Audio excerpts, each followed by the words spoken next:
An Antarctic Mystery ******. Redactor's note: an Antarctic Mystery, number V046 in the T&M numerical listing of Verne's works, is a translation of Le Sphinx de Glaces, 1897, translated by Mrs. Cashel Hoey, who also translated other Verne works. The Tasman to the Rescue. An Antarctic Mystery by Jules Verne, translated by Mrs. Cashel Hoey, illustrated 1899. List of illustrations. The Tasman to the Rescue. The approach of the Halbrane. Going aboard the Halbrane, Cook's route was effectually barred by ice floes taking in sail under difficulties. There, look there. That's a finback. Hunt to the rescue. 4 sailors at the oars, and 1 at the helm. Hunt extended his enormous hand, holding a metal collar. Dirk Peters shows the way. The half-breed in the crow's nest. The Halbrane fast in the iceberg. The Halbrane, staved in, broken up. I was afraid, I got away from him. William Guy. An Antarctic Mystery. The Paracuta. Table of Contents. Chapter I. The Kerguelen Islands. Chapter 2. The Schooner Halbrane. Chapter 3. Captain Len Guy. Chapter 4.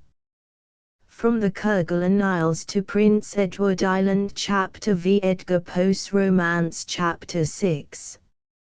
An Ocean Waif. Chapter 7. Tristan d'Acunha. Chapter 8. Bound for the Falklands. Chapter 9. Fitting out the Halbrane. Chapter X. The outset of the enterprise. Chapter 11. From the Sandwich Islands to the Polar Circle. Chapter 12. Between the Polar Circle and the Ice Wall. Chapter 13. Along the front of the icebergs. Chapter 14. A Voice in a Dream. Chapter 15. Bennet Islet. Chapter 16. Sallal Island. Chapter 17. And Pym. Chapter 18. A Revelation. Chapter 19. Land. Chapter XX. Unmerciful Disaster. Chapter XXI. Amid the Mists. Chapter XXII. In Camp. Chapter 23. Found at Last. Chapter XIV. 11 years in a few pages. Chapter XXV. We were the first. Chapter XXVI. A Little Remnant. An Antarctic Mystery, also called the Sphinx of the Ice Fields. Chapter I. The Kerguelen Islands. No doubt the following narrative will be received with entire incredulity, but I think it well that the public should be put in possession of the facts narrated in an Antarctic mystery. The public is free to believe them or not, at its good pleasure. No more appropriate scene for the wonderful and terrible adventures which I am about to relate could be imagined than the Desolation Islands, so called, in 1779, by Captain Cook. I lived there for several weeks, and I can affirm, on the evidence of my own eyes and my own experience, that the famous English explorer and navigator was happily inspired when he gave the islands that significant name. Geographical nomenclature, however, insists on the name of Kerguelen, which is generally adopted for the group which lies in 49 degrees 45 south latitude, and 69 degrees 6 east longitude. This is just, because in 1772, Baron Kerguelen, a Frenchman, was the first to discover those islands in the southern part of the Indian Ocean. Indeed, the commander of the squadron on that voyage believed that he had found a new continent on the limit of the Antarctic seas, but in the course of a second expedition he recognized his error. There was only an archipelago. I may be believed when I assert that Desolation Islands is the only suitable name for this group of 300 isles or islets in the midst of the vast expanse of ocean, which is constantly disturbed by austral storms. Nevertheless, the group is inhabited, and the number of Europeans and Americans who formed the nucleus of the Kerguelen population at the date of the 2nd of August, 1839, had been augmented for 2 months past by a unit in my person. Just then I was waiting for an opportunity of leaving the place, having completed the geological and mineralogical studies which had brought me to the group in general and to Christmas Harbour in particular. Christmas Harbour belongs to the most important islet of the archipelago, one that is about half as large as Corsica. It is safe, and easy, and free of access. Your ship may ride securely at single anchor in its waters, while the bay remains free from ice. The Kerguelens possess hundreds of other fjords. Their coasts are notched and ragged, especially in the parts between the north and the southeast, where little islets abound. The soil, of volcanic origin, is composed of quartz, mixed with a bluish stone. In summer it is covered with green mosses, grey lichens, various hardy plants, especially wild saxifrage. Only one edible plant grows there, a kind of cabbage, not found anywhere else, and very bitter of flavour. Great flocks of royal and other penguins people these islets, finding good lodging on their rocky and mossy surface. These stupid birds, in their yellow and white feathers, with their heads thrown back and their wings like the sleeves of a monastic habit, look, at a distance, like monks in single file walking in procession along the beach. The islands afford refuge to numbers of sea calves, seals, and sea elephants. The taking of those amphibious animals either on land or from the sea is profitable, and may lead to a trade which will bring a large number of vessels into these waters. On the day already mentioned, I was accosted while strolling on the port by mine host of mine inn. Unless I am much mistaken, time is beginning to seem very long to you, Mr. Jeorling. The speaker was a big tall American who kept the only inn on the port. If you will not be offended, Mr. Atkins, I will acknowledge that I do find it long. Of course I won't be offended. Am I not as well used to answers of that kind as the rocks of the Cape to the rollers? And you resist them equally well. Of course. From the day of your arrival at Christmas Harbour, when you came to the Green Cormorant, I said to myself that in a fortnight, if not in a week, you would have enough of it, and would be sorry you had landed in the Kerguelens. No, indeed, Mr. Atkins, I never regret anything I have done. That's a good habit, sir. Besides, I have gained knowledge by observing curious things here. I have crossed the rolling plains, covered with hard stringy mosses, and I shall take away curious mineralogical and geological specimens with me. I have gone sealing, and taken sea calves with your people. I have visited the rookeries where the penguin and the albatross live together in good fellowship, and that was well worth my while.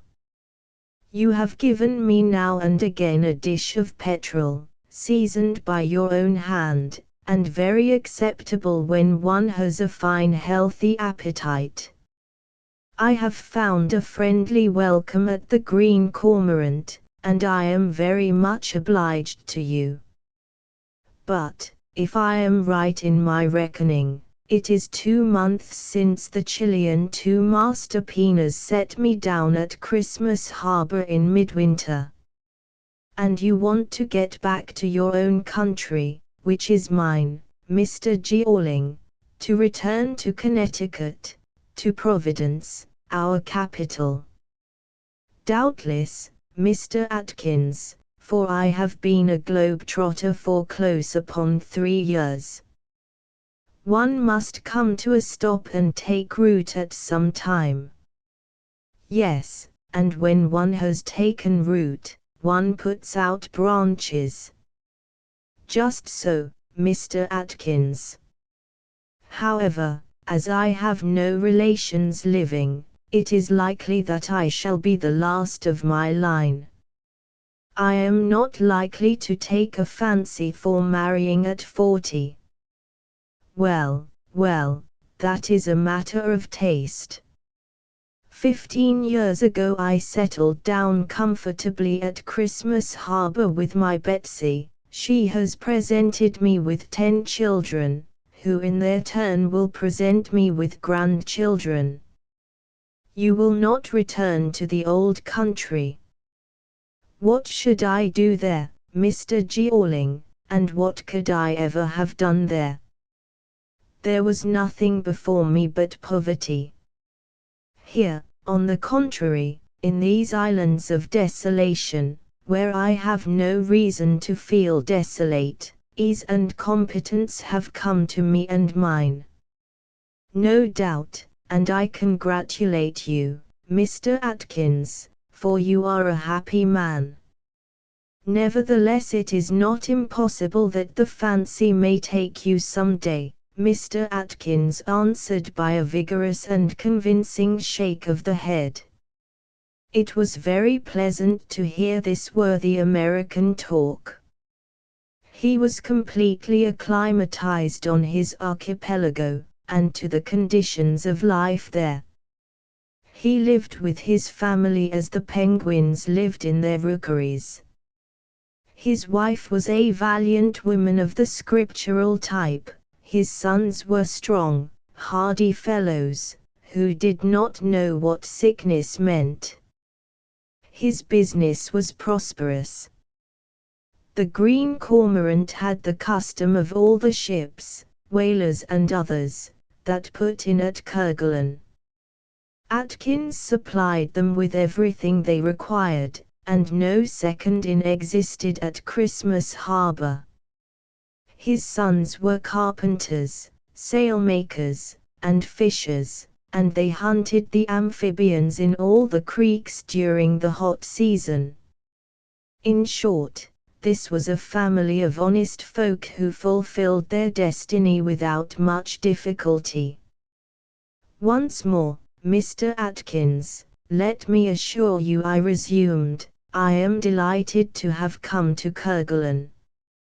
I shall always remember the islands kindly. Nevertheless, I should not be sorry to find myself at sea again. Come, Mr. Georling, you must have a little patience, said the philosopher. You must not forget that the fine days will soon be here. In 5 or 6 weeks, yes, and in the meantime, the hills and the plains, the rocks and the shores will be covered thick with snow, and the sun will not have strength to dispel the mists on the horizon. Now, there you are again, Mr. Georling. Why, the wild grass is already peeping through the white sheet. Just look. Yes, with a magnifying glass.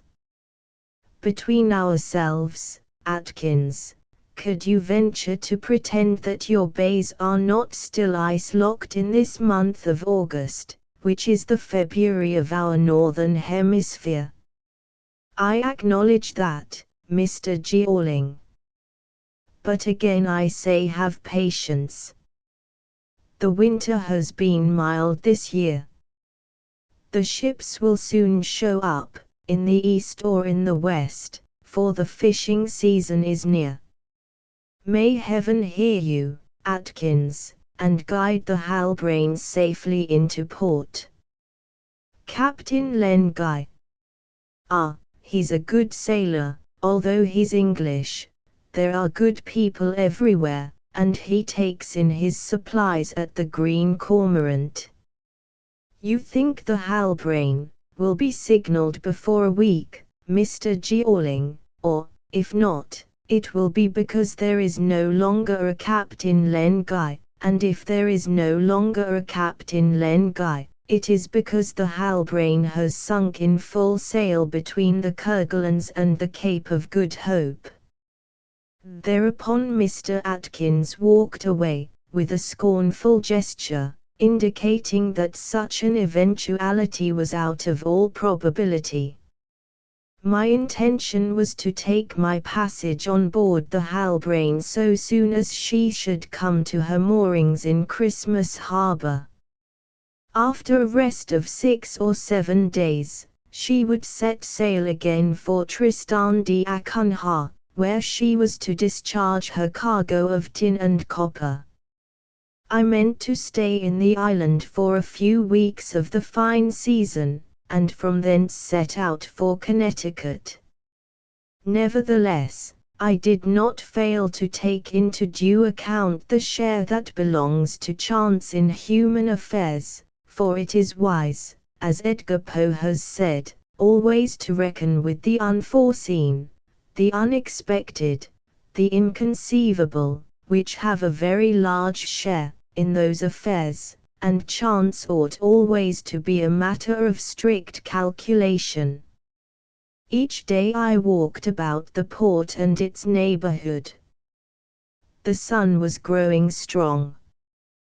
The rocks were emerging by degrees from their winter clothing of snow. Moss of a wine-like color was springing up on the basalt cliffs. Strips of seaweed 50 yards long were floating on the sea, and on the plain the liala, which is of Andean origin, was pushing up its little points, and the only leguminous plant of the region, that gigantic cabbage already mentioned, valuable for its antiscorbutic properties, was making its appearance. I had not come across a single land mammal. Sea mammals swarm in these waters, not even of the batrachian or reptilian kinds. A few insects only, butterflies or others, and even these did not fly, for before they could use their wings, the atmospheric currents carried the tiny bodies away to the surface of the rolling waves. And the Halbrane, I used to say to Atkins each morning. The Halbrane, Mr. Jeorling, he would reply with complacent assurance, will surely come into port today, or, if not today, tomorrow. In my rambles on the shore, I frequently routed a crowd of amphibians, sending them plunging into the newly released waters. The penguins, heavy and impassive creatures, did not disappear at my approach. They took no notice, but the black petrels, the puffins, black and white, the grebes and others, spread their wings at sight of me. One day I witnessed the departure of an albatross, saluted by the very best croaks of the penguins, no doubt as a friend whom they were to see no more. Those powerful birds can fly for 200 leagues without resting for a moment, and with such rapidity that they sweep through vast spaces in a few hours. The departing albatross sat motionless upon a high rock, at the end of the bay of Christmas Harbour, looking at the waves as they dashed violently against the beach.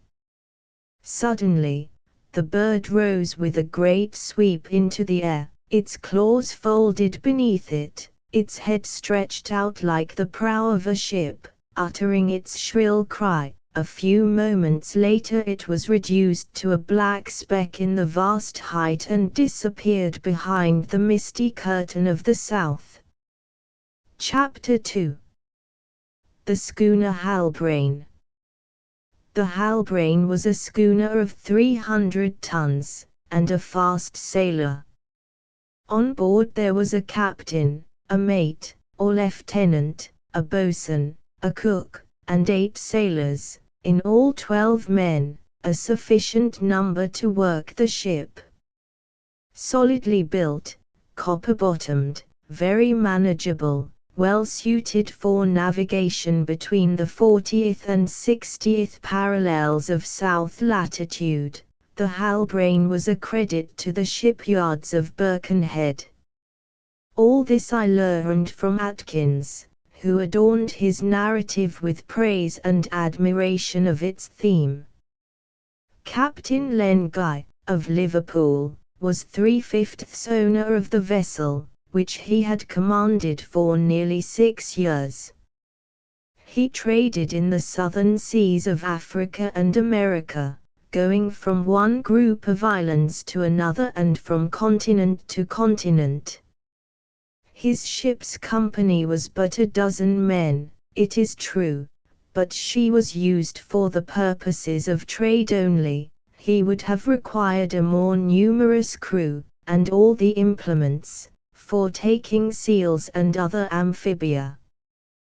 The Halbrane was not defenseless, however, on the contrary, she was heavily armed, and this was well, for those southern seas were not too safe. They were frequented at that period by pirates, and on approaching the Isles the Halbrane was put into a condition to resist attack. Besides, the men always slept with one eye open. One morning, it was the 27th of August, I was roused out of my bed by the rough voice of the innkeeper and the tremendous thumps he gave my door. "Mr. Jeorling, are you awake?" "Of course I am, Atkins. How should I be otherwise, with all that noise going on?" "What's up?" "A ship 6 miles out in the offing, to the northeast, steering for Christmas." "Will it be the Halbrane?" "We shall know that in a short time, Mr. Jeorling. At any rate it is the first boat of the year, and we must give it a welcome." I dressed hurriedly and joined Atkins on the quay, where I found him in the midst of a group engaged in eager discussion. Atkins was indisputably the most considerable and considered man in the archipelago, consequently he secured the best listeners. The matter in dispute was whether the schooner in sight was or was not the Halbrane. The majority maintained that she was not, but Atkins was positive she was, although on this occasion he had only 2 backers. The dispute was carried on with warmth, the host of the Green Cormorant defending his view, and the dissentients maintaining that the fast-approaching schooner was either English or American, until she was near enough to hoist her flag and the Union Jack went fluttering up into the sky. Shortly after the Halbrane lay at anchor in the middle of Christmas Harbor. The approach of the Halbrane. The captain of the Halbrane, who received the demonstrative greeting of Atkins very coolly, it seemed to me, was about 45, red-faced, and solidly built, like his schooner. His head was large, his hair was already turning grey, his black eyes shone like coals of fire under his thick eyebrows, and his strong white teeth were set like rocks in his powerful jaws. His chin was lengthened by a coarse red beard, and his arms and legs were strong and firm. Such was Captain Len Guy, and he impressed me with the notion that he was rather impassive than hard, a shut-up sort of person, whose secrets it would not be easy to get at.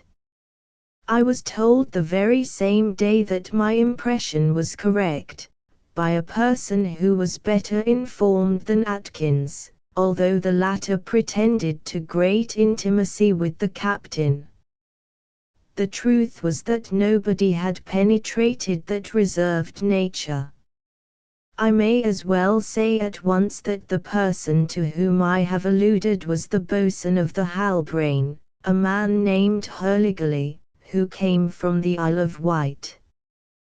This person was about 4'4", short, stout, strong, and bow-legged. His arms stuck out from his body, his head was set like a ball on a bull neck, his chest was broad enough to hold 2 pairs of lungs, and he seemed to want a double supply, for he was always puffing, blowing, and talking. He had droll roguish eyes, with a network of wrinkles under them. A noteworthy detail was an earring, one only, which hung from the lobe of his left ear. What a contrast to the captain of the schooner, and how did 2 such dissimilar beings contrive to get on together? They had contrived it, somehow, for they had been at sea in each other's company for 15 years, first in the brig Power, which had been replaced by the schooner Halbrane, 6 years before the beginning of this story. Atkins had told Hurligly on his arrival that I would take passage on the Halbrane, if Captain Len Guy consented to my doing so, and the boatswain presented himself on the following morning without any notice or introduction. He already knew my name, and he accosted me as follows: "Mr. Jeorling, I salute you." "I salute you in my turn, my friend." "What do you want?" "To offer you my services." "On what account?" "On account of your intention to embark on the Halbrane." "Who are you?" "I am Hurligly, the boatswain of the Halbrane, and besides, I am the faithful companion of Captain Len Guy, who will listen to me willingly, although he has the reputation of not listening to anybody." "Well, my friend, let us talk, if you are not required on board just now." "I have 2 hours before me, Mr. Jeorling. Besides, there's very little to be done today. If you are free, as I am," he waved his hand towards the port. "Cannot we talk very well here?" I observed. "Talk, Mr. Jeorling, talk standing up, and our throats dry, when it is so easy to sit down in a corner of the Green Cormorant in front of 2 glasses of whiskey." "I don't drink." "Well, then, I'll drink for both of us." "Oh. Don't imagine you are dealing with a sot." "No. Never more than is good for me, but always as much." I followed the man to the tavern, and while Atkins was busy on the deck of the ship, discussing the prices of his purchases and sales, we took our places in the eating room of his inn. And first I said to Hurligly, it was on Atkins that I reckoned to introduce me to Captain Len Guy, for he knows him very intimately, if I am not mistaken. "Pooh! Atkins is a good sort, and the captain has an esteem for him. But he can't do what I can. Let me act for you, Mr. Jeorling." Is it so difficult a matter to arrange, boatswain, and is there not a cabin on board the Halbrane? The smallest would do for me, and I will pay. All right, Mr. Jeorling. There is a cabin, which has never been used, and since you don't mind putting your hand in your pocket if required, however, between ourselves, it will take somebody sharper than you think, and who isn't good old Atkins, to induce Captain Len Guy to take a passenger. Yes, indeed, it will take all the smartness of the good fellow who now drinks to your health, regretting that you don't return the compliment. What a wink it was that accompanied this sentiment! And then the man took a short black pipe out of the pocket of his jacket, and smoked like a steamer in full blast. Mr. Hurligly, said I, Mr. Jeorling.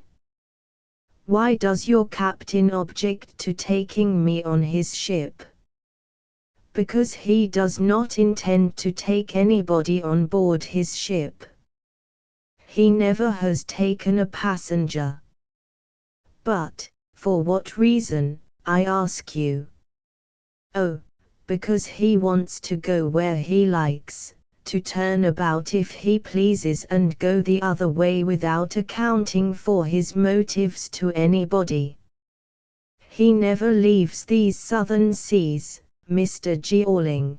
We have been going these many years between Australia on the east and America on the west, from Hobart Town to the Kerguelens, to Tristan d'Acunha, to the Falklands, only taking time anywhere to sell our cargo, and sometimes dipping down into the Antarctic Sea. Under these circumstances, you understand, a passenger might be troublesome, and besides, who would care to embark on the Halbrane? She does not like to flout the breezes, and goes wherever the wind drives her. The Halbrane positively leaves the Kerguelens in 4 days. Certainly. And this time she will sail westward for Tristan d'Acunha. Probably. Well, then, that probability will be enough for me, and since you offer me your services, get Captain Len Guy to accept me as a passenger. It's as good as done. All right, Hurligly, and you shall have no reason to repent of it. Eh? Mr. Jeorling, replied this singular mariner, shaking his head as though he had just come out of the sea, I have never repented of anything, and I know well that I shall not repent of doing you a service. Now, if you will allow me, I shall take leave of you, without waiting for Atkins to return, and get on board. With this, Hurligly swallowed his last glass of whisky at a gulp. I thought the glass would have gone down with the liquor, bestowed a patronizing smile on me, and departed. An hour later, I met the innkeeper on the port, and told him what had occurred. Ah, that Hurligly, said he, always the old story. If you were to believe him, Captain Len Guy wouldn't blow his nose without consulting him. He's a queer fellow, Mr. Jeorling, not bad, not stupid, but a great hand at getting hold of dollars or guineas. If you fall into his hands, mind your purse, button up your pocket, and don't let yourself be done. Thanks for your advice, Atkins. Tell me, you have been talking with Captain Len Guy, have you spoken about me? Not yet, Mr. Jeorling. There's plenty of time. The Halbrane has only just arrived, and, yes, I know. but you understand that I want to be certain as soon as possible. There's nothing to fear. The matter will be all right. Besides, you would not be at a loss in any case.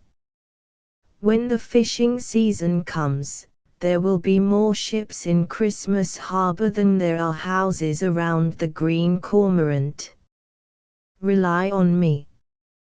I undertake your getting a passage. Now, these were fair words, but, just as in the case of Hurligerly, there was nothing in them. So, notwithstanding the fine promises of the two, I resolved to address myself personally to Len Guy, hard to get at though he might be, so soon as I should meet him alone.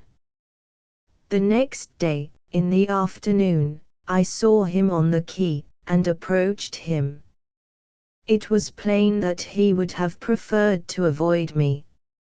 It was impossible that Captain Len Guy, who knew every dweller in the place, should not have known that I was a stranger, even supposing that neither of my would-be patrons had mentioned me to him.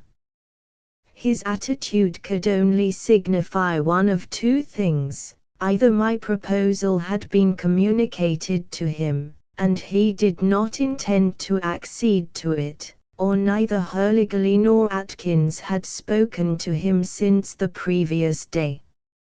In the latter case, if he held aloof from me, it was because of his morose nature. It was because he did not choose to enter into conversation with a stranger. At the moment when I was about to accost him, the Halbrane's lieutenant rejoined his captain, and the latter availed himself of the opportunity to avoid me. He made a sign to the officer to follow him, and the two walked away at a rapid pace. "This is serious," said I to myself. "It looks as though I shall find it difficult to gain my point. But, after all, it only means delay. Tomorrow morning I will go on board the Halbrane. Whether he likes it or whether he doesn't, this Len Guy will have to hear what I've got to say, and to give me an answer, yes or no. Besides, the captain of the Halbrane might come at dinner time to the Green Cormorant, where the ship's people usually took their meals when ashore. So I waited, and did not go to dinner until late. I was disappointed, however, for neither the captain nor anyone belonging to the ship patronized the Green Cormorant that day. I had to dine alone, exactly as I had been doing every day for 2 months. After dinner, about 7:30, when it was dark, I went out to walk on the port, keeping on the side of the houses. The quay was quite deserted. Not a man of the Halbrane's crew was ashore. The ship's boats were alongside, rocking gently on the rising tide. I remained there until 9, walking up and down the edge in full view of the Halbrane. Gradually the mass of the ship became indistinct. There was no movement and no light. I returned to the inn, where I found Atkins smoking his pipe near the door. "Atkins," said I, "it seems that Captain Len Guy does not care to come to your inn very often. He sometimes comes on Sunday, and this is Saturday, Mr. Georling. You have not spoken to him?" "Yes, I have." Atkins was visibly embarrassed. "You have informed him that a person of your acquaintance wished to take passage on the Halbrane?" "Yes." "What was his answer?" "Not what either you or I would have wished, Mr. Georling. He refuses." "Well, yes, I suppose it was refusing, What he said was, "My ship is not intended to carry passengers. I never have taken any, and I never intend to do so." Chapter 3. Captain Len Guy. I slept ill. Again and again I dreamed that I was dreaming. Now, this is an observation made by Edgar Poe: when one suspects that one is dreaming, the waking comes almost instantly. I woke then, and every time in a very bad humor with Captain Len Guy. The idea of leaving the Kerguelens on the Halbrane had full possession of me, and I grew more and more angry with her disobliging captain. In fact, I passed the night in a fever of indignation, and only recovered my temper with daylight. Nevertheless, I was determined to have an explanation with Captain Len Guy about his detestable conduct. Perhaps I should fail to get anything out of that human hedgehog, but at least I should have given him a piece of my mind. I went out at 8 o'clock in the morning. The weather was abominable. Rain, mixed with snow, a storm coming over the mountains at the back of the bay from the west, clouds scurrying down from the lower zones, an avalanche of wind and water. It was not likely that Captain Len Guy had come ashore merely to enjoy such a wetting and blowing. No one on the quay, of course not.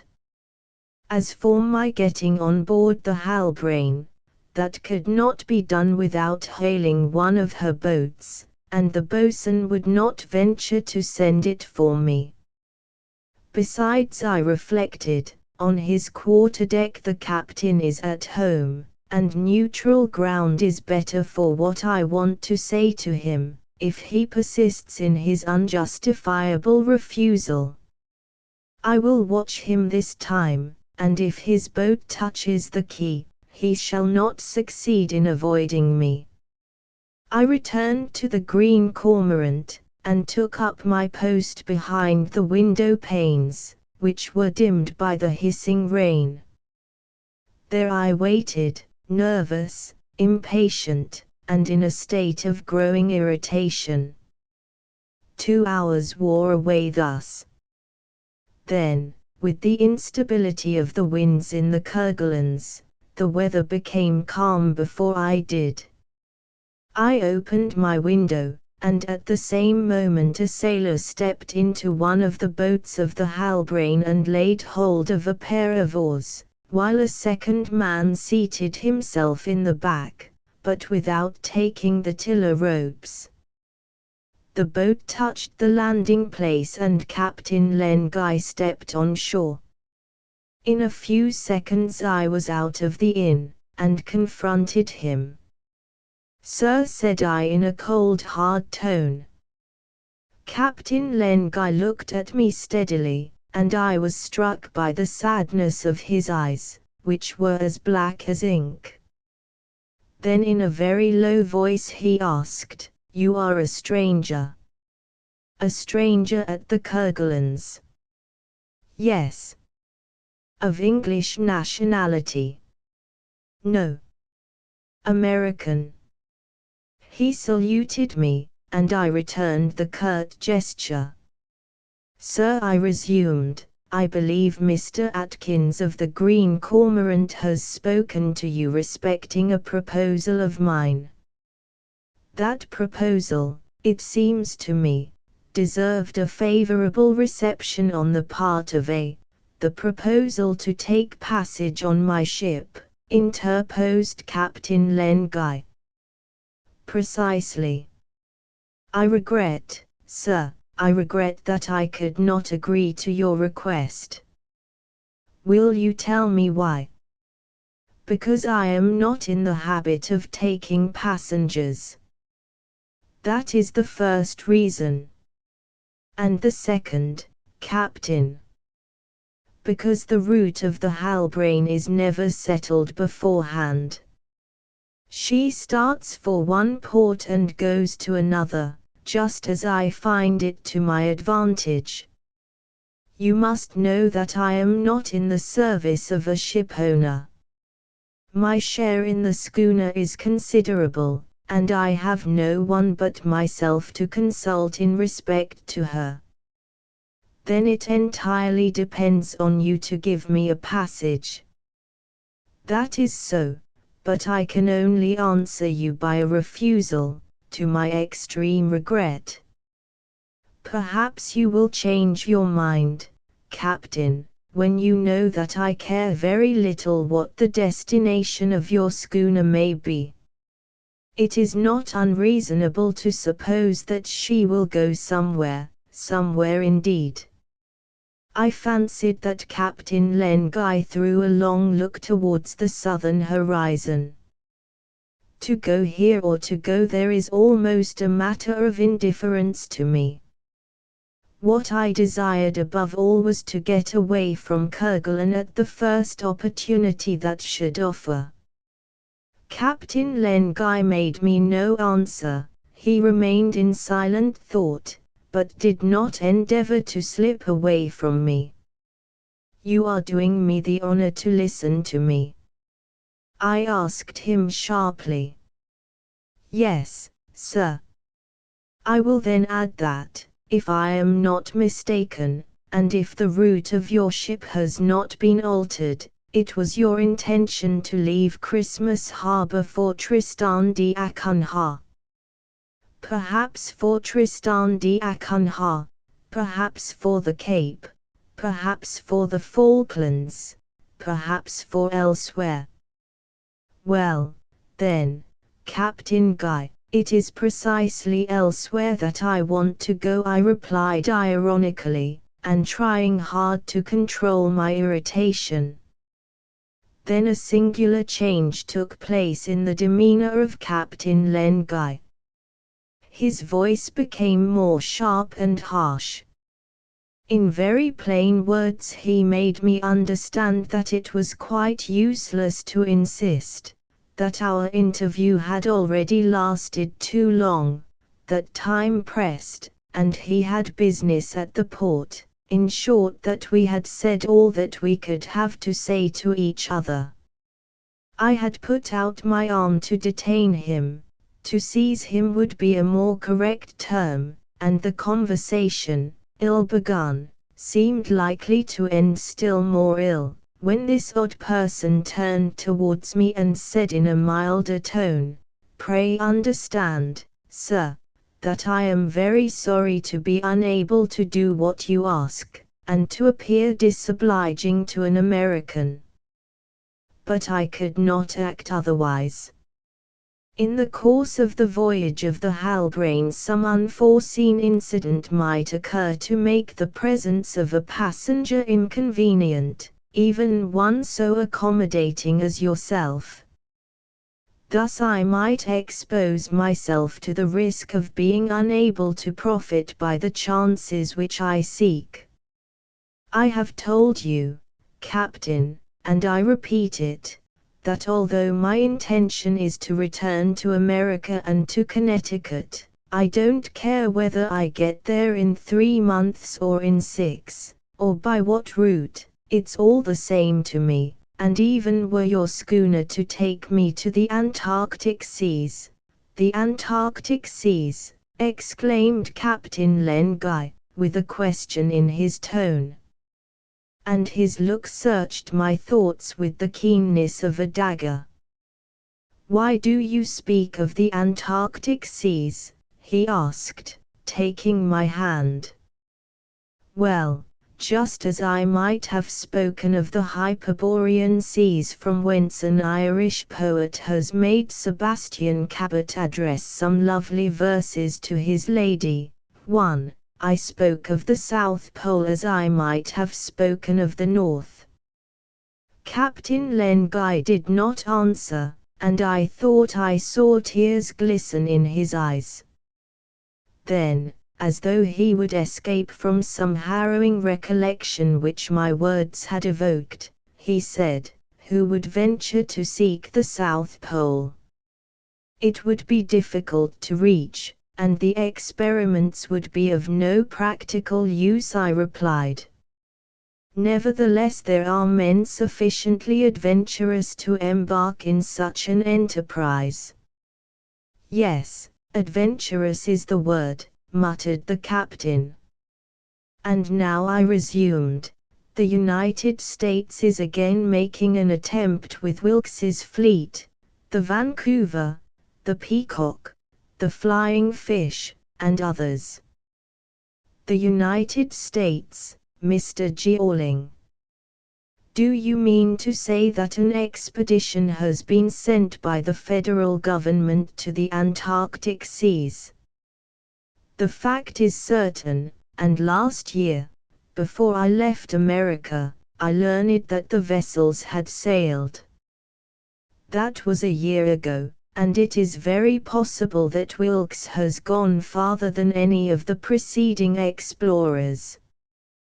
Captain Len Guy had relapsed into silence, and came out of his inexplicable musing only to say abruptly, "You come from Connecticut, sir." From Connecticut. And more specially, from Providence. Do you know Nantucket Island? I have visited it several times.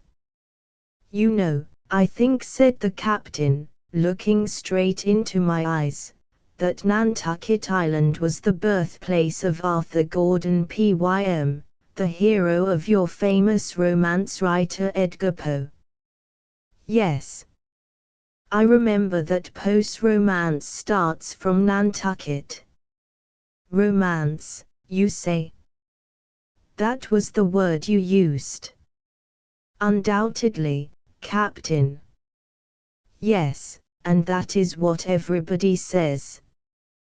But, pardon me, I cannot stay any longer. I regret that I cannot alter my mind with respect to your proposal. But, at any rate, you will only have a few days to wait. The season is about to open. Trading ships and whalers will put in at Christmas Harbor, and you will be able to make a choice, with the certainty of going to the port you want to reach. I am very sorry, sir, and I salute you. With these words, Captain Len Guy walked quickly away, and the interview ended differently from what I had expected, that is to say, informal, although polite, fashion. As there is no use in contending with the impossible, I gave up the hope of a passage on the Halbrane, but continued to feel angry with her intractable captain. And why should I not confess that my curiosity was aroused? I felt that there was something mysterious about this sullen mariner, and I should have liked to find out what it was. That day, Atkins wanted to know whether Captain Len Guy had made himself less disagreeable. I had to acknowledge that I had been no more fortunate in my negotiations than my host himself, and the avowal surprised him not a little. He could not understand the captain's obstinate refusal. And, a fact which touched him more nearly, the Green Cormorant had not been visited by either Len Guy or his crew since the arrival of the Halbrane. The men were evidently acting upon orders. So far as Hurley was concerned, it was easy to understand that after his imprudent advance he did not care to keep up useless relations with me. I knew not whether he had attempted to shake the resolution of his chief, but I was certain of one thing: if he had made any such effort it had failed. During the 3 following days, the 10th, 11th, and 12th of August, the work of repairing and revictualling the schooner went on briskly, but all this was done with regularity, and without such noise and quarrelling as seamen at anchor usually indulge in. The Halbrane was evidently well commanded, her crew well kept in hand, discipline strictly maintained. The schooner was to sail on the 15th of August, and on the eve of that day I had no reason to think that Captain Len Guy had repented him of his categorical refusal. Indeed, I had made up my mind to the disappointment, and had no longer any angry feeling about it. When Captain Len Guy and myself met on the quay, we took no notice of each other. Nevertheless, I fancied there was some hesitation in his manner, as though he would have liked to speak to me. He did not do so, however, and I was not disposed to seek a further explanation. At 7 o'clock in the evening of the 14th of August, the island being already wrapped in darkness, I was walking on the port after I had dined, walking briskly too, for it was cold, although dry weather. The sky was studded with stars and the air was very keen. I could not stay out long, and was returning to mine inn, when a man crossed my path, paused, came back, and stopped in front of me. It was the captain of the Halbrane. "Mr. Georling," he began, "the Halbrane sails tomorrow morning, with the ebb tide." "What is the good of telling me that?" I replied, "since you refuse, sir. I have thought over it, and if you have not changed your mind, come on board at 7 o'clock. "Really, Captain," I replied, "I did not expect this relenting on your part. I repeat that I have thought over it, and I add that the Halbrane shall proceed direct to Tristan d'Acunha.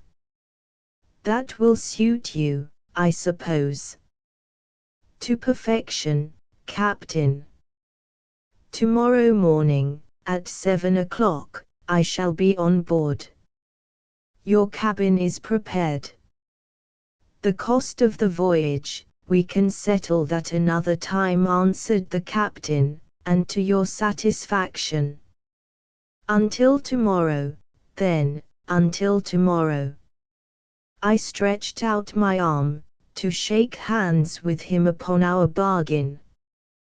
Perhaps he did not perceive my movement in the darkness, at all events he made no response to it, but walked rapidly away and got into his boat.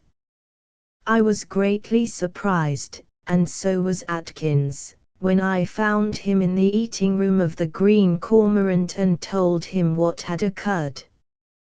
His comment upon it was characteristic. "This queer captain," he said, "is as full of whims as a spoiled child. It is to be hoped he will not change his mind again at the last moment."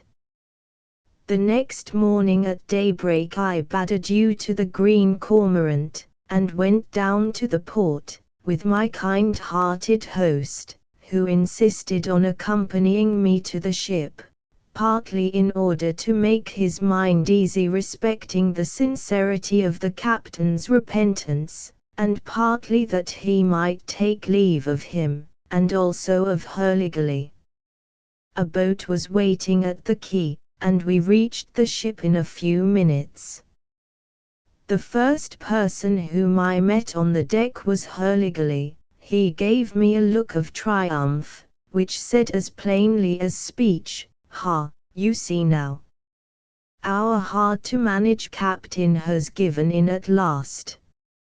And to whom do you owe this, but to the good boatswain who did his best for you, and did not boast overmuch of his influence?"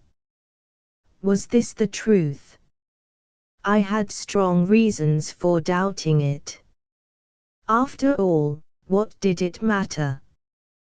Going aboard the Halbrane. Captain Lengai came on deck immediately after my arrival.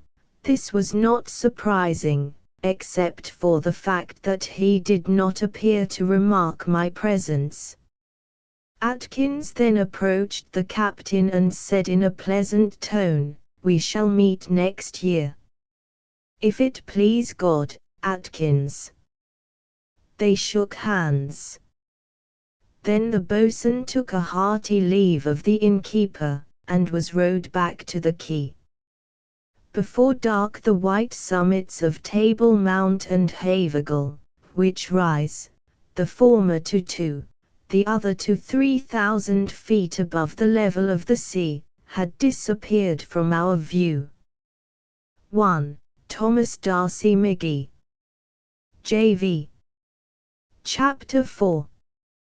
From the Kerguelen Isles to Prince Edward Island. Never did a voyage begin more prosperously, or a passenger start in better spirits. The interior of the Halbrane corresponded with its exterior. Nothing could exceed the perfect order, the Dutch cleanliness of the vessel. The captain's cabin, and that of the lieutenant, one on the port, the other on the starboard side, were fitted up with a narrow berth, a cupboard anything but capacious, an armchair, a fixed table, a lamp hung from the ceiling, various nautical instruments, a barometer, a thermometer, a chronometer, and a sextant in its oaken box. One of the 2 other cabins was prepared to receive me.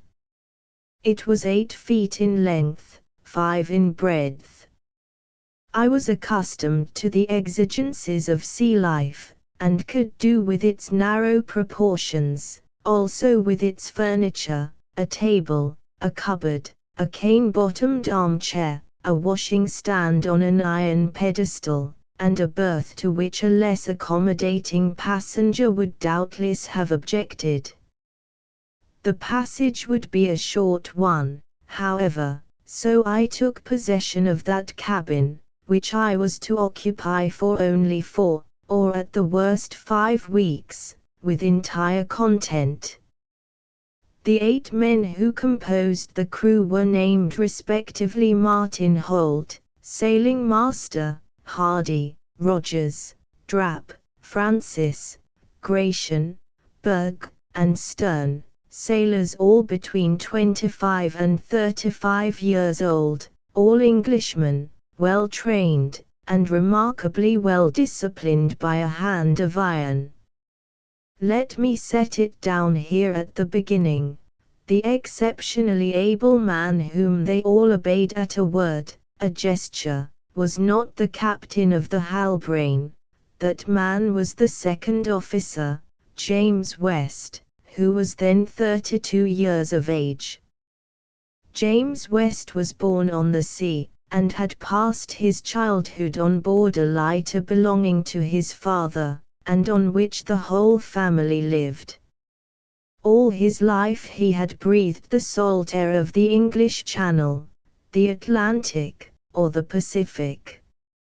He never went ashore except for the needs of his service, whether of the state or of trade. If he had to leave one ship for another, he merely shifted his canvas bag to the latter, from which he stirred no more.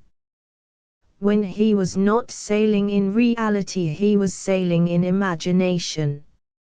After having been ship's boy, novice, sailor, he became quartermaster, master, and finally lieutenant of the Halbrane, and he had already served for 10 years as second in command under Captain Lengai. James West was not even ambitious of a higher rise. He did not want to make a fortune. He did not concern himself with the buying or selling of cargoes, but everything connected with that admirable instrument, a sailing ship, James West understood to perfection. The personal appearance of the lieutenant was as follows: middle height, slightly built, all nerves and muscles, strong limbs as agile as those of a gymnast. The true sailor's look, but of very unusual farsightedness and surprising penetration, sunburnt face, hair thick and short, beardless cheeks and chin, regular features, the whole expression denoting energy, courage, and physical strength at their utmost tension. James West spoke but rarely, only when he was questioned. He gave his orders in a clear voice, not repeating them, but so as to be heard at once, and he was understood. I call attention to this typical officer of the merchant marine, who was devoted body and soul to Captain Len Guy as to the schooner Halbrane. He seemed to be one of the essential organs of his ship, and if the Halbrane had a heart, it was in James West's breast that it beat. There is but one more person to be mentioned, the ship's cook, a Negro from the African coast named Endicott, 30 years of age, who had held that post for 8 years. The boatswain and he were great friends, and indulged in frequent talks. Life on board was very regular, very simple, and its monotony was not without a certain charm.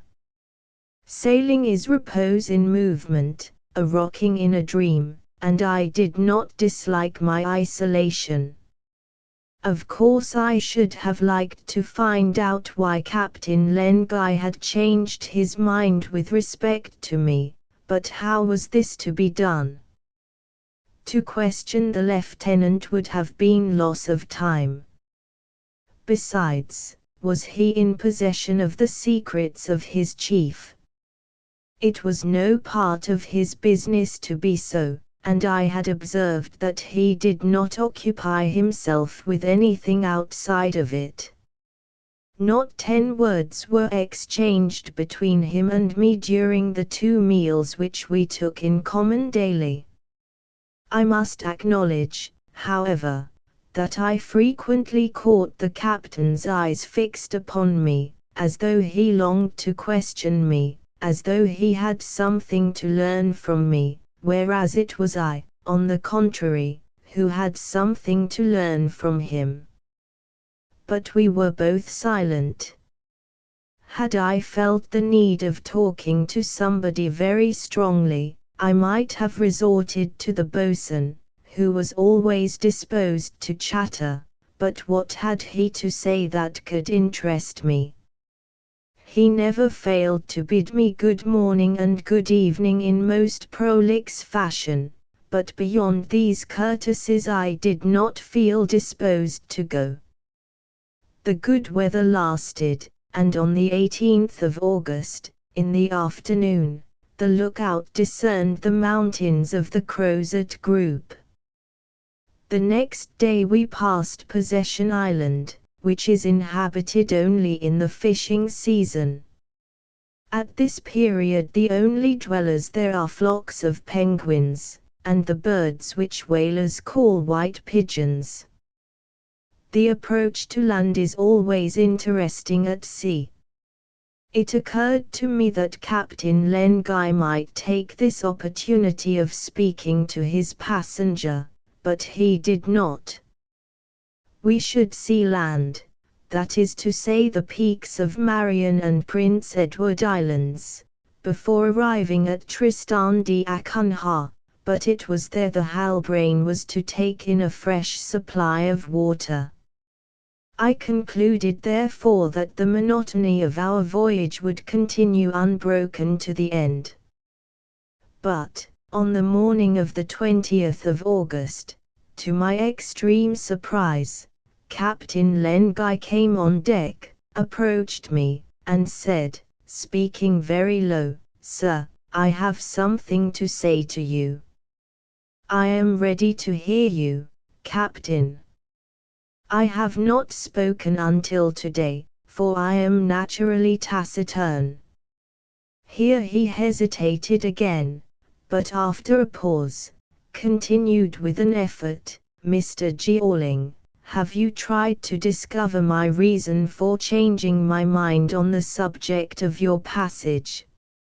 I have tried, but I have not succeeded, Captain.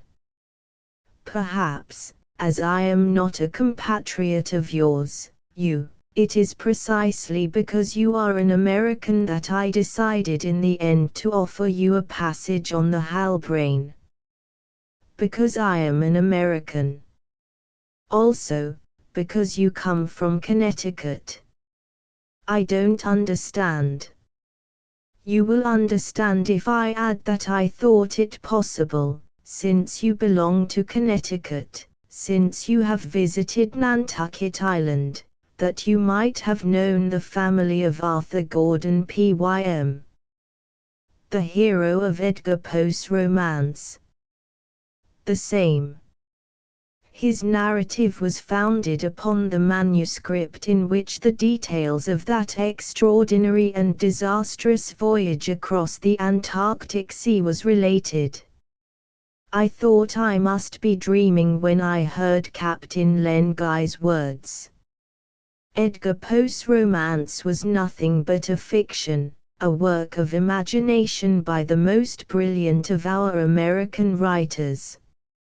And here was a sane man treating that fiction as a reality. I could not answer him. I was asking myself what manner of man was this one with whom I had to deal. You have heard my question, persisted the captain. Yes, Captain, certainly, but I am not sure that I quite understand. I will put it to you more plainly. I ask you whether in Connecticut you personally knew the Pym family who lived in Nantucket Island. Arthur Pym's father was one of the principal merchants there, he was a navy contractor. It was his son who embarked in the adventures which he related with his own lips to Edgar Poe, Captain. Why, that story is due to the powerful imagination of our great poet. It is a pure invention. So, then, you don't believe it, Mr. Jeorling, said the captain, shrugging his shoulders 3 times. Neither I nor any other person believes it, Captain Guy, and you are the first I have heard maintain that it was anything but a mere romance. Listen to me, then, Mr. Jeorling, for although this romance, as you call it, appeared only last year, it is none the less a reality. Although 11 years have elapsed since the facts occurred, they are none the less true, and we still await the word of an enigma which will perhaps never be solved. Yes, he was mad, but by good fortune West was there to take his place as commander of the schooner.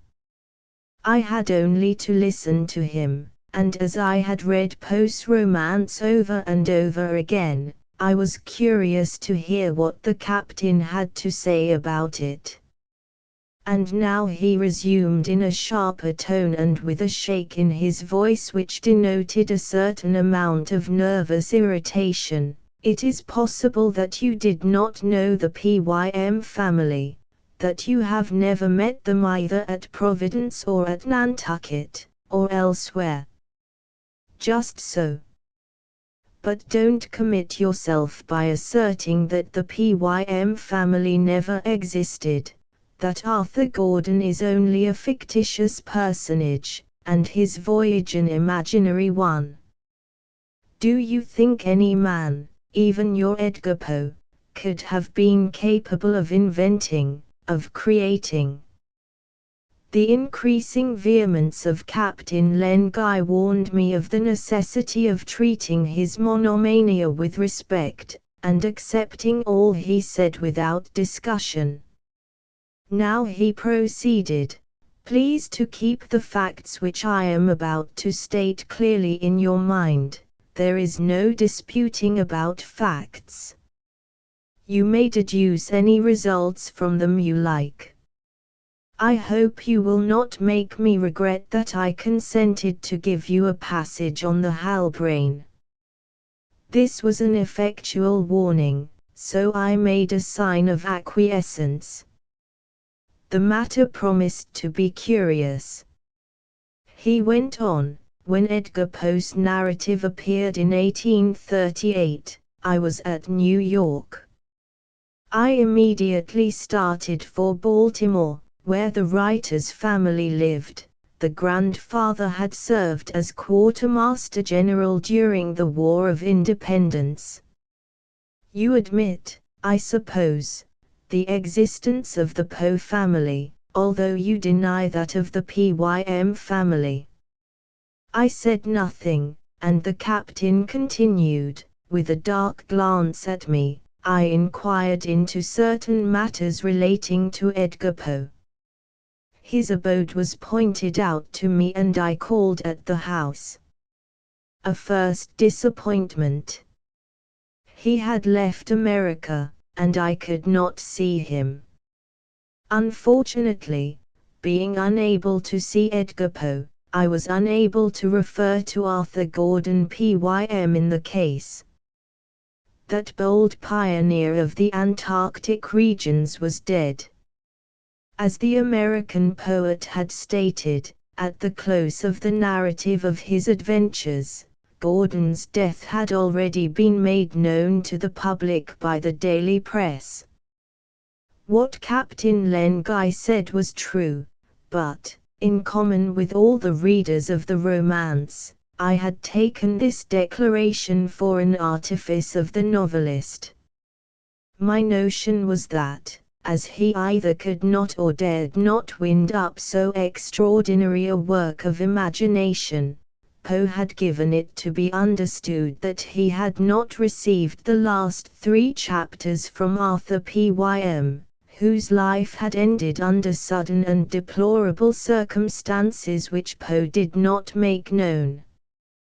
Then continued the captain, Edgar Poe being absent, Arthur Pym being dead, I had only one thing to do, to find the man who had been the fellow traveller of Arthur Pym, that Dirk Peters who had followed him to the very verge of the high latitudes, and whence they had both returned. How? This is not known. Did they come back in company? The narrative does not say, and there are obscure points in that part of it, as in many other places. However, Edgar Poe stated explicitly that Dirk Peters would be able to furnish information relating to the non-communicated chapters, and that he lived at Illinois. I set out at once for Illinois. I arrived at Springfield. I inquired for this man, a half-breed Indian. He lived in the hamlet of Vandalia. I went there, and met with a second disappointment. He was not there, or rather, Mr. Georling, he was no longer there. Some years before this Dirk Peters had left Illinois, and even the United States, to go, nobody knows where. But I have talked, at Vandalia with people who had known him, with whom he lived, to whom he related his adventures, but did not explain the final issue. Of that he alone holds the secret. What? This Dirk Peters had really existed. He still lived. I was on the point of letting myself be carried away by the statements of the captain of the Halbrane. Yes, another moment, and, in my turn, I should have made a fool of myself. This poor mad fellow imagined that he had gone to Illinois and seen people at Vandalia who had known Dirk Peters, and that the latter had disappeared. No wonder, since he had never existed, save in the brain of the novelist. Nevertheless, I did not want to vex Len Guy, and perhaps drive him still more mad. Accordingly, I appeared entirely convinced that he was speaking words of sober seriousness, even when he added, "You are aware that in the narrative mention is made by the captain of the schooner on which Arthur Pym had embarked, of a bottle containing a sealed letter, which was deposited at the foot of one of the Kerguelen peaks." Yes, I recall the incident. Well, then, in one of my latest voyages I sought for the place where that bottle ought to be. I found it and the letter also. That letter stated that the captain and Arthur Pym intended to make every effort to reach the uttermost limits of the Antarctic Sea. You found that bottle? Yes. And the letter? Yes. I looked at Captain Len Guy. Like certain monomaniacs, he had come to believe in his own inventions. I was on the point of saying to him, "Show me that letter," but I thought better of it. Was he not capable of having written the letter himself? And then I answered, "It is much to be regretted, Captain, that you were unable to come across Dirk Peters at Vandalia. He would at least have informed you under what conditions he and Arthur Pym returned from so far. Recollect, now, in the last chapter but one they are both there. Their boat is in front of the thick curtain of white mist. It dashes into the gulf of the cataract just at the moment when a veiled human form rises. Then there is nothing more. Nothing but two blank lines. Decidedly, sir, it is much to be regretted that I could not lay my hand on Dirk Peters. It would have been interesting to learn what was the outcome of these adventures. But, to my mind, it would have been still more interesting to have ascertained the fate of the others." "The others?" I exclaimed almost involuntarily. "Of whom do you speak?"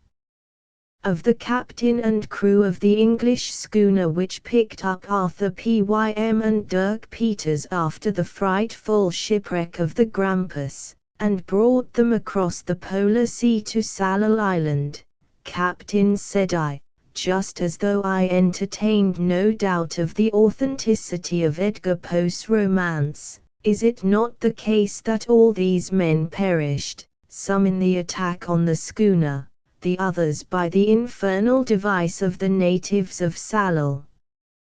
"Who can tell?" replied the captain in a voice hoarse from emotion. "Who can say but that some of the unfortunate creatures survived, and contrived to escape from the natives?" "In any case," I replied, "it would be difficult to admit that those who had survived could still be living." "And why?" "Because the facts we are discussing are 11 years old."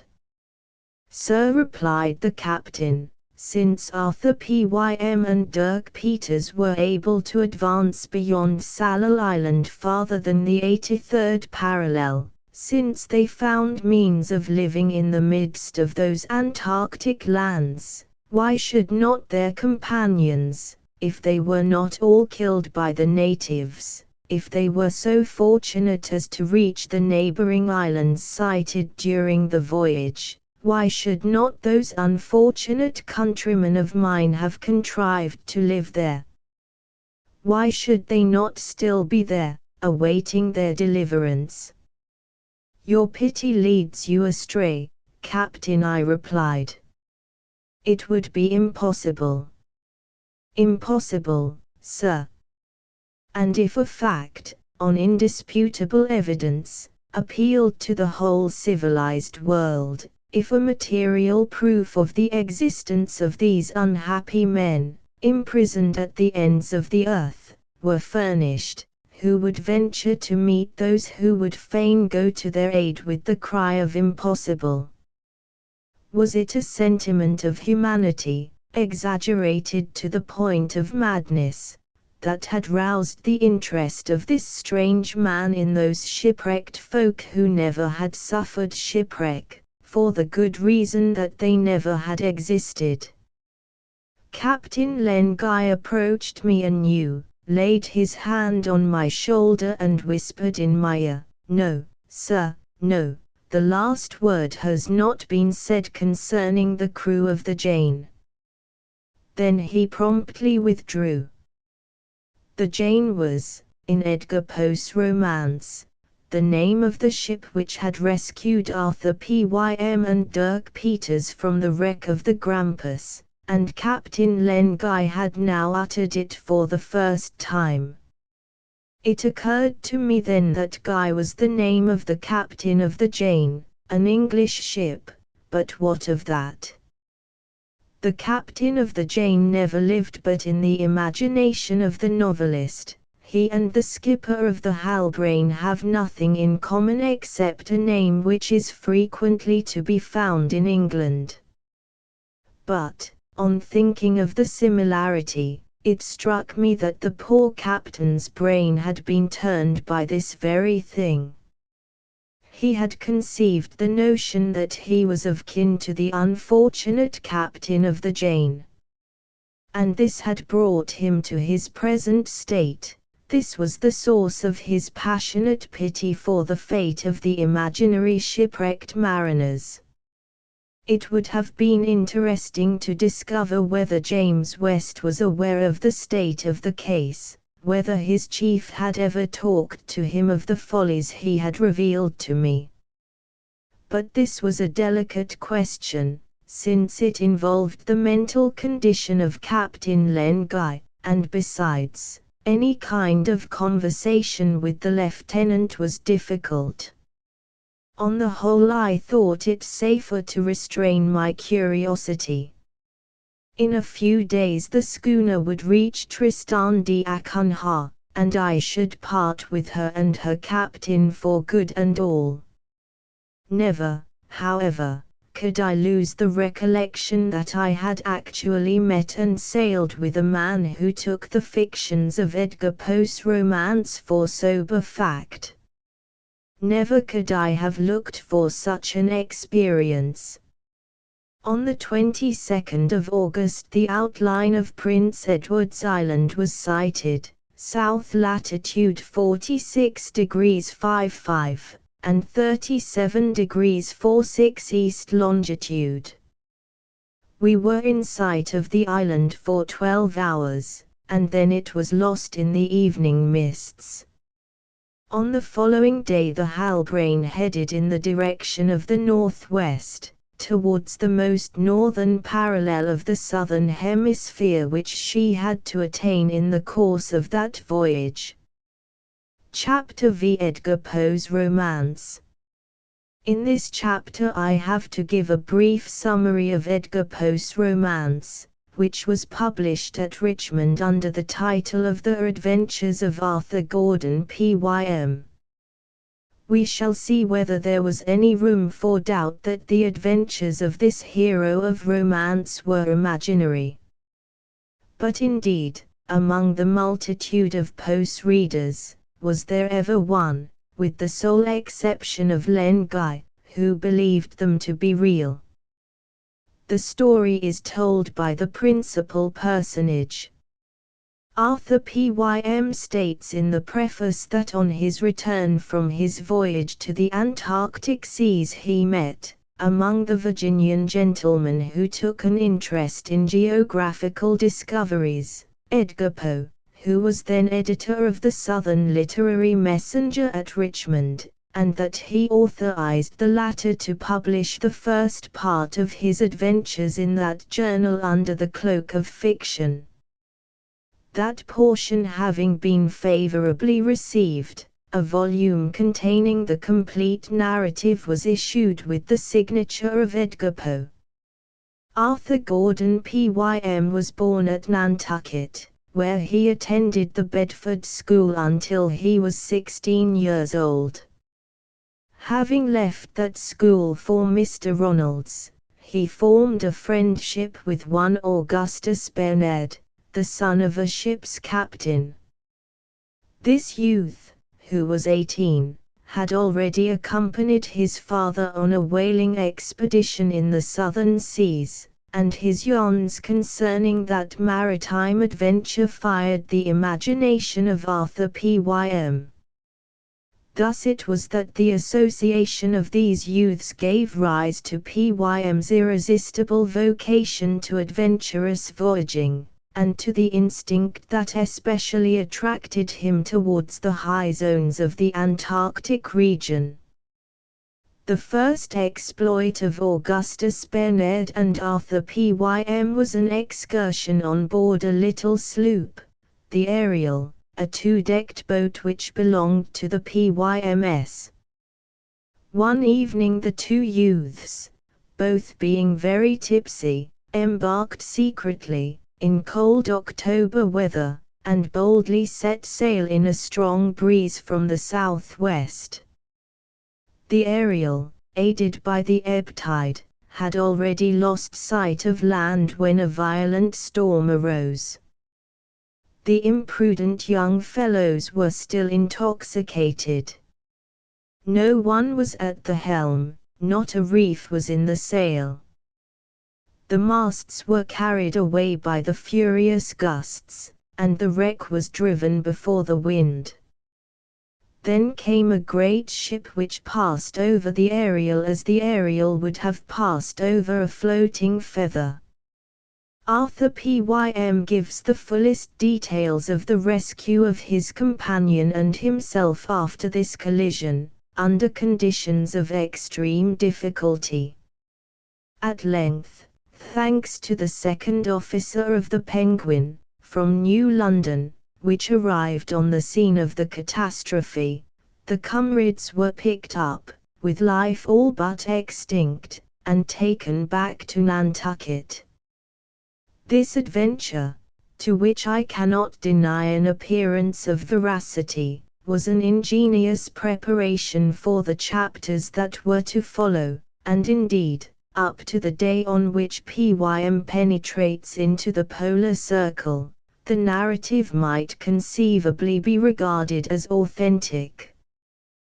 But, beyond the polar circle, above the austral icebergs, it is quite another thing, and, if the author's work be not one of pure imagination, I am, well, of any other nationality than my own. Let us get on. Their first adventure had not cooled the two youths, and 8 months after the affair of the Ariel, June, 1827, the brig Grampus was fitted out by the House of Lloyd and Vardenberg for whaling in the southern seas. This brig was an old, ill-repaired craft, and Mr. Bernard, the father of Augustus, was its skipper. His son, who was to accompany him on the voyage, strongly urged Arthur to go with him, and the latter would have asked nothing better. But he knew that his family, and especially his mother, would never consent to let him go. This obstacle, however, could not stop a youth not much given to submit to the wishes of his parents. His head was full of the entreaties and persuasion of his companion, and he determined to embark secretly on the Grampus, for Mr. Bernard would not have authorized him to defy the prohibition of his family. He announced that he had been invited to pass a few days with a friend at New Bedford, took leave of his parents and left his home. 48 hours before the brig was to sail, he slipped on board unperceived, and got into a hiding place which had been prepared for him unknown alike to Mr. Bernard and the crew. The cabin occupied by Augustus communicated by a trapdoor with the hold of the Grampus, which was crowded with barrels, bales, and the innumerable components of a cargo. Through the trapdoor Arthur Pym reached his hiding place, which was a huge wooden chest with a sliding side to it. This chest contained a mattress, blankets, a jar of water, ship's biscuit, smoked sausage, a roast quarter of mutton, a few bottles of cordials and liqueurs, and also writing materials. Arthur Pym, supplied with a lantern, candles, and tinder, remained 3 days and nights in his retreat. Augustus Bernard had not been able to visit him until just before the Grampus set sail. An hour later, Arthur Pym began to feel the rolling and pitching of the brig. He was very uncomfortable in the chest, so he got out of it, and in the dark, while holding on by a rope which was stretched across the hold to the trap of his friend's cabin, he was violently seasick in the midst of the chaos. Then he crept back into his chest, ate, and fell asleep. Several days elapsed without the reappearance of Augustus Bernard. Either he had not been able to get down into the hold again, or he had not ventured to do so, fearing to betray the presence of Arthur Pym, and thinking the moment for confessing everything to his father had not yet come. Arthur Pym, meanwhile, was beginning to suffer from the hot and vitiated atmosphere of the hold. Terrible nightmares troubled his sleep. He was conscious of raving, and in vain sought some place amid the mass of cargo where he might breathe a little more easily.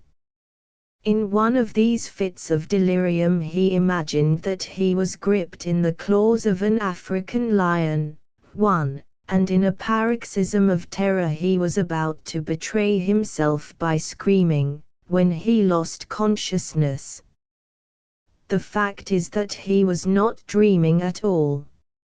It was not a lion that Arthur Pym felt crouching upon his chest, it was his own dog, Tiger, a young Newfoundland. The animal had been smuggled on board by Augustus Bernard unperceived by anybody. This, at least, is an unlikely occurrence. At the moment of Arthur's coming out of his swoon, the faithful Tiger was licking his face and hands with lavish affection. Now the prisoner had a companion. Unfortunately, the said companion had drunk the contents of the water jar while Arthur was unconscious, and when Arthur Pym felt thirsty, he discovered that there was not a drop to drink. His lantern had gone out during his prolonged faint, he could not find the candles and the tinder box, and he then resolved to rejoin Augustus Bernard at all hazards. He came out of the chest, and although faint from inanition and trembling with weakness, he felt his way in the direction of the trapdoor by means of the rope. But, while he was approaching, one of the bales of cargo, shifted by the rolling of the ship, fell down and blocked up the passage. With immense but quite useless exertion he contrived to get over this obstacle, but when he reached the trapdoor under Augustus Bernard's cabin he failed to raise it, and on slipping the blade of his knife through one of the joints he found that a heavy mass of iron was placed upon the trap, as though it were intended to condemn him beyond hope. He had to renounce his attempt and drag himself back towards the chest, on which he fell, exhausted, while Tiger covered him with caresses. The master and the dog were desperately thirsty, and when Arthur stretched out his hand, he found Tiger lying on his back, with his paws up and his hair on end. He then felt Tiger all over, and his hand encountered a string passed round the dog's body. A strip of paper was fastened to the string under his left shoulder. Arthur Pym had reached the last stage of weakness. Intelligence was almost extinct. However, after several fruitless attempts to procure light, he succeeded in rubbing the paper with a little phosphorus.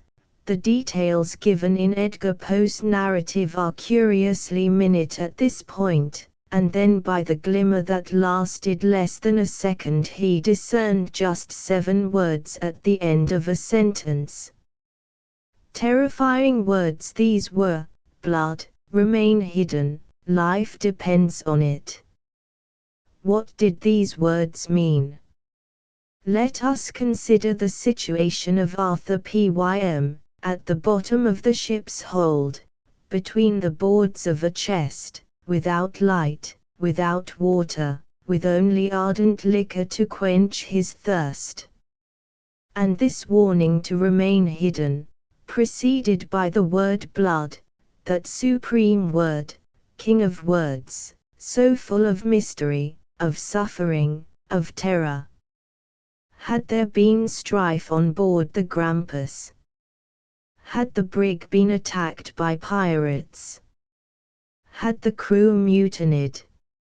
How long had this state of things lasted? It might be thought that the marvelous poet had exhausted the resources of his imagination in the terror of such a situation, but it was not so. There is more to come. Arthur Pym lay stretched upon his mattress, incapable of thought, in a sort of lethargy. Suddenly he became aware of a singular sound, a kind of continuous whistling breathing. It was Tiger, panting, Tiger with eyes that glared in the midst of the darkness, Tiger with gnashing teeth, Tiger gone mad. Another moment and the dog had sprung upon Arthur Pym, who, wound up to the highest pitch of horror, recovered sufficient strength to ward off his fangs, and wrapping around him a blanket which Tiger had torn with his white teeth, he slipped out of the chest, and shut the sliding side upon the snapping and struggling brute.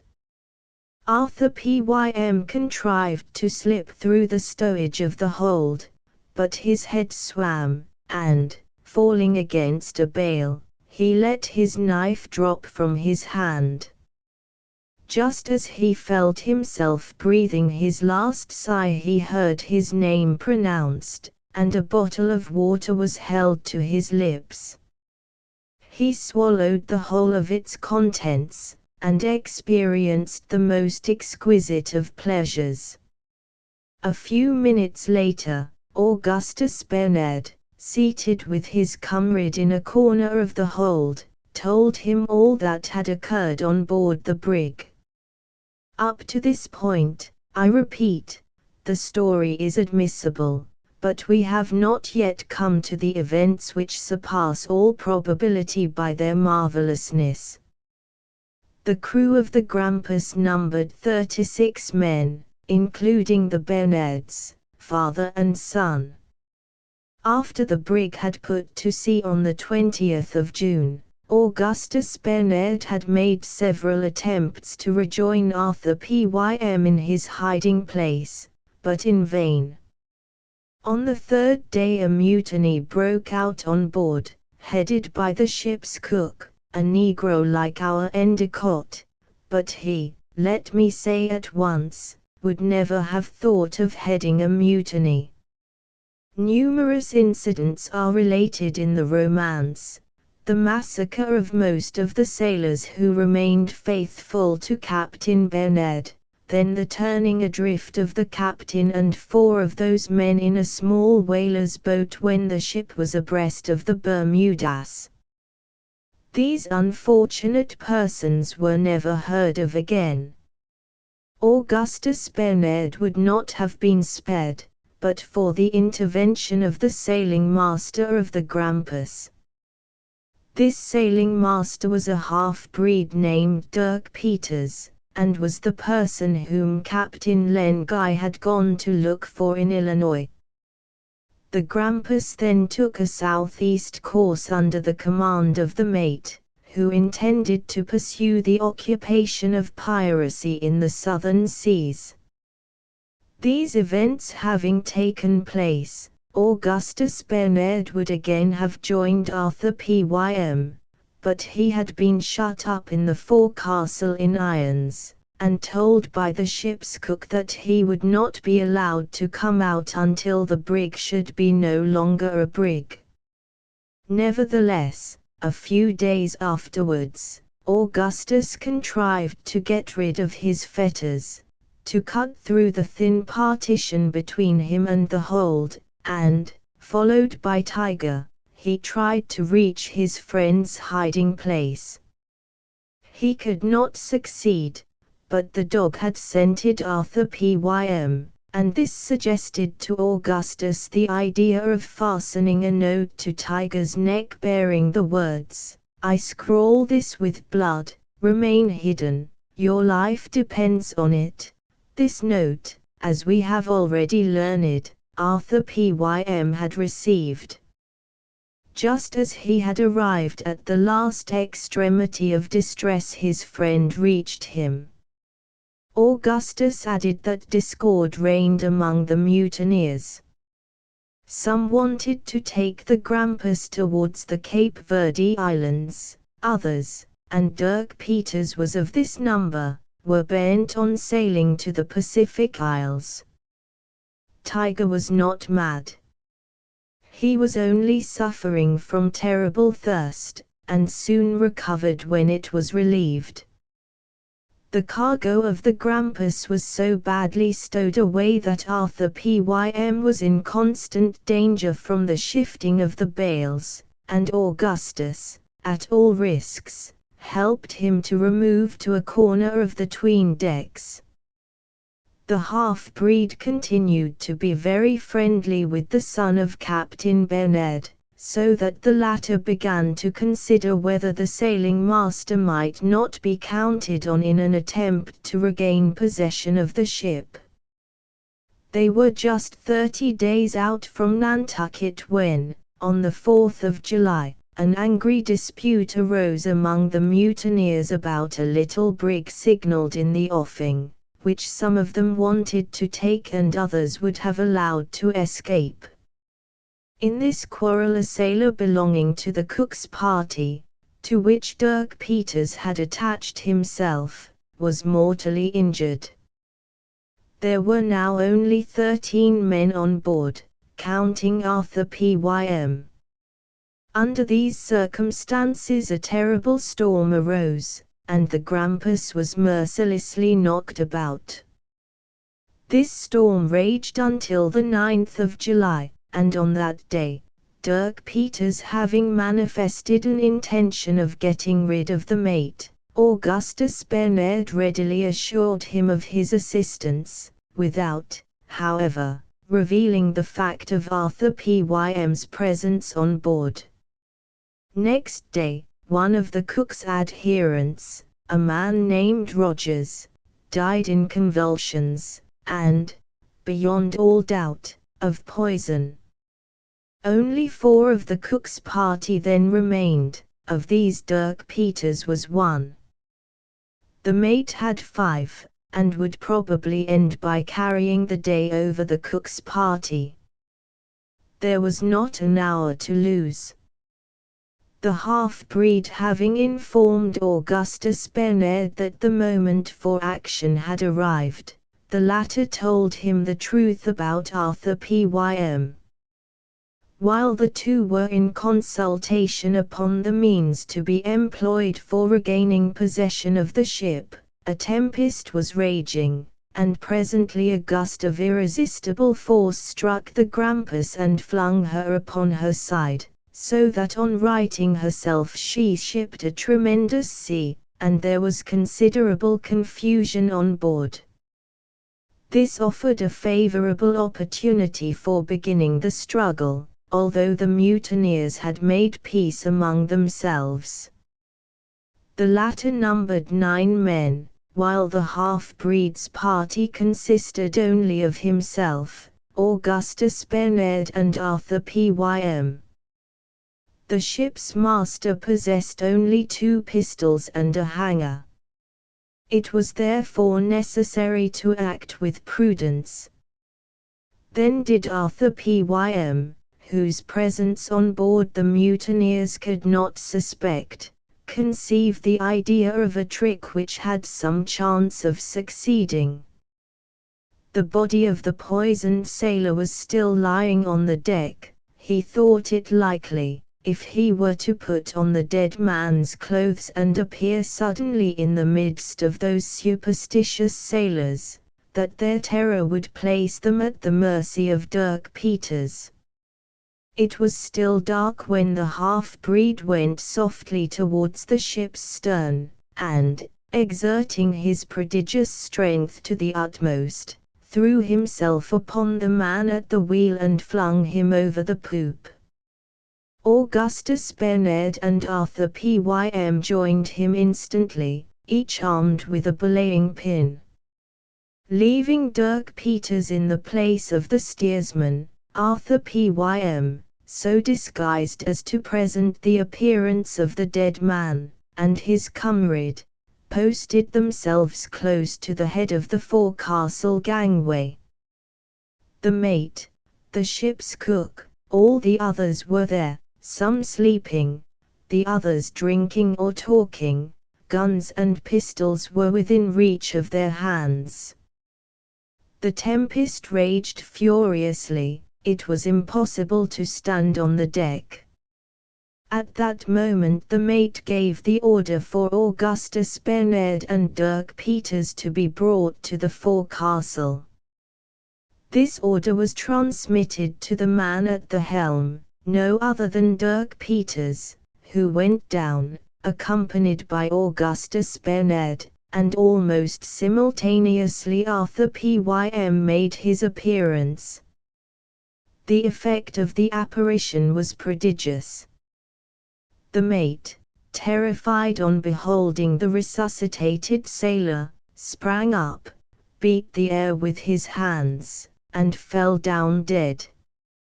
Then Dirk Peters rushed upon the others, seconded by Augustus Bernard, Arthur Pym, and the dog Tiger. In a few moments all were strangled or knocked on the head, save Richard Parker, the sailor, whose life was spared. And now, while the tempest was in full force, only 4 men were left to work the brig, which was laboring terribly with 7 feet of water in her hold. They had to cut down the mainmast, and, when morning came, the mizzen. That day was truly awful, the night was more awful still. If Dirk Peters and his companions had not lashed themselves securely to the remains of the rigging, they must have been carried away by a tremendous sea, which drove in the hatches of the Grampus. Then follows in the romance a minute record of the series of incidents ensuing upon this situation, from the 14th of July to the 7th of August, the fishing for victuals in the submerged hold, the coming of a mysterious brig laden with corpses, which poisoned the atmosphere and passed on like a huge coffin, the sport of a wind of death, the torments of hunger and thirst, the impossibility of reaching the provision store, the drawing of lots by straws, the shortest gave Richard Parker to be sacrificed for the life of the other 3, the death of that unhappy man, who was killed by Dirk Peters and devoured, lastly, the finding in the hold of a jar of olives and a small turtle. Owing to the displacement of her cargo the Grampus rolled and pitched more and more. The frightful heat caused the torture of thirst to reach the extreme limit of human endurance, and on the 1st of August, Augustus Barnard died. On the 3rd, the brig foundered in the night, and Arthur Pym and the half-breed, crouching upon the upturned keel, were reduced to feed upon the barnacles with which the bottom was covered, in the midst of a crowd of waiting, watching sharks. Finally, after the shipwrecked mariners of the Grampus had drifted no less than 25 degrees towards the south, they were picked up by the schooner Jane, of Liverpool, Captain William Guy. Evidently, reason is not outraged by an admission of the reality of these facts, although the situations are strained to the utmost limits of possibility, but that does not surprise us, for the writer is the American magician-poet, Edgar Poe. But from this moment onwards we shall see that no semblance of reality exists in the succession of incidents.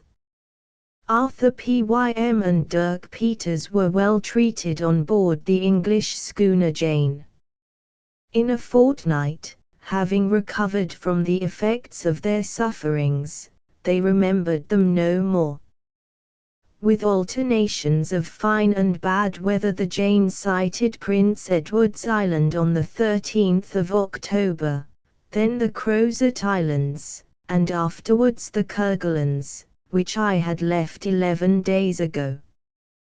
3 weeks were employed in chasing sea calves. These furnished the Jane with a goodly cargo. It was during this time that the captain of the Jane buried the bottle in which his namesake of the Halbrane claimed to have found a letter containing William Guy's announcement of his intention to visit the Austral seas. On the 12th of November, the schooner left the Kerguelens, and after a brief stay at Tristan d'Acunha she sailed to reconnoitre the auroras in 35 degrees 15' of south latitude, and 37 degrees 38' of west longitude. But these islands were not to be found, and she did not find them. On the 12th of December the Jane headed towards the Antarctic pole. On the 26th, the first icebergs came in sight beyond the 73rd degree. From the 1st to the 14th of January, 1828, the movements were difficult. The polar circle was passed in the midst of ice floes, the iceberg's point was doubled and the ship sailed on the surface of an open sea. The famous open sea where the temperature is 47 degrees Fahrenheit, and the water is 34 degrees. Edgar Poe, everyone will allow, gives free rein to his fancy at this point. No navigator had ever reached latitudes so high, not even James Weddell of the British Navy, who did not get beyond the 74th parallel in 1822. But the achievement of the Jane, although difficult of belief, is trifling in comparison with the succeeding incidents which Arthur Pym, or rather Edgar Poe, relates with simple earnestness. In fact, he entertained no doubt of reaching the pole itself. In the first place, not a single iceberg is to be seen on this fantastic sea. Innumerable flocks of birds skim its surface, among them is a pelican which is shot. On a floating piece of ice is a bear of the Arctic species and of gigantic size. At last land is signalled. It is an island of a league in circumference, to which the name of Bennet Islet was given, in honor of the captain's partner in the ownership of the Jane. Naturally, in proportion as the schooner sailed southwards the variation of the compass became less, while the temperature became milder, with a sky always clear and a uniform northerly breeze. Needless to add that in that latitude and in the month of January there was no darkness. The Jane pursued her adventurous course, until, on the 18th of January, land was sighted in latitude 83 degrees 20 and longitude 43 degrees 5. This proved to be an island belonging to a numerous group scattered about in a westerly direction. The schooner approached and anchored off the shore. Arms were placed in the boats, and Arthur Pym got into one of the latter with Dirk Peters. The men rowed shorewards, but were stopped by 4 canoes carrying armed men, new men the narrative calls them. These men showed no hostile intentions, but cried out continuously Anamu and Lamalama.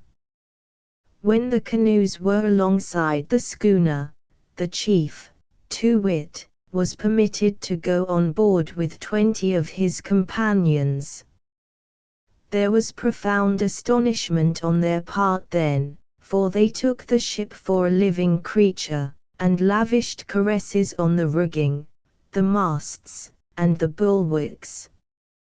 Steered between the reefs by these natives, she crossed a bay with a bottom of black sand, and cast anchor within a mile of the beach.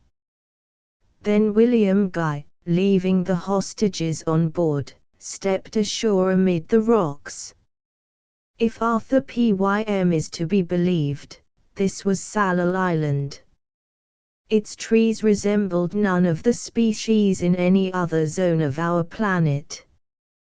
The composition of the rocks revealed a stratification unknown to modern mineralogists. Over the bed of the streams ran a liquid substance without any appearance of limpidity, streaked with distinct veins, which did not reunite by immediate cohesion when they were parted by the blade of a knife.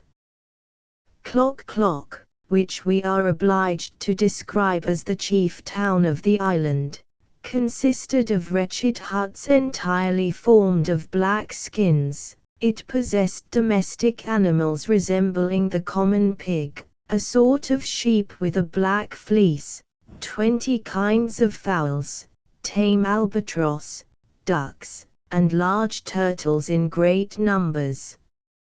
On arriving at Klock Klock, Captain William Guy and his companions found a population, which Arthur Pym estimated at 10,000 souls, men, women, and children, if not to be feared, at least to be kept at a distance, so noisy and demonstrative were they.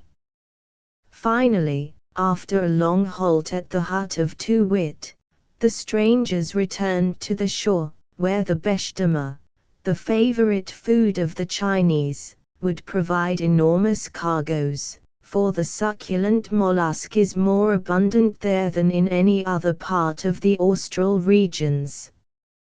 Captain William Guy immediately endeavored to come to an understanding with To Wit on this matter, requesting him to authorize the construction of sheds in which some of the men of the Jane might prepare the beshdama, while the schooner should hold on her course towards the pole.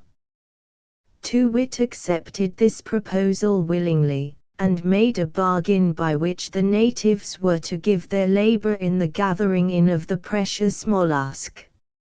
At the end of a month, the sheds being finished, 3 men were told off to remain at Sallal.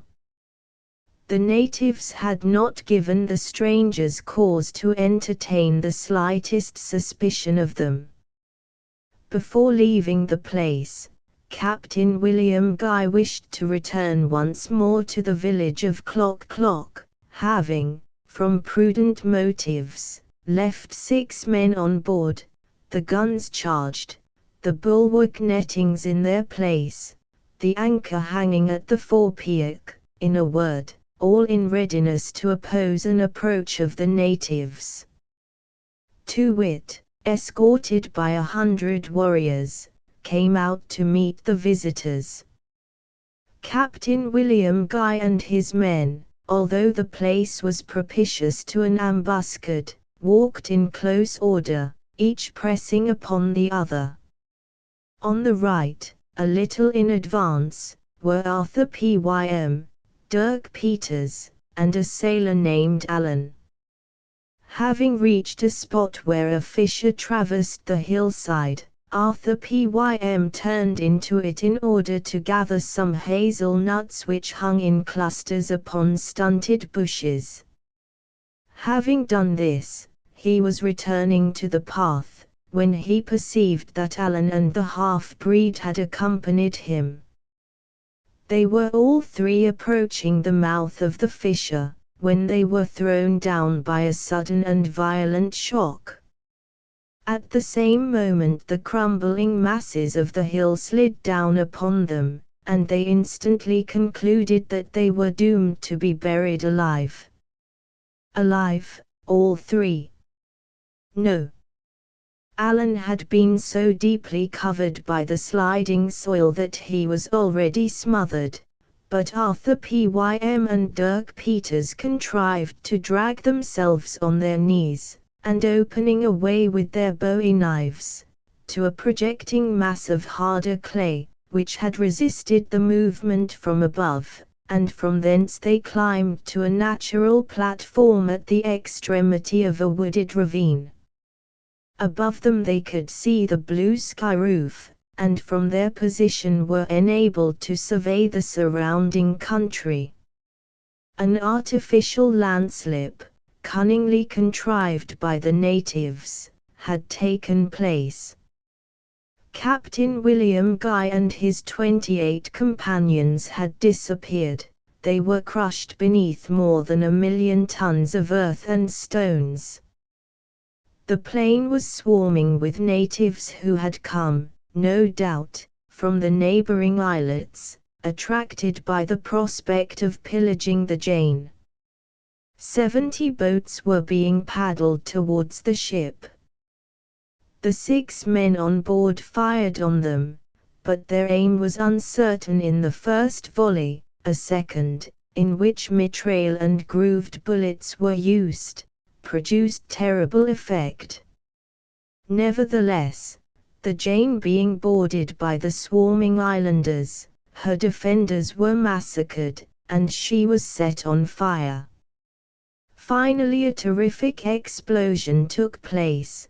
The fire had reached the powder store, killing 1,000 natives and mutilating as many more, while the others fled, uttering the cry of Tekalili. Tekalili.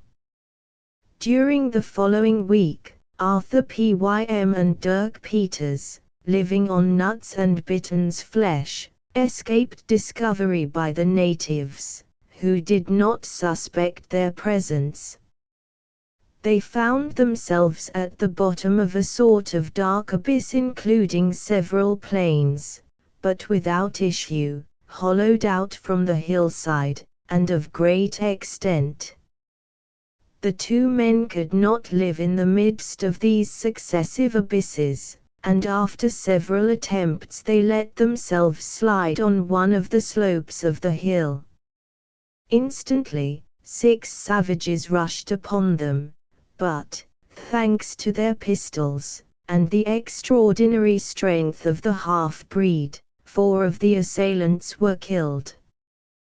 The 5th was dragged away by the fugitives, who reached a boat which had been pulled up on the beach and was laden with 3 huge turtles. A score of natives pursued and vainly tried to stop them. The former were driven off, and the boat was launched successfully and steered for the south. Arthur Pym was then navigating beyond the 84th degree of south latitude. It was the beginning of March, that is to say, the Antarctic winter was approaching. 5 or 6 islands, which it was prudent to avoid, were visible towards the west. Arthur Pym's opinion was that the temperature would become more mild by degrees as they approached the pole. They tied together 2 white shirts which they had been wearing, and hoisted them to do duty as a sail. At sight of these shirts the native, who answered to the name of New, was terrified. For 8 days this strange voyage continued, favored by a mild wind from the north, in permanent daylight, on a sea without a fragment of ice. Indeed, owing to the high and even temperature of the water, no ice had been seen since the parallel of Bennet Island. Then it was that Arthur Pym and Dirk Peters entered upon a region of novelty and wonder. Above the horizon line rose a broad bar of light grey vapor, striped with long luminous rays, such as are projected by the polar aurora. A very strong current came to the aid of the breeze. The boat sailed rapidly upon a liquid surface of milky aspect, exceedingly hot, and apparently agitated from beneath. A fine white ash dust began to fall, and this increased the terror of New, whose lips trembled over his 2 rows of black ivory. On the 9th of March this rain of ashes fell in redoubled volume, and the temperature of the water rose so high that the hand could no longer bear it. The immense curtain of vapor, spread over the distant perimeter of the southern horizon, resembled a boundless cataract falling noiselessly from the height of some huge rampart lost in the height of the heavens. 12 days later, it was darkness that hung over these waters, darkness furrowed by luminous streaks darting from the milky depths of the Antarctic Ocean, while the incessant shower of ash dust fell and melted in its waters. The boat approached the cataract with an impetuous velocity whose cause is not explained in the narrative of Arthur Pym.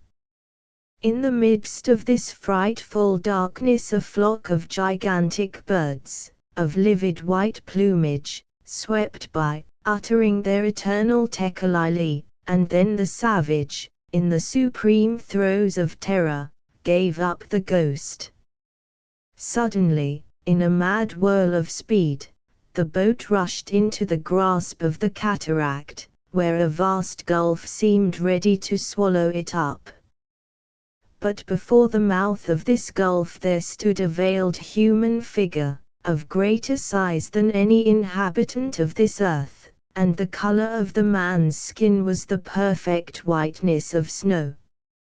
Such is the strange romance conceived by the more than human genius of the greatest poet of the New World.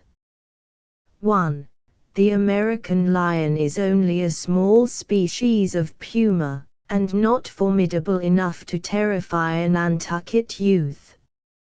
J.V. Chapter 6. An Ocean Waif. The navigation of the Halbrane went on prosperously with the help of the sea and the wind. In 15 days, if this state of things lasted, she might reach Tristan d'Acunha. Captain Len Guy left the working of the ship to James West, and well might he do so. There was nothing to fear with such a seaman as he. "Our lieutenant has not his match afloat," said Hurliguerly to me one day. "He ought to be in command of a flagship." "Indeed," I replied, "he seems to be a true son of the sea." And then, our Halbrane, what a craft! Congratulate yourself, Mr. Jeorling, and congratulate yourself also that I succeeded in bringing the captain to change his mind about you. If it was you who obtained that result, boatswain, I thank you heartily. And so you ought, for he was plaguily against it, was our captain, in spite of all old man Atkins could say. But I managed to make him hear reason.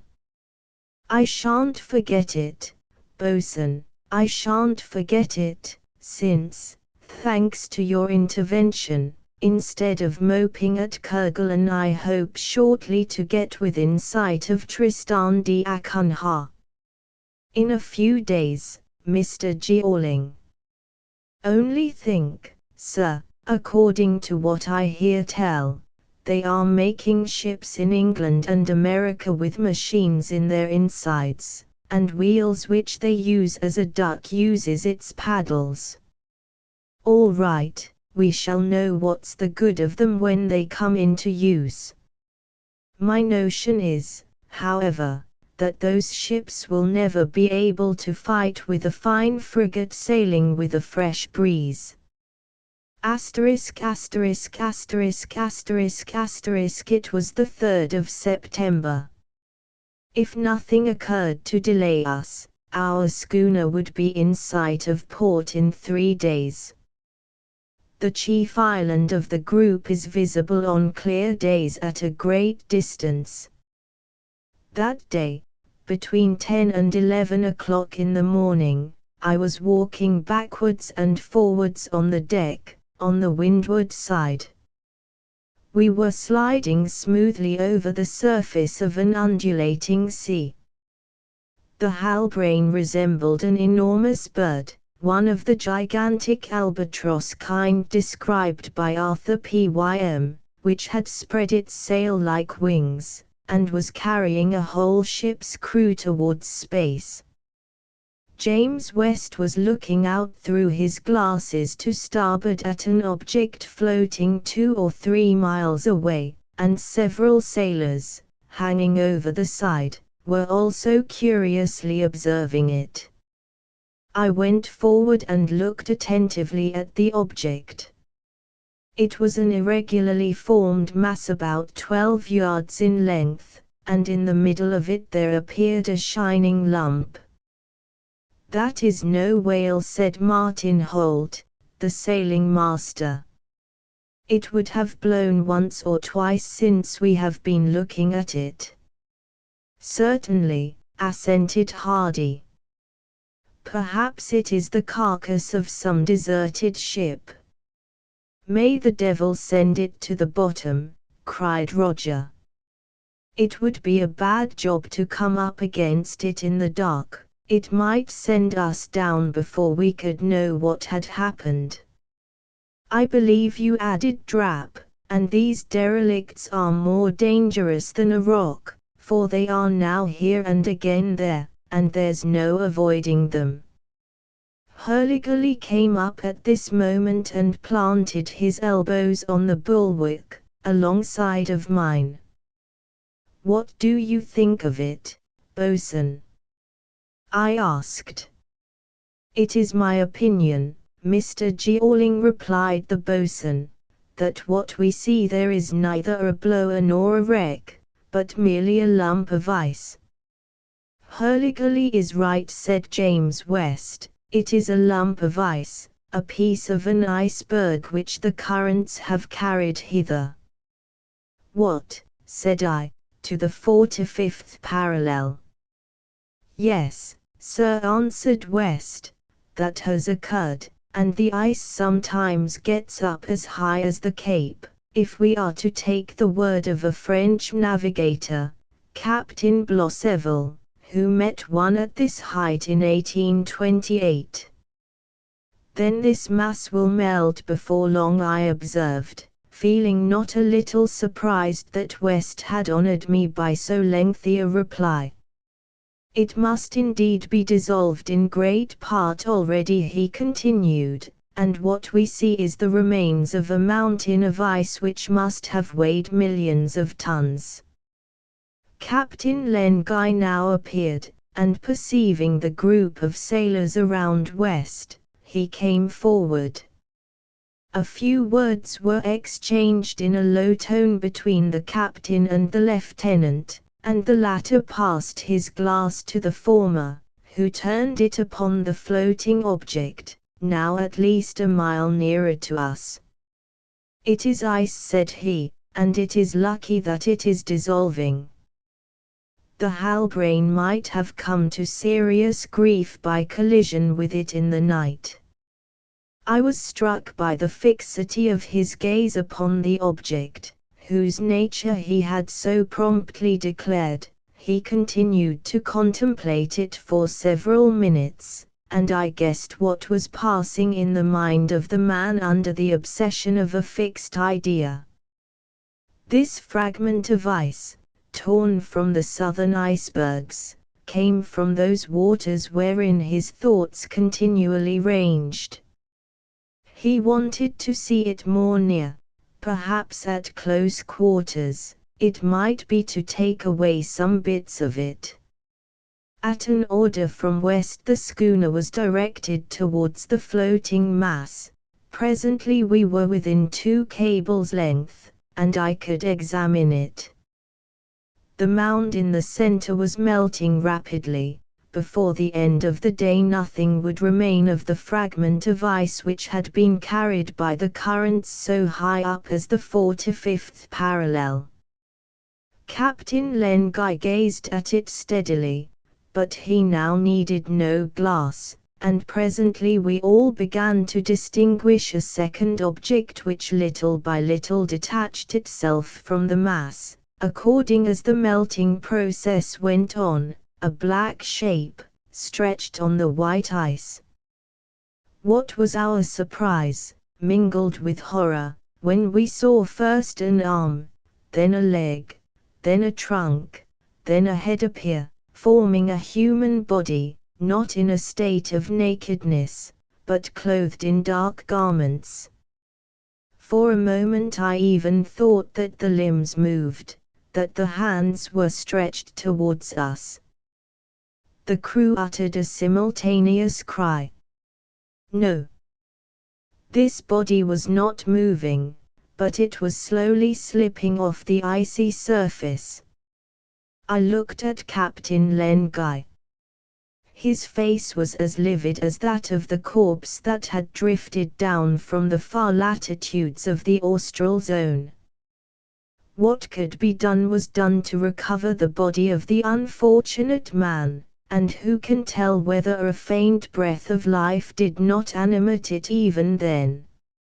In any case his pockets might perhaps contain some document that would enable his identity to be established.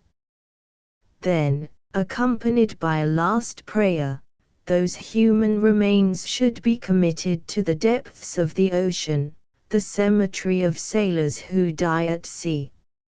A boat was let down.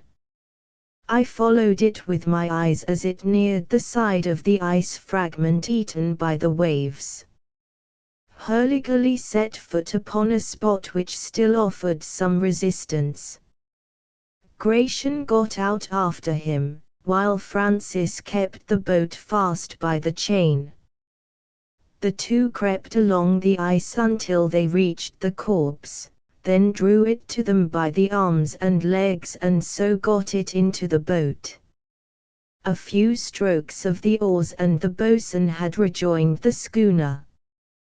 The corpse, completely frozen, having been laid at the foot of the mizzen-mast, Captain Lenguy approached and examined it long and closely, as though he sought to recognize it.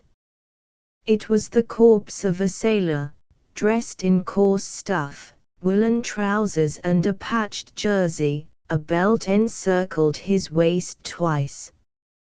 His death had evidently occurred some months previously, probably very soon after the unfortunate man had been carried away by the drift. He was about 40, with slightly grizzled hair, a mere skeleton covered with skin. He must have suffered agonies of hunger. Captain Lenguy lifted up the hair, which had been preserved by the cold, raised the head, gazed upon the scaled eyelids, and finally said with a sort of sob, "Patterson." "Patterson! Patterson!" I exclaimed. The name, common as it was, touched some chord in my memory. When had I heard it uttered? Had I read it anywhere? At this moment, James West, on a hint from the boatswain, searched the pockets of the dead man, and took out of them a knife, some string, an empty tobacco box, and lastly a leather pocketbook furnished with a metallic pencil. "Give me that," said the captain. Some of the leaves were covered with writing, almost entirely effaced by the damp. He found, however, some words on the last page which were still legible, and my emotion may be imagined when I heard him read aloud in a trembling voice, "The Jane. Sallal Island by 83. There 11 years. Captain 5 sailors surviving. Hasten to bring the maid." And under these lines was a name, a signature, the name of Patterson. Then I remembered. Patterson was the second officer of the Jane, the mate of that schooner which had picked up Arthur Pym and Dirk Peters on the wreck of the Grampus, the Jane having reached Sallal Island, the Jane which was attacked by natives and blown up in the midst of those waters. So then it was all true. Edgar Poe's work was that of an historian, not a writer of romance. Arthur Gordon Pym's journal had actually been confided to him. Direct relations had been established between them. Arthur Pym existed, or rather he had existed, he was a real being. And he had died, by a sudden and deplorable death under circumstances not revealed before he had completed the narrative of his extraordinary voyage. And what parallel had he reached on leaving Sallal Island with his companion, Dirk Peters, and how had both of them been restored to their native land, America? I thought my head was turning, that I was going mad. I who accused Captain Guy of being insane. No. I had not heard aright. I had misunderstood. This was a mere phantom of my fancy. And yet, how was I to reject the evidence found on the body of the mate of the Jane, that Patterson whose words were supported by ascertained dates? And above all, how could I retain a doubt, after James West, who was the most self-possessed among us, had succeeded in deciphering the following fragments of sentences, drifting since the 3rd of June north of Sallal Island? Still there. Captain William Guy and 5 of the men of the Jane. The piece of ice I am on is drifting across the iceberg. Food will soon fail me. Since the 13th of June my last resources exhausted today. 16th of June. I am going to die. So then for nearly 3 months Patterson's body had lain on the surface of this ice waif which we had met on our way from the Kerguelens to Tristan d'Acunha. Ah! Why had we not saved the mate of the Jane? I had to yield to evidence. Captain Len Guy, who knew Patterson, had recognized him in this frozen corpse. It was indeed he who accompanied the captain of the Jane when he had interred that bottle, containing the letter which I had refused to believe authentic, at the Kerguelens. Yes. For 11 years, the survivors of the English schooner had been cast away there without any hope of succor. Len Guy turned to me and said, "Do you believe, now?" I believe, said I, falteringly, but Captain William Guy of the Jane, and Captain Len Guy of the Halbrane, are brothers, he cried in a loud voice, which was heard by all the crew. Then we turned our eyes once more to the place where the lump of ice had been floating, but the double influence of the solar rays and the waters in this latitude had produced its effect. No trace of the dead man's last refuge remained on the surface of the sea. Chapter 7. Tristan d'Acunha. 4 days later, the Halbrane neared that curious island of Tristan d'Acunha, which may be described as the big boiler of the African seas. By that time I had come to realize that the hallucination of Captain Len Guy was a truth, and that he and the captain of the Jane, also a reality, were connected with each other by this ocean waif from the authentic expedition of Arthur Pym. My last doubts were buried in the depths of the ocean with the body of Patterson. And now, what was Captain Len Guy going to do? There was not a shadow of doubt on that point. He would take the Halbrane to Sallal Island, as marked upon Patterson's notebook. His lieutenant, James West, would go whithersoever he was ordered to go. His crew would not hesitate to follow him, and would not be stopped by any fear of passing the limits assigned to human power, for the soul of their captain and the strength of their lieutenant would be in them.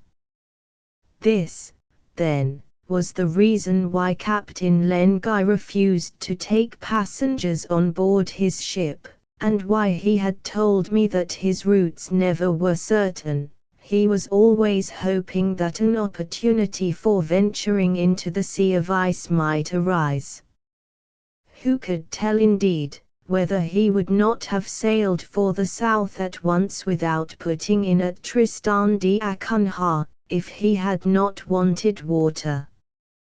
After what I had said before I went on board the Halbrane, I should have had no right to insist on his proceeding to the island for the sole purpose of putting me ashore. But a supply of water was indispensable, and besides, it might be possible there to put the schooner in a condition to contend with the icebergs and gain the open sea, since open it was beyond the 82nd parallel. In fact, to attempt what Lieutenant Wilkes of the American Navy was then attempting.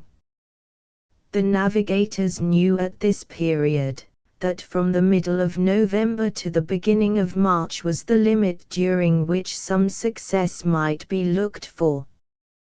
The temperature is more bearable then, storms are less frequent, the icebergs break loose from the mass, the ice wall has holes in it, and perpetual day reigns in that distant region. Tristan d'Acunha lies to the south of the zone of the regular southwest winds. Its climate is mild and moist. The prevailing winds are west and northwest, and, during the winter, August and September, south. The island was inhabited, from 1811, by American whale fishers. After them, English soldiers were installed there to watch the St. Helena seas, and these remained until after the death of Napoleon, in 1821. Several years later the group of islands populated by Americans and Dutchmen from the Cape acknowledged the suzerainty of Great Britain, but this was not so in 1839. My personal observation at that date convinced me that the possession of Tristan d'Acunha was not worth disputing. In the 16th century the islands were called the Land of Life. On the 5th of September, in the morning, the towering volcano of the chief island was signaled, a huge snow-covered mass, whose crater formed the basin of a small lake. Next day, on our approach, we could distinguish a vast heaped-up lava field. At this distance the surface of the water was striped with gigantic seaweeds, vegetable ropes, varying in length from 600 to 1200 feet, and as thick as a wine barrel. Here I should mention that for 3 days subsequent to the finding of the fragment of ice, Captain Len Guy came on deck for strictly nautical purposes only, and I had no opportunities of seeing him except at meals, when he maintained silence, that not even James West could have enticed him to break.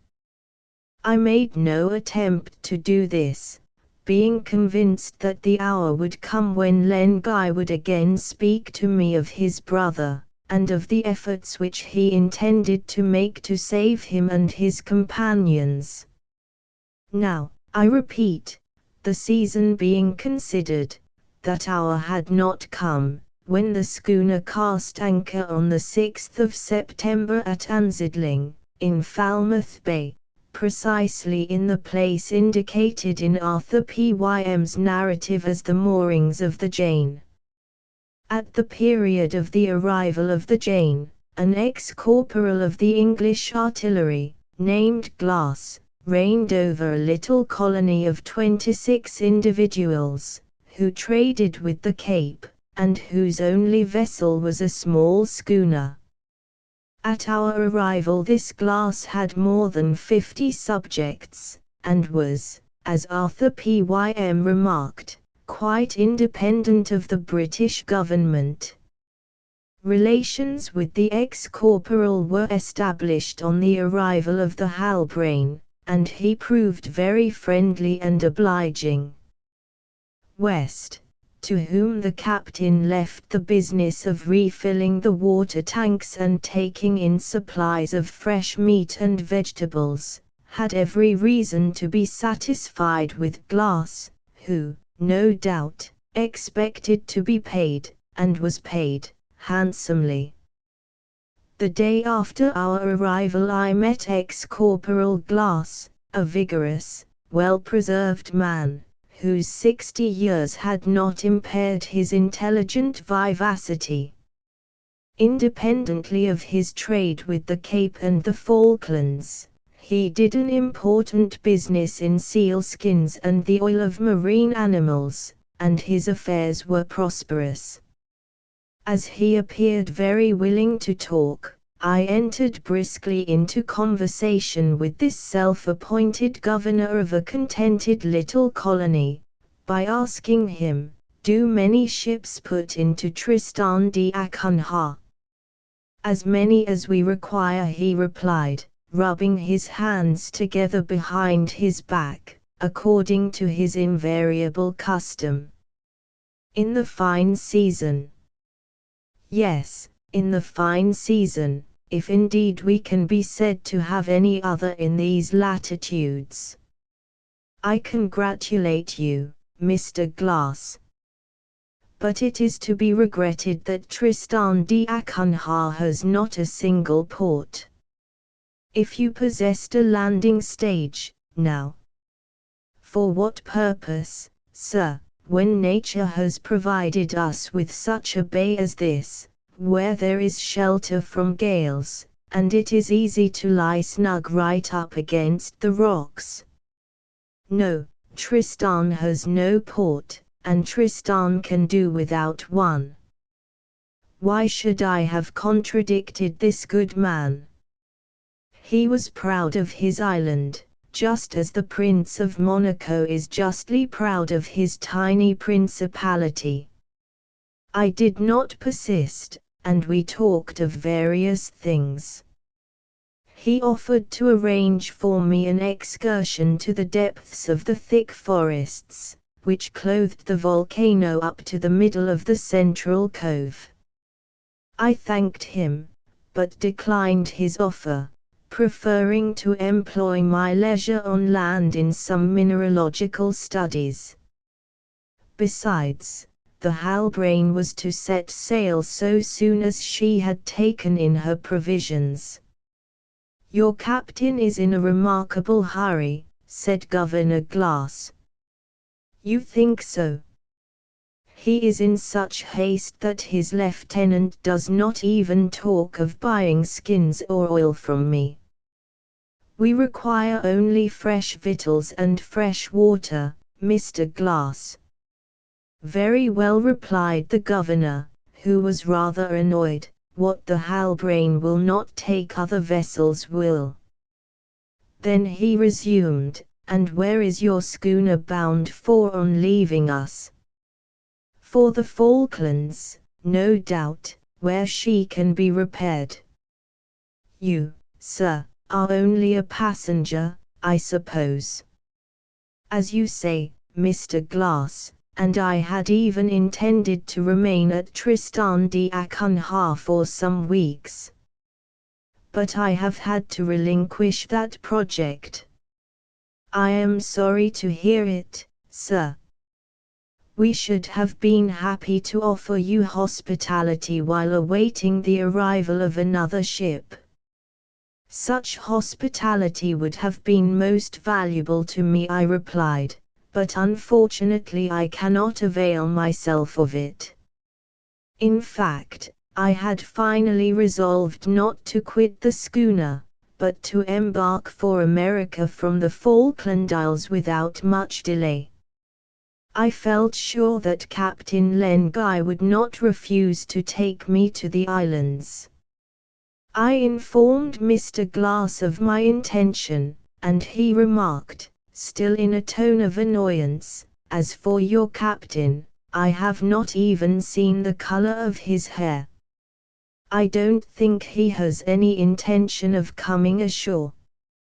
"Is he ill?" "Not to my knowledge. But it does not concern you, since he has sent his lieutenant to represent him." "Oh, he's a cheerful person.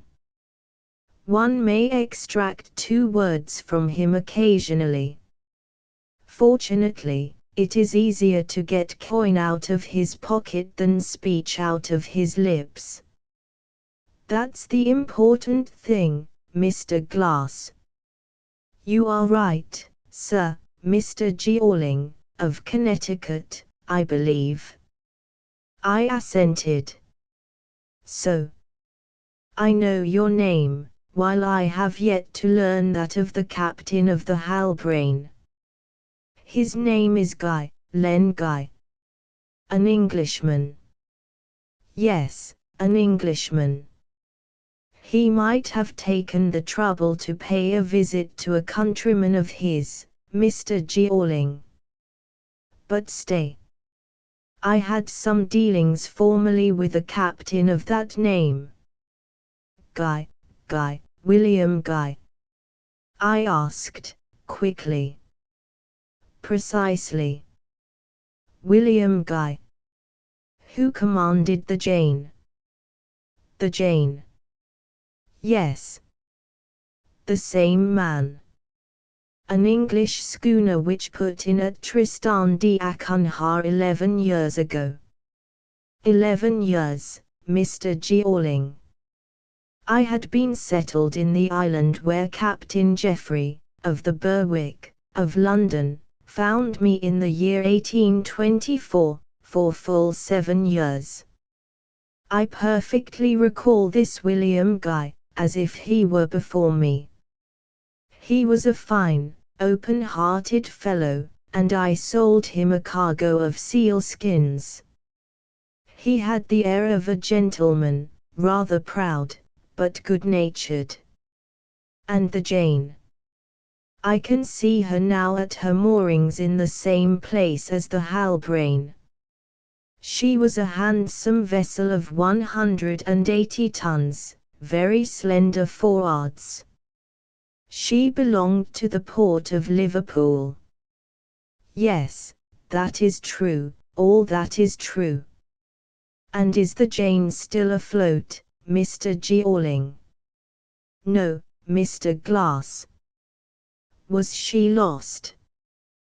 The fact is only too true, and the greater part of her crew with her.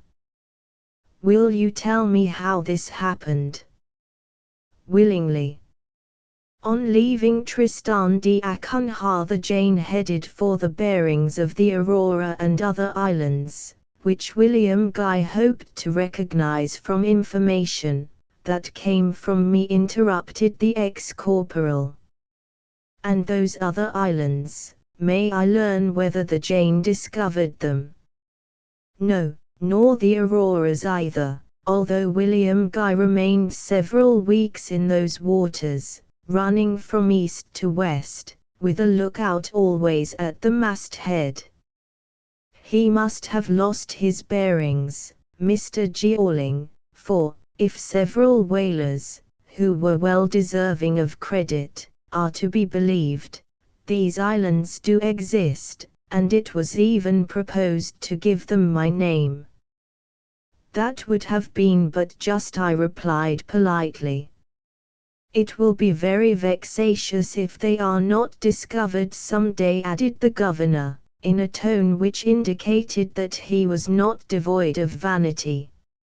It was then, I resumed, that Captain Guy resolved to carry out a project he had long cherished, and in which he was encouraged by a certain passenger who was on board the Jane, Arthur Gordon Pym, exclaimed Glass, and his companion, one Dirk Peters. The two had been picked up at sea by the schooner. You knew them, Mr. Glass? I asked eagerly. Knew them, Mr. Jeorling? I should think I did, indeed.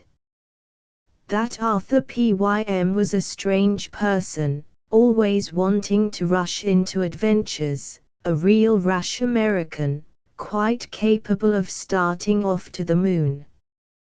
Has he gone there at last?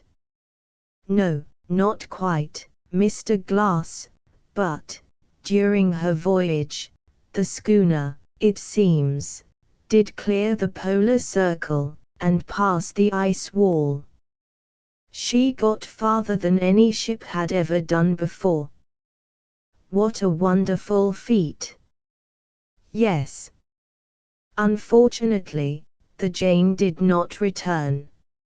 Arthur Pym and William Guy escaped the doom of the Jane and the most of her crew. They even got back to America, how I do not know.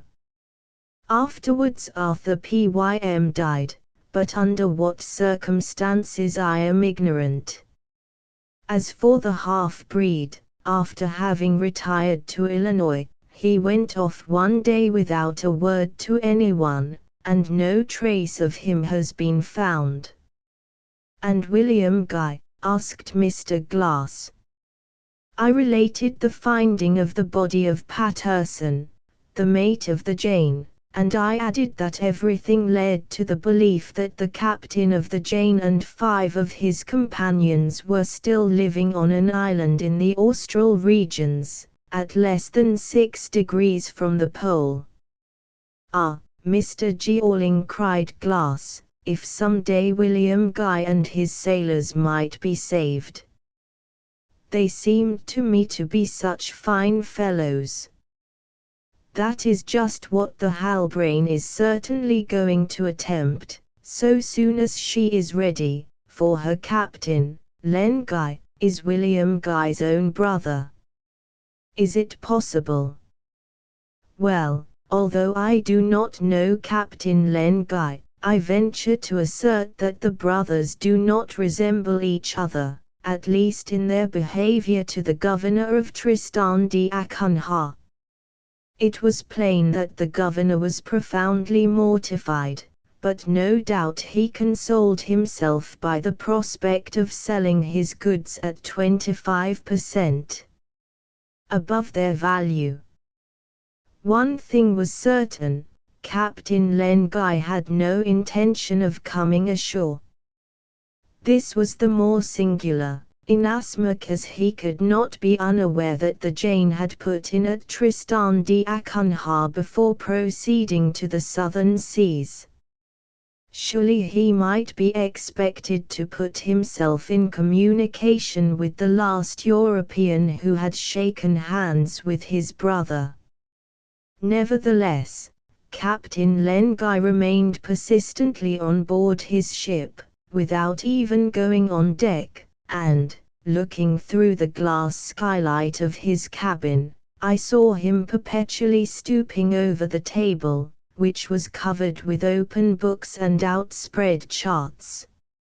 No doubt the charts were those of the austral latitudes, and the books were narratives of the precursors of the Jane in those mysterious regions of the south. On the table lay also a volume which had been read and reread 100 times. Most of its pages were dog's-eared and their margins were filled with penciled notes. And on the cover shone the title in brightly gilded letters, The Adventures of Arthur Gordon Pym. Chapter 8. Bound for the Falklands. On the 8th of September, in the evening, I had taken leave of His Excellency the Governor-General of the Archipelago of Tristan d'Acunha, for such is the official title bestowed upon himself by that excellent fellow, Glass, ex-corporal of artillery in the British Army. On the following day, before dawn, the Halbrane sailed. After we had rounded Herald Point, the few houses of Anzidlung disappeared behind the extremity of Falmouth Bay. A fine breeze from the east carried us along gaily. During the morning we left behind us in succession Elephant Bay, Hardy Rock, West Point, Cotton Bay, and Daly's Promontory, but it took the entire day to lose sight of the volcano of Tristan d'Acunha, which is 8,000 feet high. Its snow-clad bulk was at last veiled by the shades of evening. During that week our voyage proceeded under the most favorable conditions. If these were maintained, the end of the month of September ought to bring us within sight of the first peaks of the Falkland Group, and so, very sensibly towards the south, the schooner having descended from the 38th parallel to the 55th degree of latitude.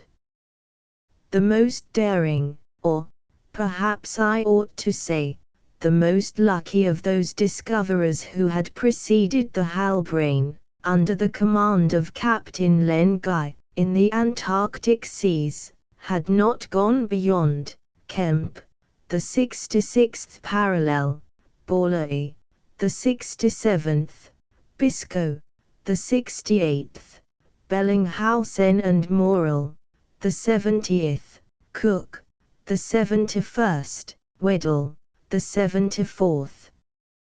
And it was beyond the 83rd, nearly 550 miles farther, that we must go to the succor of the survivors of the Jane. I confess that for a practical man of unimaginative temperament, I felt strangely excited. A nervous restlessness had taken possession of me. I was haunted by the figures of Arthur Pym and his companions, lost in Antarctic ice deserts. I began to feel a desire to take part in the proposed undertaking of Captain Lengai. I thought about it incessantly. As a fact, there was nothing to recall me to America. It is true that whether I should get the consent of the commander of the Halbrane remained to be seen, but, after all, why should he refuse to keep me as a passenger? Would it not be a very human satisfaction to him to give me material proof that he was in the right, by taking me to the very scene of a catastrophe that I had regarded as fictitious, showing me the remains of the Jane at Sallal, and landing me on that self-same island which I had declared to be a myth. Nevertheless, I resolved to wait, before I came to any definite determination, until an opportunity of speaking to the captain should arise. Cook's route was effectually barred by ice floes. After an interval of unfavorable weather, during which the Halbrane made but slow progress, on the 4th of October, in the morning, the aspect of the sky and the sea underwent a marked change. The wind became calm, the waves abated, and the next day the breeze veered to the northwest.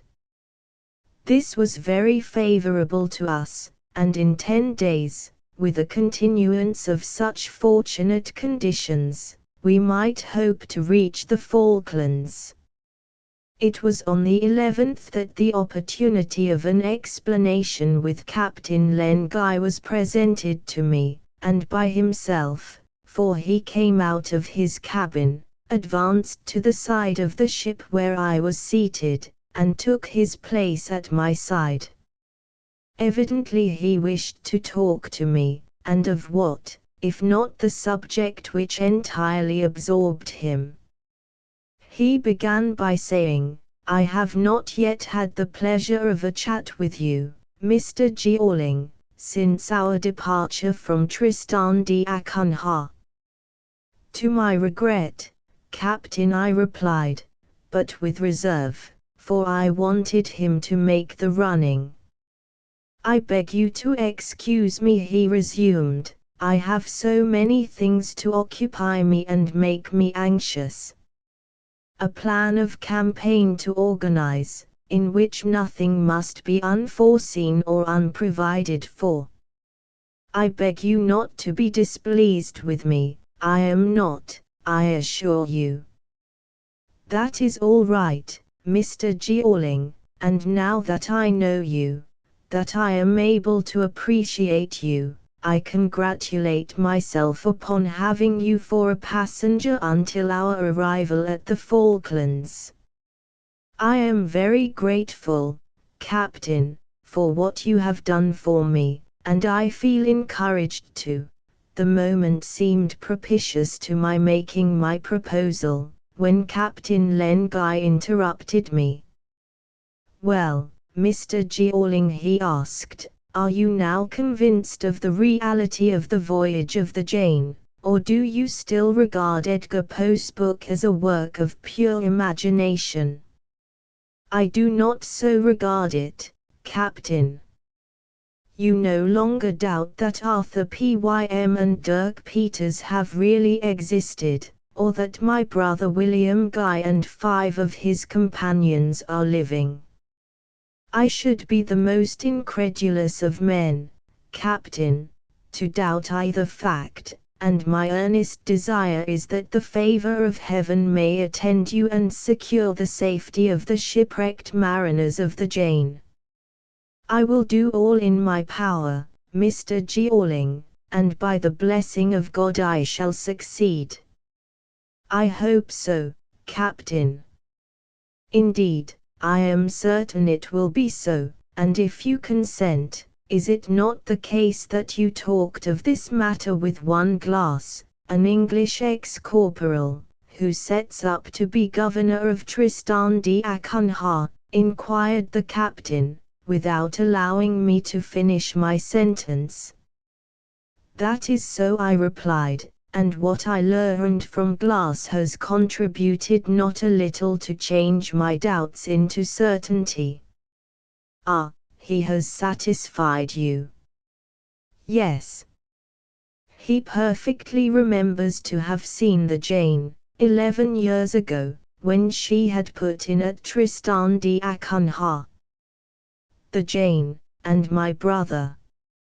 He told me that he had personal dealings with Captain William Guy. And he traded with the Jane." "Yes, as he has just been trading with the Halbrane." "She was moored in this bay?" "In the same place as your schooner." "And, Arthur Pym, Dirk Peters. He was with them frequently. Did he ask what had become of them? Oh yes, and I informed him of the death of Arthur Pym, whom he regarded as a foolhardy adventurer, capable of any daring folly. Say a madman, and a dangerous madman, Mr. Jeorling. Was it not he who led my unfortunate brother into that fatal enterprise? There is, indeed, reason to believe so from his narrative. And never to forget it, added the captain in a tone of agitation. This man, Glass, I resumed, also knew Patterson, the mate of the Jane. He was a fine, brave, faithful fellow, Mr. Jeorling, and devoted, body and soul, to my brother. As West is to you, Captain. Does Glass know where the shipwrecked men from the Jane are now? I told him, Captain, and also all that you have resolved to do to save them. I did not think proper to add that Glass had been much surprised at Captain Guy's abstaining from visiting him, as, in his absurd vanity, he held the commander of the Halbrane bound to do, nor that he did not consider the governor of Tristan d'Acunha bound to take the initiative. I wish to ask you, Mr. Jeorling, whether you think everything in Arthur Pym's journal, which has been published by Edgar Poe, is exactly true.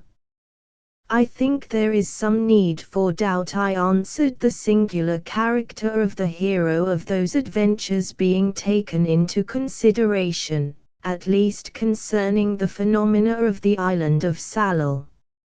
And we know that Arthur Pym was mistaken in asserting that Captain William Guy and several of his companions perished in the landslip of the hill at Clock.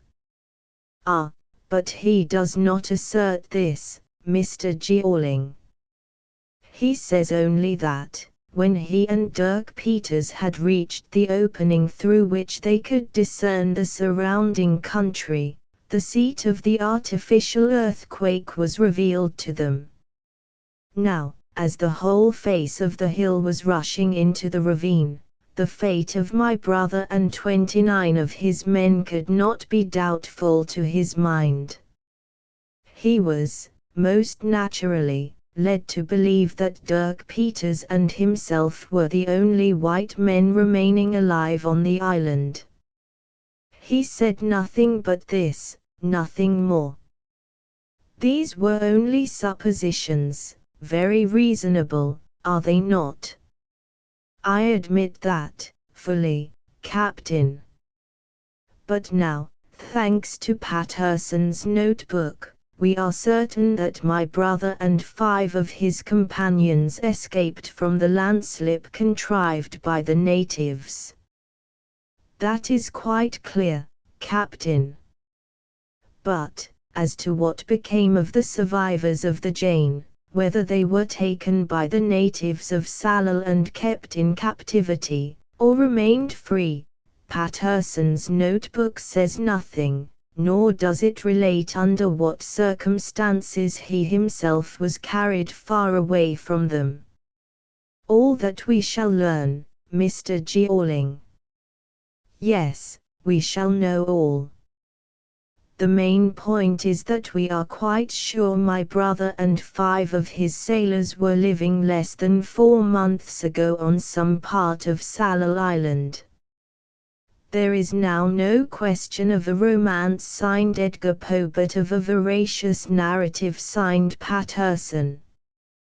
Captain, said I, will you let me be one of your company until the end of the campaign of the Halbrane in the Antarctic seas? Captain Lenguy looked at me with a glance as penetrating as a keen blade. Otherwise he did not appear surprised by the proposal I had made. Perhaps he had been expecting it, and he uttered only the single word, willingly. Chapter 9. Fitting out the Halbrane. On the 15th of October, our schooner cast anchor in Port Egmont, on the north of West Falkland. The group is composed of 2 islands, one the above named, the other Soledad or East Falkland. Captain Lenguy gave 12 hours leave to the whole crew. The next day the proceedings were to begin by a careful and minute inspection of the vessel's hull and keel, in view of the contemplated prolonged navigation of the Antarctic seas. That day Captain Lenguy went ashore, to confer with the governor of the group on the subject of the immediate revictualling of the schooner. He did not intend to make expense a consideration, because the whole adventure might be wrecked by an unwise economy. Besides, I was ready to aid with my purse, as I told him, and I intended that we should be partners in the cost of this expedition. James West remained on board all day, according to his custom in the absence of the captain, and was engaged until evening in the inspection of the hold. I did not wish to go ashore until the next day. I should have ample time while we remained in port to explore Port Egmont and its surroundings, and to study the geology and mineralogy of the island. Hurliguerly regarded the opportunity as highly favorable for the renewal of talk with me, and availed himself of it accordingly. He accosted me as follows: "Accept my sincere compliments, Mr. Jeorling." "And wherefore, boatswain?" "On account of what I have just heard, that you are to come with us to the far end of the Antarctic seas." "Oh, not so far, I imagine, and if it is not a matter of going beyond the 84th parallel, who can tell?" replied the boatswain. "At all events the Halbrane will make more degrees of latitude than any other ship before her." "We shall see." "And does that not alarm you, Mr. Jeorling?" "Not in the very least." "Nor us, rest assured." "No, no. You see, Mr. Jeorling, our captain is a good one, although he is no talker. You only need to take him the right way. First he gives you the passage to Tristan d'Acunha that he refused you at first, and now he extends it to the pole." "The pole is not the question, boatswain." "Ah, it will be reached at last, some day." "The thing has not yet been done. And, besides, I don't take much interest in the pole, and have no ambition to conquer it. In any case it is only to Sallal Island, of course. Nevertheless, you will acknowledge that our captain has been very accommodating to you, and therefore I am much obliged to him, boatswain, and I hasten to add, to you also, since it is to your influence I owe my passage." "Very likely." Hurliguerly, a good fellow at bottom, as I afterwards learned, discerned a little touch of irony in my tone, but he did not appear to do so. He was resolved to persevere in his patronage of me. And, indeed, his conversation could not be otherwise than profitable to me, for he was thoroughly acquainted with the Falkland Islands. The result was that on the following day I went ashore adequately prepared to begin my perquisitions. At that period the Falklands were not utilized as they have been since. It was at a later date that Port Stanley, described by Elisee Reclus, the French geographer, as ideal, was discovered. Port Stanley is sheltered at every point of the compass, and could contain all the fleets of Great Britain. If I had been sailing for the last 2 months with bandaged eyes, and without knowing whither the Halbrane was bound, and had been asked during the first few hours at our moorings, "Are you in the Falkland Isles or in Norway?" I should have puzzled how to answer the question. For here were coasts forming deep creeks, the steep hills with peaked sides, and the coast ledges faced with grey rock. Even the seaside climate, exempt from great extremes of cold and heat, is common to the two countries. Besides, the frequent rains of Scandinavia visit Magellan's region in like abundance. Both have dense fogs, and, in spring and autumn, winds so fierce that the very vegetables in the fields are frequently rooted up. A few walks inland would, however, have sufficed to make me recognize that I was still separated by the equator from the waters of northern Europe. What had I found to observe in the neighborhood of Port Egmont after my explorations of the first few days? Nothing but the signs of a sickly vegetation, nowhere arborescent. Here and there a few shrubs grew, in place of the flourishing firs of the Norwegian mountains, and the surface of a spongy soil which sinks and rises under the foot is carpeted with mosses, fungi, and lichens. No. This was not the enticing country where the echoes of the sagas resound, this was not the poetic realm of Woden and the Valkyries. On the deep waters of the Falkland Strait, which separates the two principal isles, great masses of extraordinary aquatic vegetation floated, and the bays of the archipelago, where whales were already becoming scarce, were frequented by other marine mammals of enormous size, seals, 25 feet long by 20 in circumference, and great numbers of sea elephants, wolves, and lions, of proportions no less gigantic. The uproar made by these animals, by the females and their young especially, surpasses description. One would think that herds of cattle were bellowing on the beach. Neither difficulty nor danger attends the capture, or at least the slaughter of the marine beasts. The sealers kill them with a blow of a club when they are lying in the sands on the strand. These are the special features that differentiate Scandinavia from the Falklands, not to speak of the infinite number of birds which rose on my approach, grebe, cormorants, black-headed swans, and above all, tribes of penguins, of which hundreds of thousands are massacred every year. One day, when the air was filled with a sound of braying, sufficient to deafen one, I asked an old sailor belonging to Port Egmont, "Are there asses about here?" "Sir," he replied, "those are not asses that you hear, but penguins." The asses themselves, had any been there, would have been deceived by the braying of these stupid birds. I pursued my investigations some way to the west of the bay.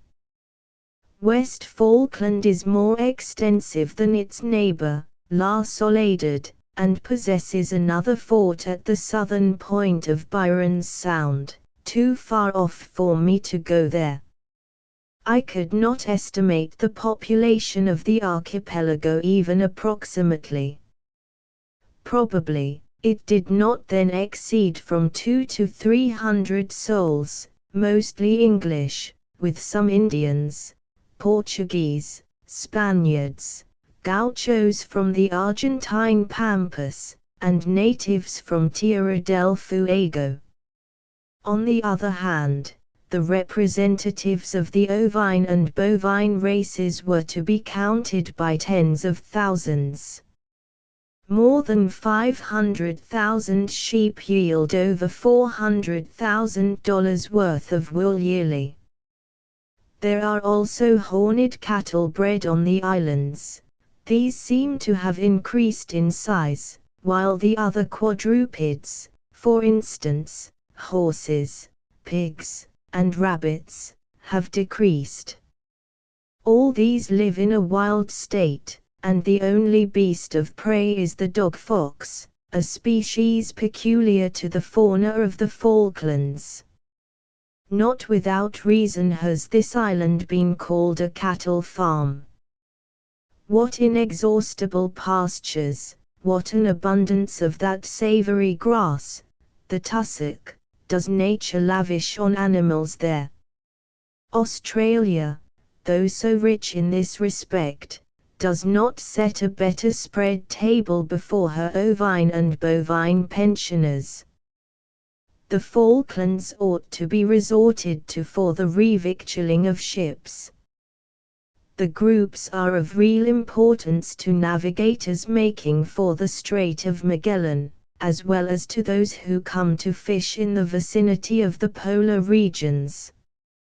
When the work on the hull was done, West occupied himself with the masts and the rigging, with the assistance of Martin Holt, our sailing master, who was very clever at this kind of industry.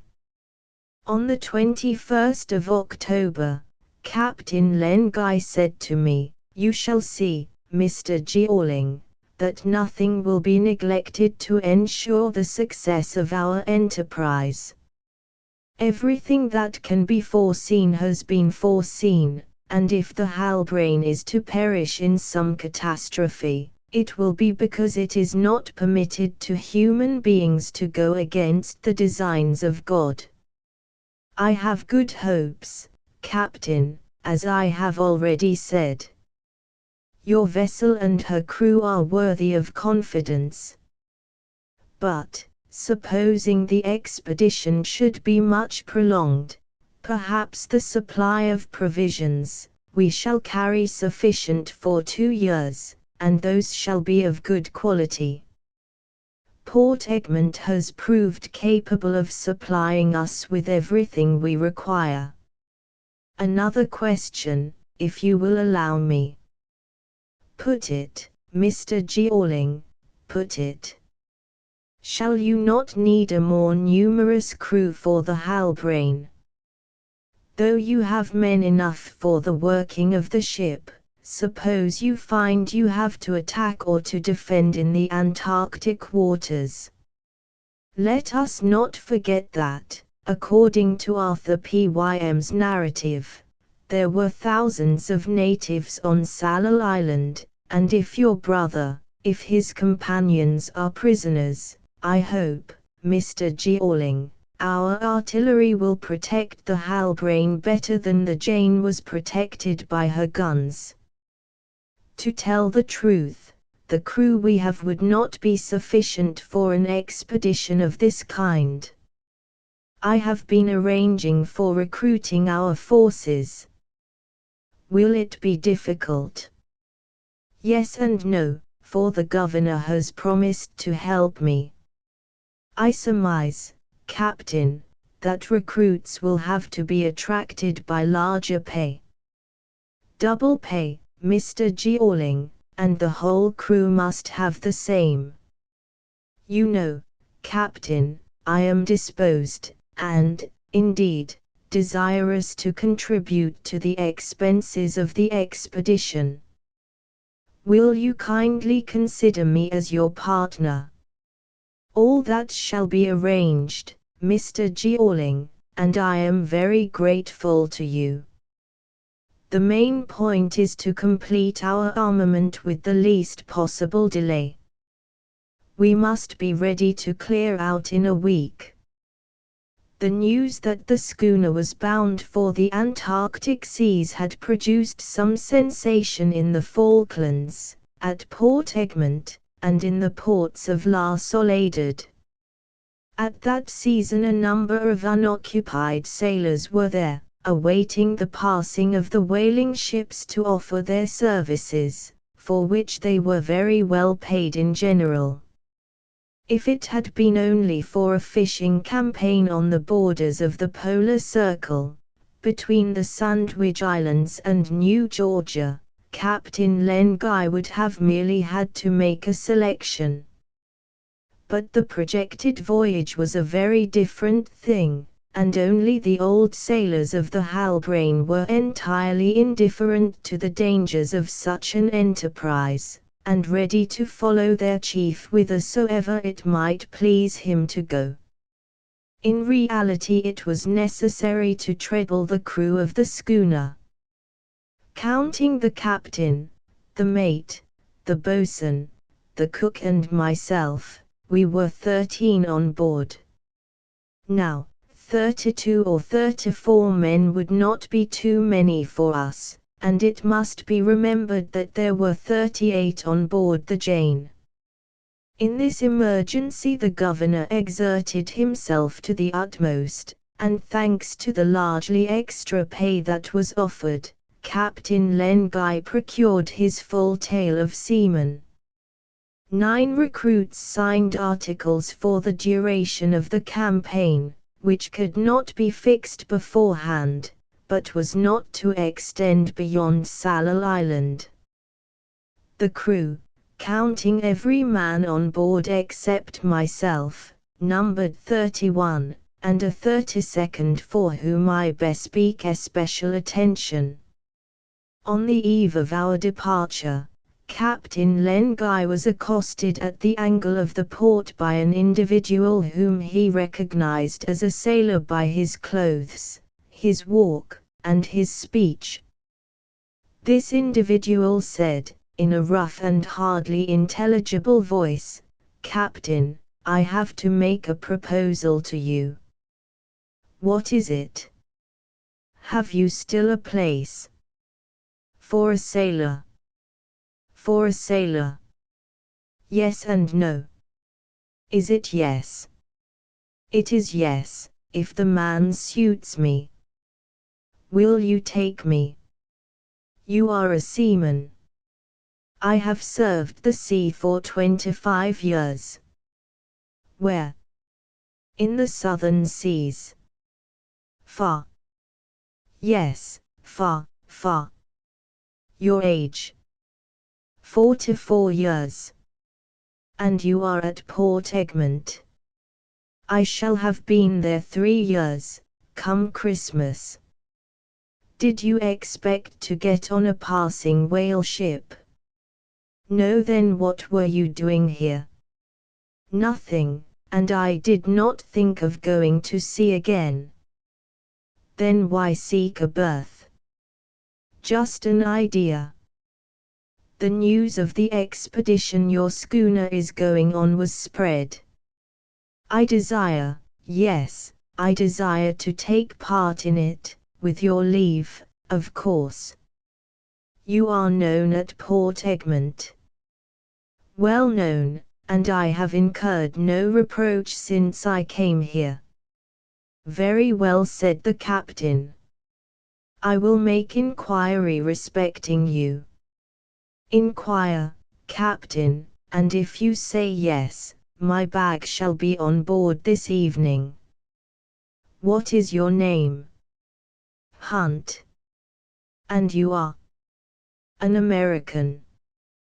This Hunt was a man of short stature, his weather-beaten face was brick red, his skin of a yellowish-brown like an Indian's, his body clumsy, his head very large, his legs were bowed, his whole frame denoted exceptional strength, especially the arms, which terminated in huge hands.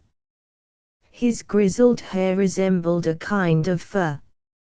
a particular and anything but prepossessing character was imparted to the physiognomy of this individual by the extraordinary keenness of his small eyes, his almost lipless mouth, which stretched from ear to ear, and his long teeth, which were dazzlingly white, their enamel being intact, for he had never been attacked by scurvy, the common scourge of seamen in high latitudes.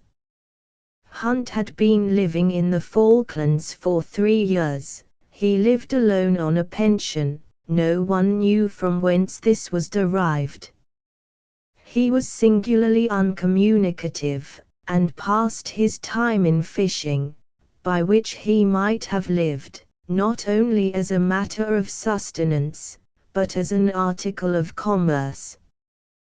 The information gained by Captain Len Guy was necessarily incomplete, as it was confined to Hunt's conduct during his residence at Port Egmont. The man did not fight, he did not drink, and he had given many proofs of his Herculean strength. Concerning his past nothing was known, but undoubtedly he had been a sailor. He had said more to Len Guy than he had ever said to anybody, but he kept silence respecting the family to which he belonged, and the place of his birth. This was of no importance. That he should prove to be a good sailor was all we had to think about. Hunt obtained a favorable reply, and came on board that same evening.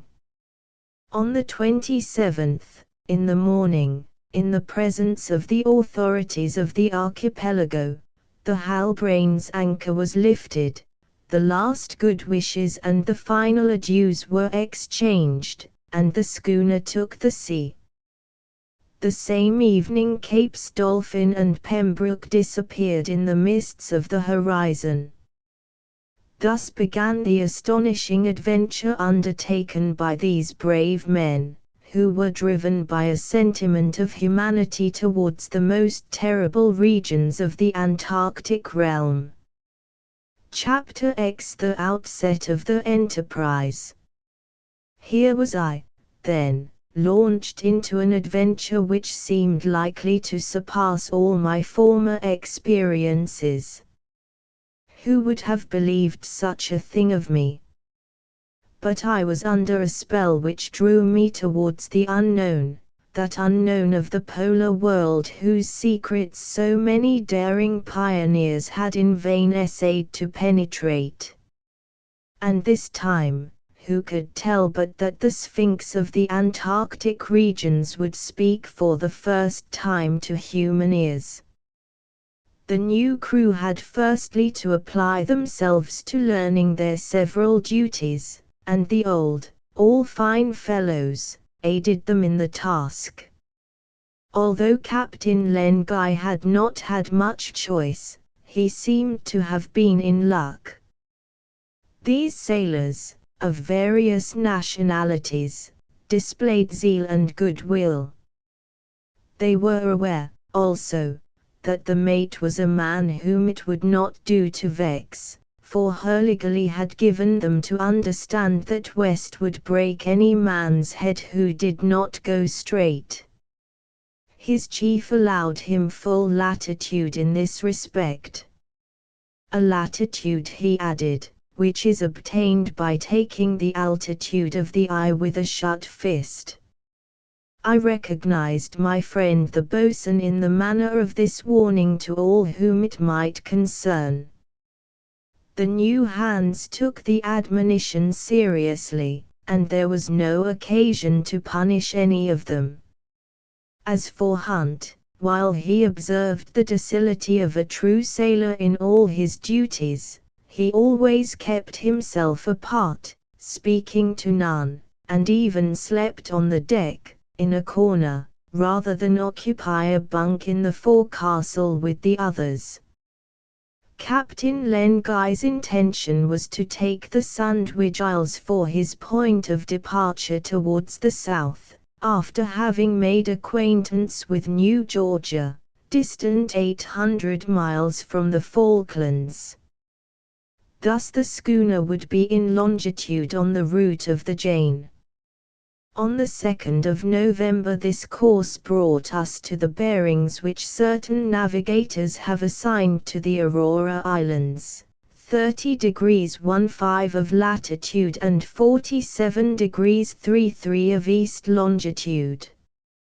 Well, then, notwithstanding the affirmations, which I regarded with suspicion, of the captains of the Aurora in 1762, of the Saint Miguel, in 1769, of the Pearl, in 1779, of the Prinicus and the Dolores, in 1790, of the Atrevida, in 1794, which gave the bearings of the 3 islands of the group, we did not perceive a single indication of land in the whole of the space traversed by us. It was the same with regard to the alleged islands of the conceited glass. Not a single little islet was to be seen in the position he had indicated, although the lookout was most carefully kept. It is to be feared that His Excellency the Governor of Tristan d'Acunha will never see his name figuring in geographical nomenclature. Taking in sail under difficulties. It was now the 6th of November. Our passage promised to be shorter than that of the Jane. We had no need to hurry, however. Our schooner would arrive before the gates of the iceberg wall would be open. For 3 days the weather caused the working of the ship to be unusually laborious, and the new crew behaved very well. Thereupon the boatswain congratulated them. Hurley bore witness that Hunt, for all his awkward and clumsy build, was in himself worth 3 men. A famous recruit, said he. Yes, indeed, I replied, and gained just at the last moment. Very true, Mr. Georling. But what a face and head he has, that Hunt. I have often met Americans like him in the regions of the far west, I answered, and I should not be surprised if this man had Indian blood in his veins. Do you ever talk with Hunt? Very seldom, Mr. Georling. He keeps himself to himself, and away from everybody. And yet, it is not for want of mouth. I never saw anything like his. And his hands. Have you seen his hands? Be on your guard, Mr. Georling, if ever he wants to shake hands with you. Fortunately, boatswain, Hunt does not seem to be quarrelsome. He appears to be a quiet man who does not abuse his strength. No, except when he is setting a halyard. Then I am always afraid the pulley will come down and the yard with it. Hunt certainly was a strange being, and I could not resist observing him with curiosity, especially as it struck me that he regarded me at times with a curious intentness. On the 10th of November, at about 2 in the afternoon, the lookout shouted, "Land ahead, starboard." An observation had just given 55 degrees 7 latitude and 41 degrees 13 longitude. This land could only be the Isle de Saint-Pierre. Its British names are South Georgia, New Georgia, and King George's Island, and it belongs to the circumpolar regions. It was discovered by the Frenchman, Bob, in 1675, before Cook, but, although he came in second, the celebrated navigator gave it the series of names which it still bears. The schooner took the direction of this island, whose snow-clad heights, formidable masses of ancient rock, rise to an immense altitude through the yellow fogs of the surrounding space. New Georgia, situated within 500 leagues of Magellan's Straits, belongs to the administrative domain of the Falklands. The British administration is not represented there by anyone. The island is not inhabited, although it is habitable, at least in the summer season. On the following day, while the men were gone in search of water, I walked about in the vicinity of the bay. The place was an utter desert, for the period at which sealing is pursued there had not arrived. New Georgia, being exposed to the direct action of the Antarctic polar current, is freely frequented by marine mammals. I saw several droves of these creatures on the rocks, the strand, and within the rock grottos of the coast. Whole smalas of penguins, standing motionless in interminable rows, brayed their protest against the invasion of an intruder, I allude to myself. Innumerable larks flew over the surface of the waters and the sands. Their song awoke my memory of lands more favored by nature. It is fortunate that these birds do not want branches to perch on, for there does not exist a tree in New Georgia. Here and there I found a few phanerogams, some pale-colored mosses, and especially tussock grass in such abundance that numerous herds of cattle might be fed upon the island. On the 12th of November the Halbrane sailed once more, and having doubled Charlotte Point at the extremity of Royal Bay, she headed in the direction of the Sandwich Islands, 400 miles from thence. So far we had not encountered floating ice. The reason was that the summer sun had not detached any, either from the icebergs or the southern lands. Later on, the current would draw them to the height of the 50th parallel, which, in the southern hemisphere, is that of Paris or Quebec.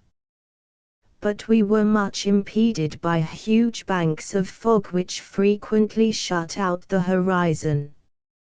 Nevertheless, as these waters presented no danger, and there was nothing to fear from ice packs or drifting icebergs, the Halbrane was able to pursue her route towards the Sandwich Islands comfortably enough. Great flocks of clangorous birds, breasting the wind and hardly moving their wings, passed us in the midst of the fogs. Petrels, divers, halcyons, and albatross, bound landwards, as though to show us the way. Owing, no doubt, to these mists, we were unable to discern Traversey Island. Captain Lenguy, however, thought some vague streaks of intermittent light which were perceived in the night, between the 14th and 15th, probably proceeded from a volcano which might be that of Traversey, as the crater frequently emits flames. On the 17th of November the schooner reached the archipelago to which Cook gave the name of Southern Thule in the first instance, as it was the most southern land that had been discovered at that period. He afterwards baptized it Sandwich Isles. James West repaired to Thule in the large boat, in order to explore the approachable points, while Captain Lenguy and I descended on the Bristol Strand. We found absolutely desolate country. The only inhabitants were melancholy birds of Antarctic species. Mosses and lichens cover the nakedness of an unproductive soil. Behind the beach a few firs rise to a considerable height on the bare hillsides, from whence great masses occasionally come crashing down with a thundering sound. Awful solitude reigns everywhere. There was nothing to attest the passage of any human being, or the presence of any shipwrecked persons on Bristol Island. West's exploration at Thule produced a precisely similar result. A few shots fired from our schooner had no effect but to drive away the crowd of petrels and divers, and to startle the rows of stupid penguins on the beach. While Captain Len Guy and I were walking, I said to him, "You know, of course, what Cook's opinion on the subject of the Sandwich Group was when he discovered it. At first he believed he had set foot upon a continent. According to him, the mountains of ice carried out of the Antarctic Sea by the drift were detached from that continent. He recognized afterwards that the Sandwiches only formed an archipelago, but, nevertheless, his belief that a polar continent farther south exists, remained firm and unchanged." "I know that is so, Mr. Jeorling," replied the captain, "but if such a continent exists, we must conclude that there is a great gap in its coast, and that Weddell and my brother each got in by that gap at 6 years' interval. That our great navigator had not the luck to discover this passage is easy to explain. He stopped at the 71st parallel. But others found it after Captain Cook, and others will find it again. And we shall be of the number, Captain." "Yes, with the help of God." Cook did not hesitate to assert that no one would ever venture farther than he had gone, and that the Antarctic lands, if any such existed, would never be seen, but the future will prove that he was mistaken. "They have been seen so far as the 84th degree of latitude, and who knows," said I, "perhaps beyond that, by Arthur Pym." "Perhaps, Mr. Jeorling. It is true that we have not to trouble ourselves about Arthur Pym, since he, at least, and Dirk Peters also, returned to America. But, supposing he did not return? I consider that we have not to face that eventuality," replied Captain Len Guy. Chapter 11. From the Sandwich Islands to the Polar Circle. The Halbrane, singularly favored by the weather, sighted the New South Orkneys group in 6 days after she had sailed from the Sandwich Islands. This archipelago was discovered by Palmer, an American, and Bothwell, an Englishman, jointly, in 1821–22.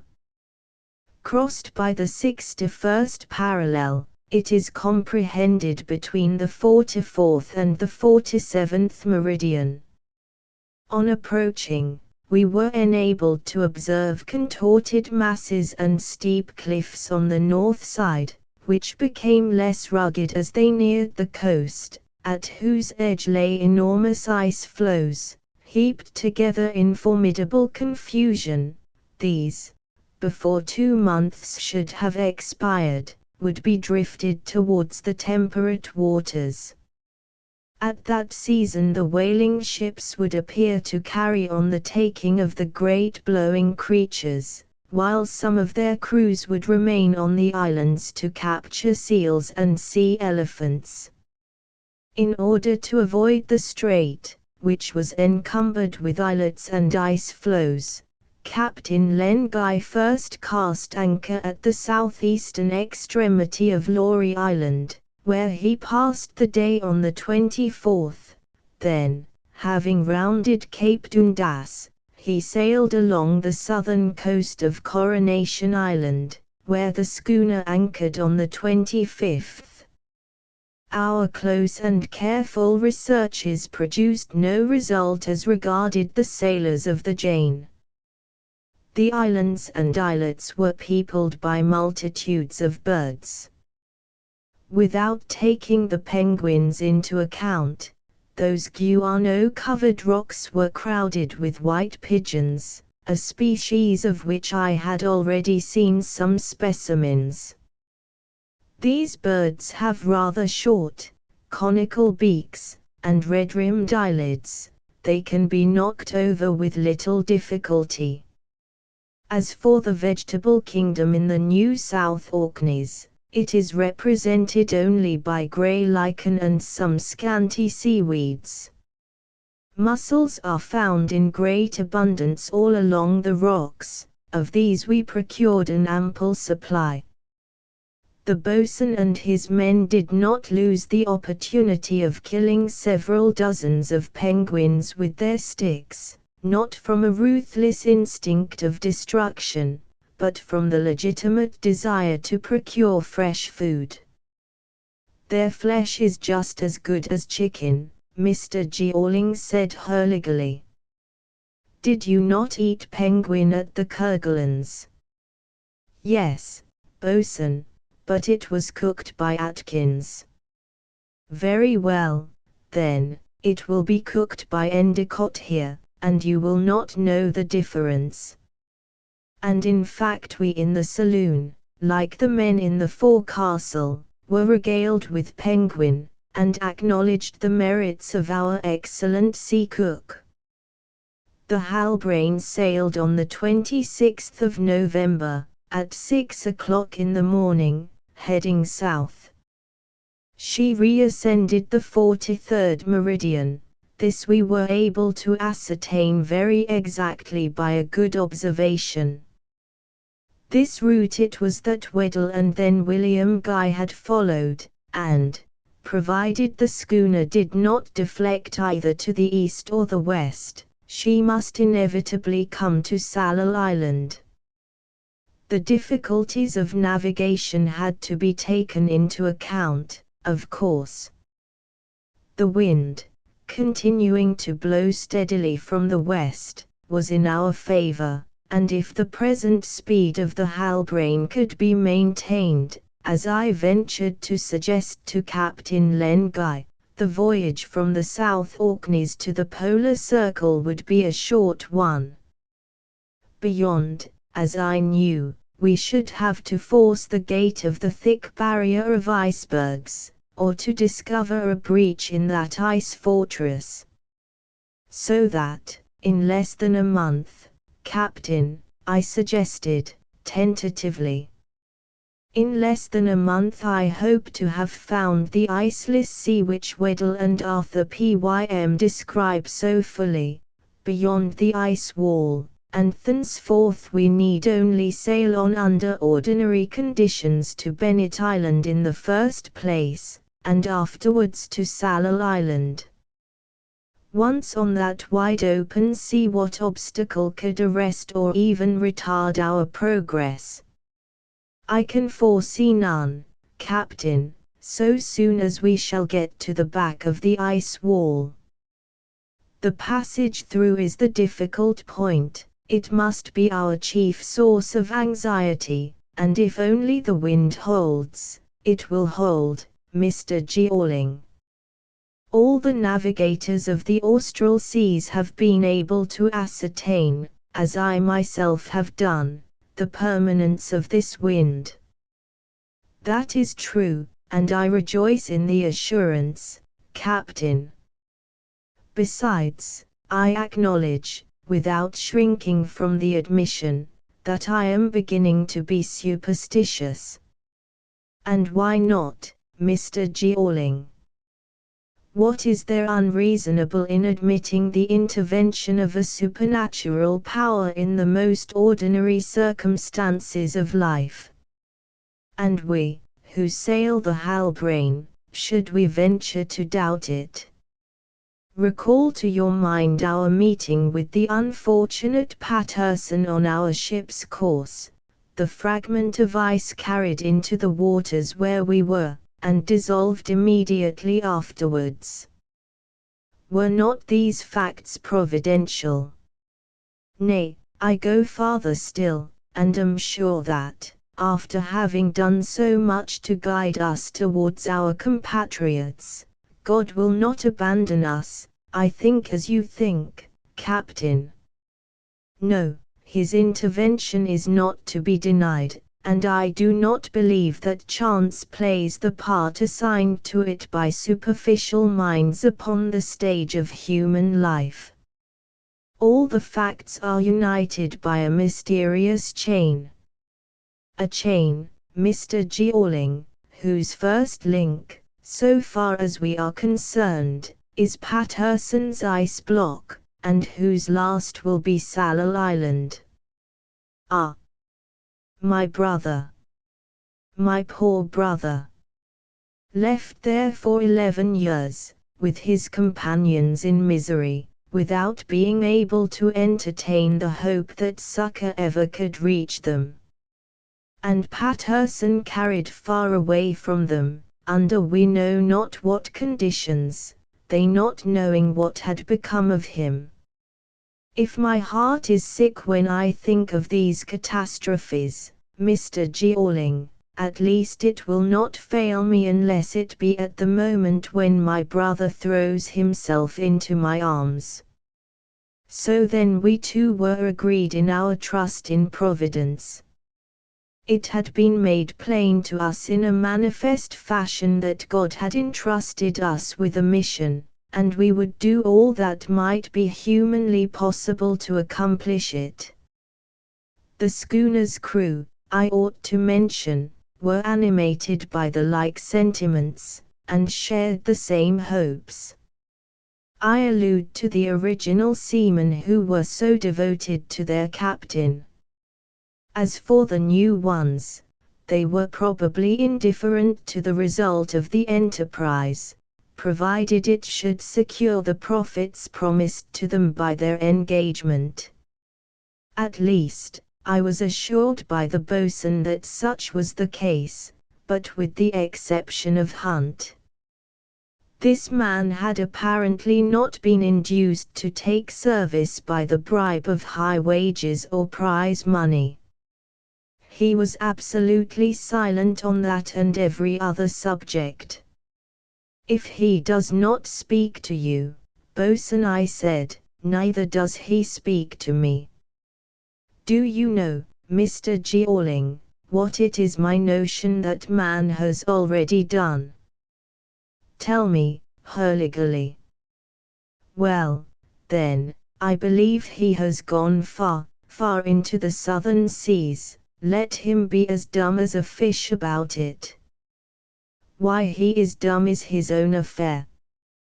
But if that sea hog of a man has not been inside the Antarctic Circle and even the ice wall by a good dozen degrees, may the first sea we ship carry me overboard. From what do you judge, boatswain? From his eyes, Mr. Jeorling, from his eyes. No matter at what moment, let the ship's head be as it may, those eyes of his are always on the south, open, unwinking, fixed like guns in position. Hurligly did not exaggerate, and I had already remarked this. To employ an expression of Edgar Poe's, Hunt had eyes like a falcon's. When he is not on the watch, resumed the boatswain, that savage leans all the time with his elbows on the side, as motionless as he is mute. His right place would be at the end of our bow, where he would do for a figurehead to the halbrane, and a very ugly one at that. And then, when he is at the helm, Mr. Jeorling, just observe him. His enormous hands clutch the handles as though they were fastened to the wheel, he gazes at the binnacle as though the magnet of the compass were drawing his eyes. I pride myself on being a good steersman, but as for being the equal of Hunt, I'm not. With him, not for an instant does the needle vary from the sailing line, however rough a lurch she may give. I am sure that if the binnacle lamp were to go out in the night, Hunt would not require to relight it. The fire in his eyes would light up the dial and keep him right. For several days our navigation went on in unbroken monotony, without a single incident, and under favorable conditions. The spring season was advancing, and whales began to make their appearance in large numbers. In these waters a week would suffice for ships of heavy tonnage to fill their casks with the precious oil. Thus the new men of the crew, and especially the Americans, did not conceal their regret for the captain's indifference in the presence of so many animals worth their weight in gold, and more abundant than they had ever seen whales at that period of the year. The leading malcontent was Hearn, a sealing master, to whom his companions were ready to listen. He had found it easy to get the upper hand of the other sailors by his rough manner and the surly audacity that was expressed by his whole personality. Hearn was an American, and 45 years of age. He was an active, vigorous man, and I could see him in my mind's eye, standing up on his double-bowed whaling boat brandishing the harpoon, darting it into the flank of a whale, and paying out the rope. He must have been fine to see. Granted his passion for this business, I could not be surprised that his discontent showed itself upon occasion. In any case, however, our schooner was not fitted out for fishing, and the implements of whaling were not on board. One day, about 3 o'clock in the afternoon, I had gone forward to watch the gambols of a school of the huge sea mammals. Hearn was pointing them out to his companions, and muttering in disjointed phrases, "There, look there. That's a finback. There's another, and another, 3 of them with their dorsal fins 5 or 6 feet high. Just see them swimming between 2 waves, quietly, making no jumps. Ah! If I had a harpoon, I bet my head that I could send it into one of the 4 yellow spots they have on their bodies. But there's nothing to be done in this traffic box, one cannot stretch one's arms. Devil take it. In these seas it is fishing we ought to be at, not." Then, stopping short, he swore a few oaths, and cried out, "And that other whale?" "The one with a hump like a dromedary?" asked a sailor. "Yes. It is a humpback," replied Hearn. "Do you make out its wrinkled belly, and also its long dorsal fin? They are not easy to take, those humpbacks, for they go down into great depths and devour long reaches of your lines. Truly, we deserve that he should give us a switch of his tail on our side, since we don't send a harpoon into his. There, look there. That's a finback. Look out! Look out!" shouted the boatswain. This was not to warn us that we were in danger of receiving the formidable stroke of the humpback's tail which the sealing master had wished us. No, an enormous blower had come alongside the schooner, and almost on the instant a spout of ill-smelling water was ejected from its blowhole with a noise like a distant roar of artillery. The whole foredeck to the main hatch was inundated. "That's well done," growled Hearn, shrugging his shoulders, while his companions shook themselves and cursed the humpback. Besides these two kinds of cetacea we had observed several right whales, and these are the most usually met with in the southern seas. They have no fins, and their blubber is very thick. The taking of these fat monsters of the deep is not attended with much danger.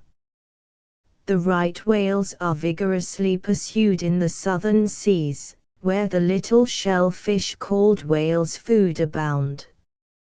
The whales subsist entirely upon these small crustaceans. Presently, one of these right whales, measuring 60 feet in length, that is to say, the animal was the equivalent of 100 barrels of oil, was seen floating within 3 cables' lengths of the schooner. "Yes, that's a right whale," exclaimed Hearn. "You might tell it by its thick, short spout. See, that one on the port side, like a column of smoke, that's the spout of a right whale. And all this is passing before our very noses, a dead loss. Why, it's like emptying moneybags into the sea not to fill one's barrels when one can. A nice sort of captain, indeed, to let all this merchandise be lost, and do such wrong to his crew." Hearn said in an imperious voice, "Go up to the maintop. You will be more at your ease there to reckon the whales." "But, sir," no reply, "or I'll keep you up there until tomorrow. Come, be off at once." And as he would have got the worst of an attempt at resistance, the sealing master obeyed in silence. The season must have been abnormally advanced, for although we continued to see a vast number of testaceans, we did not catch sight of a single whaling ship in all this fishing ground. I hasten to state that, although we were not to be tempted by whales, no other fishing was forbidden on board the Halbrane, and our daily bill of fare profited by the boatswain's trawling lines, to the extreme satisfaction of stomachs weary of salt meat. Our lines brought us goby, salmon, cod, mackerel, conger, mullet, and parrotfish. The birds which we saw, and which came from every point of the horizon, were those I have already mentioned: petrels, divers, halcyons, and pigeons in countless flocks. I also saw, but beyond aim, a giant petrel. Its dimensions were truly astonishing. This was one of those called quibrantanosos by the Spaniards. This bird of the Magellanian waters is very remarkable. Its curved and slender wings have a span of from 13 to 14 feet, equal to that of the wings of the great albatross. Nor is the latter wanting among these powerful winged creatures. We saw the dusky-plumed albatross of the cold latitudes, sweeping towards the glacial zone. On the 30th of November, after observation taken at noon, it was found that we had reached 66 degrees 233 of latitude. The Halbrane had then crossed the polar circle which circumscribes the area of the Antarctic zone. Chapter 12. Between the polar circle and the ice wall. Since the Halbrane has passed beyond the imaginary curve drawn at 23.5 degrees from the pole, it seems as though she had entered a new region, that region of desolation and silence, as Edgar Poe says, that magic person of splendor and glory in which the Eleanoras sing along to be shut up to all eternity, that immense ocean of light ineffable. It is my belief, To return to less fanciful hypotheses, that the Antarctic region, with a superficies of more than 5 millions of square miles, has remained what our spheroid was during the glacial period. In the summer, the southern zone, as we all know, enjoys perpetual day, owing to the rays projected by the orb of light above its horizon in his spiral ascent. Then, so soon as he has disappeared, the long night sets in, a night which is frequently illumined by the polar aurora or northern lights. It was then in the season of light that our schooner was about to sail in these formidable regions. The permanent brightness would not fail us before we should have reached Sallal Island, where we felt no doubt of finding the men of the Jane. When Captain Len Guy, West, and the old sailors of the crew learned that the schooner had cleared the 66th parallel of latitude, their rough and sunburnt faces shone with satisfaction. The next day, Hurliguerly accosted me on the deck with a broad smile and a cheerful manner.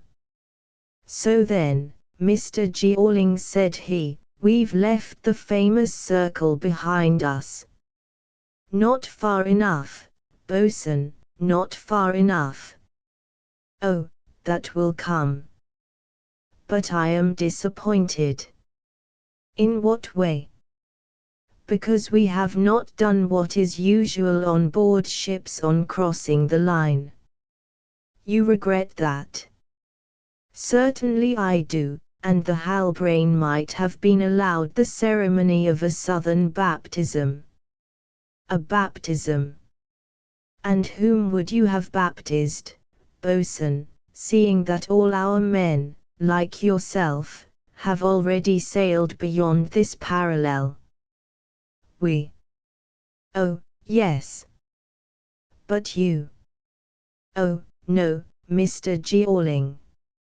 "And why, may I ask, should not that ceremony be performed in your honor?" "True, boatswain, this is the first time in the course of my travels that I have been in so high a latitude." "And you should have been rewarded by a baptism, Mr. Jeorling." "Yes, indeed, but without any big fuss, no drum and trumpet about it, and leaving out old Father Neptune with his masquerade."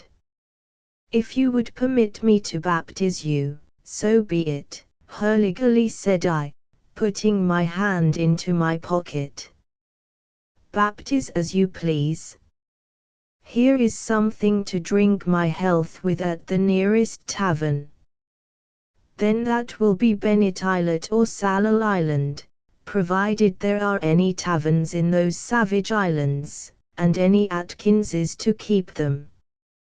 "Tell me, boatswain, I always get back to Hunt, does he seem so much pleased to have passed the polar circle as the Halbrane's old sailors are?" "Who knows? There's nothing to be got out of him one way or another. But, as I have said before, if he has not already made acquaintance with the ice barrier." "What makes you think so?" "Everything and nothing, Mr. Jeorling. One feels these things, one doesn't think them. Hunt is an old sea dog, who has carried his canvas bag into every corner of the world." The boatswain's opinion was mine also, and some inexplicable presentiment made me observe Hunt constantly, for he occupied a large share of my thoughts. Early in December the wind showed a northwest tendency, and that was not good for us, but we would have no serious right to complain so long as it did not blow due southwest. In the latter case the schooner would have been thrown out of her course, or at least she would have had a struggle to keep in it, and it was better for us, in short, not to stray from the meridian which we had followed since our departure from the New South Orkneys. Captain Len Guy was made anxious by this alteration in the wind, and besides, the speed of the Halbrane was manifestly lessened, for the breeze began to soften on the 4th, and in the middle of the night it died away. In the morning the sails hung motionless and shriveled along the masts. Although not a breath reached us, and the surface of the ocean was unruffled, the schooner was rocked from side to side by the long oscillations of the swell coming from the west. "The sea feels something," said Captain Len Guy to me, "and there must be rough weather on that side," he added, pointing westward. "The horizon is misty," I replied, "but perhaps the sun towards noon. The sun has no strength in this latitude, Mr. Georling, not even in summer." Jem. West came up to us. "What do you think of the sky?" "I do not think well of it." "We must be ready for anything and everything, Captain." "Has not the lookout given warning of the first drifting ice?" I asked. "Yes," replied Captain Len Guy, "and if we get near the icebergs the damage will not be to them. Therefore, if prudence demands that we should go either to the east or to the west, we shall resign ourselves, but only in case of absolute necessity." The watch had made no mistake. In the afternoon we sighted masses, islets they might be called, of ice, drifting slowly southward, but these were not yet of considerable extent or altitude. These packs were easy to avoid, they could not interfere with the sailing of the Halbrane. But, although the wind had hitherto permitted her to keep on her course, she was not advancing, and it was exceedingly disagreeable to be rolling about in a rough and hollow sea which struck our ship's sides most unpleasantly. About 2 o'clock it was blowing a hurricane from all the points of the compass. The schooner was terribly knocked about, and the boatswain had the deck cleared of everything that was movable by her rolling and pitching. Fortunately, the cargo could not be displaced, the stowage having been effected with perfect forecast of nautical eventualities. We had not to dread the fate of the Grampus, which was lost owing to negligence in her lading. It will be remembered that the brig turned bottom upwards, and that Arthur Pym and Dirk Peters remained for several days crouching on its keel. Besides, the schooner's pumps did not give a drop of water. The ship was perfectly sound in every part, owing to the efficient repairs that had been done during our stay at the Falklands. The temperature had fallen rapidly, and hail, rain, and snow thickened and darkened the air. At 10 o'clock in the evening, I must use this word, although the sun remained always above the horizon, the tempest increased, and the captain and his lieutenant, almost unable to hear each other's voices amid the elemental strife, communicated mostly by gestures, which is as good a mode as speech between sailors. I could not make up my mind to retire to my cabin, and, seeking the shelter of the round house, I remained on deck, observing the weather phenomena, and the skill, certainty, celerity, and effect with which the crew carried out the orders of the captain and West. It was a strange and terrible experience for a landsman, even one who had seen so much of the sea and seamanship as I had. At the moment of a certain difficult maneuver, 4 men had to climb to the crossbars of the foremast in order to reef the mainsail. The first who sprang to the ratlines was Hunt. The second was Martin Holt, Burry and one of the recruits followed them. I could not have believed that any man could display such skill and agility as Hunt's. His hands and feet hardly caught the ratlines. Having reached the crossbars first, he stretched himself on the ropes to the end of the yard, while Holt went to the other end, and the 2 recruits remained in the middle.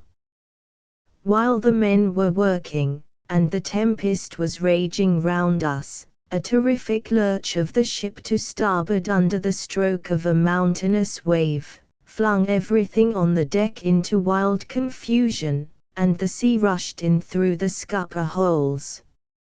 I was knocked down, and for some moments was unable to rise. So great had been the incline of the schooner that the end of the yard of the mainsail was plunged 3 or 4 feet into the crest of a wave. When it emerged, Martin Holt, who had been astride on it, had disappeared. A cry was heard, uttered by the sailing master, whose arm could be seen wildly waving amid the whiteness of the foam. The sailors rushed to the side and flung out one a rope, another a cask, a third a spar, in short, any object of which Martin Holt might lay hold. At the moment when I struggled up to my feet, I caught sight of a massive substance which cleft the air and vanished in the whirl of the waves. Was this a second accident? No. It was a voluntary action, a deed of self-sacrifice. Having finished his task, Hunt had thrown himself into the sea, that he might save Martin Holt. 2 men overboard. Yes, 2, one to save the other. And were they not about to perish together? The 2 heads rose to the foaming surface of the water. Hunt was swimming vigorously, cutting through the waves, and was nearing Martin Holt. Hunt to the rescue. "They are lost, both lost," exclaimed the captain. "The boat, West, the boat." "If you give the order to lower it," answered West, "I will be the first to get into it, although at the risk of my life. But I must have the order." In unspeakable suspense the ship's crew and myself had witnessed this scene. None thought of the position of the Halbrane, which was sufficiently dangerous. All eyes were fixed upon the terrible waves.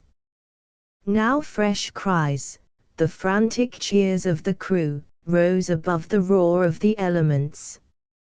Hunt had reached the drowning man just as he sank out of sight, had seized hold of him, and was supporting him with his left arm, while Holt, incapable of movement, swayed helplessly about like a weed. With the other arm Hunt was swimming bravely and making way towards the schooner. A minute, which seemed endless, passed. The 2 men, the one dragging the other, were hardly to be distinguished in the midst of the surging waves. At last Hunt reached the schooner, and caught one of the lines hanging over the side. In a minute Hunt and Martin Holt were hoisted on board. The latter was laid down at the foot of the foremast, and the former was quite ready to go to his work. Holt was speedily restored by the aid of vigorous rubbing. His senses came back, and he opened his eyes.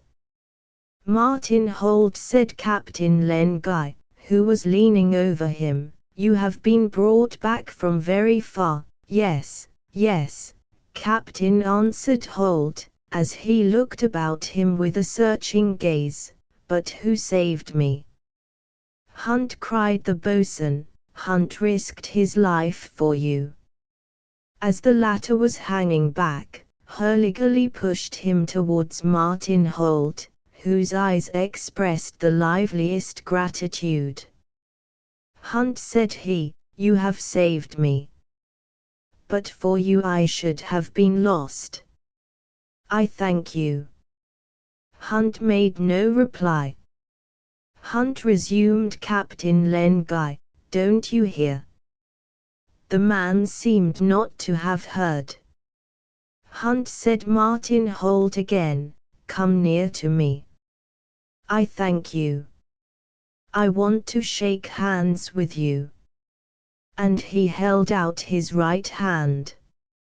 Hunt stepped back a few paces, shaking his head with the air of a man who did not want so many compliments for a thing so simple, and quietly walked forward to join his shipmates, who were working vigorously under the orders of West.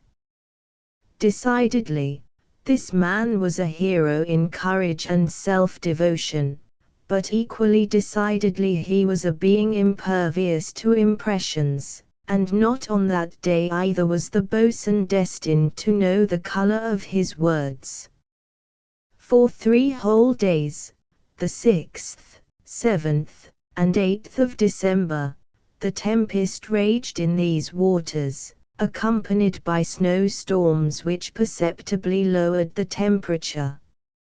It is needless to say that Captain Len Guy proved himself a true seaman, that James West had an eye to everything, that the crew seconded them loyally, and that Hunt was always foremost when there was work to be done or danger to be incurred.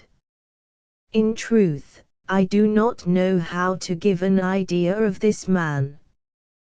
What a difference there was between him and most of the sailors recruited at the Falklands, and especially between him and Hearn, the sealing master. They obeyed, no doubt, for such a master as James West gets himself obeyed, whether with good or ill will. But behind backs what complaints were made, what recriminations were exchanged. All this, I feared, was of evil presage for the future. Martin Holt had been able to resume his duties very soon, and he fulfilled them with hearty goodwill. He knew the business of a sailor right well, and was the only man on board who could compete with Hunt in handiness and zeal. "Well, Holt," said I to him one day when he was talking with the boatswain, "what terms are you on with that queer fellow Hunt now? Since the salvage affair, is he a little more communicative?" "No, Mr. Jeorling, and I think he even tries to avoid me." "To avoid you?" "Well, he did so before, for that matter." "Yes, indeed, that is true," added Hurliguerly, "I have made the same remark more than once." "Then he keeps aloof from you, Holt, as from the others?" "From me more than from the others." "What is the meaning of that?" "I don't know, Mr. Jeorling." I was surprised at what the 2 men had said, but a little observation convinced me that Hunt actually did avoid every occasion of coming in contact with Martin Holt. Did he not think that he had a right to Holt's gratitude although the latter owed his life to him? This man's conduct was certainly very strange.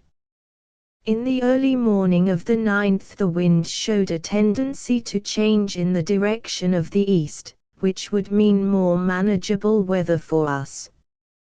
And, in fact, although the sea still remained rough, at about 2 in the morning it became feasible to put on more sail without risk, and thus the Halbrane regained the course from which she had been driven by the prolonged tempest. In that portion of the Antarctic Sea the ice packs were more numerous, and there was reason to believe that the tempest, by hastening the smash-up, had broken the barrier of the iceberg wall towards the east. Chapter 13. Along the front of the icebergs. Although the seas beyond the polar circle were wildly tumultuous, it is but just to acknowledge that our navigation had been accomplished so far under exceptional conditions. And what good luck it would be if the Halbrane, in this first fortnight of December, were to find the Weddell route open. There. I am talking of the Weddell route as though it were a macadamized road, well kept, with milestones and this way to the South Pole on a signpost. The numerous wandering masses of ice gave our men no trouble, they were easily avoided. It seemed likely that no real difficulties would arise until the schooner should have to try to make a passage for herself through the icebergs. Besides, there was no surprise to be feared. The presence of ice was indicated by a yellowish tint in the atmosphere, which the whalers called blink. This is a phenomenon peculiar to the glacial zones which never deceives the observer. For 5 successive days the Halbrane sailed without sustaining any damage, without having, even for a moment, had to fear a collision. It is true that in proportion as she advanced towards the south the number of ice packs increased and the channels became narrower. On the 14th an observation gave us 72 degrees 374 latitude, our longitude remaining the same, between the 42nd and the 43rd meridian. This was already a point beyond the Antarctic Circle that few navigators had been able to reach. We were at only 2 degrees lower than Weddell. The navigation of the schooner naturally became a more delicate matter in the midst of those dim, wan masses soiled with the excreta of birds. Many of them had a leprous look, compared with their already considerable volume. How small our little ship, over whose mast some of the icebergs already towered, must have appeared. Captain Lenguy admirably combined boldness and prudence in his command of his ship. He never passed to leeward of an iceberg, if the distance did not guarantee the success of any maneuver whatsoever that might suddenly become necessary. He was familiar with all the contingencies of ice navigation, and was not afraid to venture into the midst of these flotillas of drifts and packs. That day he said to me, "Mr. Jeorling, this is not the first time that I have tried to penetrate into the polar sea, and without success. Well, if I made the attempt to do this when I had nothing but presumption as to the fate of the Jane to go upon, what shall I not do now that presumption is changed into certainty? I understand that, Captain, and of course your experience of navigation in these waters must increase our chances of success." "Undoubtedly. Nevertheless, all that lies beyond the fixed icebergs is still the unknown for me, as it is for other navigators." "The unknown?" "No, not absolutely, Captain, since we possess the important reports of Weddell, and, I must add, of Arthur Pym also." "Yes, I know, they have spoken of the open sea." "Do you not believe that such a sea exists?" "Yes, I do believe that it exists, and for valid reasons. In fact, It is perfectly manifest that these masses, called icebergs and ice fields, could not be formed in the ocean itself. It is the tremendous and irresistible action of the surge which detaches them from the continents or islands of the high latitudes. Then the currents carry them into less cold waters, where their edges are worn by the waves, while the temperature disintegrates their bases and their sides, which are subjected to thermometric influences. That seems very plain, I replied. Then these masses have come from the icebergs. 1. They clash with them in drifting, sometimes break into the main body, and clear their passage through. Again, we must not judge the southern by the northern zone. The conditions are not identical. Cook has recorded that he never met the equivalent of the Antarctic ice mountains in the Greenland seas, even at a higher latitude. What is the reason? I asked. No doubt that the influence of the south winds is predominant in the northern regions. Now, those winds do not reach the northern regions until they have been heated in their passage over America, Asia, and Europe, and they contribute to raise the temperature of the atmosphere. The nearest land, ending in the points of the Cape of Good Hope, Patagonia, and Tasmania, does not modify the atmospheric currents. That is an important observation, Captain, and it justifies your opinion with regard to an open sea.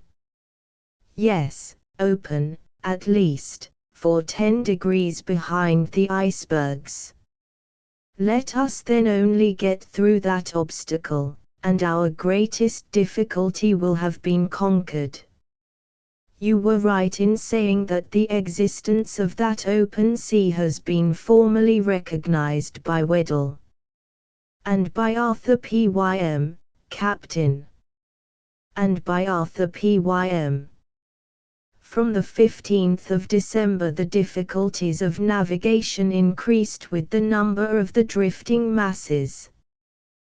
The wind, however, continued to be uniformly favorable, showing no tendency to veer to the south. The breeze freshened now and then, and we had to take in sail. When this occurred we saw the sea foaming along the sides of the ice packs, covering them with spray like the rocks on the coast of a floating island, but without hindering their onward march.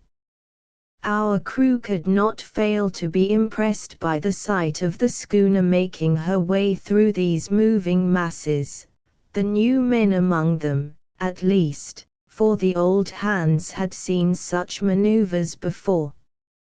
But they soon became accustomed to it, and took it all for granted. It was necessary to organize the lookout ahead with the greatest care. West had a cask fixed at the head of the foremast, what is called a crow's nest, and from thence an unremitting watch was kept. The 16th was a day of excessive fatigue to the men.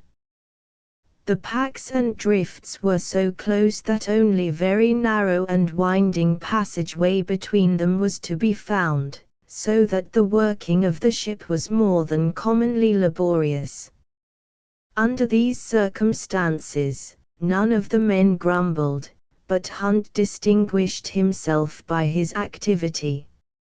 Indeed, he was admitted by Captain Len Guy and the crew to be an incomparable seaman. But there was something mysterious about him that excited the curiosity of them all. At this date the Halbrane could not be very far from the icebergs. If she held on in her course in that direction she would certainly reach them before long, and would then have only to seek for a passage. Hitherto, however, The lookout had not been able to make out between the icebergs an unbroken crest of ice beyond the ice fields. Constant and minute precautions were indispensable all day on the 16th, for the helm, which was loosened by merciless blows and bumps, was in danger of being unshipped. The sea mammals had not forsaken these seas.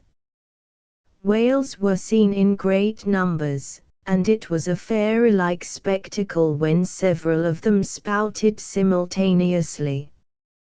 With finbacks and humpbacks, porpoises of colossal size appeared, and these Hearne harpooned cleverly when they came within range.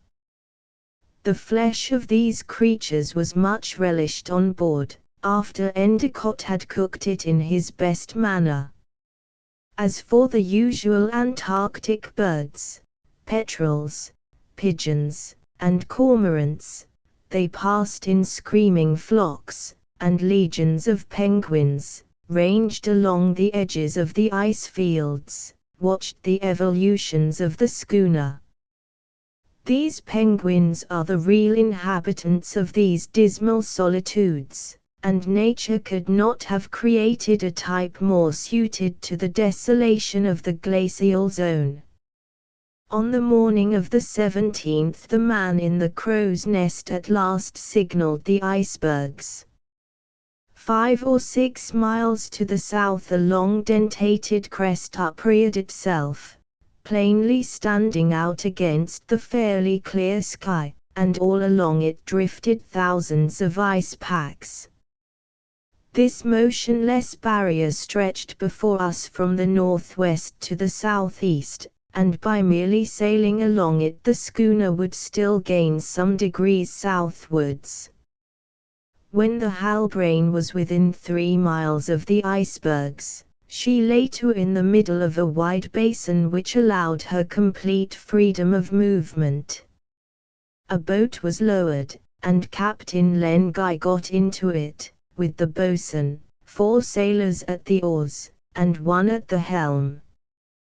The boat was pulled in the direction of the enormous rampart. Vain search was made for a channel through which the schooner could have slipped, and after 3 hours of this fatiguing reconnoitering, the men returned to the ship. Then came a squall of rain and snow which caused the temperature to fall to 36 degrees, 2°22 C above zero, and shut out the view of the ice rampart from us. During the next 24 hours the schooner lay within 4 miles of the icebergs. To bring her nearer would have been to get among winding channels from which it might not have been possible to extricate her. Not that Captain Len Guy did not long to do this, in his fear of passing some opening unperceived. "If I had a consort," he said, "I would sail closer along the icebergs, and it is a great advantage to be two, when one is on such an enterprise as this. But the Halbrane is alone, and if she were to fail us, 4 sailors at the oars, and 1 at the helm." Even though we approached no nearer to the icebergs than prudence permitted, our ship was exposed to great risk, and West was constantly obliged to change his trim in order to avoid the shock of an ice field. Fortunately, the wind blew from east to north-northeast without variation, and it did not freshen. Had a tempest arisen, I know not what would have become of the schooner. Yes, though, I do know too well, she would have been lost and all on board of her. In such a case the Halbrane could not have escaped, we must have been flung on the base of the barrier. After a long examination Captain Len Guy had to renounce the hope of finding a passage through the terrible wall of ice. It remained only to endeavor to reach the southeast point of it. At any rate, By following that course we lost nothing in latitude, and, in fact, on the 18th the observation taken made the 73rd parallel the position of the Halbrane. I must repeat, however, that navigation in the Antarctic seas will probably never be accomplished under more felicitous circumstances. The precocity of the summer season, the permanence of the north wind, the temperature 49 degrees at the lowest, all this was the best of good fortune. I need not add that we enjoyed perpetual light, and the whole 24 hours round the sun's rays reached us from every point of the horizon. 2 or 3 times the captain approached within 2 miles of the icebergs. It was impossible but that the vast mass must have been subjected to climatic influences. Ruptures must surely have taken place at some points. But his search had no result, and we had to fall back into the current from west to east. I must observe at this point that during all our search we never descried land or the appearance of land out at sea, as indicated on the charts of preceding navigators. These maps are incomplete, no doubt, but sufficiently exact in their main lines. I am aware that ships have often passed over the indicated bearings of land. This, however, was not admissible in the case of Salal. If the Jane had been able to reach the islands, it was because that portion of the Antarctic Sea was free, and in so early a year, we need not fear any obstacle in that direction. At last, on the 19th, between 2 and 3 o'clock in the afternoon, a shout from the crow's nest was heard. "What is it?" roared West. "The iceberg wall is split on the southeast." "What is beyond?" "Nothing in sight." It took West very little time to reach the point of observation, and we all waited below, how impatiently may be imagined. What if the lookout were mistaken, if some optical delusion? But West, at all events, would make no mistake. After 10 interminable minutes his clear voice reached us on the deck. "Open sea," he cried. Unanimous cheers made answer. The schooner's head was put to the southeast, hugging the wind as much as possible. 2 hours later we had doubled the extremity of the ice barrier, and there lay before our eyes a sparkling sea, entirely open. 1. The French word is banquise, which means the vast stretch of icebergs farther south than the barrier or ice wall. Chapter 14. A Voice in a Dream. Entirely free from ice. No. It would have been premature to affirm this as a fact. A few icebergs were visible in the distance, while some drifts and packs were still going east. Nevertheless, the break-up had been very thorough on that side, and the sea was in reality open, since a ship could sail freely. "God has come to our aid," said Captain Len Guy. "May he be pleased to guide us to the end." In a week, I remarked, our schooner might come in sight of Salal Island. "Provided that the east wind lasts, Mr. Georling. Don't forget that in sailing along the icebergs to their eastern extremity, the Halbrane went out of her course, and she must be brought back towards the west. The breeze is for us, Captain.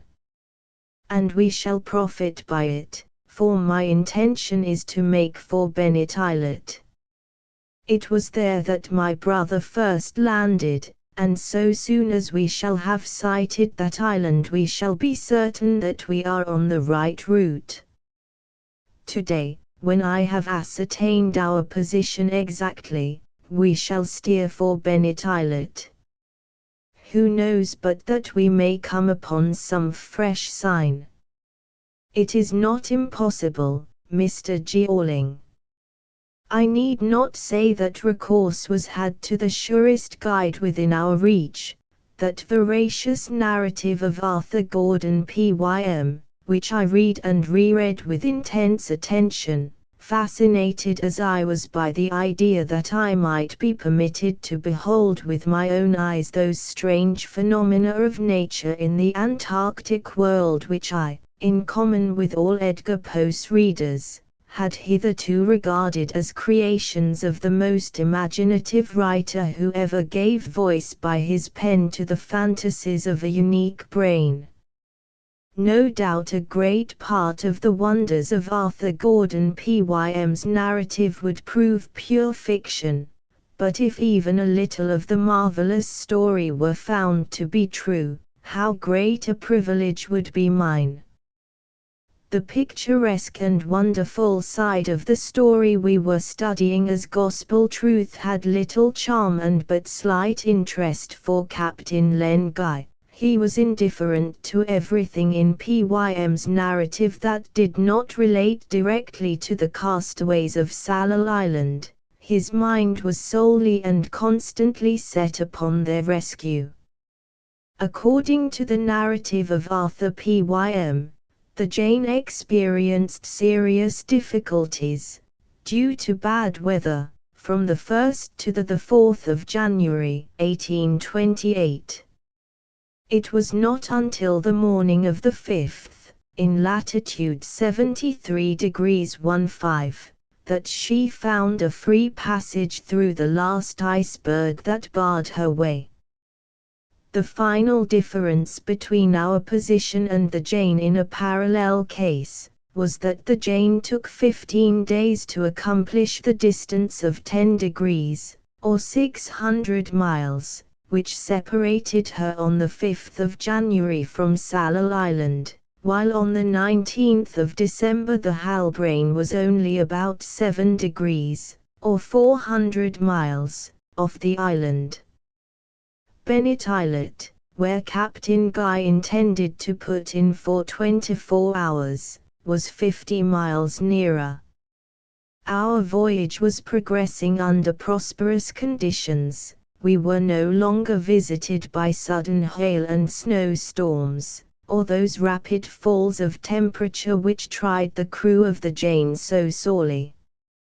A few ice floes drifted by us, occasionally peopled, as tourists throng a pleasure yacht, by penguins, and also by dusky seals, lying flat upon the white surfaces like enormous leeches.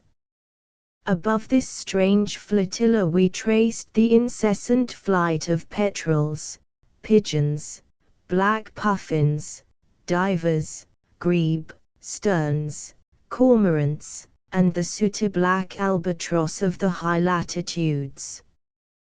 Huge medusae, exquisitely tinted, floated on the water like spread parasols. Among the denizens of the deep, captured by the crew of the schooner with line and net, I noted more particularly a sort of giant John Dory, dorade, 3 feet in length, with firm and savory flesh. During the night, or rather what ought to have been the night of the 19th to 20th, my sleep was disturbed by a strange dream. Yes, there could be no doubt but that it was only a dream. Nevertheless, I think it well to record it here, because it is an additional testimony to the haunting influence under which my brain was beginning to labor. I was sleeping, at 2 hours after midnight, and was awakened by a plaintive and continuous murmuring sound. I imagined I opened my eyes. My cabin was in profound darkness. The murmur began again. I listened, and it seemed to me that a voice which I did not know, whispered these words: "Pym. Pym, poor Pym." Evidently this could only be a delusion, unless, indeed, someone had got into my cabin. The door was not locked. "Pym," the voice repeated. Poor Pym must never be forgotten.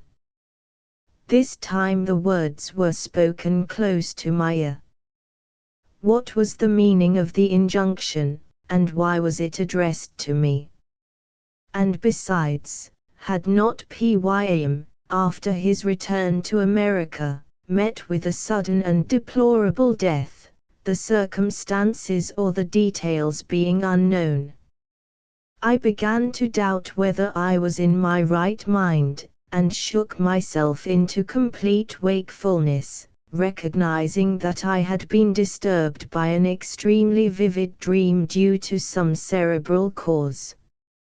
I turned out of my berth, and, pushing back the shutter, looked out of my cabin. No one aft on the deck, except Hunt, who was at the helm. I had nothing to do but to lie down again, and this I did. It seemed to me that the name of Arthur Pym was repeated in my hearing several times. Nevertheless, I fell asleep and did not wake until morning, when I retained only a vague impression of this occurrence, which soon faded away. No other incident at that period of our voyage calls for notice. Nothing particular occurred on board our schooner. The breeze from the north, which had forsaken us, did not recur, and only the current carried the Halbrane towards the south. This caused a delay unbearable to our impatience. At last, on the 21st, the usual observation gave 82 degrees 50' of latitude, and 42 degrees 20' of west longitude.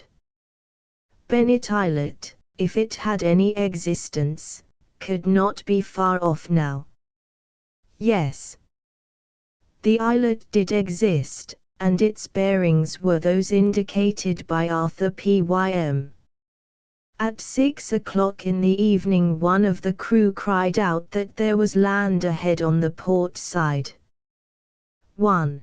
The legendary etymology of this piscatorial designation is janitor, the doorkeeper, in allusion to Saint Peter, who brought a fish, said to be of that species, to our Lord at his command.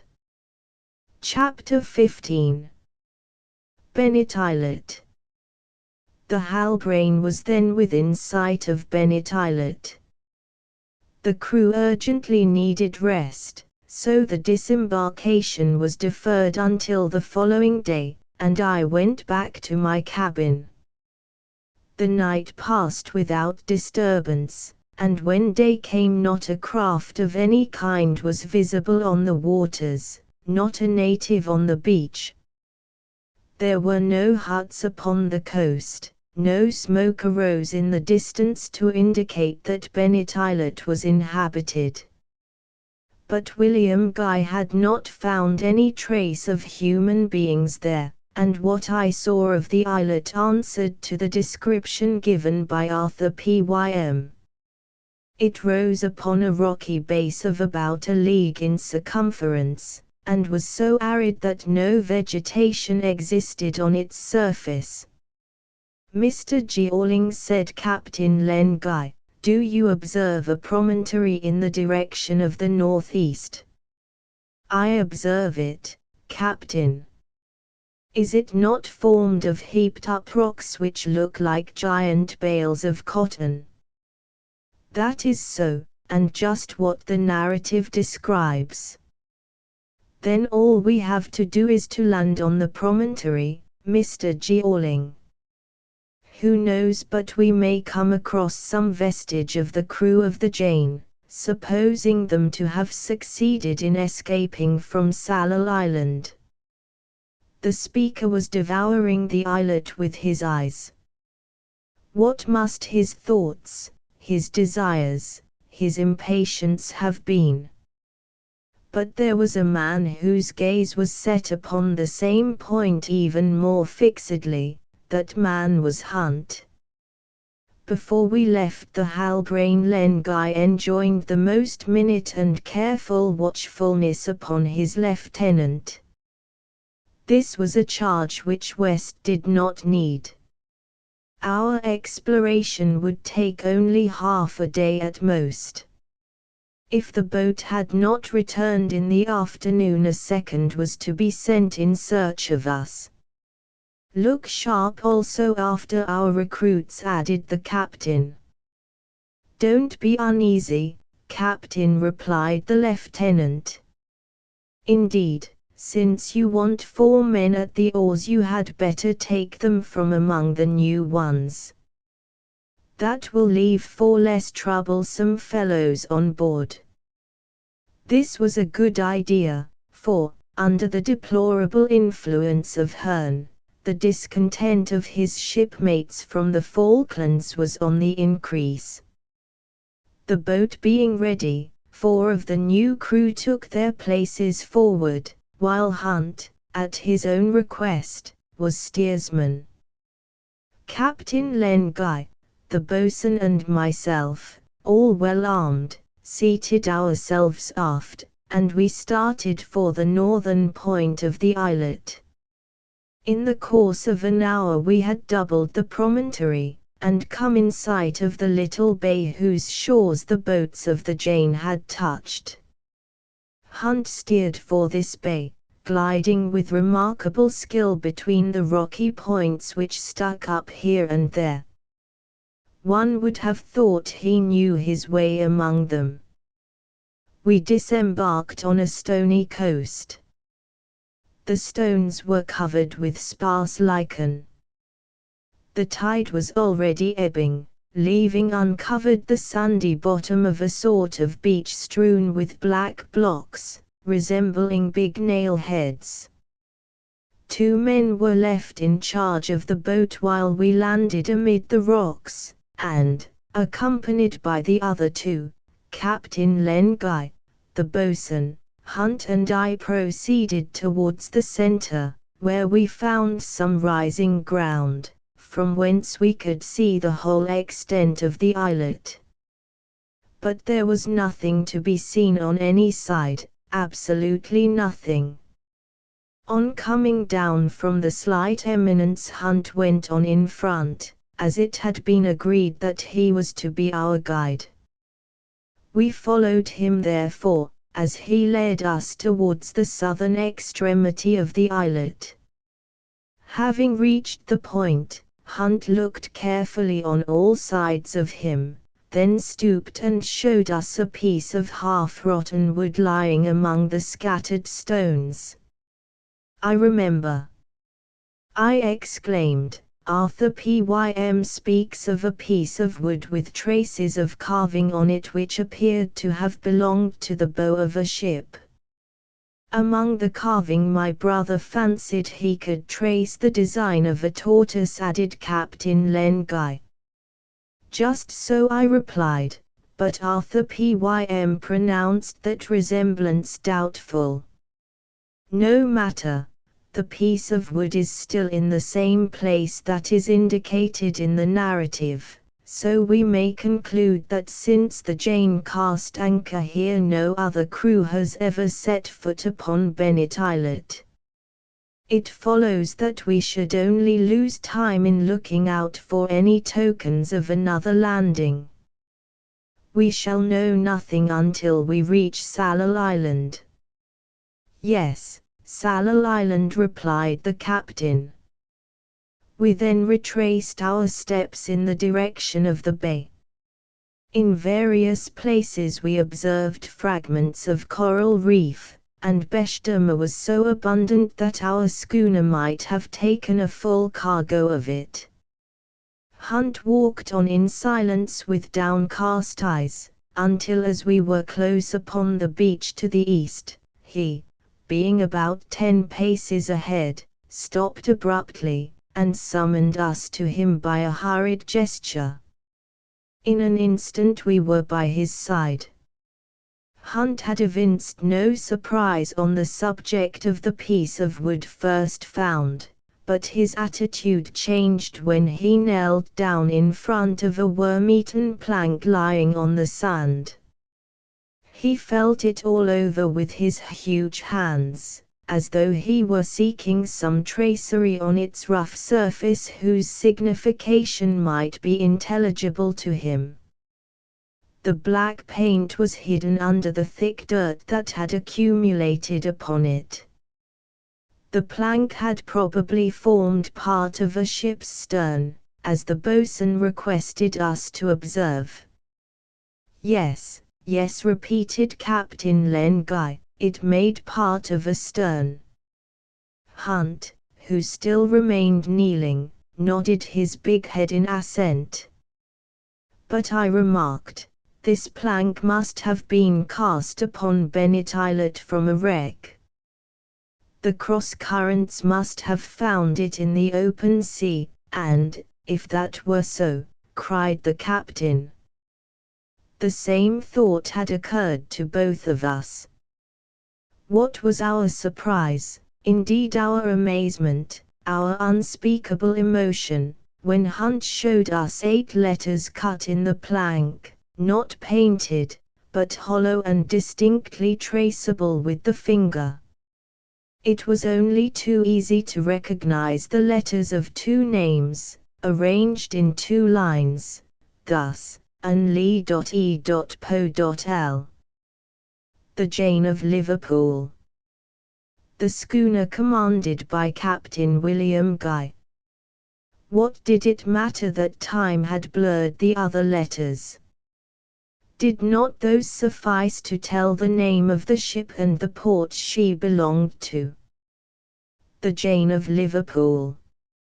Captain Len Guy had taken the plank in his hands, and now he pressed his lips to it, while tears fell from his eyes.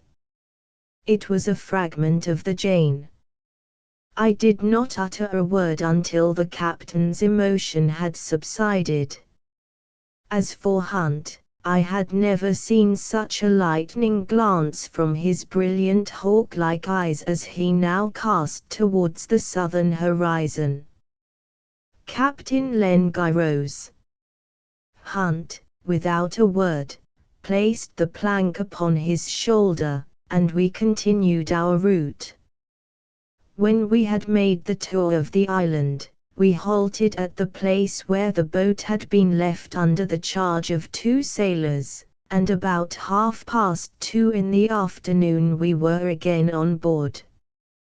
Early on the morning of the 23rd of December the Halbrane put off from Bennet Islet, and we carried away with us new and convincing testimony to the catastrophe which Sallal Island had witnessed. During that day, I observed the sea water very attentively, and it seemed to me less deeply blue than Arthur Pym describes it. Nor had we met a single specimen of his monster of the austral fauna, an animal 3 feet long, 6 inches high, with 4 short legs, long coral claws, a silky body, a rat's tail, a cat's head, the hanging ears, blood-red lips and white teeth of a dog. The truth is that I regarded several of these details as suspect and entirely due to an over-imaginative temperament. Seated far aft in the ship, I read Edgar Poe's book with sedulous attention, but I was not unaware of the fact that Hunt, whenever his duties furnished him with an opportunity, observed me pertinaciously, and with looks of singular meaning. And, in fact, I was reperusing the end of chapter 17, in which Arthur Pym acknowledged his responsibility for the sad and tragic events which were the results of his advice. It was, in fact, he who overpersuaded Captain William Guy, urging him to profit by so tempting an opportunity of solving the great problem relating to the Antarctic continent. And, besides, while accepting that responsibility, did he not congratulate himself on having been the instrument of a great discovery, and having aided in some degree to reveal to science one of the most marvelous secrets which had ever claimed its attention? At 6 o'clock the sun disappeared behind a thick curtain of mist. After midnight the breeze freshened, and the Halbrane's progress marked a dozen additional miles. On the morrow the good ship was less than the third of a degree, that is to say less than 20 miles, from Sallal Island. Unfortunately, just after midday, the wind fell. Nevertheless, thanks to the current, the island of Sallal was signalled at 45 minutes past 6 in the evening. The anchor was cast, a watch was set, with loaded firearms within hand reach, and boarding nets ready. The Halbrane ran no risk of being surprised. Too many eyes were watching on board, especially those of Hunt, whose gaze never quitted the horizon of that southern zone for an instant. Chapter 16. Sallal Island. The night passed without alarm. No boat had put off from the island, nor had a native shown himself upon the beach. The Halbrane, then, had not been observed on her arrival. This was all the better. We had cast anchor in 10 fathoms, at 3 miles from the coast. When the Jane appeared in these waters, the people of Sallal beheld a ship for the first time, and they took it for an enormous animal, regarding its masts as limbs, and its sails as garments. Now, they ought to be better informed on this subject, and if they did not attempt to visit us, to what motive were we to assign such conduct? Captain Len Guy gave orders for the lowering of the ship's largest boat, in a voice which betrayed his impatience. The order was executed, and the captain, addressing West, said, "Send 8 men down with Martin Holt, send Hunt to the helm. Remain yourself at the moorings, and keep a lookout landwards as well as to sea." Aye, sir, don't be uneasy. We are going ashore, and we shall try to gain the village of Clock. If any difficulty should arise on sea, give us warning by firing 3 shots. All right, replied West, at a minute's interval. If we should not return before evening, send the second boat with 10 armed men under the boatswain's orders, and let them station themselves within a cable's length of the shore, so as to escort us back. You understand? Perfectly, Captain. If we are not to be found, after you have done all in your power, you will take command of the schooner, and bring her back to the Falklands.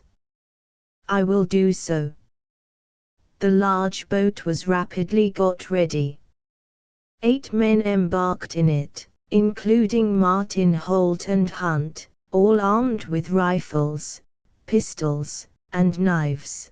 The latter weapons were slung in their belts. They also carried cartridge pouches. I stepped forward and said, "Will you not allow me to accompany you, Captain?" "If you wish to do so, Mr. Jeorling." I went to my cabin, took my gun, a repeating rifle, with ball and powder, and rejoined Captain Len Guy, who had kept a place in the stern of the boat for me. Our object was to discover the passage through which Arthur Pym and Dirk Peters had crossed the reef on the 19th of January, 1828, in the Jane's boat. For 20 minutes we rowed along the reef, and then Hunt discovered the pass, which was through a narrow cut in the rocks. Leaving 2 men in the boat, we landed, and having gone through the winding gorge which gave access to the crest of the coast, our little force, headed by Hunt, pushed on towards the center of the island. Captain Len Guy and myself exchanged observations, as we walked, on the subject of this country, which, as Arthur Pym declared, differed essentially from every other land hitherto visited by human beings. We soon found that Pym's description was trustworthy. The general color of the plains was black, as though the clay were made of lava dust. Nowhere was anything white to be seen. At 100 paces distance Hunt began to run towards an enormous mass of rock, climbed on it with great agility, and looked out over a wide extent of space like a man who ought to recognize the place he is in, but does not. "What is the matter with him?" asked Captain Len Guy, who was observing Hunt attentively. "I don't know what is the matter with him, Captain. But, as you are aware, everything about this man is odd. His ways are inexplicable, and on certain sides of him he seems to belong to those strange beings whom Arthur Pym asserts that he found on this island." "One would even say that," repeated the captain. And then, without finishing my sentence, I said, "Captain, are you sure that you made a good observation when you took the altitude yesterday?" "Certainly." "So that your point gave 83 degrees 20 of latitude and 43 degrees 5 of longitude?" "Exactly." "Exactly. There is, then, no doubt that we are on Sallal Island?" "None, Mr. Jeorling, if Sallal Island lies where Arthur Pym places it." This was quite true. There could be no doubt on the point, and yet of all that Arthur Pym described nothing existed, or rather, nothing was any longer to be seen. Not a tree, not a shrub, not a plant was visible in the landscape. There was no sign of the wooded hills between which the village of Clock ought to lie, or of the streams from which the crew of the Jane had not ventured to drink. There was no water anywhere, but everywhere absolute, awful drought. Nevertheless, Hunt walked on rapidly, without showing any hesitation. It seemed as though he was led by a natural instinct, a bee's flight as we say in America. I know not what presentiment induced us to follow him as the best of guides, a Chingachgook, a Reynard Subtil. And why not? Was not he the fellow countryman of Fenimore Cooper's heroes? But, I must repeat that we had not before our eyes that fabulous land which Arthur Pym described. The soil we were treading had been ravaged, wrecked, torn by convulsion.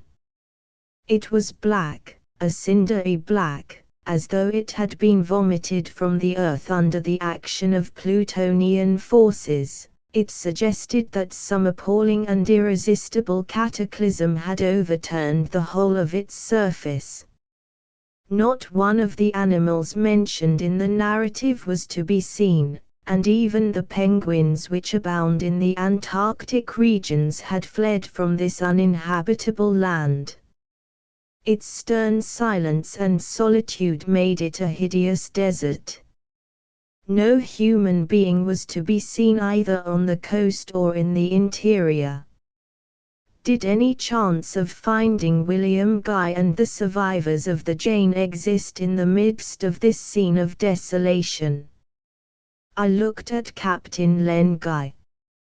His pale face, dim eyes, and knit brow told too plainly that hope was beginning to die within his breast.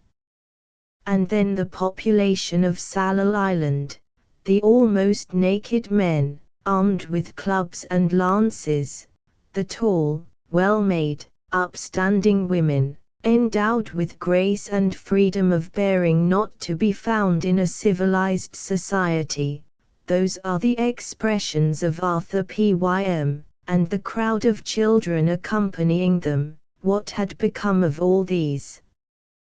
Where were the multitude of natives, with black skins, black hair, black teeth, who regarded white color with deadly terror? All of a sudden a light flashed upon me. An earthquake! I exclaimed.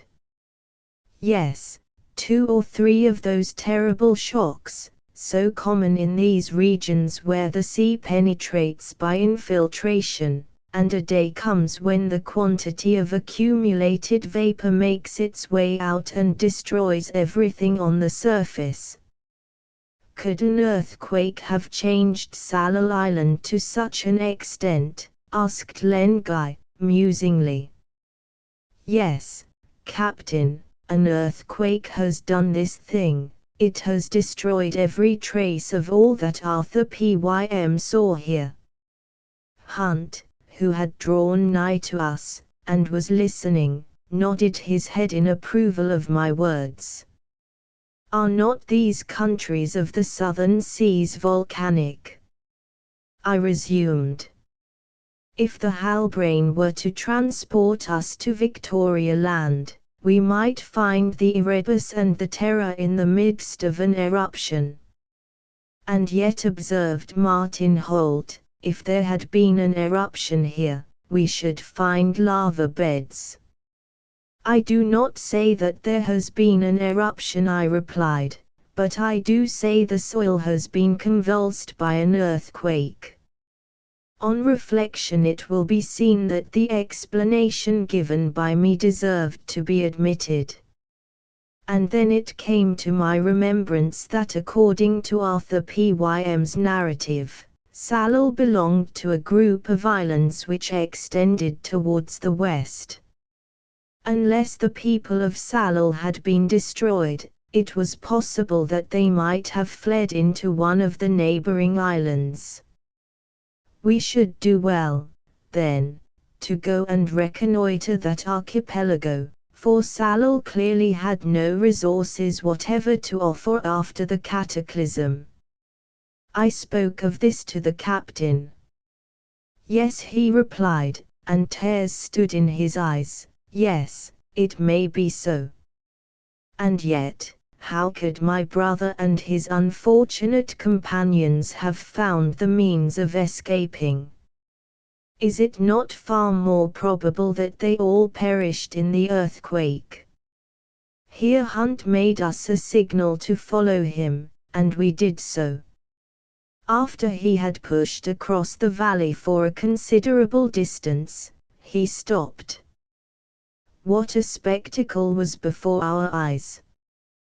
There, lying in heaps, were human bones, all the fragments of that framework of humanity which we call the skeleton, hundreds of them, without a particle of flesh, clusters of skulls still bearing some tufts of hair, a vast bone heap, dried and whitened in this place.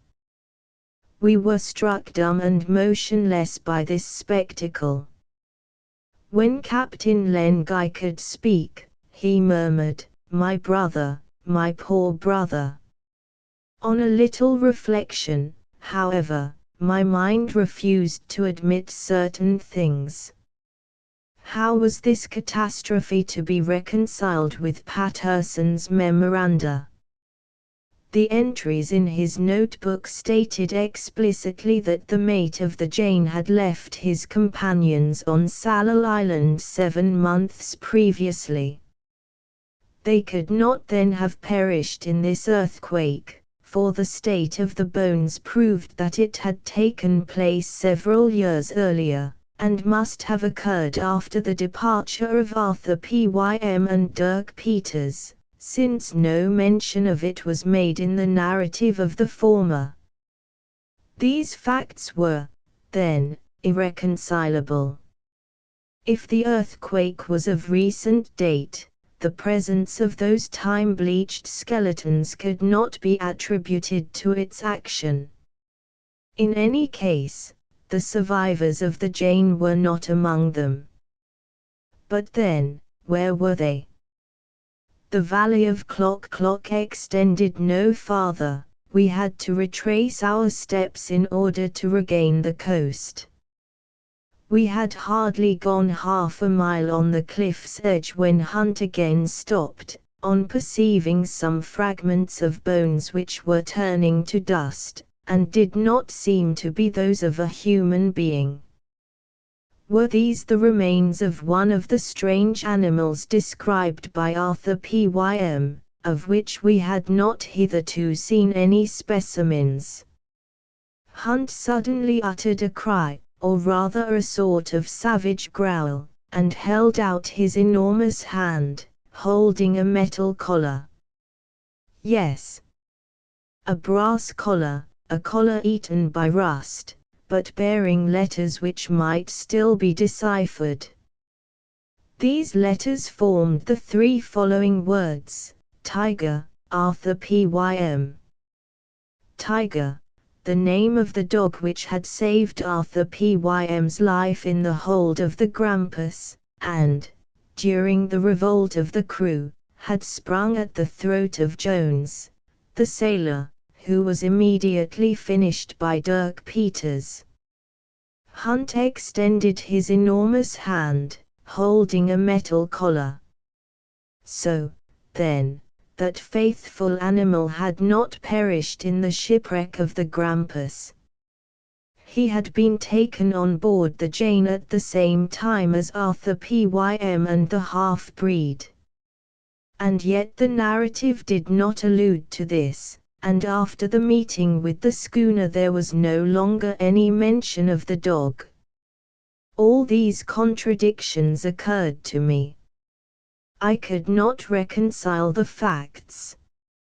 Nevertheless, there could be no doubt that Tiger had been saved from the shipwreck like Arthur Pym, had escaped the landslip of the Clock Clock Hill, and had come to his death at last in the catastrophe which had destroyed a portion of the population of Sallel. But, again, William Guy and his 5 sailors could not be among those skeletons which were strewn upon the earth, since they were living at the time of Patterson's departure, 7 months ago, and the catastrophe already dated several years back. 3 hours later we had returned on board the Halbrane, without having made any other discovery. Captain Len Guy went direct to his cabin, shut himself up there, and did not reappear even at dinner hour. The following day, as I wished to return to the island in order to resume its exploration from one coast to the other, I requested West to have me rowed ashore. He consented, after he had been authorized by Captain Len Guy, who did not come with us. Hunt, the boatswain, Martin Holt, 4 men, and myself took our places in the boat, without arms, for there was no longer anything to fear. We disembarked at our yesterday's landing place, and Hunt again led the way towards the hill of Clock Clock. Nothing remained of the eminence that had been carried away in the artificial landslip, from which the captain of the Jane, Patterson, his second officer, and 5 of his men had happily escaped. The village of Clock had thus disappeared, and doubtless the mystery of the strange discoveries narrated in Edgar Poe's work was now and ever would remain beyond solution. We had only to regain our ship, returning by the east side of the coast.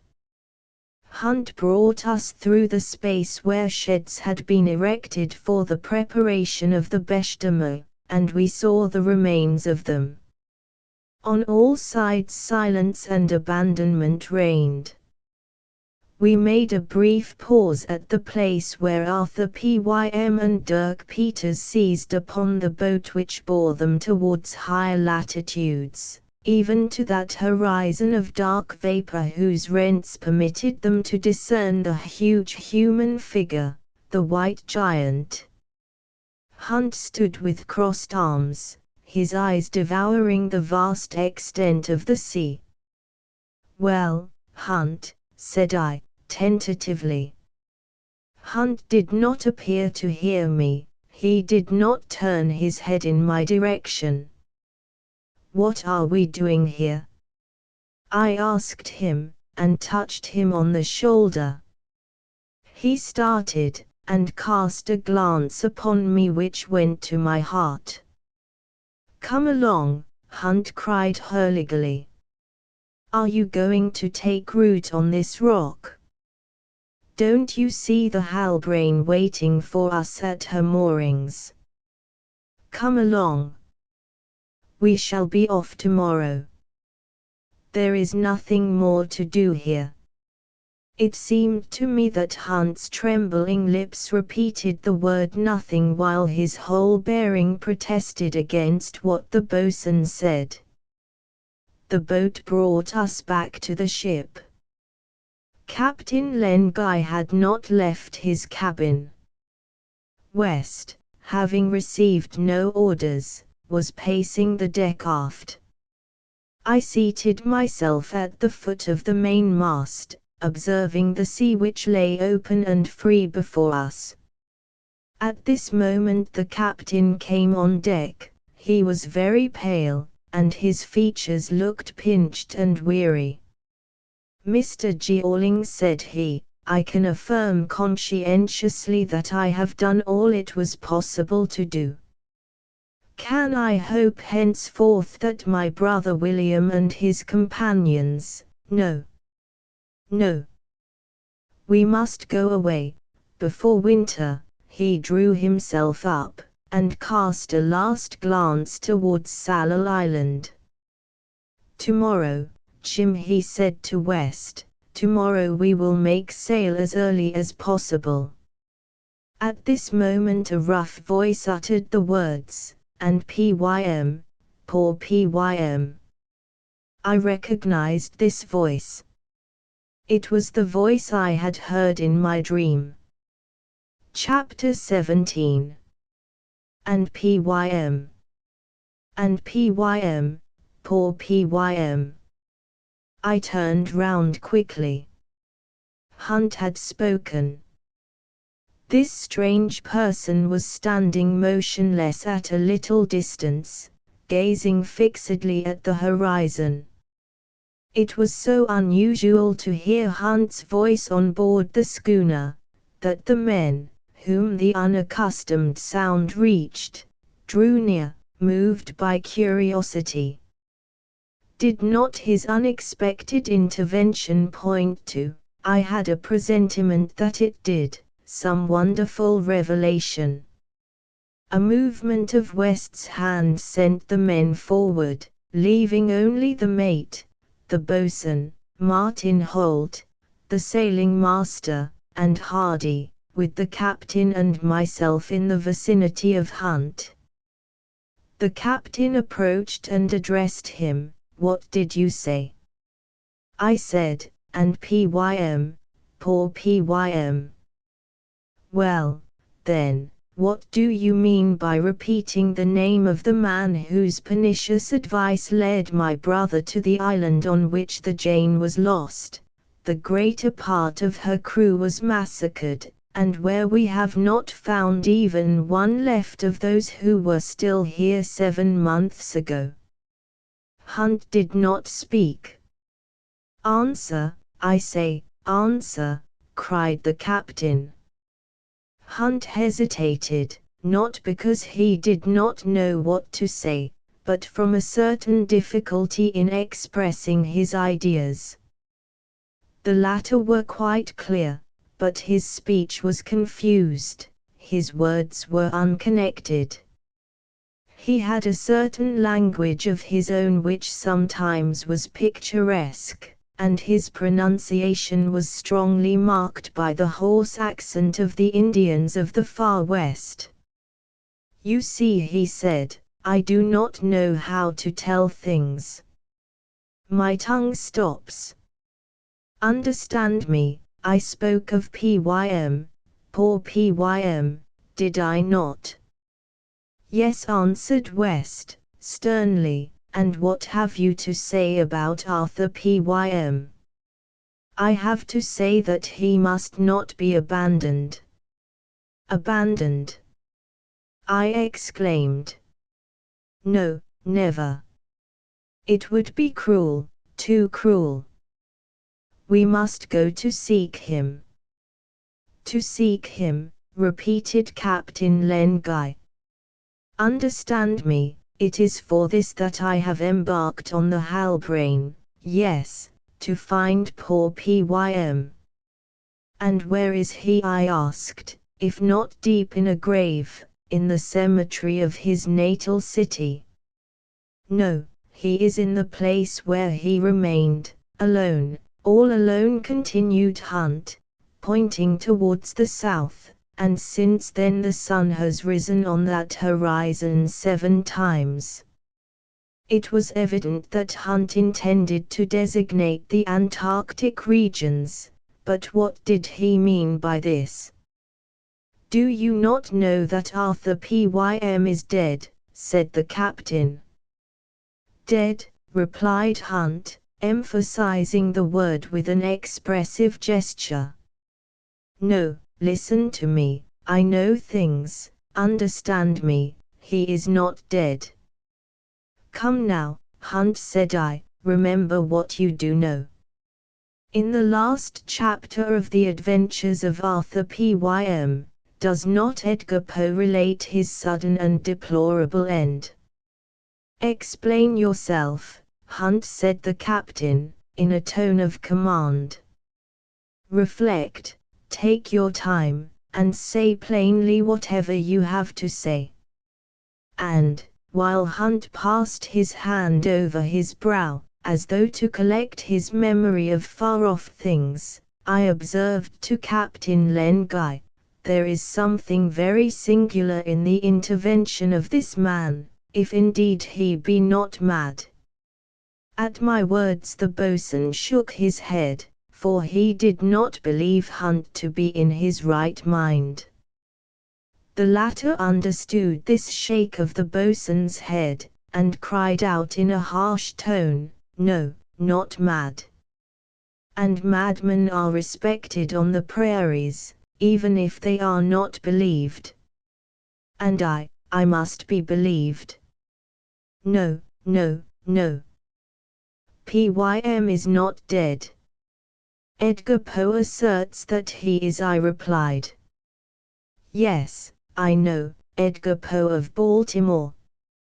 But he never saw poor Pym, never, never." "What?" exclaimed Captain Len Guy, "the two men were not acquainted?" "No. And it was not Arthur Pym himself who related his adventures to Edgar Poe?" "No, Captain, no. He, below there, at Baltimore, had only the notes written by Pym from the day when he hid himself on board the Grampus to the very last hour, the last, understand me, the last." "Who, then brought back that journal?" asked Captain Len Guy, as he seized Hunt's hand. It was Pym's companion, he who loved him, his poor Pym, like a son. It was Dirk Peters, the half-breed, who came back alone from there, beyond. The half-breed, Dirk Peters! I exclaimed. Yes. Alone. Alone.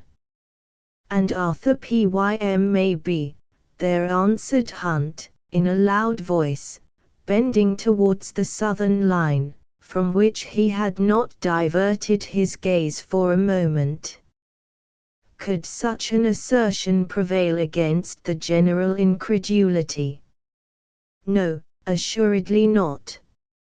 Martin Holt nudged Hurliguerly with his elbow, and both regarded Hunt with pity, while West observed him without speaking.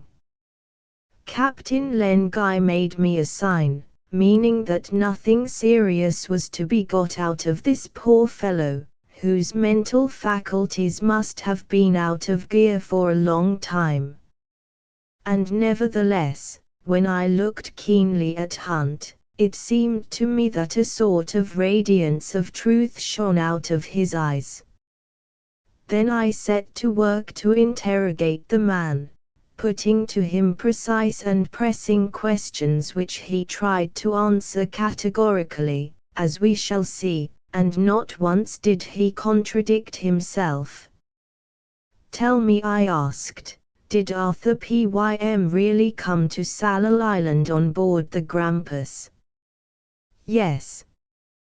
"Did Arthur Pym separate himself, with the half-breed and one of the sailors, from his companions while Captain William Guy had gone to the village of Clock Clock?" "Yes." "The sailor was one Allen, and he was almost immediately stifled under the stones. Then the two others saw the attack, and the destruction of the schooner, from the top of the hill?" "Yes." "Then, some time later, the two left the island, after they had got possession of one of the boats which the natives could not take from them?" "Yes." "And, after 20 days, having reached the front of the curtain of vapor, they were both carried down into the Gulf of the Cataract?" This time Hunt did not reply in the affirmative. He hesitated, he stammered out some vague words, he seemed to be trying to rekindle the half-extinguished flame of his memory. At length, looking at me and shaking his head, he answered, "No, not both." "Understand me, Dirk never told me." "Dirk Peters," interposed Captain Len Guy, quickly. "You knew Dirk Peters?" "Yes." "Where?" "At Vandalia, state of Illinois." "And it is from him that you have all this information concerning the voyage?" "From him." "And he came back alone, from that voyage, having left Arthur Pym?" "Alone." "Speak, man, do speak!" I cried, impatiently. Then, in broken, but intelligible sentences, Hunt spoke. "Yes, there, a curtain of vapor, so the half-breed often said, understand me. The two, Arthur Pym and he, were in the Sallal boat. Then an enormous block of ice came full upon them. At the shock Dirk Peters was thrown into the sea, but he clung to the ice block, and, understand me, he saw the boat drift with the current, far, very far, too far. In vain did Pym try to rejoin his companion, he could not. The boat drifted on, and Pym, that poor dear Pym, was carried away. It is he who has never come back, and he is there, still there. If Hunt had been the half-breed in person, he could not have spoken with more heartfelt emotion of poor Pym. It was then, in front of the curtain of vapor, that Arthur Pym and the half-breed had been separated from each other. Dirk Peters had succeeded in returning from the ice world to America, whither he had conveyed the notes that were communicated to Edgar Poe. Hunt was minutely questioned upon all these points, and he replied, conformably, he declared, to what the half-breed had told him many times. According to this statement, Dirk Peters had Arthur Pym's notebook in his pocket at the moment when the ice block struck them, and thus the journal which the half-breed placed at the disposal of the American romance writer was saved. Understand me, Hunt repeated, for I tell you things as I have them from Dirk Peters. While the drift was carrying him away, he cried out with all his strength. Pym, poor Pym, had already disappeared in the midst of the vapor. The half-breed, feeding upon raw fish, which he contrived to catch, was carried back by a cross-current to Sallal Island, where he landed half dead from hunger. To Sallal Island, exclaimed Captain Len Guy. And how long was it since they had left it? 3 weeks, yes, 3 weeks at the farthest, so Dirk Peters told me. Then he must have found all that remained of the crew of the Jane, my brother William and those who had survived with him. No, replied Hunt, and Dirk Peters always believed that they had perished, yes, to the very last man. There was no one upon the island. No one. Not a living soul. But the population. No one. No one, I tell you. The island was a desert, yes, a desert. This statement contradicted certain facts of which we were absolutely certain.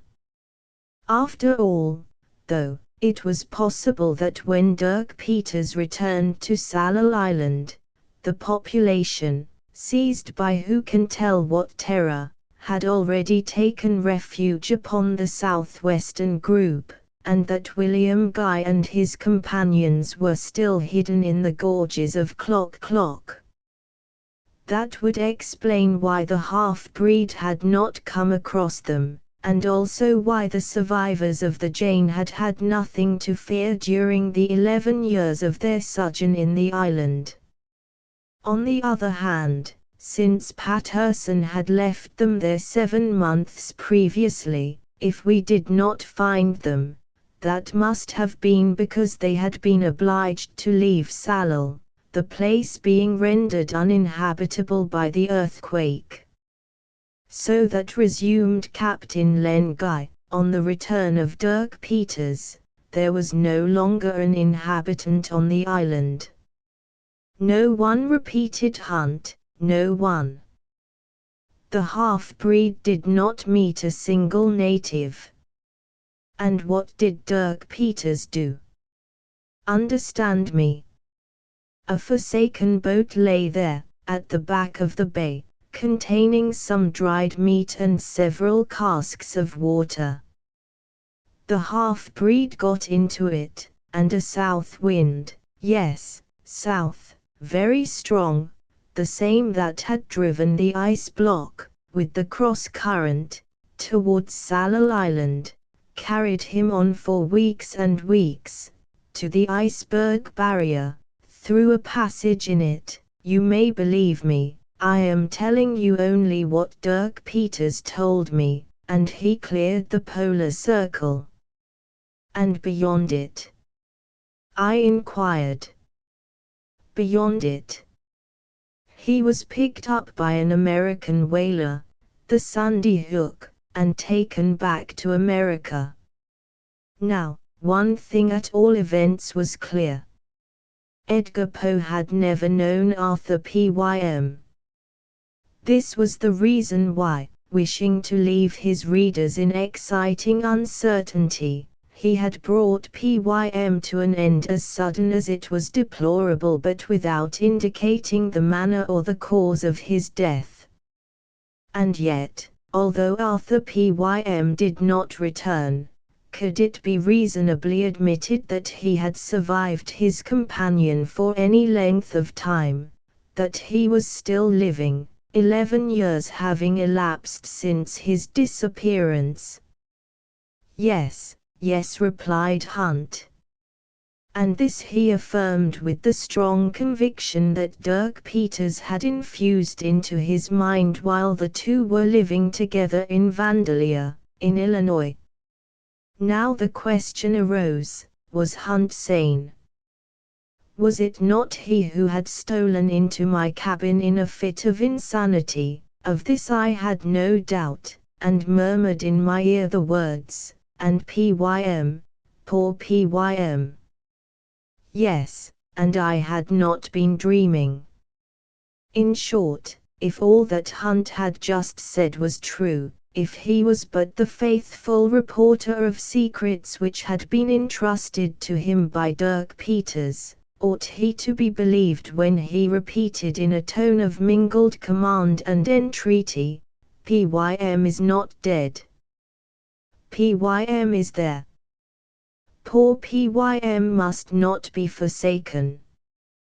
When I had made an end of questioning Hunt, Captain Len Guy came out of his meditative mood, profoundly troubled, and gave the word, "All hands forward."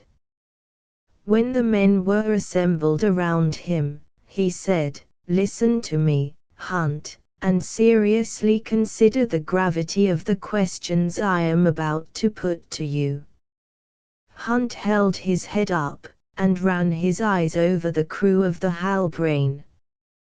"You assert, Hunt, that all you have told us concerning Arthur Pym is true?" "Yes." "You knew Dirk Peters?" "Yes." "You lived some years with him in Illinois?" 9 years. "And he often related these things to you?" "Yes." "And, for your own part, you have no doubt that he told you the exact truth?" "None." "Well, then, did it never occur to him that some of the crew of the Jane might have remained on Sallel Island?" "No, he believed that William Guy and his companions must all have perished in the landslip of the Hill of Clock. "Yes, and from what he often repeated to me, Pym believed it also." "Where did you see Dirk Peters for the last time?" "At Vandalia." "How long ago?" "Over 2 years." "And which of you two was the first to leave Vandalia?" I thought I detected a slight hesitation in Hunt before he answered, "We left the place together." "You, to go to the Falklands?" "And he?" "He," repeated Hunt. And then his wandering gaze fixed itself on Martin Holt, our sailing master, whose life he had saved at the risk of his own during the tempest. "Well," resumed the captain, "do you not understand what I am asking you?" "Yes." "Then answer me. When Dirk Peters left Illinois, did he finally give up America?" "Yes." "To go whither? Speak." "To the Falklands."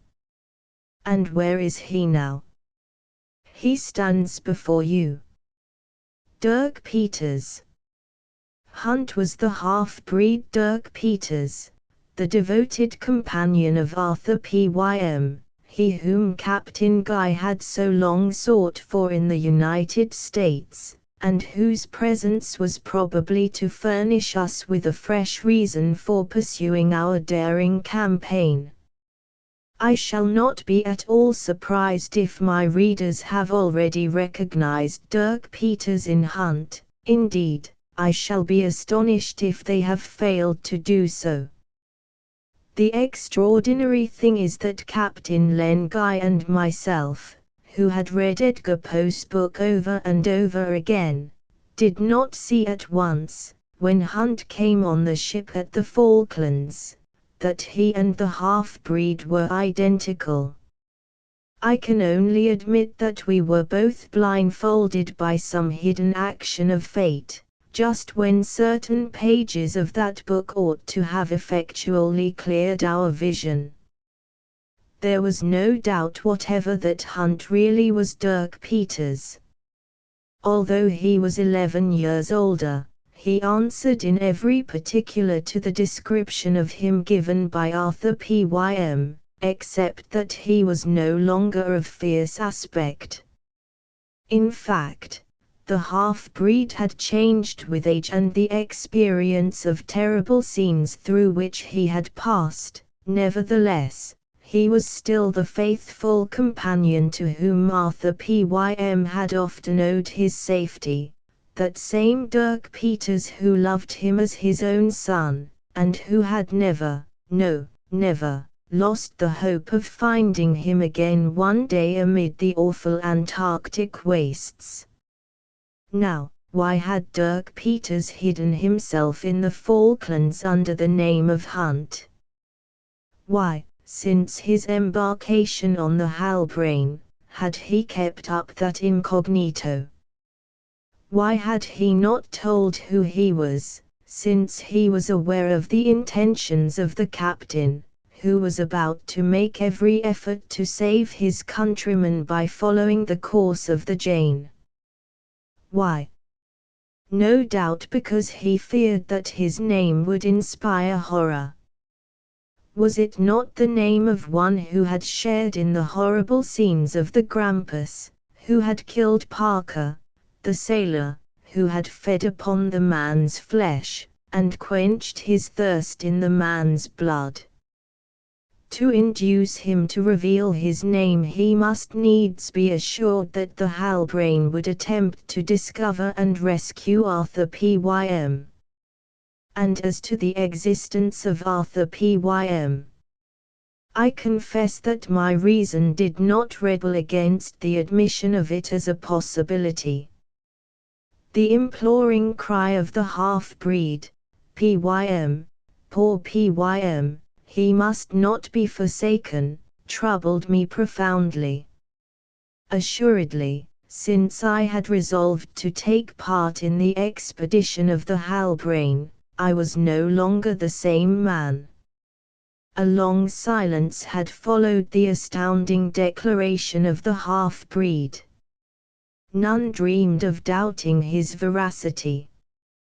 He had said, "I am Dirk Peters." He was Dirk Peters.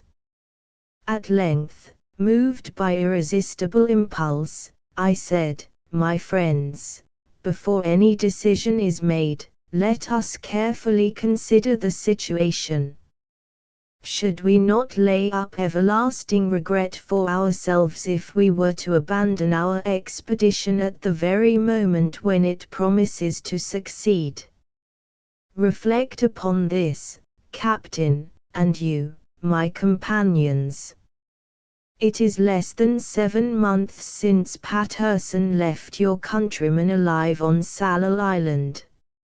If they were there then, the fact proves that for 11 years they had been enabled to exist on the resources provided by the island, having nothing to fear from the islanders, some of whom had fallen victims to circumstances unknown to us, and others had probably transferred themselves to some neighboring island.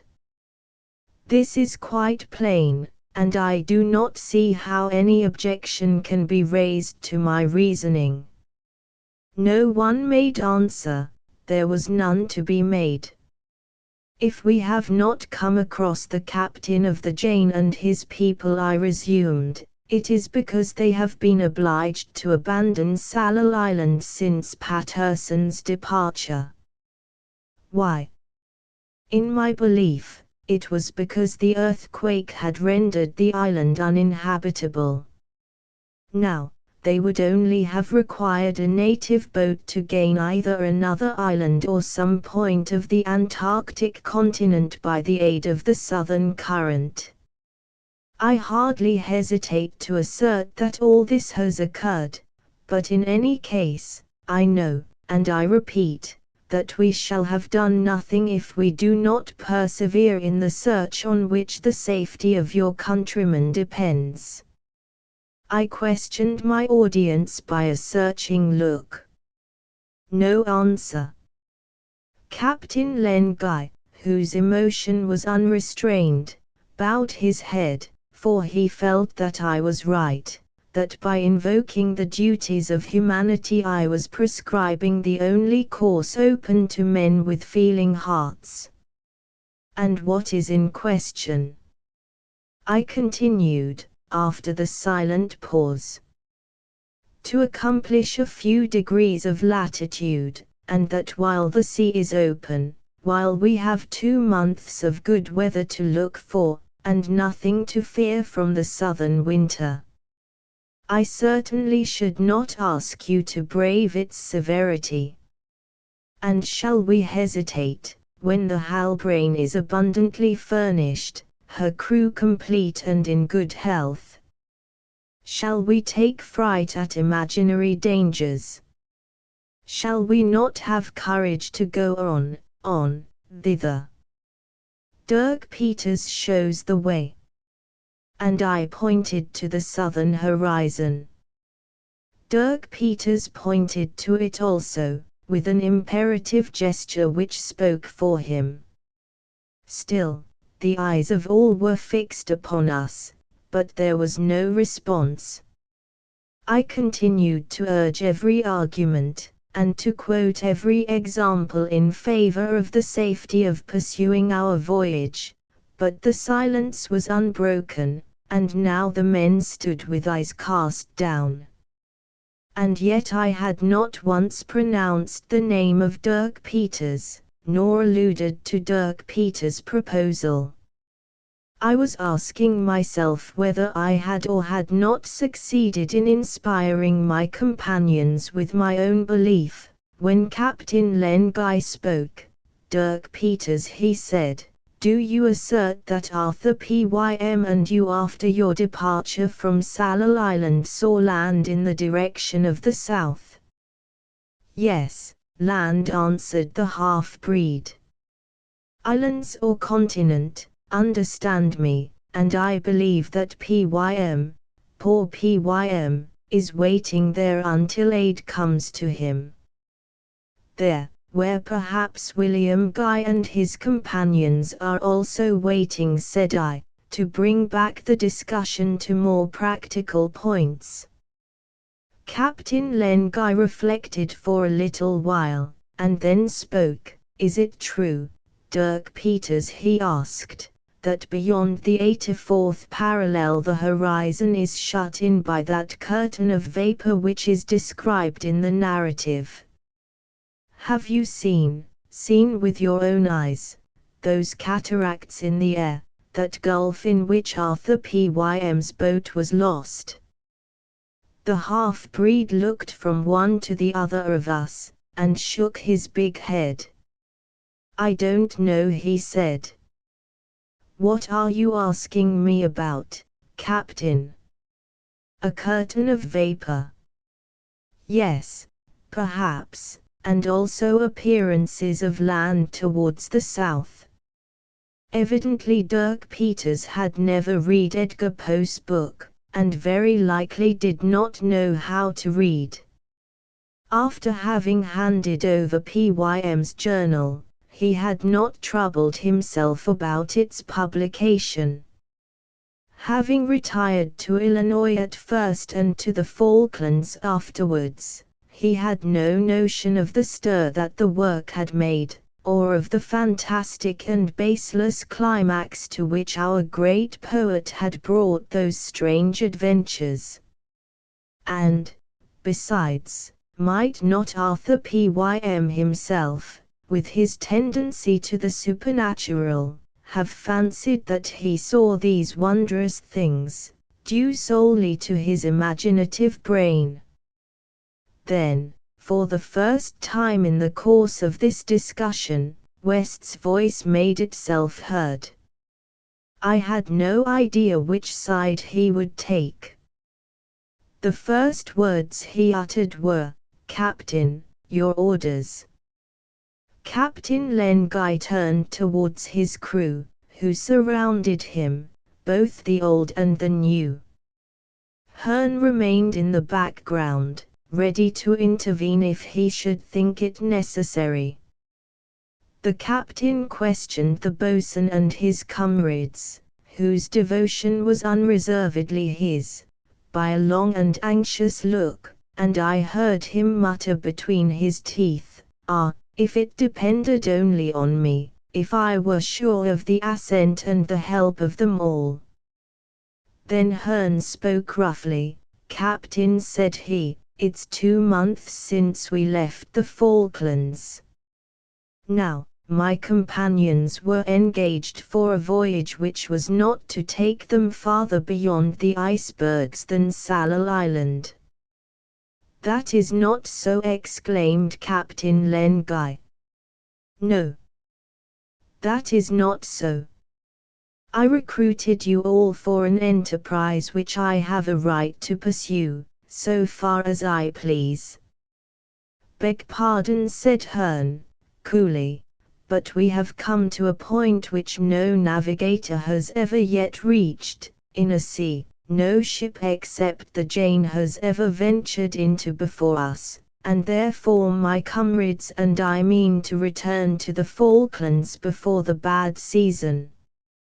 From there you can return to Sallal Island, and even go on to the Pole, if you so please."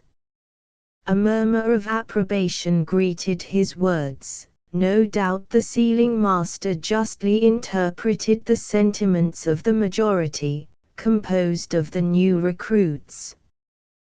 To go against their opinion, to exact the obedience of these ill-disposed men, and under such conditions to risk the unknown Antarctic waters, would have been an act of temerity, or, rather, an act of madness, that would have brought about some catastrophe. Nevertheless, West, advancing upon Hearn, said to him in a threatening tone, "Who gave you leave to speak?" "The captain questioned us," replied Hearn. "I had a right to reply."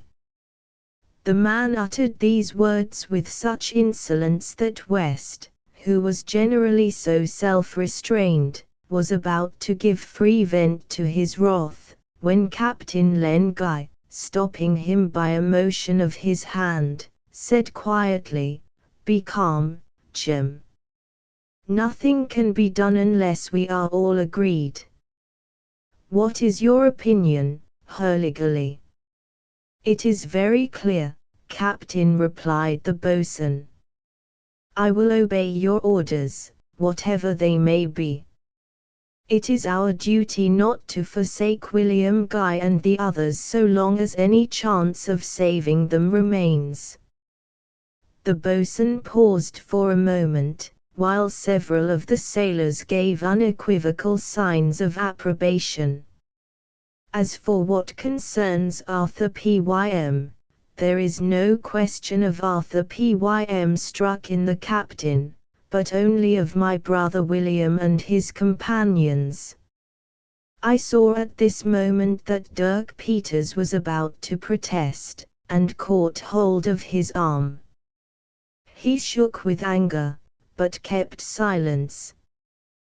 The captain continued his questioning of the men, desiring to know by name all those upon whom he might reckon.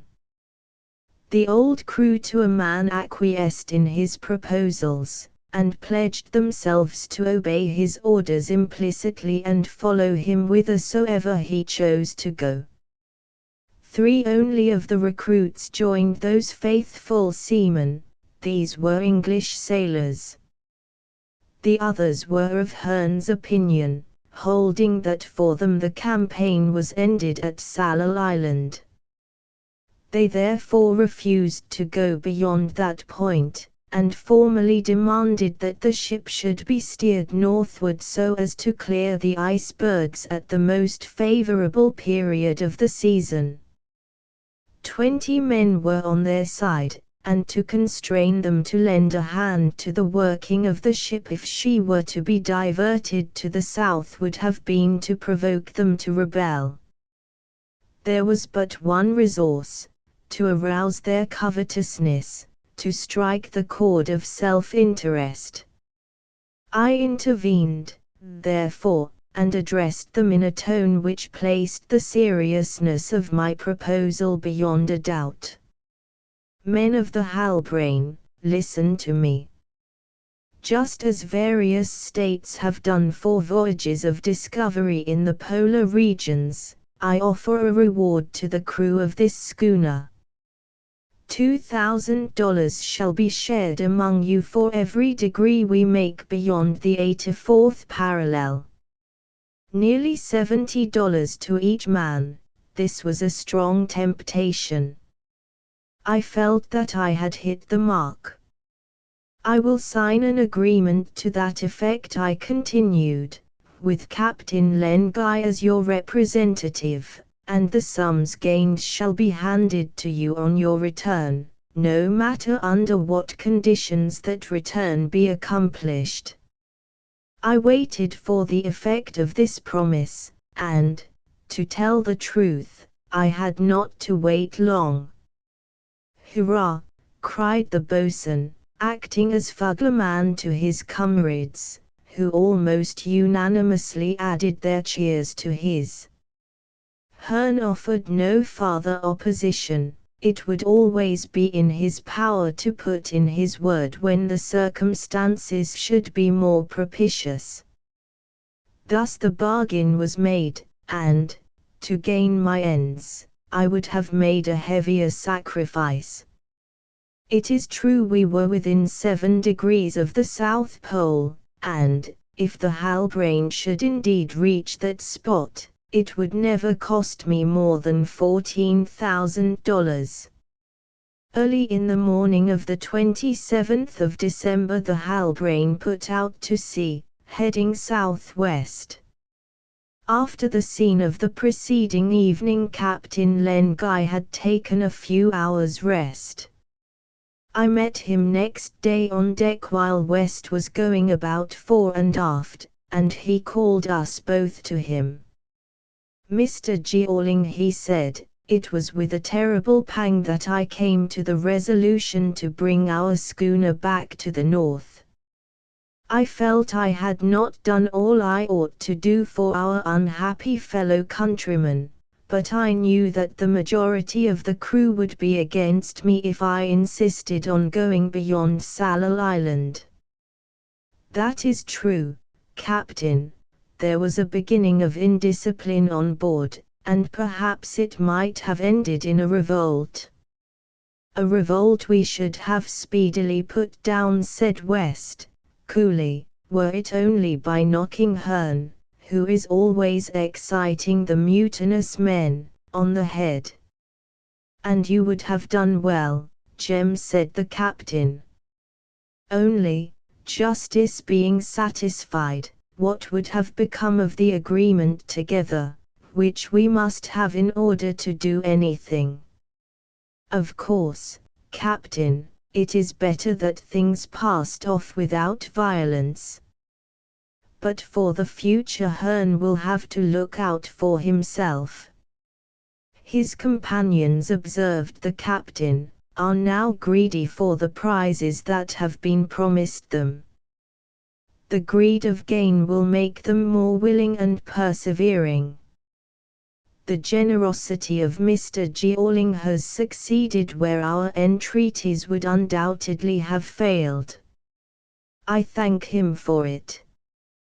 Captain Len Guy held out a hand to me, which I grasped cordially. After some general conversation relating to our purpose, the ship's course, and the proposed verification of the bearings of the group of islands on the west of Salal which is described by Arthur Pym, the captain said, as it is possible that the ravages of the earthquake did not extend to this group, and that it may still be inhabited, we must be on our guard in approaching the bearings. Which cannot be very far off, I added. And then, Captain, who knows but that your brother and his sailors might have taken refuge on one of these islands? This was admissible, but not a consoling eventuality, for in that case the poor fellows would have fallen into the hands of those savages of whom they were rid while they remained at Salal. Jem, resumed Captain Len Guy, we are making good way, and no doubt land will be signalled in a few hours. Give orders for the watch to be careful. It's done, Captain. There is a man in the crow's nest. Dirk Peters himself, at his own request. All right, Jem, we may trust his vigilance. And also his eyes, I added, for he is gifted with amazing sight. For 2 hours of very quick sailing not the smallest indication of the group of 8 islands was visible. It is incomprehensible that we have not come in sight of them, said the captain. I reckon that the Halbrane has made 60 miles since this morning, and the islands in question are tolerably close together. Then, Captain, we must conclude, and it is not unlikely, that the group to which Salal belonged has entirely disappeared in the earthquake. Land ahead, cried Dirk Peters.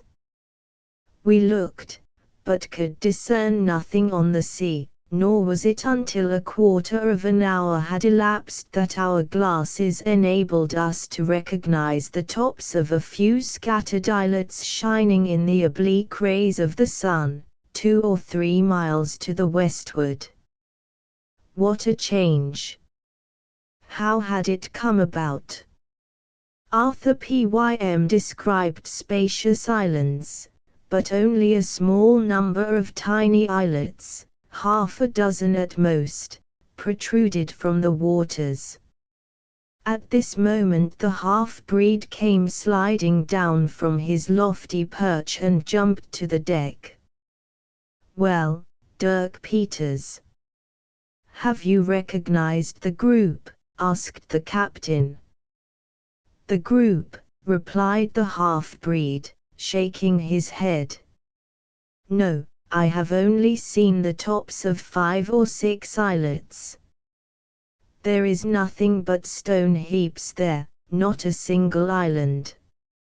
As the schooner approached we easily recognized these fragments of the group, which had been almost entirely destroyed on its western side. The scattered remains formed dangerous reefs which might seriously injure the keel or the sides of the Halbrane, and there was no intention of risking the ship's safety among them. We accordingly cast anchor at a safe distance, and a boat was lowered for the reception of Captain Len Guy, the boatswain, Dirk Peters, Holt, 2 men and myself.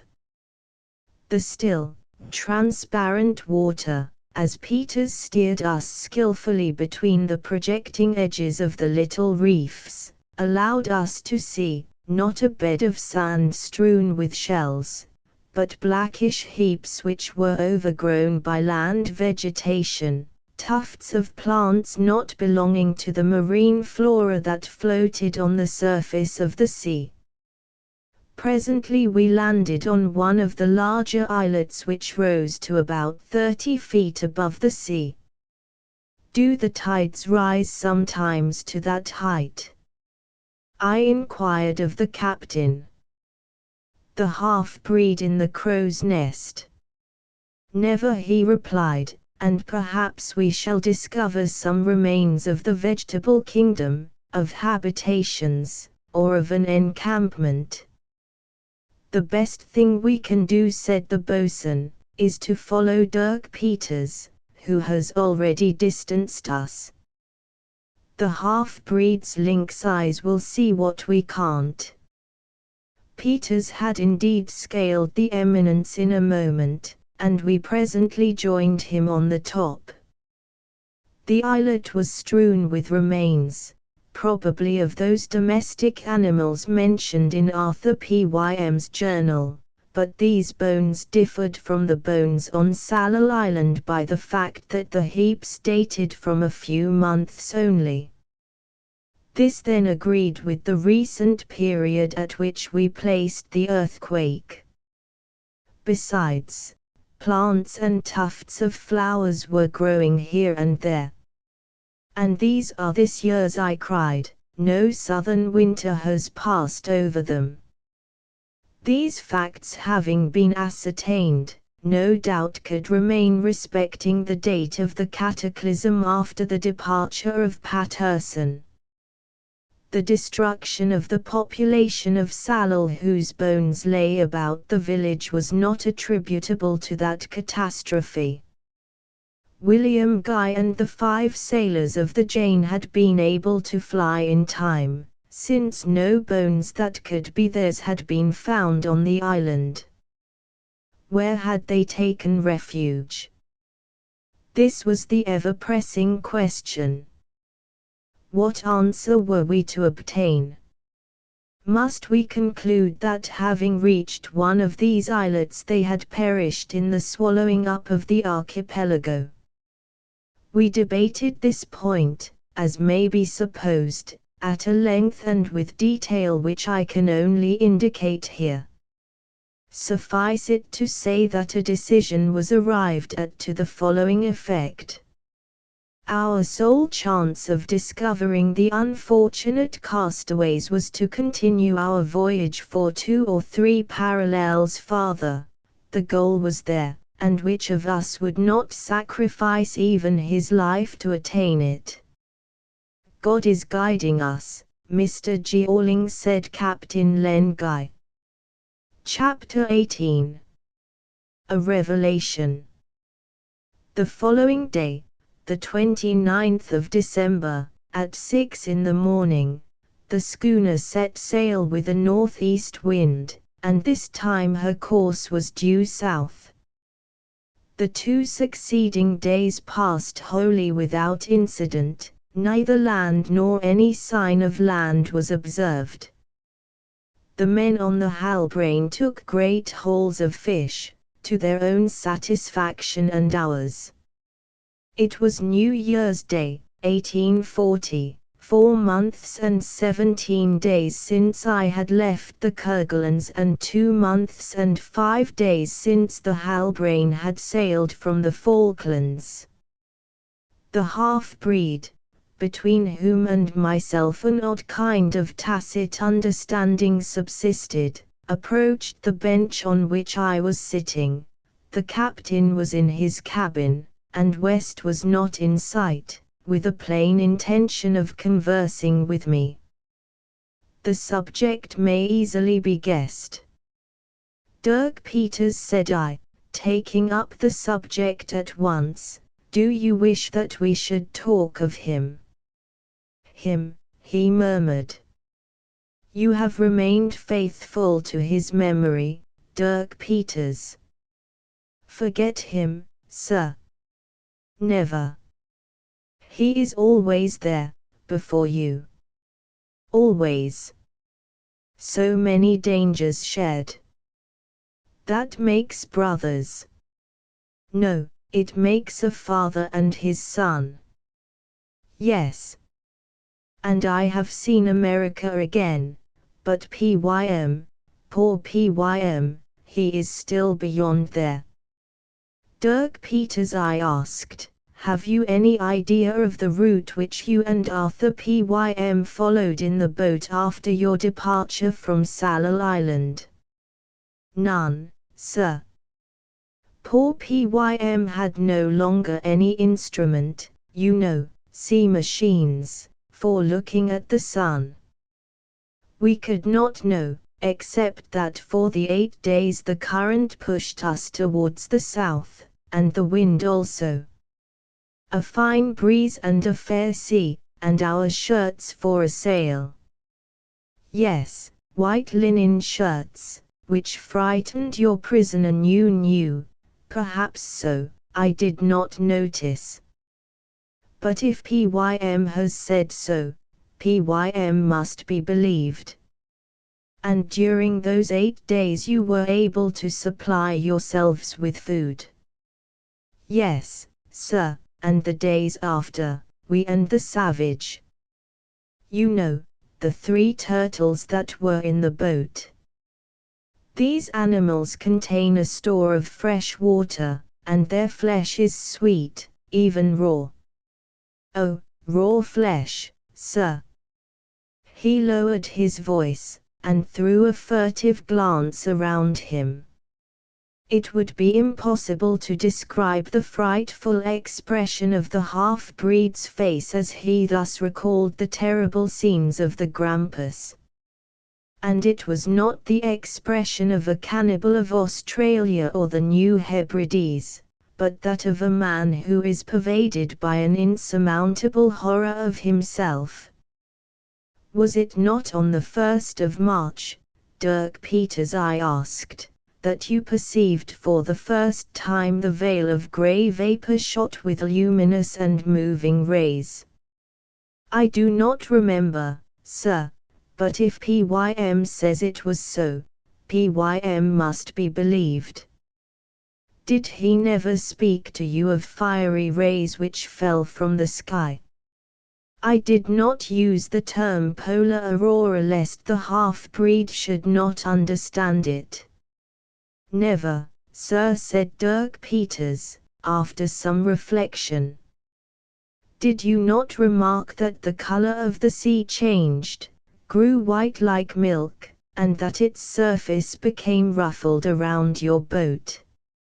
It may have been so, sir, I did not observe. The boat went on, and my head went with it. And then, the fine powder, as fine as ashes, that fell, I don't remember it. Was it not snow? Snow? Yes. No. The weather was warm. What did Pym say? Pym must be believed.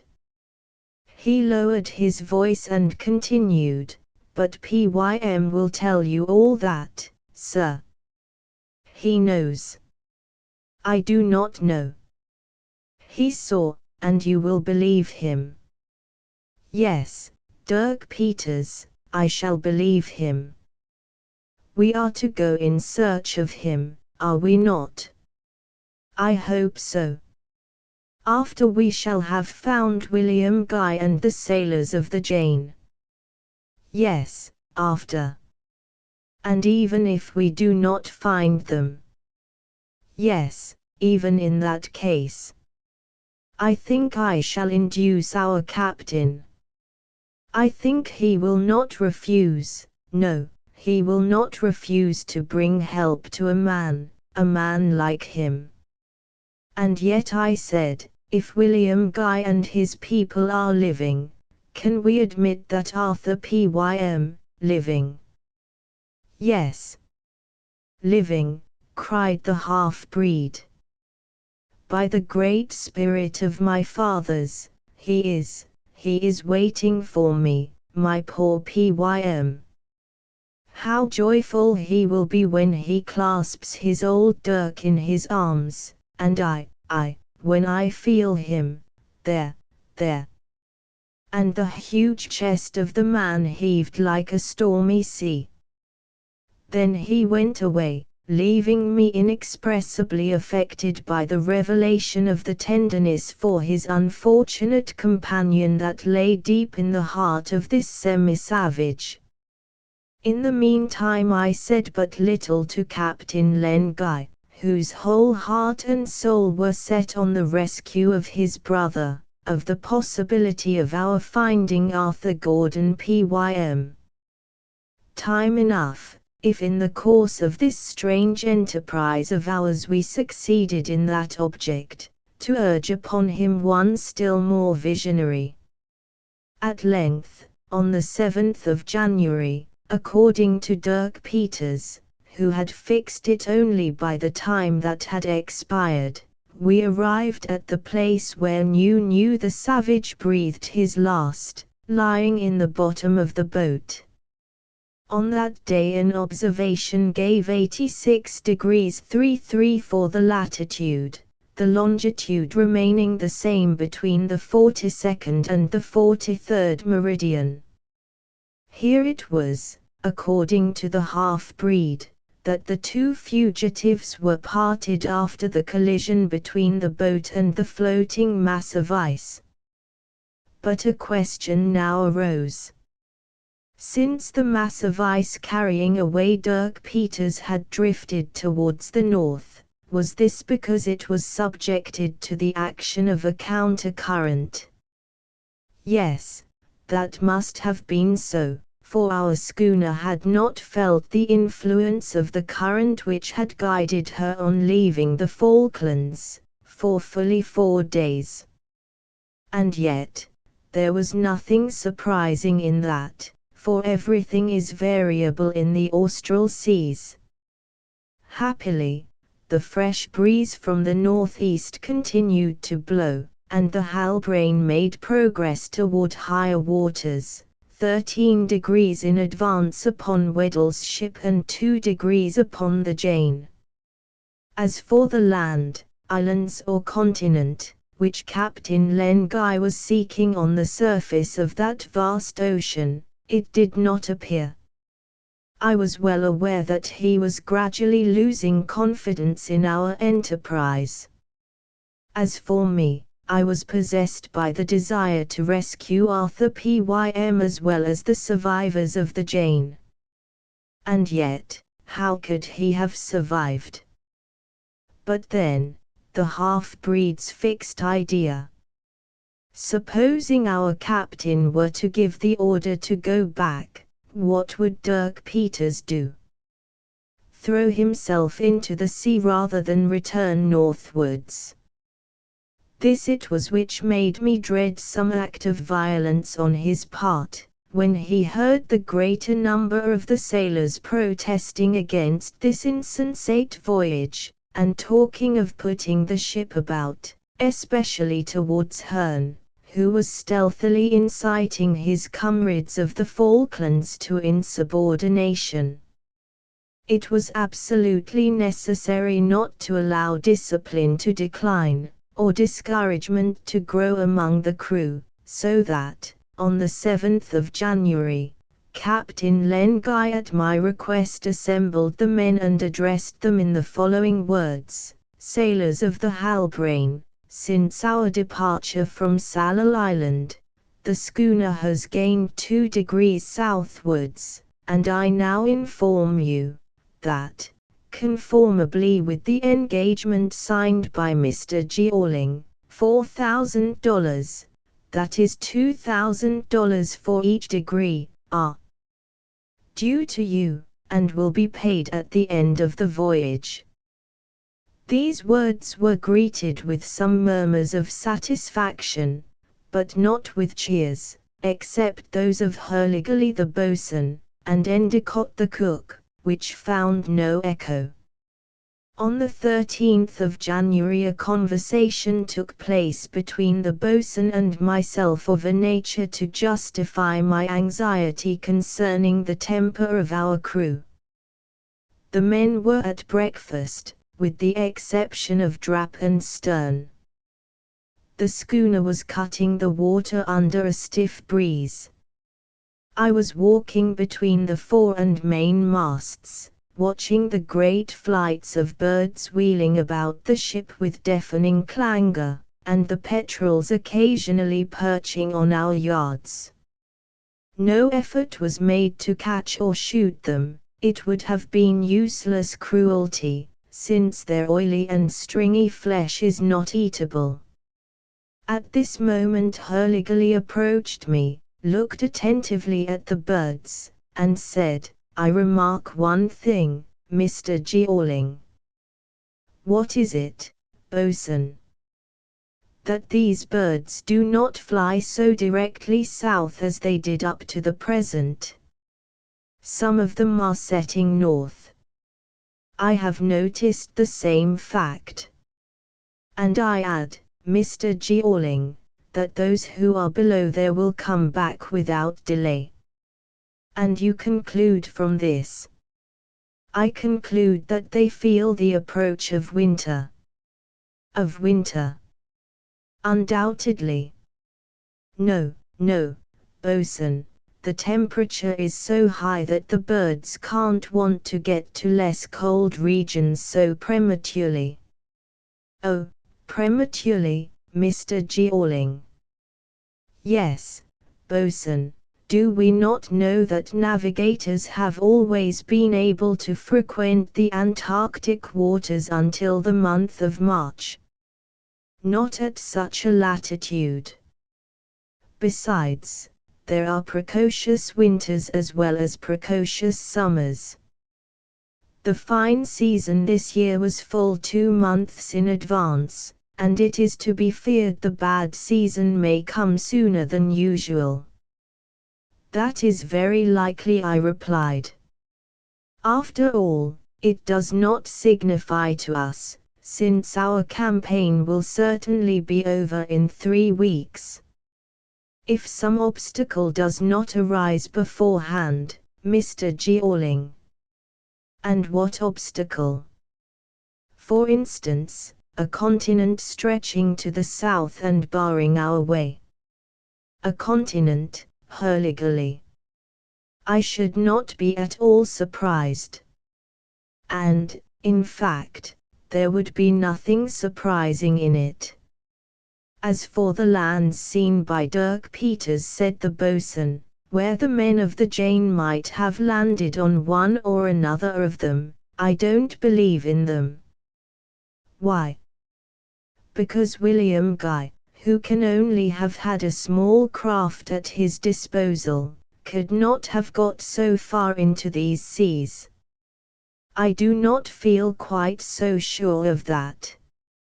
"Nevertheless, Mr. Jeorling, what would there be so surprising in William Guy's being carried to land somewhere by the action of the currents? He did not remain on board his boat for 8 months, I suppose. His companions and he may have been able to land on an island, or even on a continent, and that is a sufficient motive for us to pursue our search."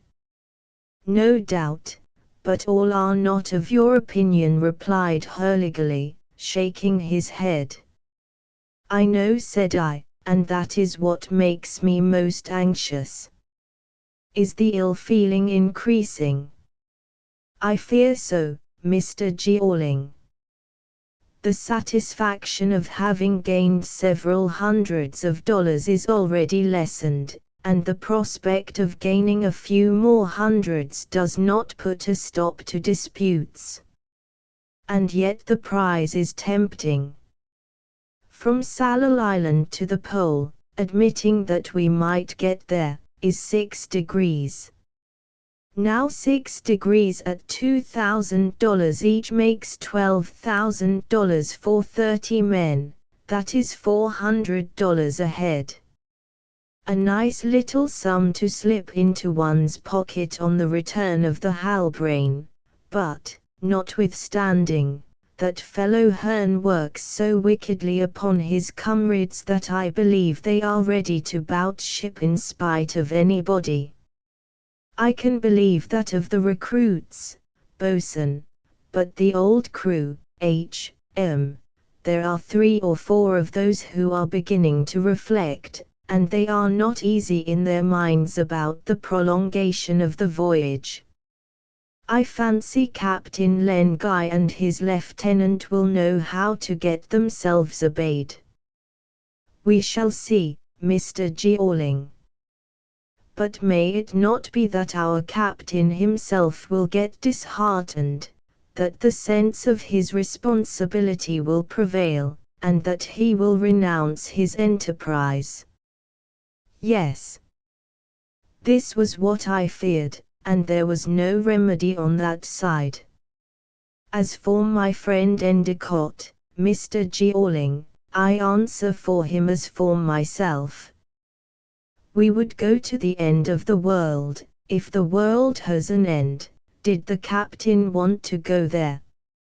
True, we two, Dirk Peters and yourself, are but a few to be a law to the others. And what do you think of the half-breed? I asked. Well, our men appear to accuse him chiefly of the prolongation of the voyage. You see, Mr. Jeorling, though you have a good deal to do with it, you pay, and pay well, while this crazy fellow, Dirk Peters, persists in asserting that his poor Pym is still living, his poor Pym who was drowned, or frozen, or crushed, killed, anyhow, one way or another, 11 years ago. So completely was this my own belief that I never discussed the subject with the half-breed. You see, Mr. Jeorling, resumed the boatswain, at the first some curiosity was felt about Dirk Peters. Then, after he saved Martin Holt, it was interest. Certainly, he was no more talkative than before, and the bear came no oftener out of his den. But now we know what he is, and no one likes him the better for that.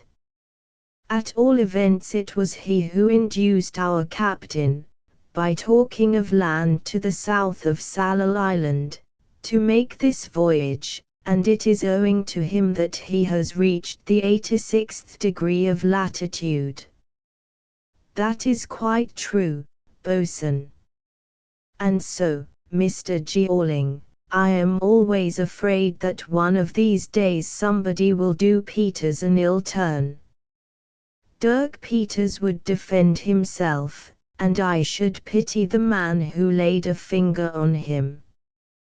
Quite so. It would not be good for anybody to be in his hands, for they could bend iron. But then, all being against him, he would be forced into the hold.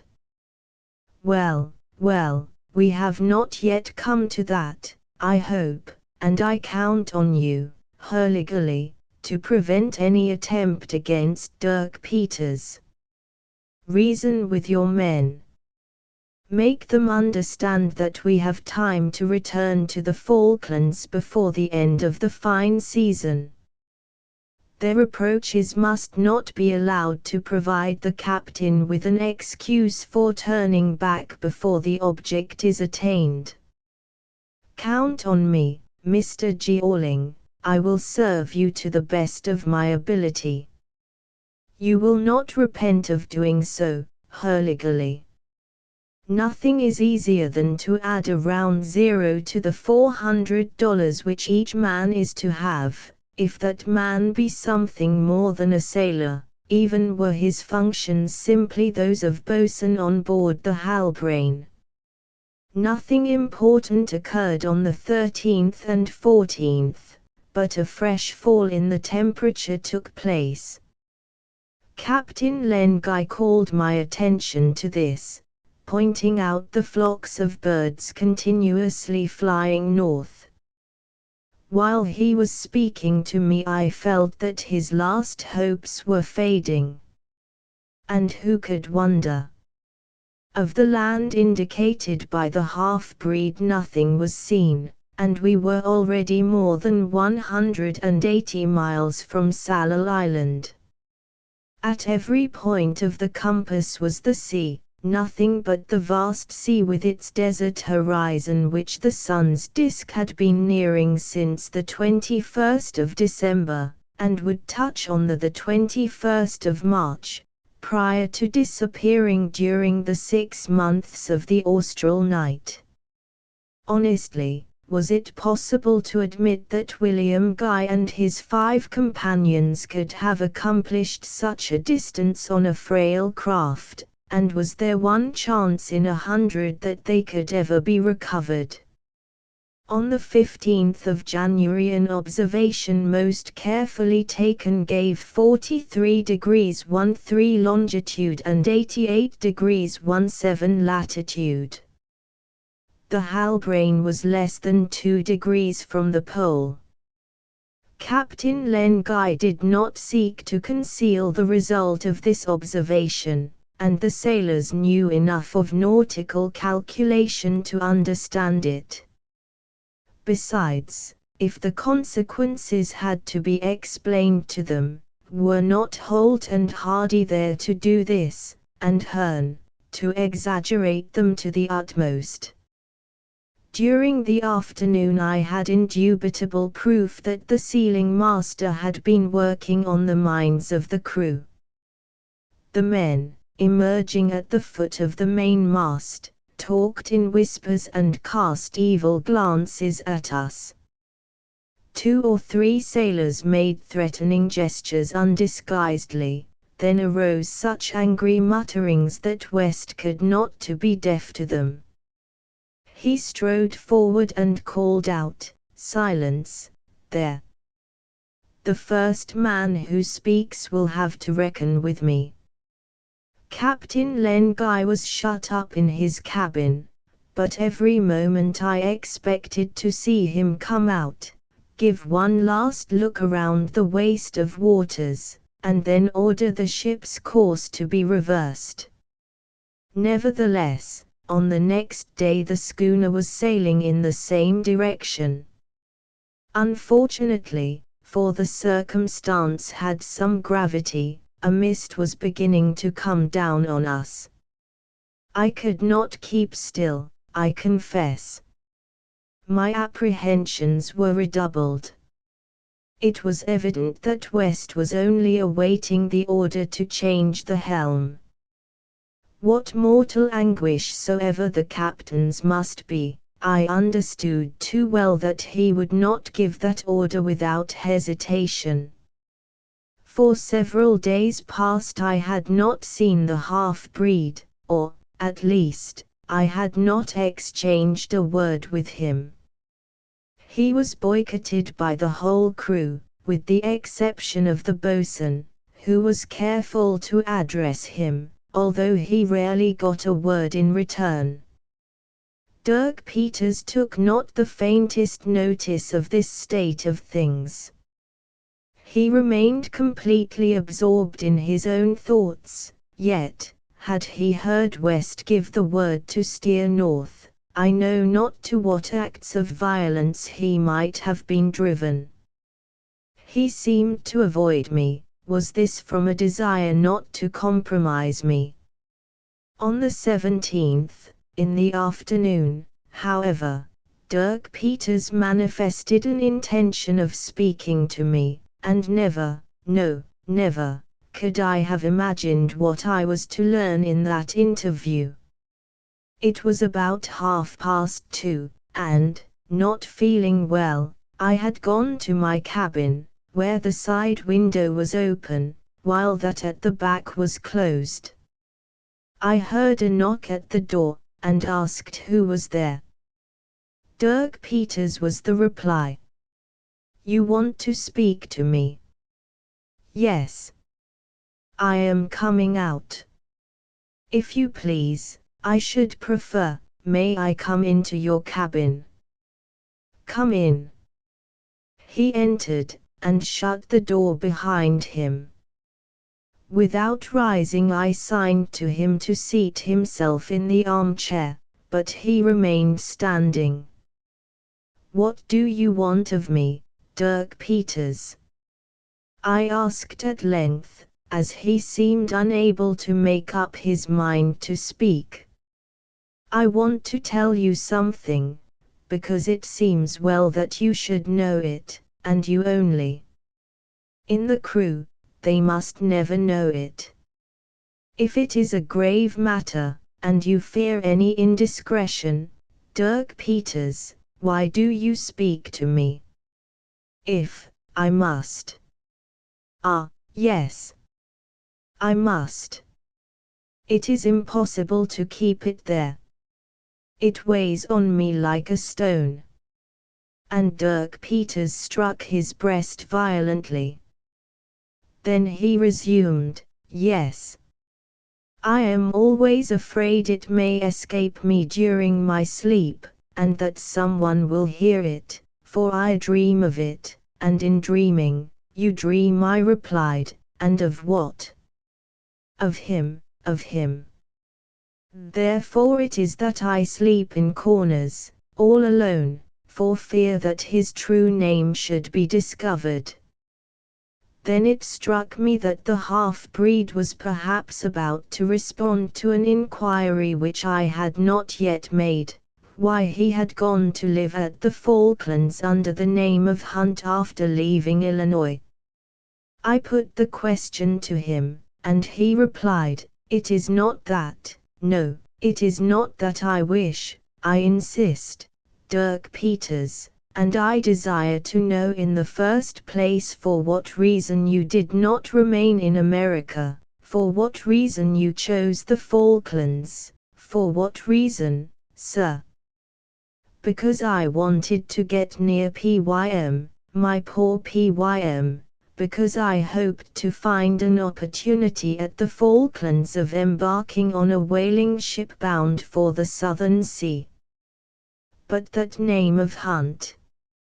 "I would not bear my own name any longer, on account of the affair of the Grampus."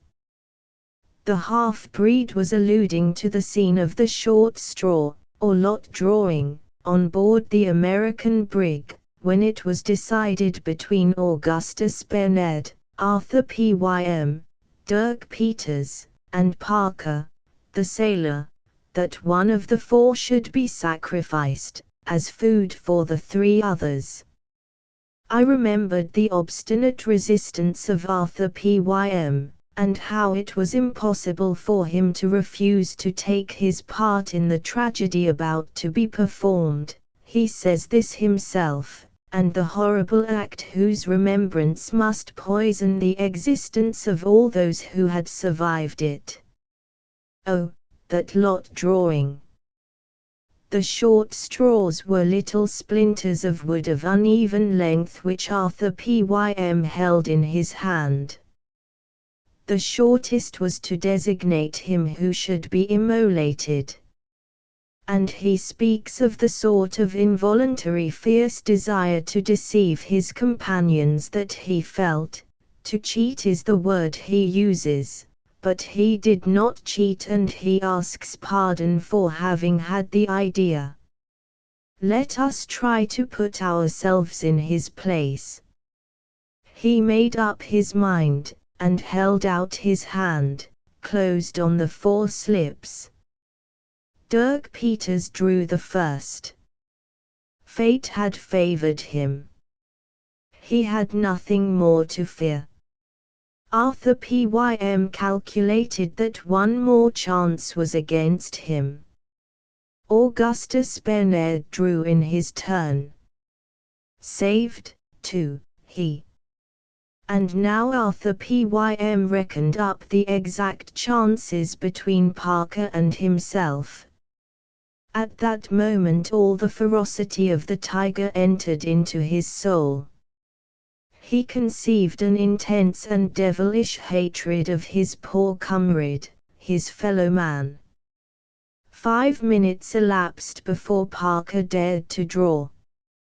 At length Arthur Pym, standing with closed eyes, not knowing whether the lot was for or against him, felt a hand seize his own. It was the hand of Dirk Peters. Arthur Pym had escaped death. and then the half-breed rushed upon Parker and stabbed him in the back. The frightful repast followed, immediately, and words are not sufficient to convey to the mind the horror of the reality. Yes, I knew that hideous story, not a fable, as I had long believed.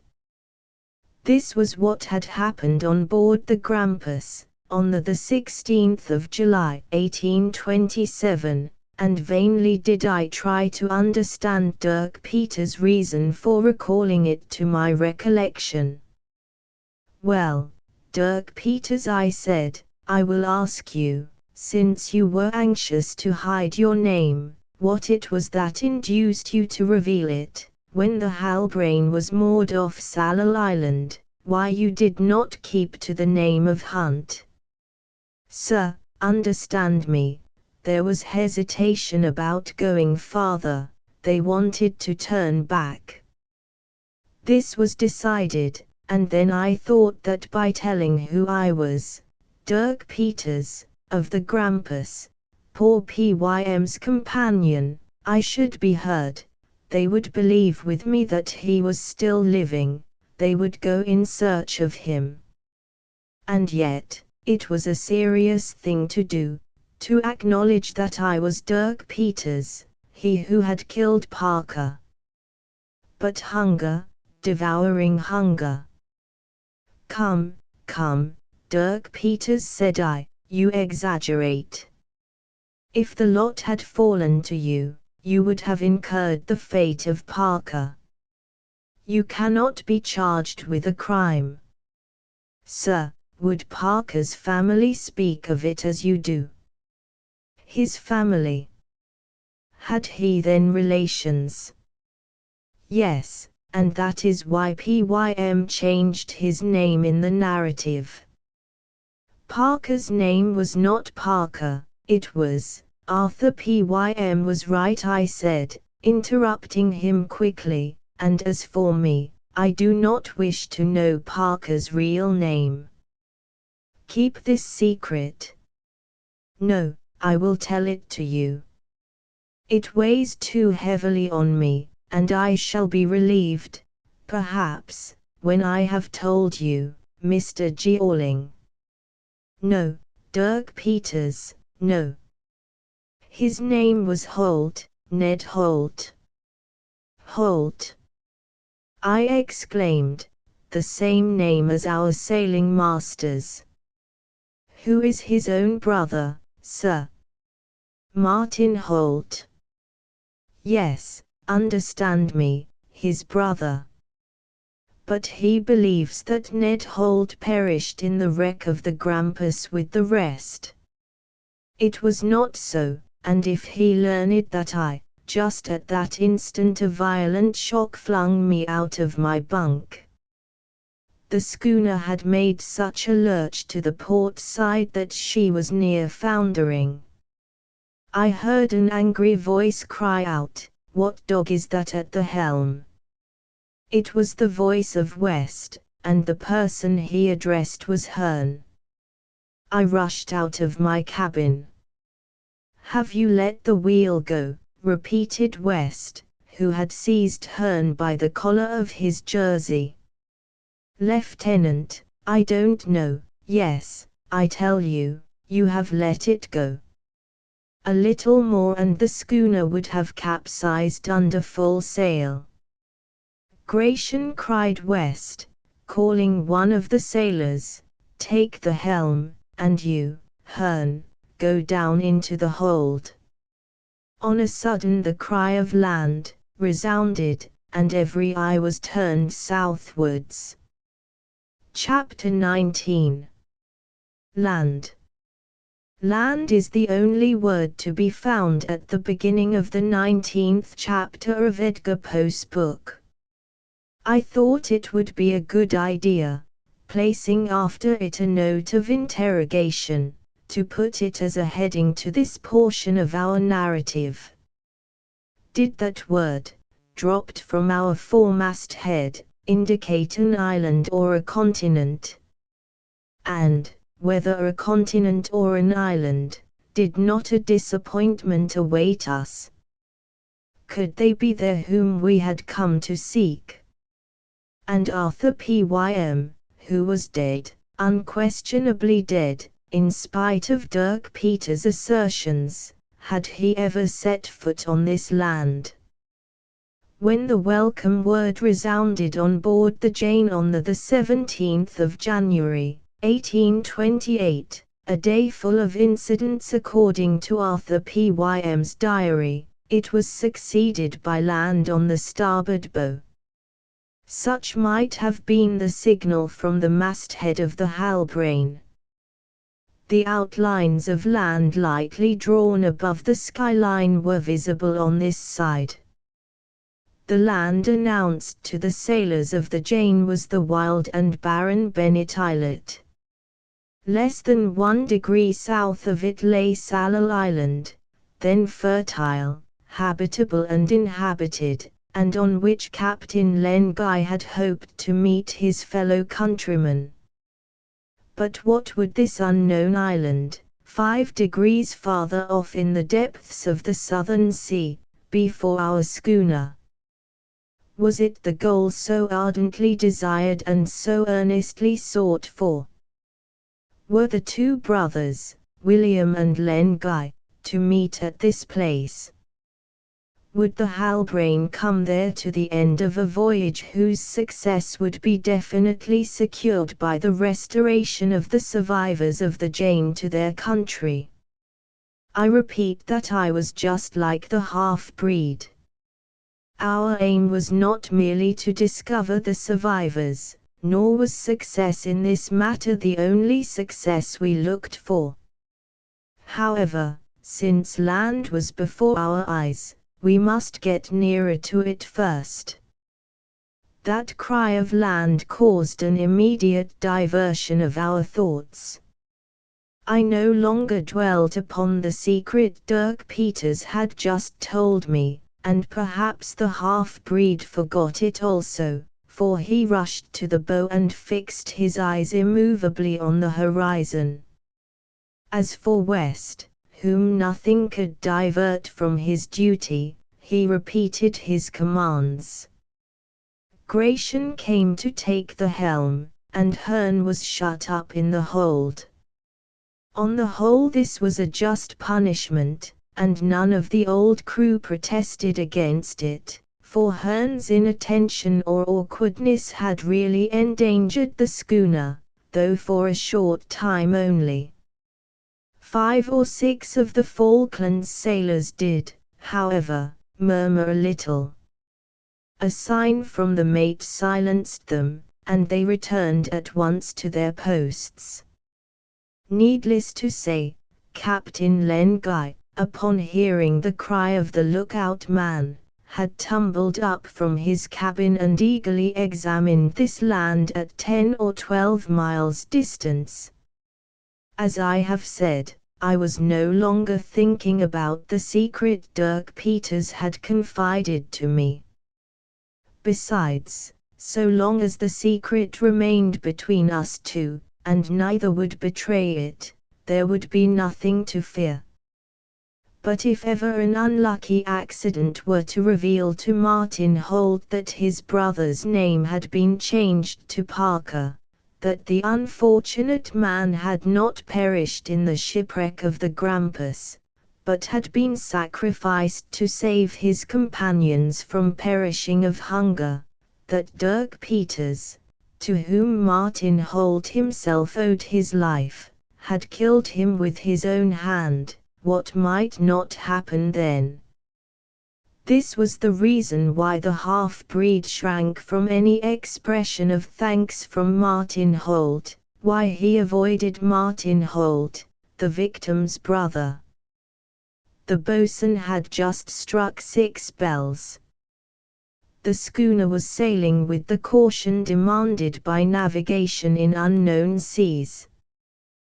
There might be shoals or reefs barely hidden under the surface on which she might run aground or be wrecked. As things stood with the Halbrane, and even admitting that she could be floated again, an accident would have rendered her return impossible before the winter set in. We had urgent need that every chance should be in our favor and not one against us. West had given orders to shorten sail. When the boatswain had furled the top-gallant sail, the topsail and royal, the Halbrane remained under her mainsail, her foresail and her jib, sufficient canvas to cover the distance that separated her from land in a few hours. Captain Len Guy immediately heaved the lead, which showed a depth of 20 fathoms. Several other soundings showed that the coast, which was very steep, was probably prolonged like a wall under the water. Nevertheless, as the bottom might happen to rise sharply instead of following the slope of the coast, we did not venture to proceed without the sounding line in hand. The weather was still beautiful, although the sky was overcast by a mist from southeast to southwest. Owing to this there was some difficulty in identifying the vague outlines which stood out like floating vapor in the sky, disappearing and then reappearing between the breaks of the mist. However, we all agreed to regard this land as being from 25 to 30 fathoms in height, at least at its highest part. No. We would not admit that we were the victims of a delusion, and yet our uneasy minds feared that it might be so. Is it not natural, after all, for the heart to be assailed by 1,000 apprehensions as we near the end of any enterprise? At this thought my mind became confused and dreamy. The Halbrane seemed to be reduced to the dimensions of a small boat lost in this boundless space, the contrary of that limitless sea of which Edgar Poe speaks, where, like a living body, the ship grows larger. When we have charts, or even sailing directions to instruct us concerning the hydrography of the coasts, the nature of the landfalls, the bays and the creeks, we may sail along boldly. In every other region, the master of a ship must not defer the order to cast anchor near the shore until the morrow.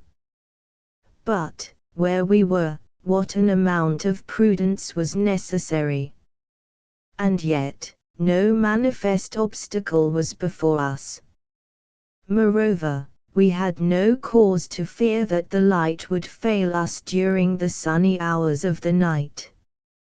At this season the sun did not set so soon under the western horizon, and its rays bathed the vast Antarctic zone in unabated light.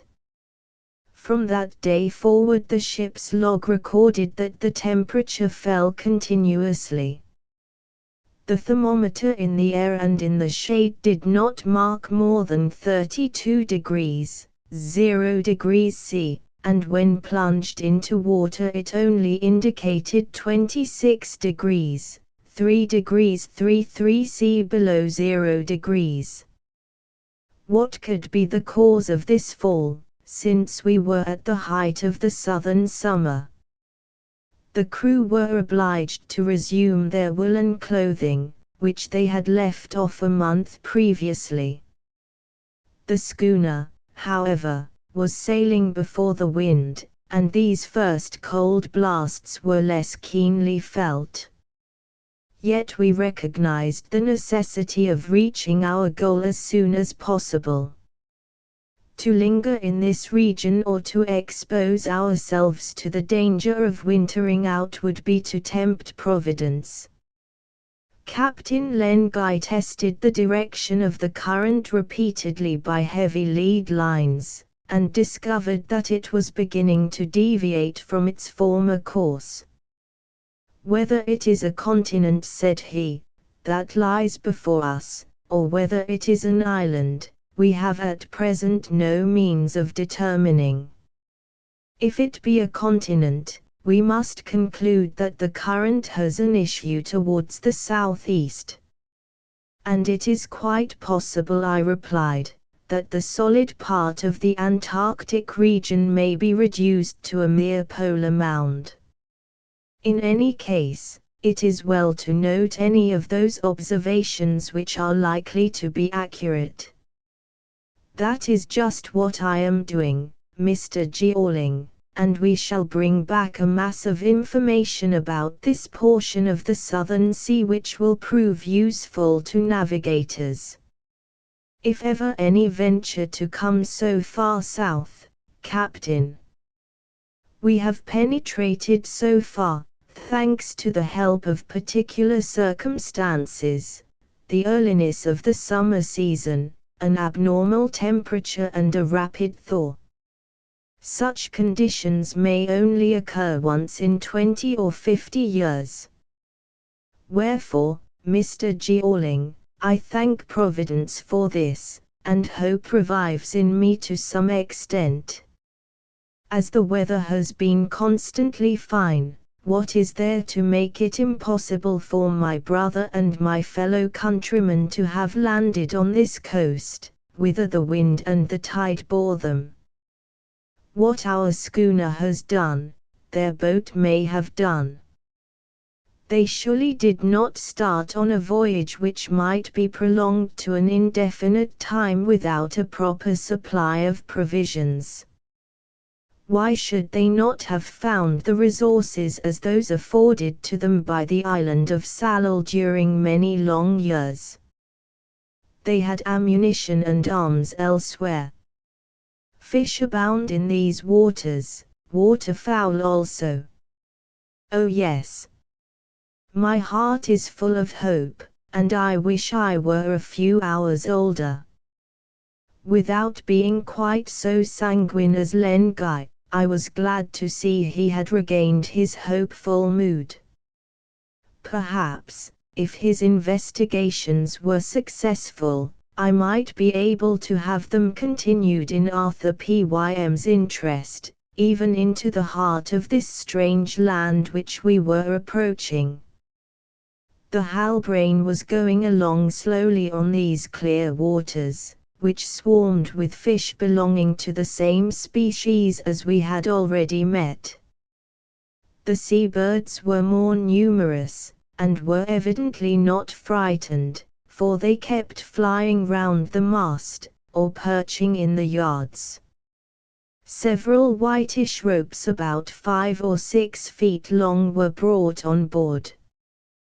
They were chaplets formed of millions of pearly shellfish. Whales, spouting jets of feathery water from their blowholes, appeared at a distance, and I remarked that all of them took a southerly direction. There was therefore reason to believe that the sea extended far and wide in that direction. The schooner covered 2 or 3 miles of her course without any increase of speed. This coast evidently stretched from northwest to southeast. Nevertheless, the telescopes revealed no distinctive features, even after 3 hours' navigation. The crew, gathered together on the forecastle, were looking on without revealing their impressions. West, after going aloft to the forecross trees, where he had remained 10 minutes, had reported nothing precise. Stationed at the port side, leaning my elbows on the bulwarks, I closely watched the skyline, broken only towards the east. At this moment the boatswain rejoined me, and without preface said, "Will you allow me to give you my opinion, Mr. Jeorling?" "Give it, boatswain," I replied, "at the risk of my not adopting it if I don't agree with it.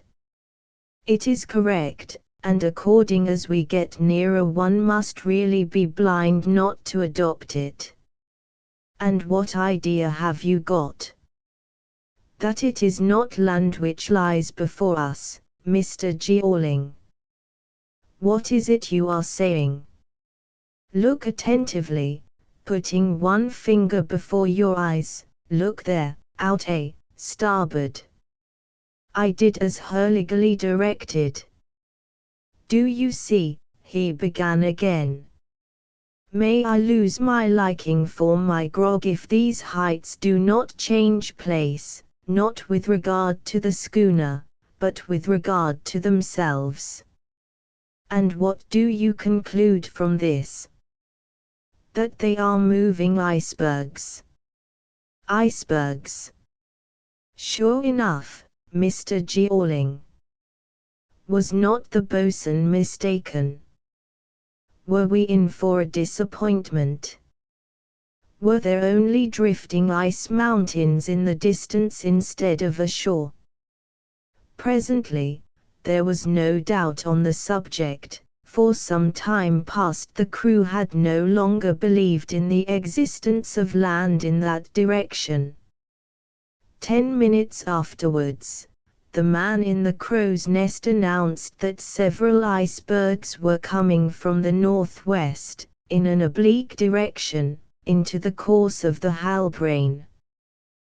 This news produced a great sensation on board. Our last hope was suddenly extinguished. And what a blow to Captain Lenguy! We should have to seek this land of the austral zone under higher latitudes without being sure of ever coming across it. And then the cry, back ship, resounded almost unanimously on board the Halbrane. Yes, indeed. The recruits from the Falklands were demanding that we should turn back, although Hearn was not there to fan the flame of insubordination, and I must acknowledge that the greater part of the old tars seemed to agree with them. West awaited his chief's orders, not daring to impose silence. Gratian was at the helm, ready to give a turn to the wheel, whilst his comrades with their hands on the cleats were preparing to ease off the sheets. Dirk Peters remained immovable, leaning against the foremast, his head down, his body bent, and his mouth set firm. Not a word passed his lips. But now he turned towards me, and what a look of mingled wrath and entreaty he gave me. I don't know what irresistible motive induced me to interfere personally, and once again to protest. A final argument had just crossed my mind, an argument whose weight could not be disputed. So I began to speak, and I did so with such conviction that none tried to interrupt me. The substance of what I said was as follows. No, all hope must not be abandoned. Land cannot be far off. The icebergs which are formed in the open sea by the accumulation of ice are not before us. These icebergs must have broken off from the solid base of a continent or an island. Now, since the thaw begins at this season of the year, the drift will last for only a short time. Behind them we must meet the coast on which they were formed. In another 24 hours, or 48 at the most, if the land does not appear, Captain Lenguy will steer to the north again. Had I convinced the crew, or ought I to take advantage of Hearn's absence and of the fact that he could not communicate with them to make them understand that they were being deceived, and to repeat to them that it would endanger the schooner if our course were now to be reversed? The boatswain came to my help, and in a good-humoured voice exclaimed, "Very well reasoned, and for my part I accept Mr. Jeorling's opinion. Assuredly, land is near. If we seek it beyond those icebergs, we shall discover it without much hard work, or great danger. What is 1 degree farther south, when it is a question of putting $100 additional into one's pocket? And let us not forget that if they are acceptable when they go in, they are none the less so when they come out. Upon this, Endicott, the cook, came to the aid of his friend the boatswain.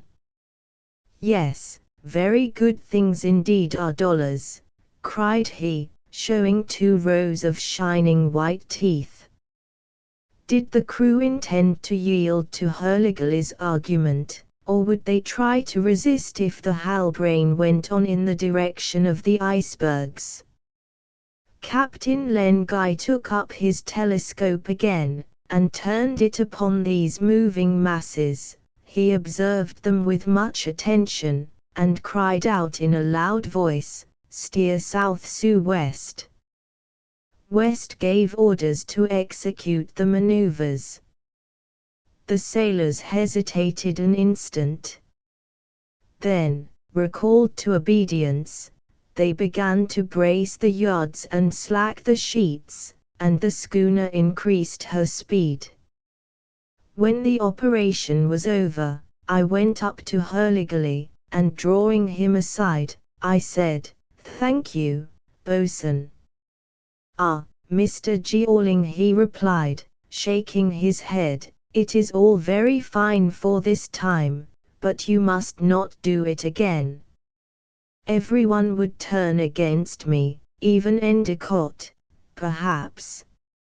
"I have urged nothing which is not at least probable," I answered sharply. "I don't deny that fact, Mr. Jeorling." "Yes, Hurliguerly, yes, I believe what I have said, and I have no doubt but that we shall really see the land beyond the icebergs." "Just possible, Mr. Jeorling, quite possible. But it must appear before 2 days, or, on the word of a boatswain, nothing can prevent us from putting about." During the next 24 hours the Halbrane took a south-southwesterly course. Nevertheless, her direction must have been frequently changed and her speed decreased in avoiding the ice. The navigation became very difficult so soon as the schooner headed towards the line of the bergs, which it had to cut obliquely.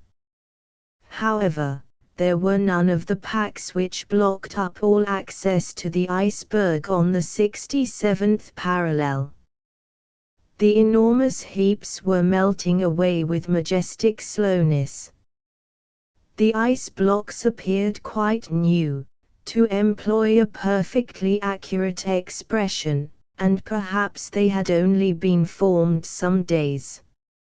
However, with a height of 150 feet, their bulk must have been calculated by millions of tons.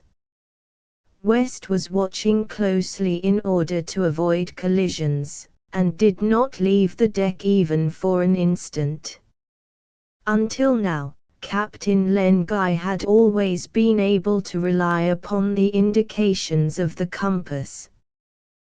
The magnetic pole, still hundreds of miles off, had no influence on the compass, its direction being east. The needle remained steady, and might be trusted. So, in spite of my conviction, founded, however, on very serious arguments, there was no sign of land, and I was wondering whether it would not be better to steer more to the west, at the risk of removing the Halbrane from that extreme point where the meridians of the globe cross each other. Thus, as the hours went by, and I was only allowed 48, it was only too plain that lack of courage prevailed, and that everyone was inclined to be insubordinate. After another day and a half, I could no longer contend with the general discontent. the schooner must ultimately retrace her course towards the north. The crew were working in silence, whilst West was giving sharp short orders for manoeuvring through the channels, sometimes luffing in order to avoid a collision, now bearing away almost square before the wind. Nevertheless, in spite of a close watch, in spite of the skill of the sailors, in spite of the prompt execution of the maneuvers, dangerous friction against the hull, which left long traces of the ridge of the icebergs, occurred. And, in truth, the bravest could not repress a feeling of terror when thinking that the planking might have given way and the sea have invaded us. The base of these floating ice mountains was very steep, so that it would have been impossible for us to land upon one. Moreover, we saw no seals. These were usually very numerous where the ice fields abounded, nor even a flock of the screeching penguins which, on other occasions, the Halbrane sent diving by myriads as she passed through them. The birds themselves seemed rarer and wilder. Dread, from which none of us could escape, seemed to come upon us from these desolate and deserted regions. How could we still entertain a hope that the survivors of the Jane had found shelter, and obtained means of existence in those awful solitudes? And if the Halbrane were also shipwrecked, would there remain any evidence of her fate? Since the previous day, from the moment our southern course had been abandoned, to cut the line of the icebergs, a change had taken place in the demeanor of the half-breed. Nearly always crouched down at the foot of the foremast, looking afar into the boundless space, he only got up in order to lend a hand to some maneuver, and without any of his former vigilance or zeal. Not that he had ceased to believe that his comrade of the Jane was still living, that thought never even came into his mind. But he felt by instinct that the traces of poor Pym were not to be recovered by following this course. "Sir," he would have said to me, "this is not the way." No, this is not the way. And how could I have answered him? Towards 7 o'clock in the evening a rather thick mist arose. This would tend to make the navigation of the schooner difficult and dangerous. The day, with its emotions of anxiety and alternatives, had worn me out. So I returned to my cabin, where I threw myself on my bunk in my clothes. But sleep did not come to me, owing to my besetting thoughts. I willingly admit that the constant reading of Edgar Poe's works, and reading them in this place in which his heroes delighted, had exercised an influence on me which I did not fully recognize. Tomorrow, the 48 hours would be up, the last concession which the crew had made to my entreaties. "Things are not going as you wish," the boatswain said to me just as I was leaving the deck. No, certainly not, since land was not to be seen behind the fleet of icebergs. If no sign of a coast appeared between these moving masses, Captain Len Guy would steer north tomorrow. Ah! Were I only master of the schooner! If I could have bought it even at the price of all my fortune, if these men had been my slaves to drive by the lash, the Halbrane should never have given up this voyage, even if it led her so far as the point above which flames the Southern Cross. My mind was quite upset, and teemed with 1,000 thoughts, 1,000 regrets, 1,000 desires. I wanted to get up, but a heavy hand held me down in my bunk. And I longed to leave this cabin where I was struggling against nightmare in my half-sleep, to launch one of the boats of the Halbrane, to jump into it with Dirk Peters, who would not hesitate about following me, and so abandon both of us to the current running south. And lo! I was doing this in a dream. It is tomorrow. Captain Len Guy has given orders to reverse our course, after a last glance at the horizon. One of the boats is in tow. I warn the half-breed. We creep along without being seen. We cut the painter. Whilst the schooner sails on ahead, we stay astern and the current carries us off. Thus we drift on the sea without hindrance. At length our boat stops. Land is there. I see a sort of sphinx surmounting the southern peak, the sea sphinx. I go to him. I question him. He discloses the secrets of these mysterious regions to me. And then, the phenomena whose reality Arthur Pym asserted appear around the mythic monster. The curtain of flickering vapors, striped with luminous rays, is rent asunder. And it is not a face of superhuman grandeur which arises before my astonished eyes, it is Arthur Pym, fierce guardian of the South Pole, flaunting the ensign of the United States in those high latitudes. Was this dream suddenly interrupted, or was it changed by a freak of my brain? I cannot tell, but I felt as though I had been suddenly awakened.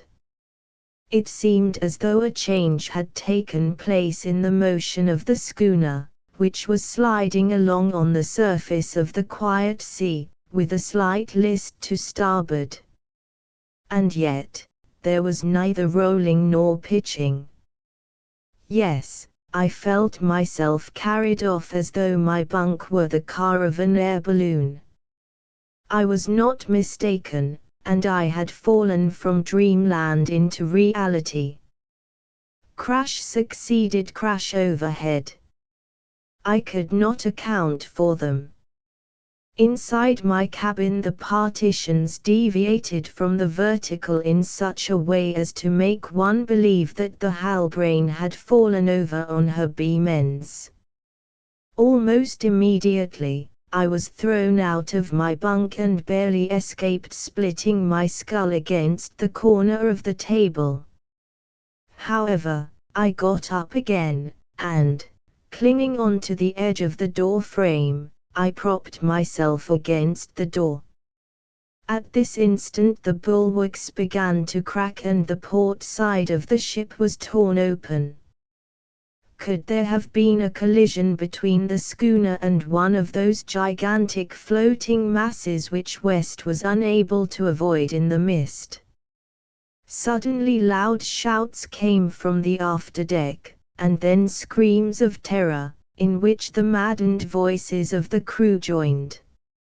At length there came a final crash, and the Halbrane remained motionless. I had to crawl along the floor to reach the door and gain the deck. Captain Len Guy, having already left his cabin, dragged himself on his knees, so great was the list to port, and caught on as best he could. In the forepart of the ship, between the forecastle and the foremast, many heads appeared. Dirk Peters, Hardy, Martin Holt and Endicott, the latter with his black face quite vacant, were clinging to the starboard shrouds. A man came creeping up to me, because the slope of the deck prevented him from holding himself upright. It was Hurligly, working himself along with his hands like a top man on a yard. Stretched out at full length, my feet propped up against the jamb of the door, I held out my hand to the boatswain, and helped him, not without difficulty, to hoist himself up near me. "What is wrong?" I asked. "A stranding, Mr. Jeorling." "We are ashore." "Ashore presupposes land," replied the boatswain ironically, "and so far as land goes there was never any except in that rascal Dirk Peters' imagination. But tell me, what has happened?" "We came upon an iceberg in the middle of the fog, and were unable to keep clear of it." "An iceberg, boatswain?" "Yes, an iceberg, which has chosen just now to turn head over heels. In turning, it struck the Halbrane and carried it off just as a battledore catches a shuttlecock, and now here we are, stranded at certainly 100 feet above the level of the Antarctic Sea." Could one have imagined a more terrible conclusion to the adventurous voyage of the Halbrane? In the middle of these remote regions our only means of transport had just been snatched from its natural element, and carried off by the turn of an iceberg to a height of more than 100 feet. What a conclusion! To be swallowed up in a polar tempest, to be destroyed in a fight with savages, to be crushed in the ice, such are the dangers to which any ship engaged in the polar seas is exposed. But to think that the Halbrane had been lifted by a floating mountain just as that mountain was turning over, was stranded and almost at its summit, no. Such a thing seemed quite impossible. I did not know whether we could succeed in letting down the schooner from this height with the means we had at our disposal. But I did know that Captain Len Guy, the mate and the older members of the crew, when they had recovered from their first fright, would not give up in despair, no matter how terrible the situation might be. Of that I had no doubt whatsoever. They would all look to the general safety. As for the measures to be taken, no one yet knew anything. A foggy veil, a sort of greyish mist still hung over the iceberg. Nothing could be seen of its enormous mass except the narrow craggy cleft in which the schooner was wedged, nor even what place it occupied in the middle of the ice fleet drifting towards the southeast. Common prudence demanded that we should quit the Halbrane, which might slide down at a sharp shake of the iceberg. Were we even certain that the latter had regained its position on the surface of the sea?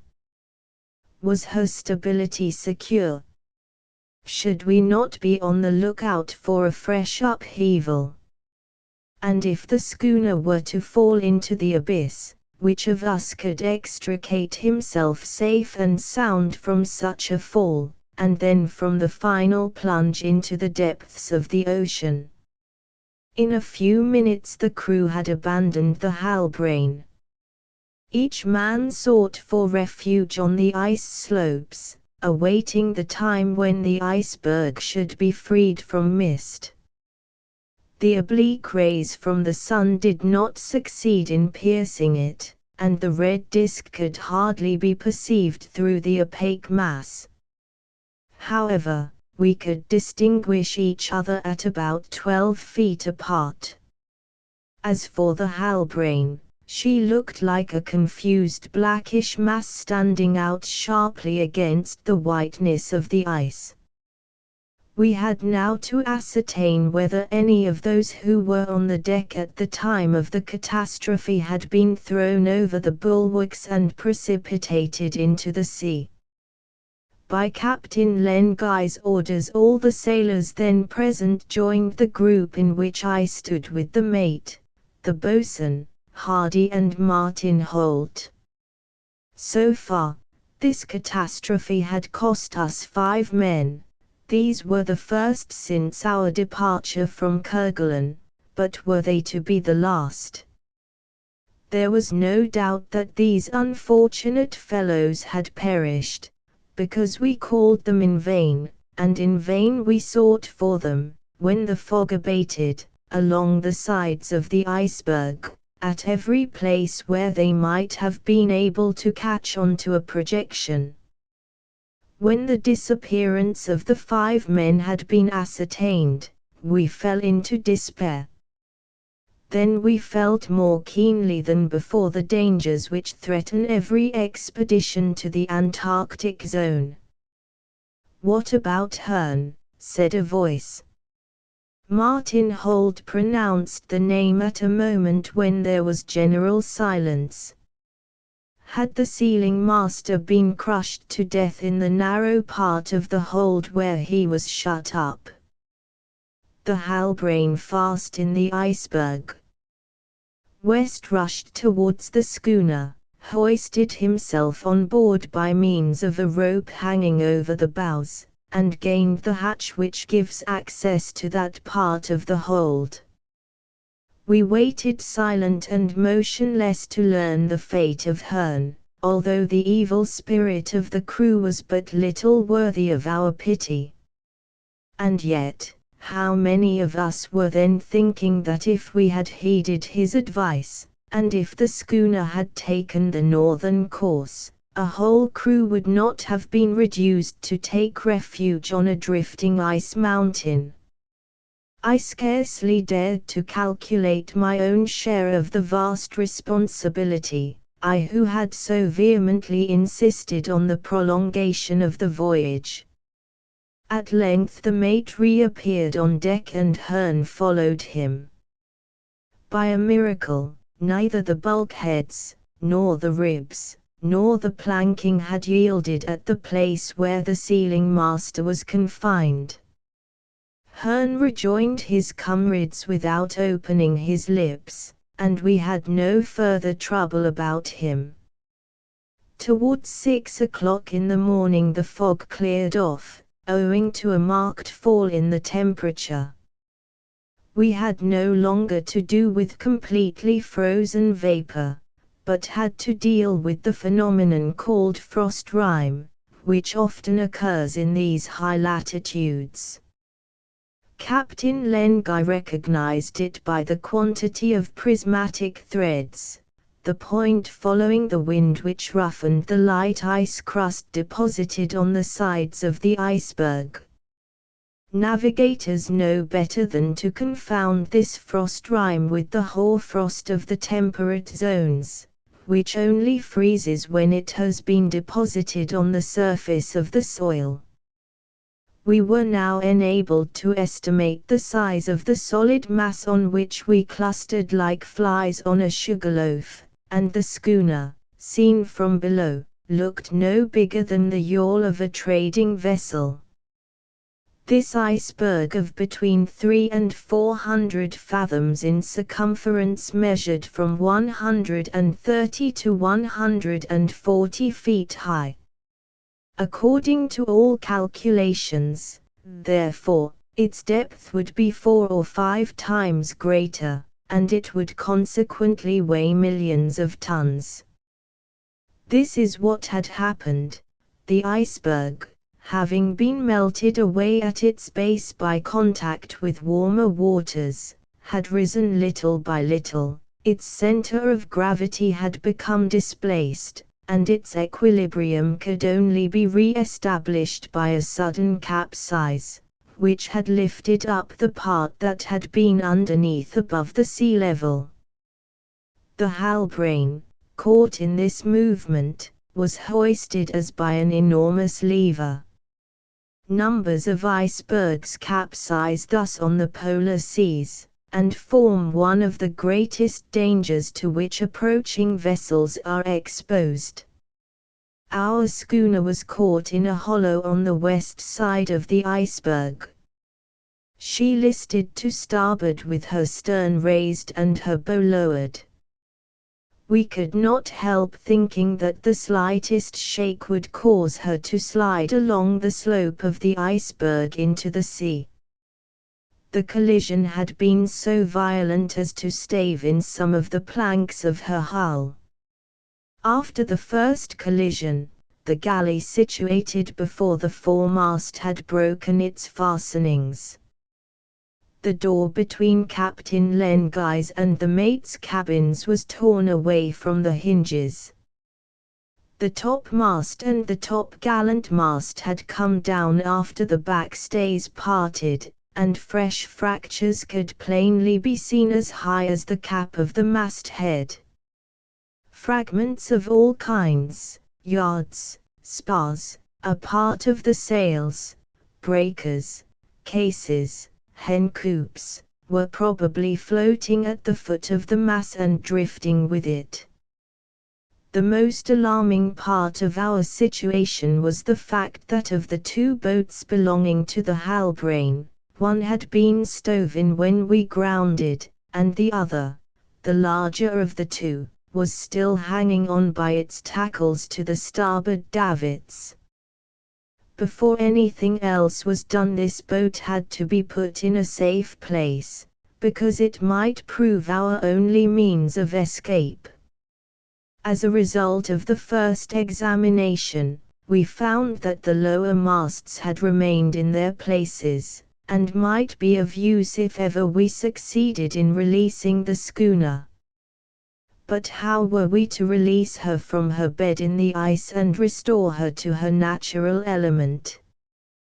When I found myself with Captain Lengai, the mate, and the boatswain, I questioned them on this subject.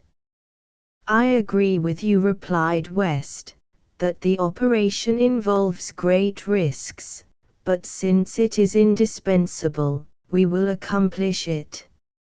I think it will be necessary to dig out a sort of slide down to the base of the iceberg." "And without the delay of a single day," added Captain Lengai. "Do you hear, boatswain?" said Jem West. "Work begins today." "I hear, and everyone will set himself to the task," replied Hurliguerly. "If you allow me, I shall just make one observation, Captain." "What is it?" "Before beginning the work, let us examine the hull and see what the damage is, and whether it can be repaired. For what use would it be to launch a ship stripped of her planks, which would go to the bottom at once?" We complied with the boatswain's just demand.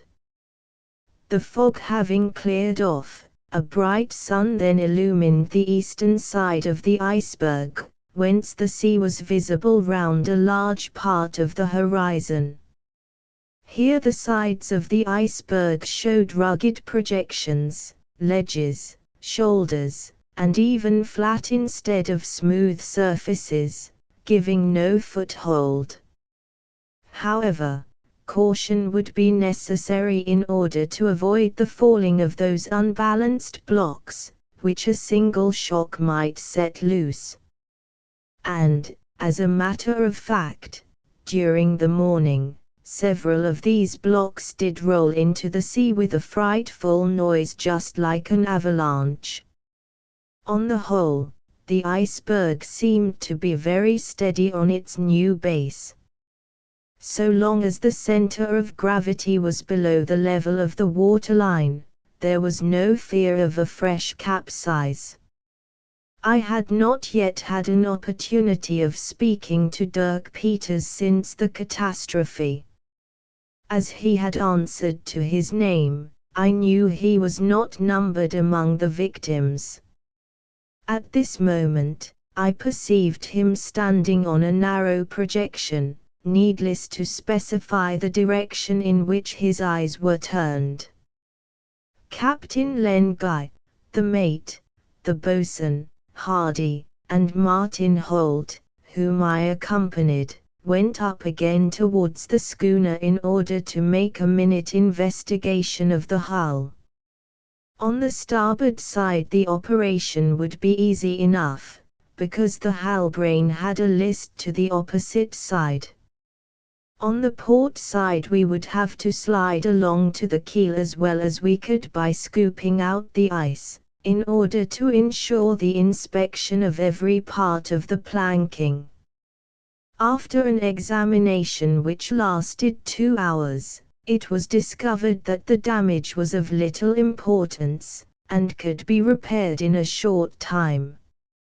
2 or 3 planks only were wrenched away by the collision. In the inside the skin was intact, the ribs not having given way. Our vessel, constructed for the polar seas, had resisted where many others less solidly built would have been dashed to pieces. The rudder had indeed been unshipped, but that could easily be set right. Having finished our inspection inside and outside, we agreed that the damage was less considerable than we feared, and on that subject we became reassured. Reassured?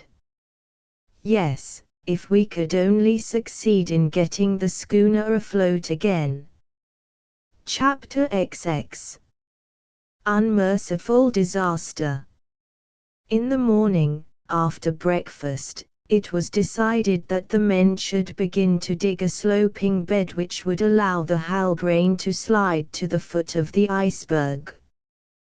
Would that heaven might grant success to the operation, for who could contemplate without terror having to brave the severity of the austral winter, and to pass 6 months under such conditions as ours on a vast iceberg, dragged none could tell whither. Once the winter had set in, none of us could have escaped from that most terrible of fates, dying of cold. At this moment, Dirk Peters, who was observing the horizon from south to east at about 100 paces off, cried out in a rough voice, "Lying to! Lying to!" What could the half-breed mean by that, except that the floating mass had suddenly ceased to drift? As for the cause of this stoppage, it was neither the moment to investigate it, nor to ask ourselves what the consequences were likely to be. "It is true," however, cried the boatswain. "The iceberg is not stirring, and perhaps has not stirred since it capsized." "How," said I, "it no longer changes its place?" "No," replied the mate, "and the proof is that the others, drifting on, are leaving it behind." And, in fact, whilst 5 or 6 icebergs were descending towards the south, ours was as motionless as though it had been stranded on a shoal. The simplest explanation was that the new base had encountered ground at the bottom of the sea to which it now adhered, and would continue to adhere, unless the submerged part rose in the water so as to cause a second capsize. This complicated matters seriously, because the dangers of positive immobility were such that the chances of drifting were preferable. At least, in the latter case there was some hope of coming across a continent or an island, or even, if the currents did not change, of crossing the boundaries of the austral region. Here we were, then, after 3 months of this terrible voyage. Was there now any question of trying to save William Guy, his comrades on the Jane, and Arthur Pym? Was it not for our own safety that any means at our disposal should be employed? And could it be wondered at were the sailors of the Halbrane to rebel, were they to listen to Hearne's suggestions, and make their officers, or myself especially, responsible for the disasters of this expedition? Moreover, what was likely to take place, since, notwithstanding their losses, the followers of the sealing master were still a majority of the ship's company. This question I could clearly see was occupying the thoughts of Captain Len Guy and West. Again, although the recruits from the Falklands formed only a total of 14 men, as against the 12 of the old crew, was it not to be feared that some of the latter would take Hearne's side? What if Hearne's people, urged by despair, were already thinking of seizing the only boat we now possessed, setting off towards the north, and leaving us on this iceberg? It was, then, of great importance that our boat should be put in safety and closely watched. A marked change had taken place in Captain Len Guy since the recent occurrences. He seemed to be transformed upon finding himself face to face with the dangers which menaced us. Up to that time he had been solely occupied in searching for his fellow countrymen. He had handed over the command of the schooner to West, and he could not have given it to anyone more zealous and more capable. But from this date he resumed his position as master of the ship, and used it with the energy required by the circumstances. In a word, he again became sole master on board, after God. At his command the crew were drawn up around him on a flat spot a little to the left of the halbrane. In that place the following were assembled: on the seniors' side, Martin Holt and Hardy, Rogers, Francis, Gratian, Berry, Stern, the cook, Endicott, and I may add Dirk Peters. On the side of the newcomers, Hearne and the 13 other Falkland sailors. The latter composed a distinct group. The sealing master was their spokesman and exercised a baneful influence over them. Captain Len Guy cast a stern glance upon the men and said in a sharp tone, "Sailors of the Halbrane, I must first speak to you of our lost companions. 5 of us have just perished in this catastrophe. We are waiting to perish in our turn, in these seas, where we have been dragged in spite of." "Be silent," Hearne cried West, pale with anger, "or if not, Hearne has said what he had to say," Captain Len Guy continued, coldly. "Now it is said, and I advise him not to interrupt me a second time." The sealing master might possibly have ventured on an answer, for he felt that he was backed by the majority of the crew, but Martin Holt held him back, and he was silent. Captain Len Guy then took off his hat and pronounced the following words with an emotion that affected us to the bottom of our hearts: "We must pray for those who have died in this dangerous voyage, which was undertaken in the name of humanity. May God be pleased to take into consideration the fact that they devoted their lives to their fellow creatures, and may He not be insensible to our prayers. Kneel down, sailors of the Halbrane." They all knelt down on the icy surface, and the murmurs of prayer ascended towards heaven.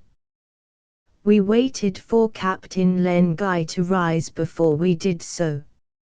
Now he resumed, "After those who are dead come those who have survived. To them I say that they must obey me, whatever my orders may be, and even in our present situation I shall not tolerate any hesitation or opposition. The responsibility for the general safety is mine, and I will not yield any of it to anyone. I am master here, as on board, when there is no longer a ship," muttered the sealing master. "You are mistaken, Hearne. The vessel is there, and we will put it back into the sea. Besides, if we had only a boat, I am the captain of it. Let him beware who forgets this." That day, Captain Len Guy, having taken the height of the sun by the sextant and fixed the hour by the chronometer, both of these instruments had escaped destruction in the collision, obtained the following position of his ship: south latitude, 88 degrees 55. West longitude, 39 degrees 12. The Halbrane was only at 1 degree 5, about 65 miles, from the South Pole. "All hands to work" was the captain's order that afternoon, and every one obeyed it with a will. There was not a moment to lose, as the question of time was more important than any other. So far as provisions were concerned, there was enough in the schooner for 18 months on full rations, so we were not threatened with hunger, nor with thirst either, notwithstanding that owing to the water casks having been burst in the collision, their contents had escaped through their staves. Luckily, the barrels of gin, whiskey, beer, and wine, being placed in the least exposed part of the hold, were nearly all intact. Under this head we had experienced no loss, and the iceberg would supply us with good drinking water. It is a well-known fact that ice, whether formed from fresh or salt water, contains no salt, owing to the chloride of sodium being eliminated in the change from the liquid to the solid state. The origin of the ice, therefore, is a matter of no importance. However, those blocks which are easily distinguished by their greenish color and their perfect transparency are preferable. They are solidified rain, and therefore much more suitable for drinking water. Without doubt, our captain would have recognized any blocks of this description, but none were to be found on the glacier, owing to its being that part of the berg which was originally submerged, and came to the top after the fall. The captain and West decided first to lighten the vessel, by conveying everything on board to land.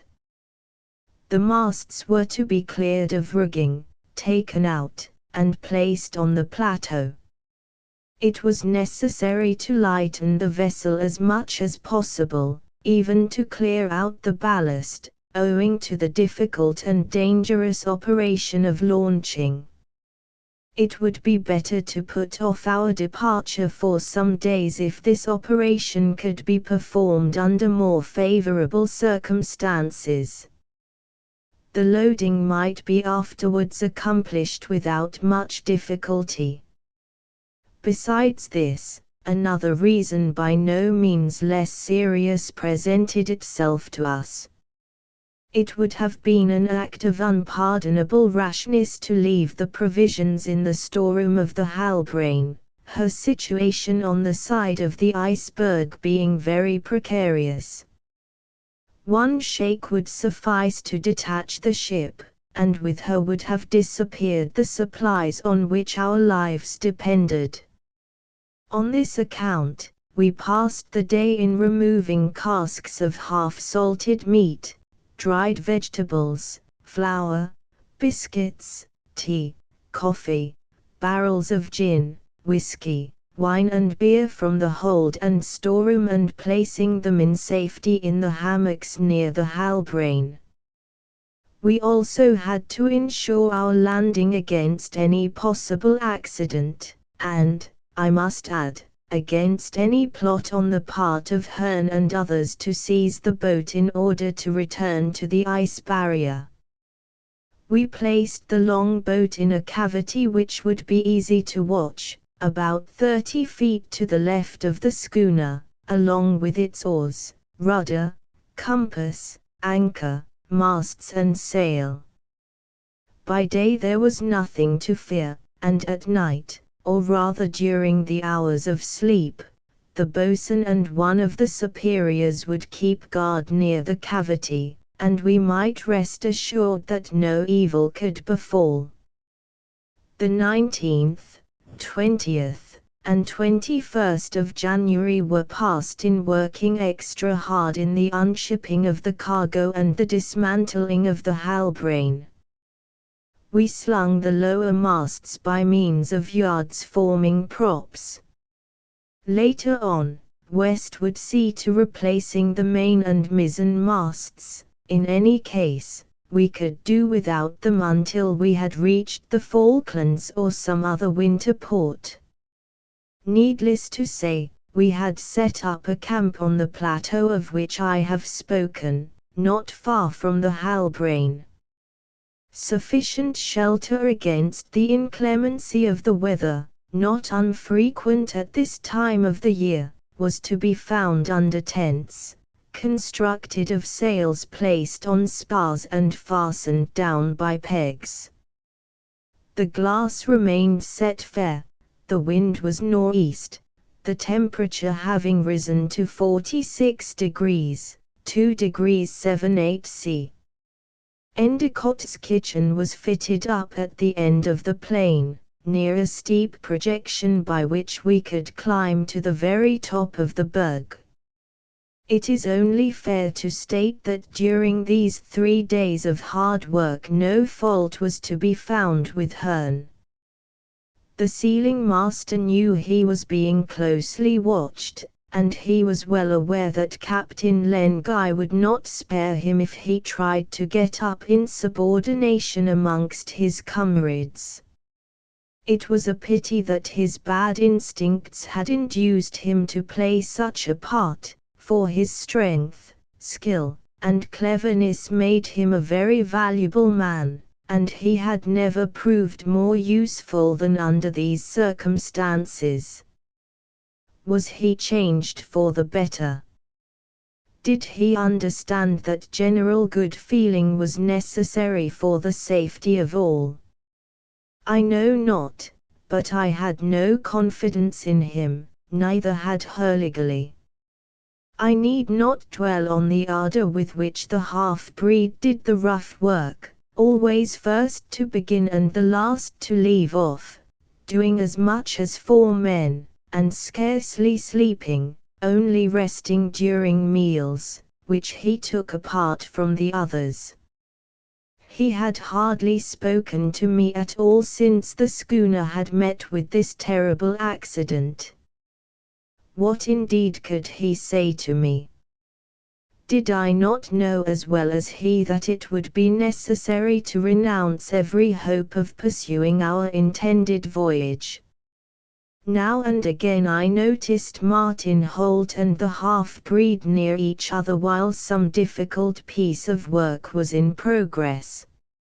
Our sailing master did not miss a chance of getting near Dirk Peters, who always tried his best to escape from him, for reasons well known to me. And whenever I thought of the secret of the fate of the so-called Parker, Martin Holt's brother, which had been entrusted to me, that dreadful scene of the Grampus filled me with horror.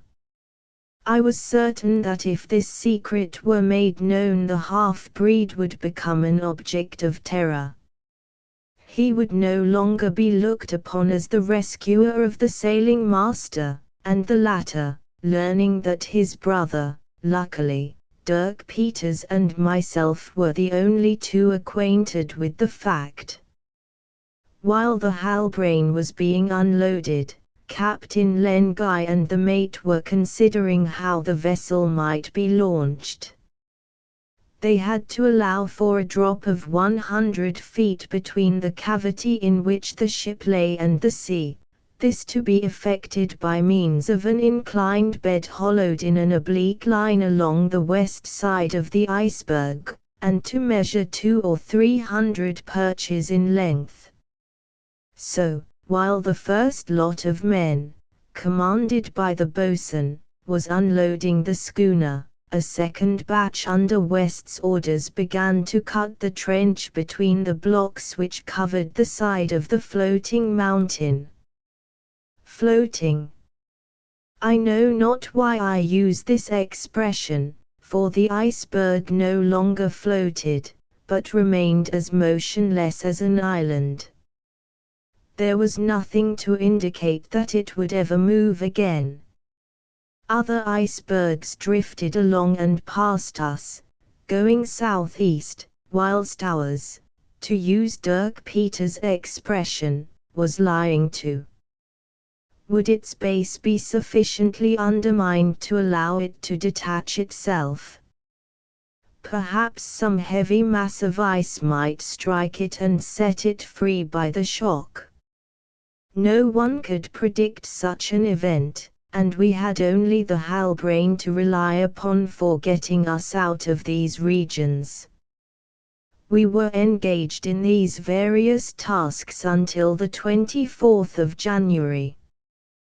The atmosphere was clear, the temperature was even, and the thermometer had indeed gone up to 2 or 3 degrees above freezing point. The number of icebergs coming from the northwest was therefore increasing. There were now 100 of them, and a collision with any of these might have a most disastrous result. Hardy, the caulker, hastened first of all to mend the hull. Pegs had to be changed, bits of planking to be replaced, seams to be caulked. We had everything that was necessary for this work, and we might rest assured that it would be performed in the best possible manner. In the midst of the silence of these solitudes, the noise of the hammers striking nails into the side, and the sound of the mallet stuffing tow into the seams, had a startling effect. Seagulls, wild duck, albatross, and petrels flew in a circle round the top of the berg with a shrill screaming, and made a terrible uproar. When I found myself with West and the captain, our conversation naturally turned on our situation and how to get out of it, and upon our chances of pulling through. The mate had good hopes that if no accident occurred the launching would be successfully accomplished. The captain was more reserved on the subject, but at the thought that he would have to renounce all hope of finding the survivors of the Jane, his heart was ready to break. When the Halbrane should again be ready for the sea, and when West should inquire what course he was to steer, would Captain Len Guy dare to reply, to the south? No. For he would not be followed either by the new hands, or by the greater portion of the older members of the crew.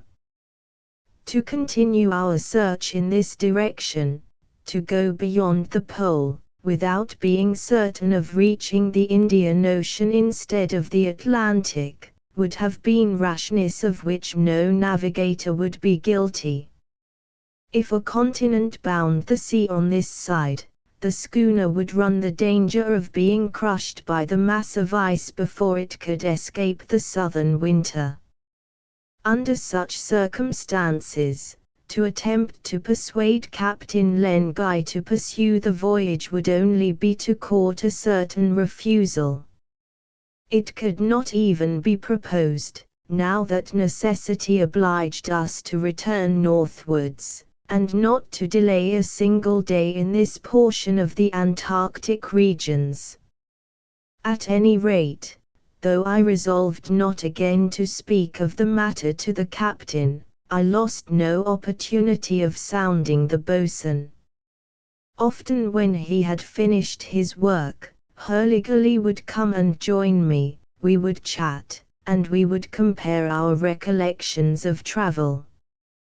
One day as we were seated on the summit of the iceberg, gazing fixedly on the deceptive horizon, he exclaimed, "Who could ever have imagined, Mr. Jeorling, when the Halbrane left Kerguelen, that 6.5 months afterwards she would be stuck on the side of an ice mountain. A fact much more to be regretted, I replied, because only for that accident we should have attained our object, and we should have begun our return journey. I don't mean to contradict, replied the boatswain, but you say we should have attained our object. Do you mean by that we should have found our countrymen? Perhaps. I can scarcely believe such would have been the case, Mr. Jeorling, although this was the principal and perhaps even the only object of our navigation in the polar seas. The only one, yes, at the start I insinuated. But since the half-breed's revelations about Arthur Pym, you are always harking back on that subject, like brave Dirk Peters. Always, Hurligally, and only that a deplorable and unforeseen accident made us run aground. I leave you to your delusions, Mr. Jeorling, since you believe you have run aground. Why? Is not this the case? In any case it is a wonderful running aground, replied the boatswain. Instead of a good solid bottom, we have run aground in the air. Then I am right, Hurligally, in saying it is an unfortunate adventure. Unfortunate, truly, but in my opinion we should take warning by it. What warning? That it is not permitted to us to venture so far in these latitudes, and I believe that the Creator forbids His creatures to climb to the summit of the poles. Notwithstanding that the summit of one pole is only 60 miles away from us now. Granted, Mr. Jeorling, but these 60 miles are equal to thousands when we have no means of making them. And if the launch of the schooner is not successful, here are we condemned to winter quarters which the polar bears themselves would hardly relish. I replied only by a shake of my head, which Hurligally could not fail to understand. Do you know, Mr. Jeorling, of what I think oftenest? What do you think of, boatswain? Of the Kerguelens, whither we are certainly not travelling. Truly, in a bad season it was cold enough there. There is not much difference between this archipelago and the islands situated on the edge of the Antarctic Sea. But there one is not far from the Cape, and if we want to warm our shins, no iceberg bars the way. Whereas here it is the devil to weigh anchor, and one never knows if one shall find a clear course. I repeat it, boatswain. If this last accident had not occurred, everything would have been over by this time, one way or another. We should still have had more than 6 weeks to get out of these southern seas. It is seldom that a ship is so roughly treated as ours has been, and I consider it real bad luck, after our having profited by such fortunate circumstances. These circumstances are all over, Mr. Jeorling exclaimed Hurligally, and I fear indeed, what, you also, boatswain, you whom I believed to be so confident. Confidence, Mr. Jeorling, wears out like the ends of one's trousers. What would you have me do? When I compare my lot to old Atkins, installed in his cozy inn, when I think of the Green Cormorant, of the big parlours downstairs with the little tables round which friends sip whiskey and gin, discussing the news of the day, while the stove makes more noise than the weathercock on the roof, oh, then the comparison is not in our favor, and in my opinion Mr. Atkins enjoys life better than I do. You shall see them all again, Bosun, Atkins, the Green Cormorant, and Kerguelen. For God's sake, do not let yourself grow downhearted. And if you, a sensible and courageous man, despair already, oh, if I were the only one it would not be half so bad as it is. The whole crew does not despair, surely. Yes, and no, replied Hurliguerly, for I know some who are not at all satisfied. Has Hearn begun his mischief again? Is he exciting his companions? Not openly at least, Mr. Jeorling, and since I have kept him under my eye I have neither seen nor heard anything. Besides, he knows what awaits him if he budges. I believe I am not mistaken, the sly dog has changed his tactics. But what does not astonish me in him, astonishes me in Martin Holt. What do you mean, Bosun? That they seem to be on good terms with each other. See how Hearn seeks out Martin Holt, talks to him frequently, and Holt does not treat his overtures unfavorably. Martin Holt is not one of those who would listen to Hearn's advice, or follow it if he tried to provoke rebellion amongst the crew. No doubt, Mr. Jeorling. However, I don't fancy seeing them so much together. Hearn is a dangerous and unscrupulous individual, and most likely Martin Holt does not distrust him sufficiently. He is wrong, Bosun.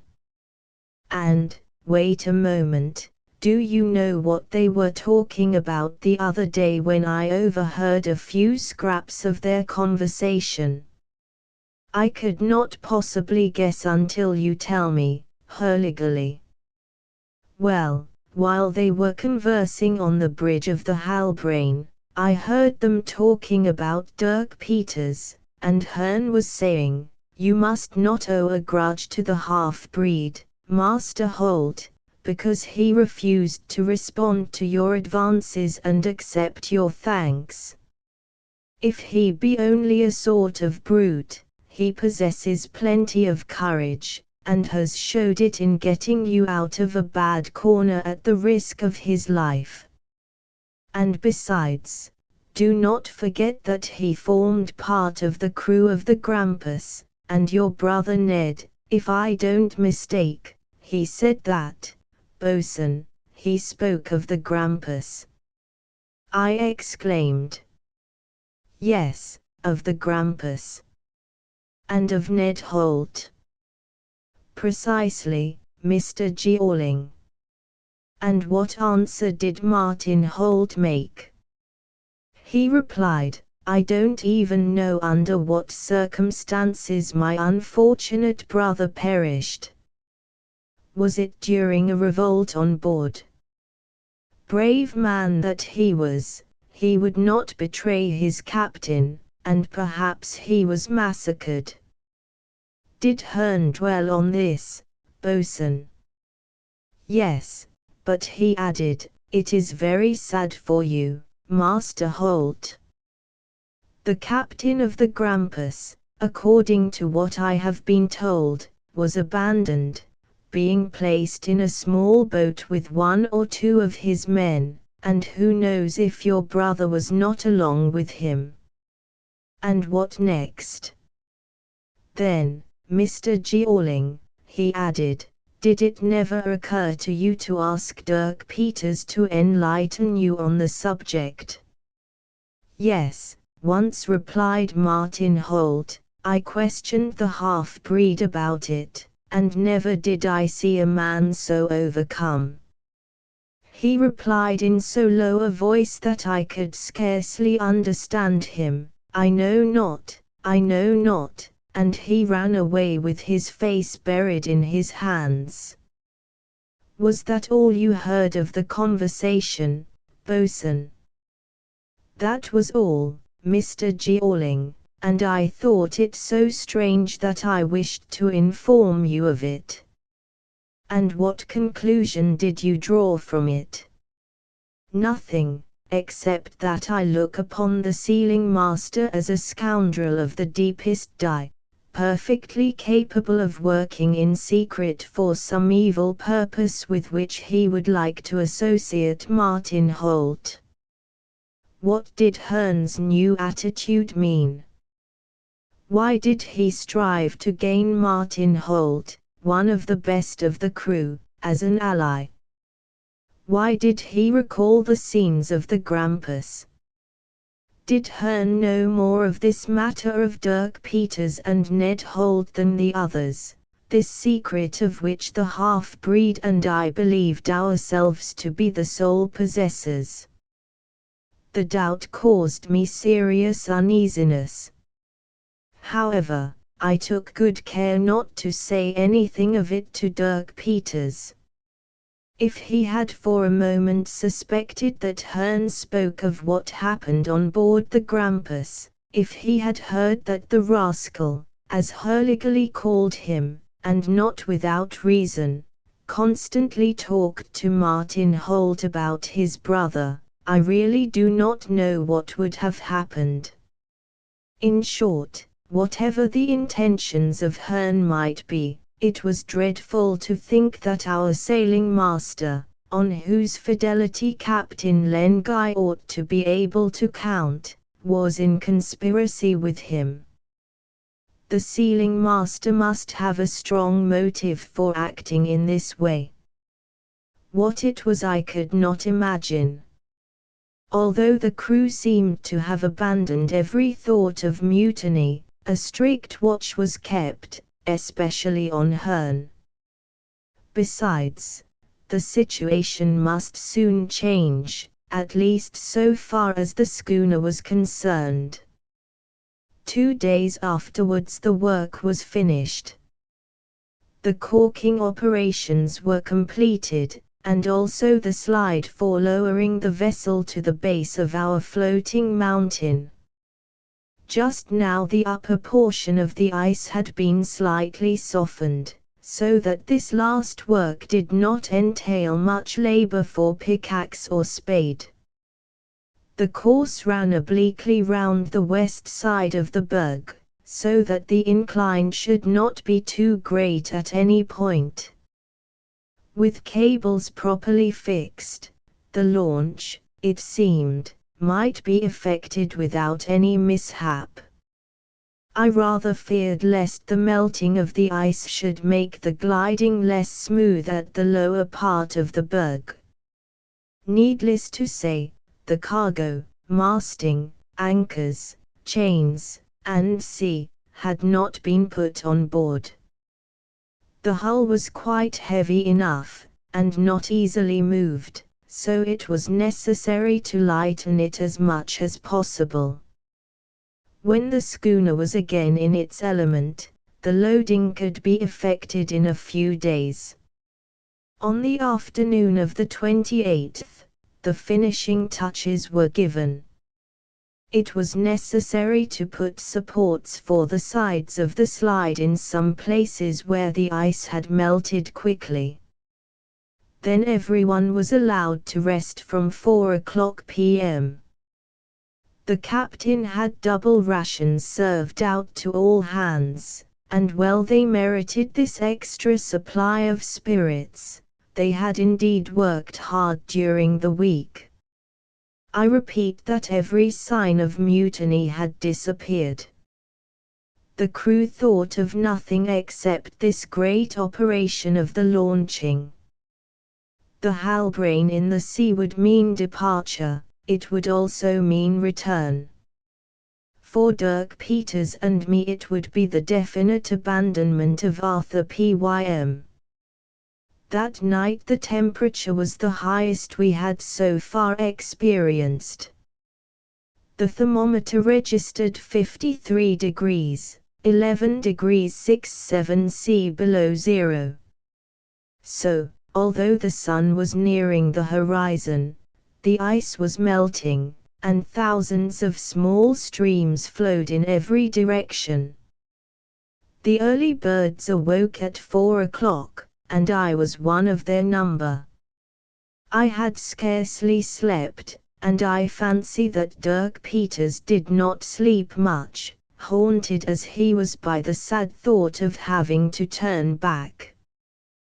The launch was to take place at 10 o'clock.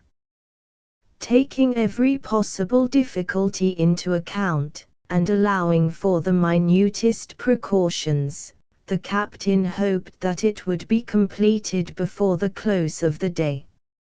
Everyone believed that by evening the schooner would be at the foot of the berg. Of course we had all to lend a hand to this difficult task. To each man a special duty was assigned. Some were employed to facilitate the sliding with wooden rollers, if necessary, others to moderate the speed of the hull, in case it became too great, by means of hawsers and cables. We breakfasted at 9 o'clock in the tents. Our sailors were perfectly confident, and could not refrain from drinking success to the event, and although this was a little premature, we added our hurrahs to theirs. Success seemed very nearly assured, as the captain and the mate had worked out the matter so carefully and skillfully. At last we were about to leave our encampment and take up our stations. Some of the sailors were there already, when cries of amazement and fear were raised. What a frightful scene, and, short as it may have been, what an impression of terror it left on our minds. One of the enormous blocks which formed the bank of the mudbed where the Halbrane lay, having become loose owing to the melting of its base, had slipped and was bounding over the others down the incline. In another moment, the schooner, being no longer retained in position, was swinging on this declivity. On board, on deck, in front, there were two sailors, Rogers and Gratian. In vain did the unfortunate men try to jump over the bulwarks. They had not time, and they were dragged away in this dreadful fall. Yes, I saw it. I saw the schooner topple over, slide down first on its left side, crush one of the men who delayed too long about jumping to one side, then bound from block to block, and finally fling itself into space. In another moment the Halbrane, staved in, broken up, with gaping planks and shattered ribs, had sunk, causing a tremendous jet of water to spout up at the foot of the iceberg. Horrified.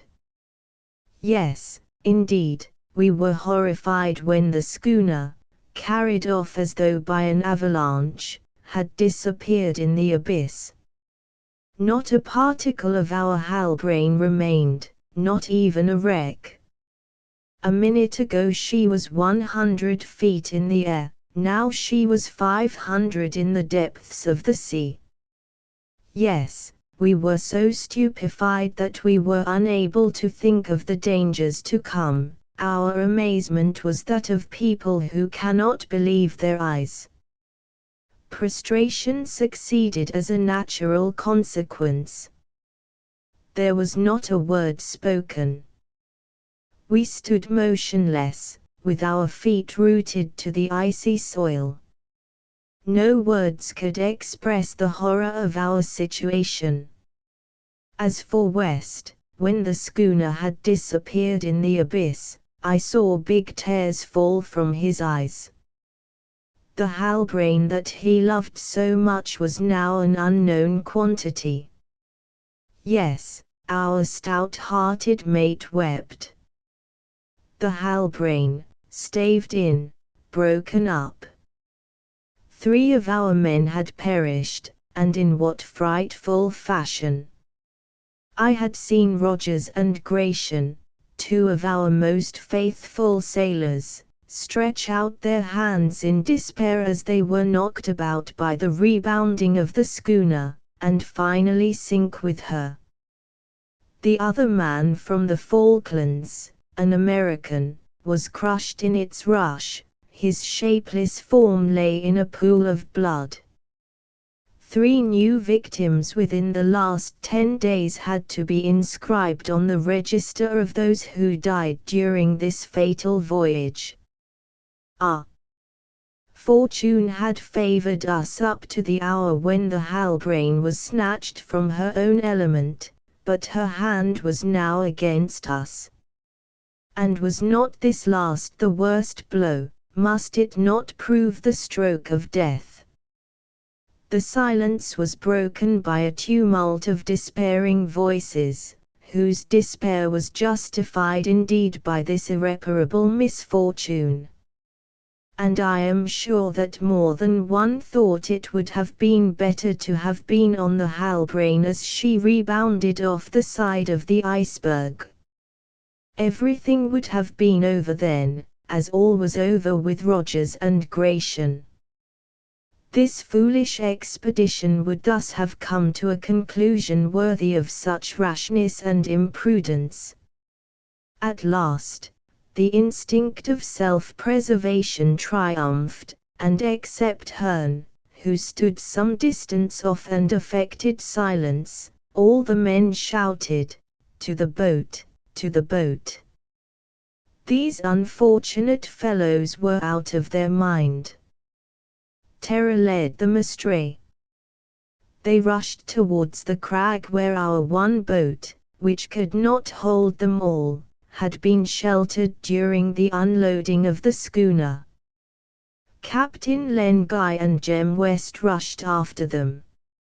I joined them immediately, followed by the boatswain. We were armed, and resolved to make use of our arms.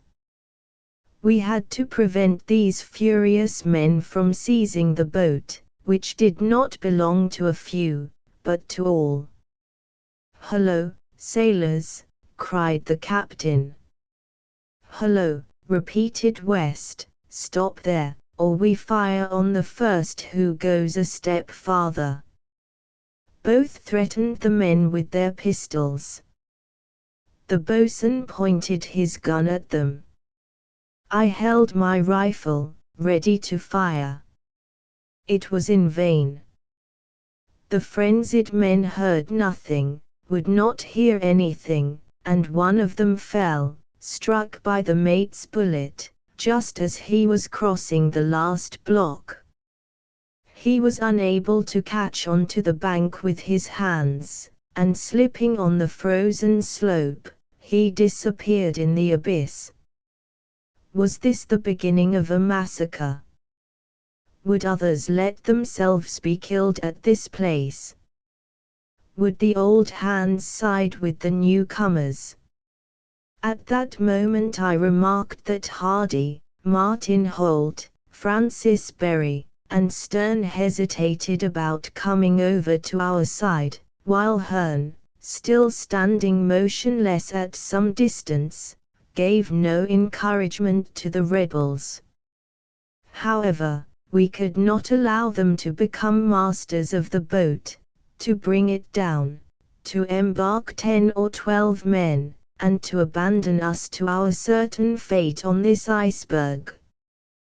They had almost reached the boat, heedless of danger and deaf to threats, when a second report was heard, and one of the sailors fell, by a bullet from the boatswain's gun.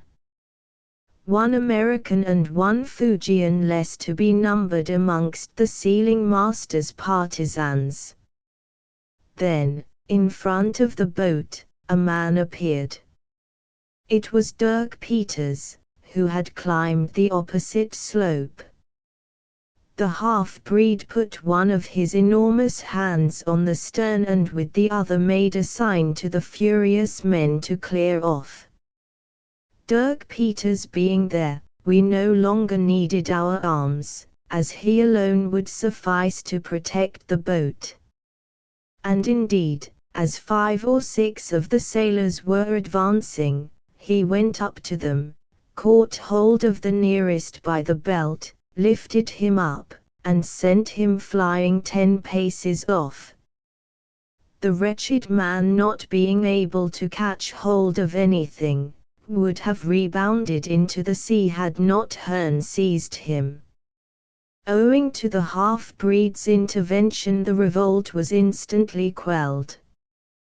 Besides, we were coming up to the boat, and with us those of our men whose hesitation had not lasted long. No matter.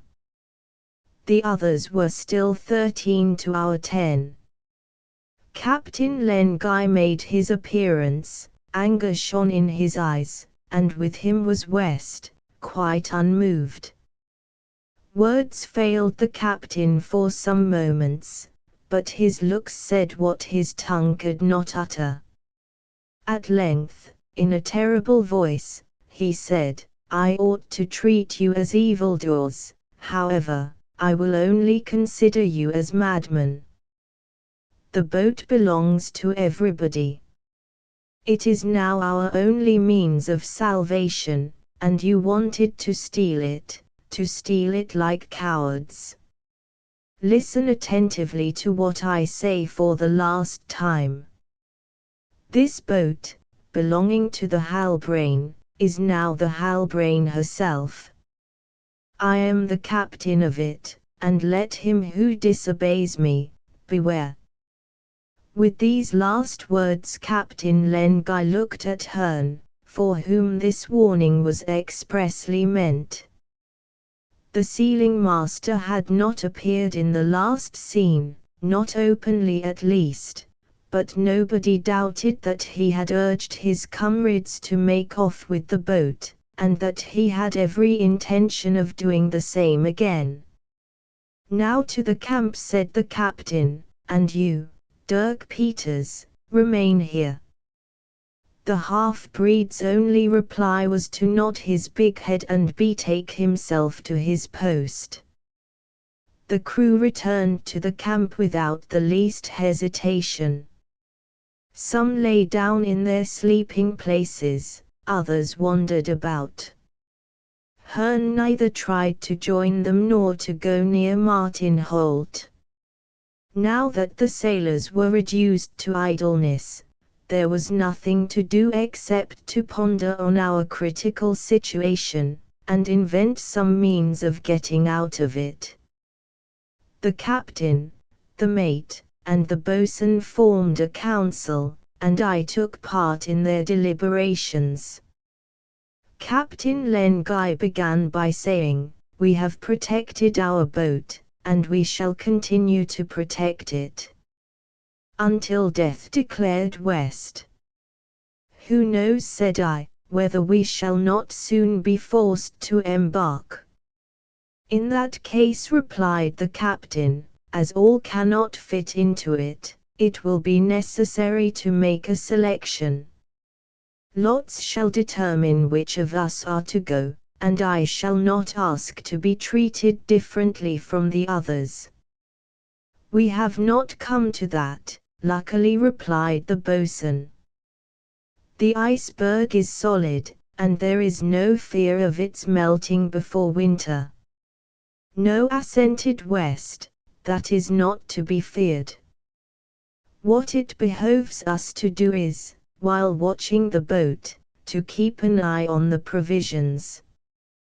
We are lucky," added Hurliguerly, "to have put our cargo in safety. Poor, dear Halbrane! She will remain in these seas, like the Jane, her elder sister." "Yes, without doubt, and I thought so for many reasons, the one destroyed by the savages of Salal, the other by one of these catastrophes that no human power can prevent."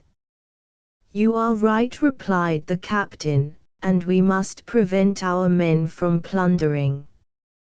We are sure of enough provisions for 1 year, without counting what we may get by fishing. And it is so much the more necessary, Captain, to keep a close watch, because I have seen some hovering about the spirit casks. I will see to that, replied West.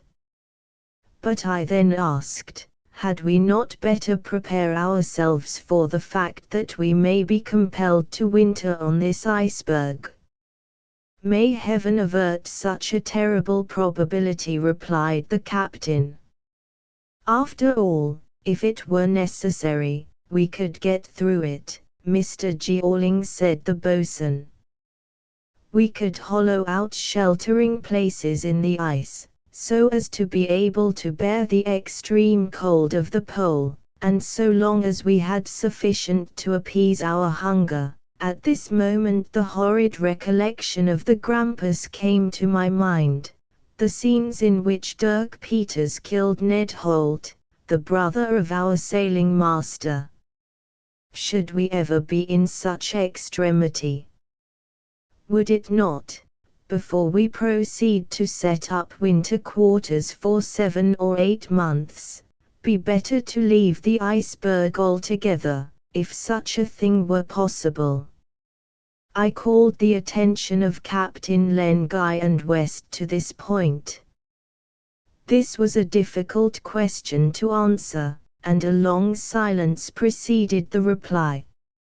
At last the captain said, yes, that would be the best resolution to come to, and if our boat could hold us all, with the provisions necessary for a voyage that might last 3 or 4 weeks, I would not hesitate to put to sea now and return towards the north. But I made them observe that we should be obliged to direct our course contrary to wind and current. Our schooner herself could hardly have succeeded in doing this. Whilst to continue towards the south, repeated the captain, who looked at me as though he sought to read my thoughts. Why not? I answered. If the iceberg had not been stopped in its passage, perhaps it would have drifted to some land in that direction, and might not our boat accomplish what it would have done? The captain, shaking his head, answered nothing. West also was silent. Our iceberg will end by raising its anchor, replied Hurliguerly. It does not hold to the bottom, like the Falklands or the Kerguelens. So the safest course is to wait, as the boat cannot carry 23, the number of our party. I dwelt upon the fact that it was not necessary for all 23 to embark. It would be sufficient, I said, for 5 or 6 of us to reconnoiter further south for 12 or 15 miles. South, repeated Captain Len Guy. Undoubtedly, Captain, I added. You probably know what the geographers frankly admit, that the Antarctic regions are formed by a capped continent. Geographers know nothing, and can know nothing about it, replied West, coldly. It is a pity, said I, that as we are so near, we should not attempt to solve this question of a polar continent. I thought it better not to insist just at present. Moreover, there would be danger in sending out our only boat on a voyage of discovery, as the current might carry it too far, or it might not find us again in the same place. And, indeed, if the iceberg happened to get loose at the bottom, and to resume its interrupted drift, what would become of the men in the boat? The drawback was that the boat was too small to carry us all, with the necessary provisions. Now, of the seniors, there remained 10 men, counting Dirk Peters, Of the new men there were 13, 23 in all. The largest number our boat could hold was from 11 to 12 persons. Then 11 of us, indicated by lot, would have to remain on this island of ice. And what would become of them? With regard to this Hurley made a sound observation. After all, he said, I don't know that those who would embark would be better off than those who remained. I am so doubtful of the result, that I would willingly give up my place to anyone who wanted it. Perhaps the boatswain was right. But in my own mind, when I asked that the boat might be utilized, it was only for the purpose of reconnoitering the iceberg. We finally decided to arrange everything with a view to wintering out, even were our ice mountain again to drift. We may be sure that will be agreed to by our men, declared Hurley. What is necessary must be done, replied the mate, and today we must set to work. That was a sad day on which we began our preparations. Endicott, the cook, was the only man who submitted without murmuring. As a Negro, who cares little about the future, shallow and frivolous like all his race, he resigned himself easily to his fate, and this is, perhaps, true philosophy. Besides, when it came to the question of cooking, it mattered very little to him whether it was here or there, so long as his stoves were set up somewhere. So he said to his friend the mate, with his broad Negro smile, luckily my kitchen did not go off with the schooner, and you shall see, Hurley, if I do not make up dishes just as good as on board the Halbrane, so long as provisions don't grow scarce, of course, well, they will not be wanting for some time to come, replied the boatswain.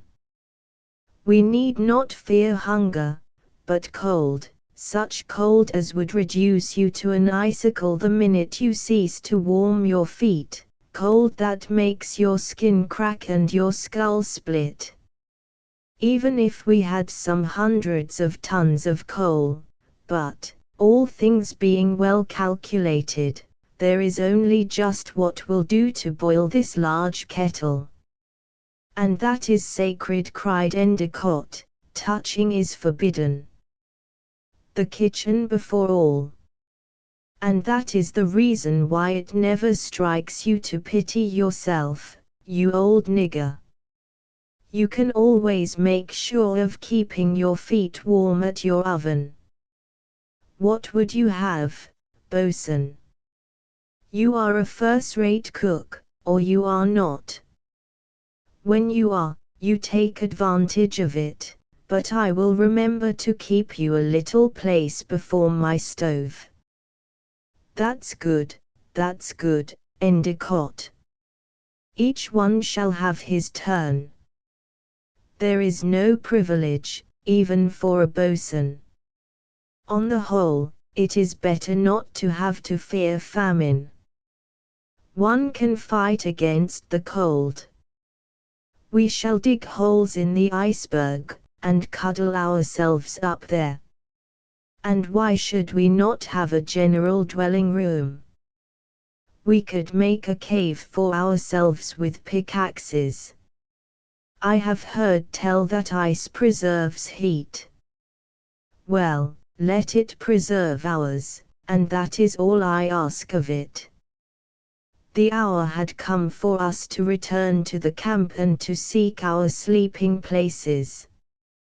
Dirk Peters alone refused to be relieved of his duty as watchman of the boat, and nobody thought of disputing the post with him. Captain Len Guy and West did not enter the tents until they had made certain that Hearn and his companions had gone to their usual place of rest. I came back likewise and went to bed. I could not tell how long I had been sleeping, nor what time it was, when I found myself rolling on the ground after a violent shock. What could be happening? Was it another capsize of the iceberg? We were all up in a second, then outside the tents in the full light of a night in the polar regions. A second floating mass of enormous size had just struck our iceberg, which had hoisted the anchor, as the sailors say, and was drifting towards the south. An unhoped for change in the situation had taken place. What were to be the consequences of our being no longer cast away at that place? The current was now carrying us in the direction of the pole. The first feeling of joy inspired by this conviction was, however, succeeded by all the terrors of the unknown. And what an unknown! Dirk Peters only was entirely rejoiced that we had resumed the route which, he believed, would lead us to the discovery of traces of his poor Pym. Far other ideas occupied the minds of his companions. Captain Len Guy no longer entertained any hope of rescuing his countrymen, and having reached the condition of despair, he was bound by his duty to take his crew back to the north, so as to clear the Antarctic Circle while the season rendered it possible to do so. And we were being carried away towards the south. Naturally enough, we were all deeply impressed by the fearfulness of our position, which may be summed up in a few words. We were no longer cast away, with a possible ship, but the tenants of a floating iceberg, with no hope but that our monster tenement might encounter one of the whaling ships whose business in the deep waters lies between the Orkneys, New Georgia, and the Sandwich Islands.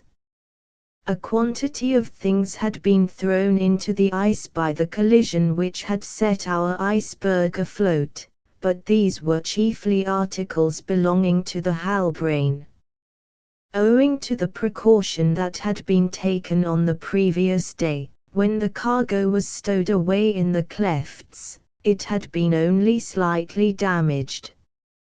What would have become of us, had all our reserves been swallowed up in that grim encounter?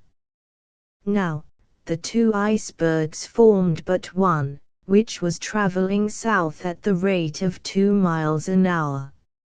At this rate, 30 hours would suffice to bring us to the point of the axis at which the terrestrial meridians unite. Did the current which was carrying us along pass on to the pole itself, or was there any land which might arrest our progress? This was another question, and I discussed it with the boatswain. Nobody knows, Mr. Georling, was Hurliguerly's reply. If the current goes to the pole, we shall go there, and if it doesn't, we shan't. An iceberg isn't a ship, and as it has neither sails nor helm, it goes as the drift takes it. That's true, boatswain.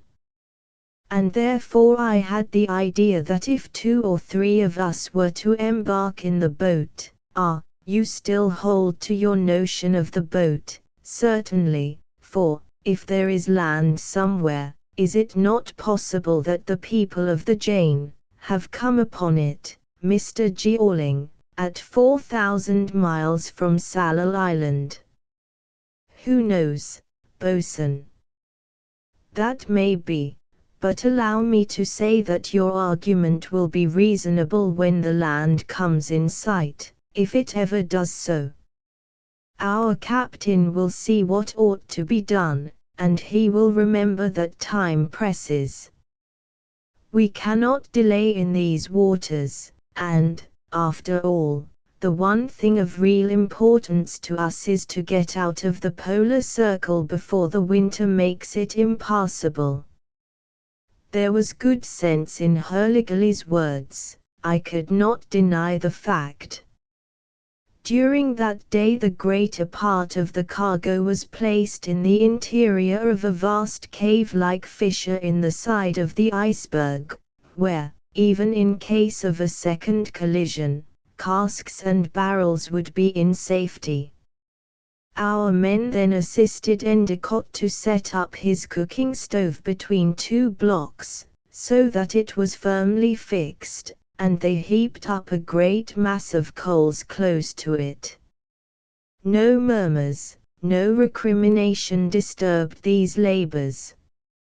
It was evident that silence was deliberately maintained. The crew obeyed the captain and West because they gave no orders but such as were of urgent necessity.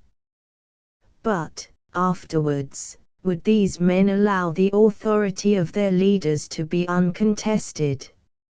How long would the recruits from the Falklands, who were already exasperated by the disasters of our enterprise, resist their desire to seize upon the boat and escape?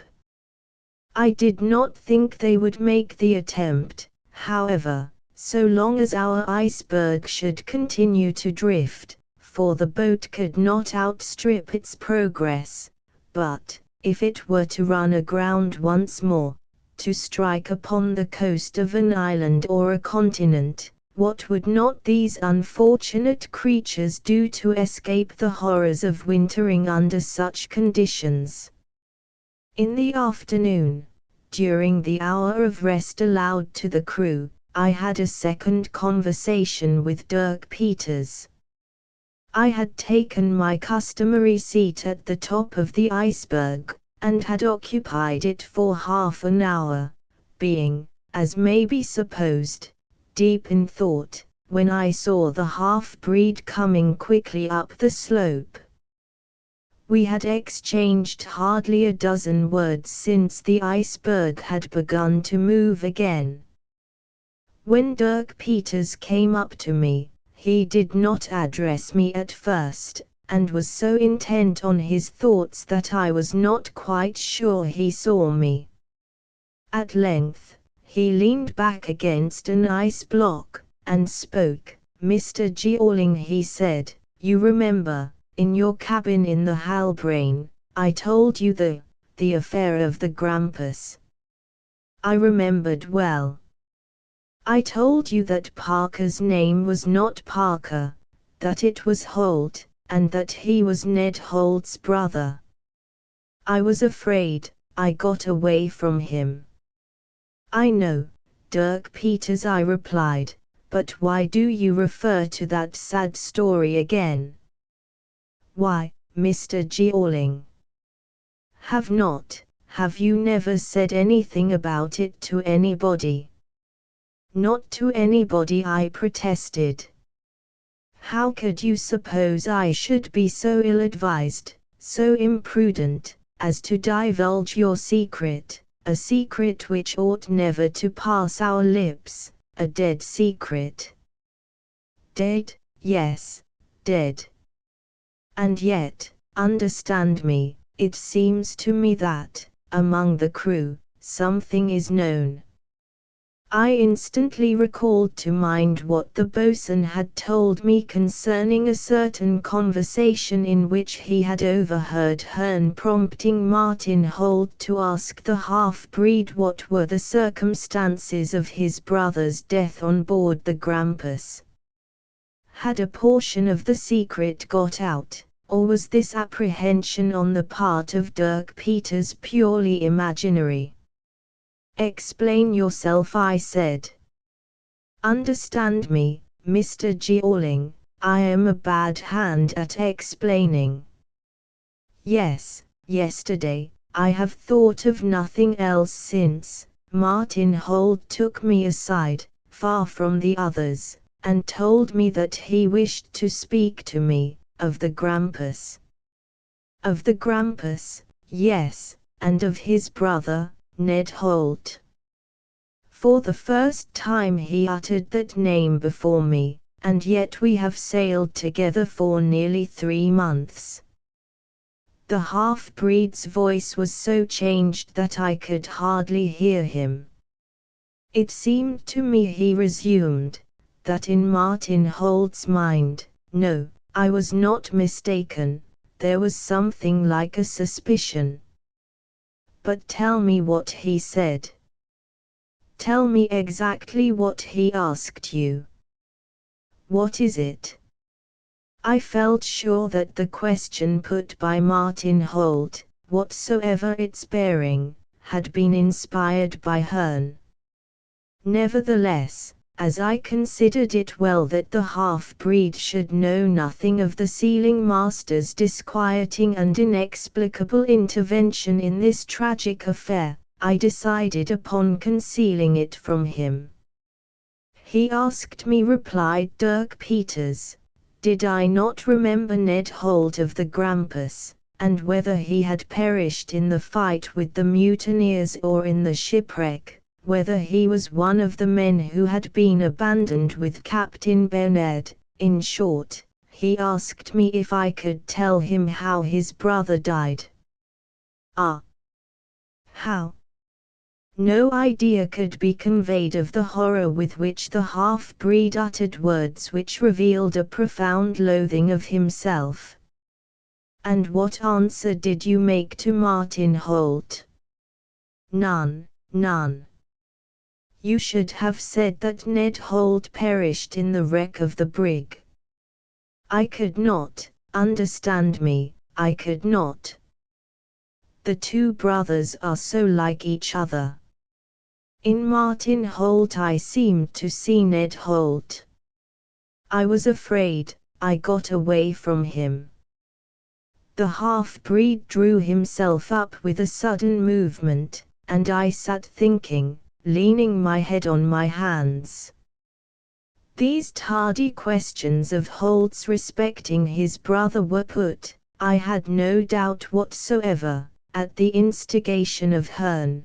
But what was his motive, and was it at the Falklands that he had discovered the secret of Dirk Peters? I had not breathed a word on the subject to anyone. To the second question no answer suggested itself. The first involved a serious issue. Did the sealing master merely desire to gratify his enmity against Dirk Peters, the only one of the Falkland sailors who had always taken the side of Captain Len Guy, and who had prevented the seizure of the boat by Hearn and his companions? Did he hope, by arousing the wrath and vengeance of Martin Holt, to detach the sailing master from his allegiance and induce him to become an accomplice in Hearn's own designs? And, in fact, when it was a question of sailing the boat in these seas, had he not imperative need of Martin Holt, one of the best seamen of the Halbrane? A man who would succeed where Hearn and his companions would fail, if they had only themselves to depend on. I became lost in this labyrinth of hypotheses, and it must be admitted that its complications added largely to the troubles of an already complicated position. When I raised my eyes, Dirk Peters had disappeared. He had said what he came to say, and he now knew that I had not betrayed his confidence.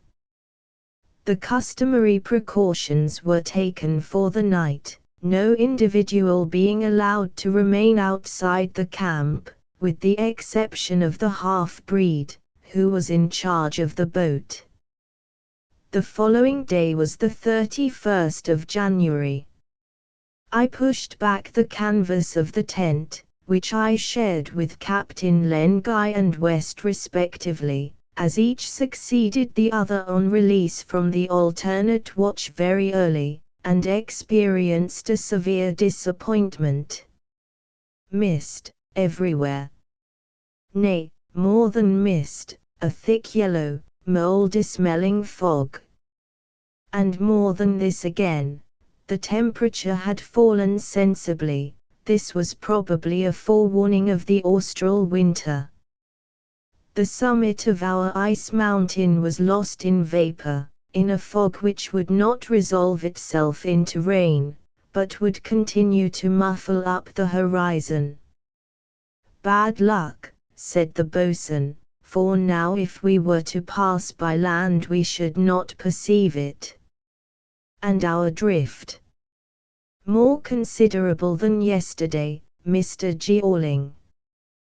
The captain has sounded, and he makes the speed no less than between 3 and 4 miles.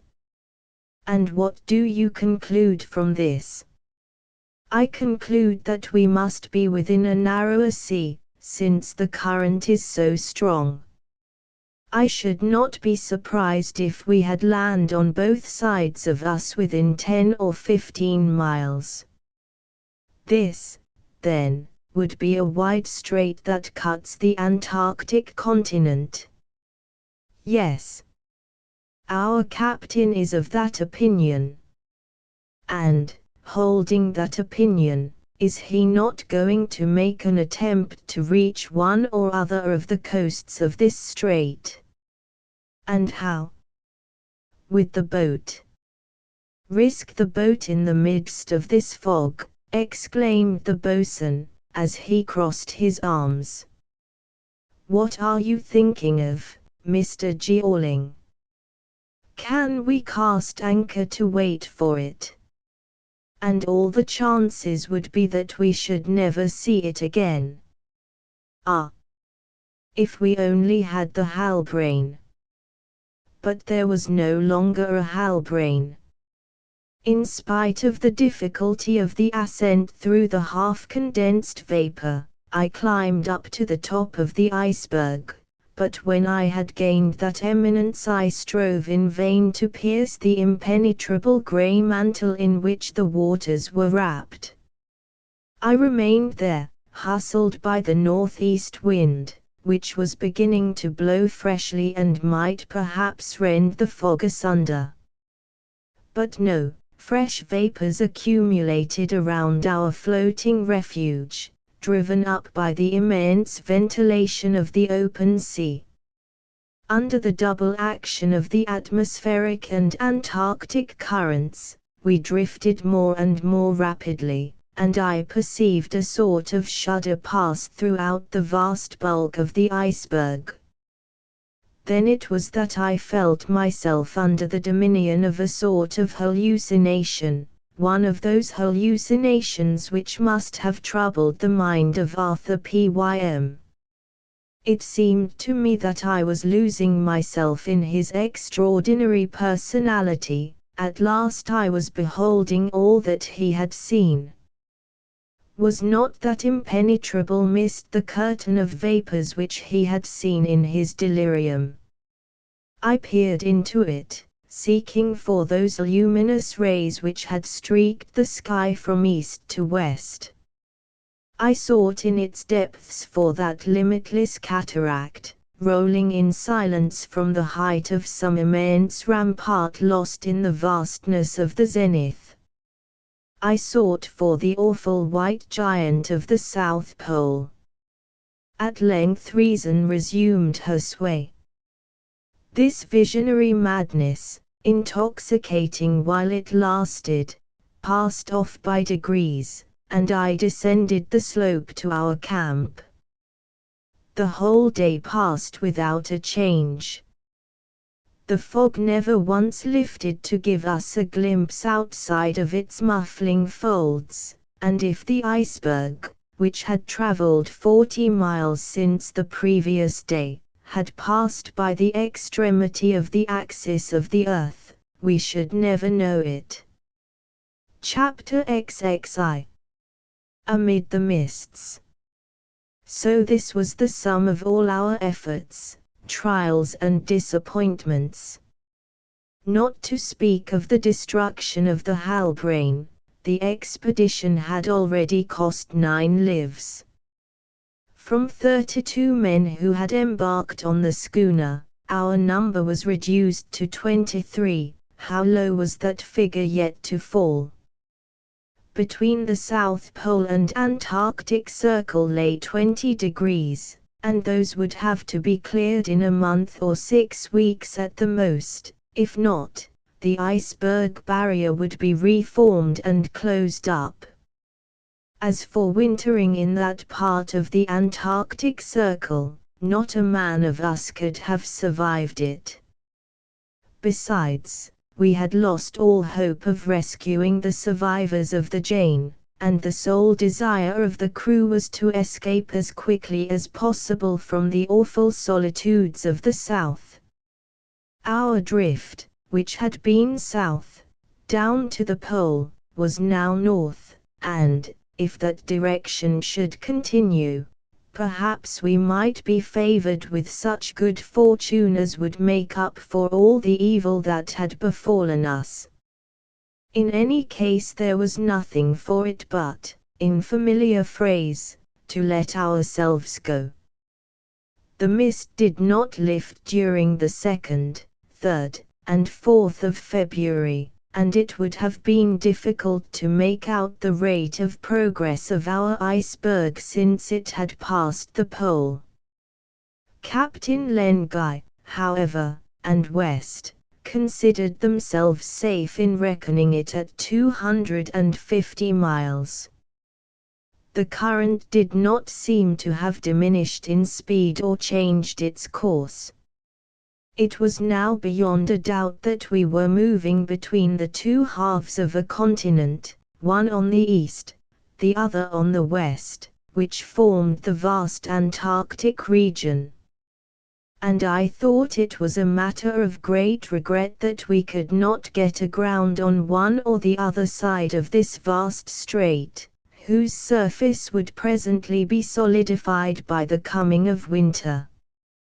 When I expressed this sentiment to Captain Lenguy, he made me the only logical answer: "What would you have, Mr. Jeorling? We are powerless. There is nothing to be done, and the persistent fog is the worst part of our ill luck. I no longer know where we are. It is impossible to take an observation, and this befalls us just as the sun is about to disappear for long months. Let me come back to the question of the boat," said I, for the last time. Could we not, with the boat, go on a discovery cruise? Can you think of such a thing? That would be an imprudence I would not commit, even though the crew would allow me. I was on the point of exclaiming, "And what if your brother and your countrymen have found refuge on some spot of the land that undoubtedly lies about us?" But I restrained myself. Of what avail was it to reawaken our captain's grief? He, too, must have contemplated this eventuality, and he had not renounced his purpose of further search without being fully convinced of the folly of a last attempt. During those 3 days of fog I had not caught sight of Dirk Peters, or rather he had made no attempt to approach, but had remained inflexibly at his post by the boat. Martin Holt's questions respecting his brother Ned seemed to indicate that his secret was known, at least in part, and the half-breed held himself more than ever aloof, sleeping while the others watched, and watching in their time of sleep. I even wondered whether he regretted having confided in me, and fancied that he had aroused my repugnance by his sad story. If so, he was mistaken. I deeply pitied the poor half-breed. Nothing could exceed the melancholy monotony of the hours which we passed in the midst of a fog so thick that the wind could not lift its curtain. The position of the iceberg could not be ascertained. It went with the current at a like speed, and had it been motionless there would have been no appreciable difference for us, for the wind had fallen, at least, so we supposed, and not a breath was stirring. The flame of a torch held up in the air did not flicker. The silence of space was broken only by the clangor of the seabirds, which came in muffled croaking tones through the stifling atmosphere of vapor. Petrels and albatross swept the top of the iceberg, where they kept a useless watch in their flight. In what direction were those swift-winged creatures, perhaps already driven towards the confines of the Arctic region at the approach of winter, bound? We could not tell. One day, the boatswain, who was determined to solve this question if possible, having mounted to the extreme top, not without risk of breaking his neck, came into such violent contact with a quibranta husos, a sort of gigantic petrel measuring 12 feet with spread wings, that he was flung on his back. "Curse the bird," he said on his return to the camp, addressing the observation to me. "I have had a narrow escape." A thump, and down I went, sprawling. I saved myself I don't know how, for I was all but over the side. Those ice ledges, you know, slip through one's fingers like water. I called out to the bird, "Can't you even look before you, you fool?" But what was the good of that?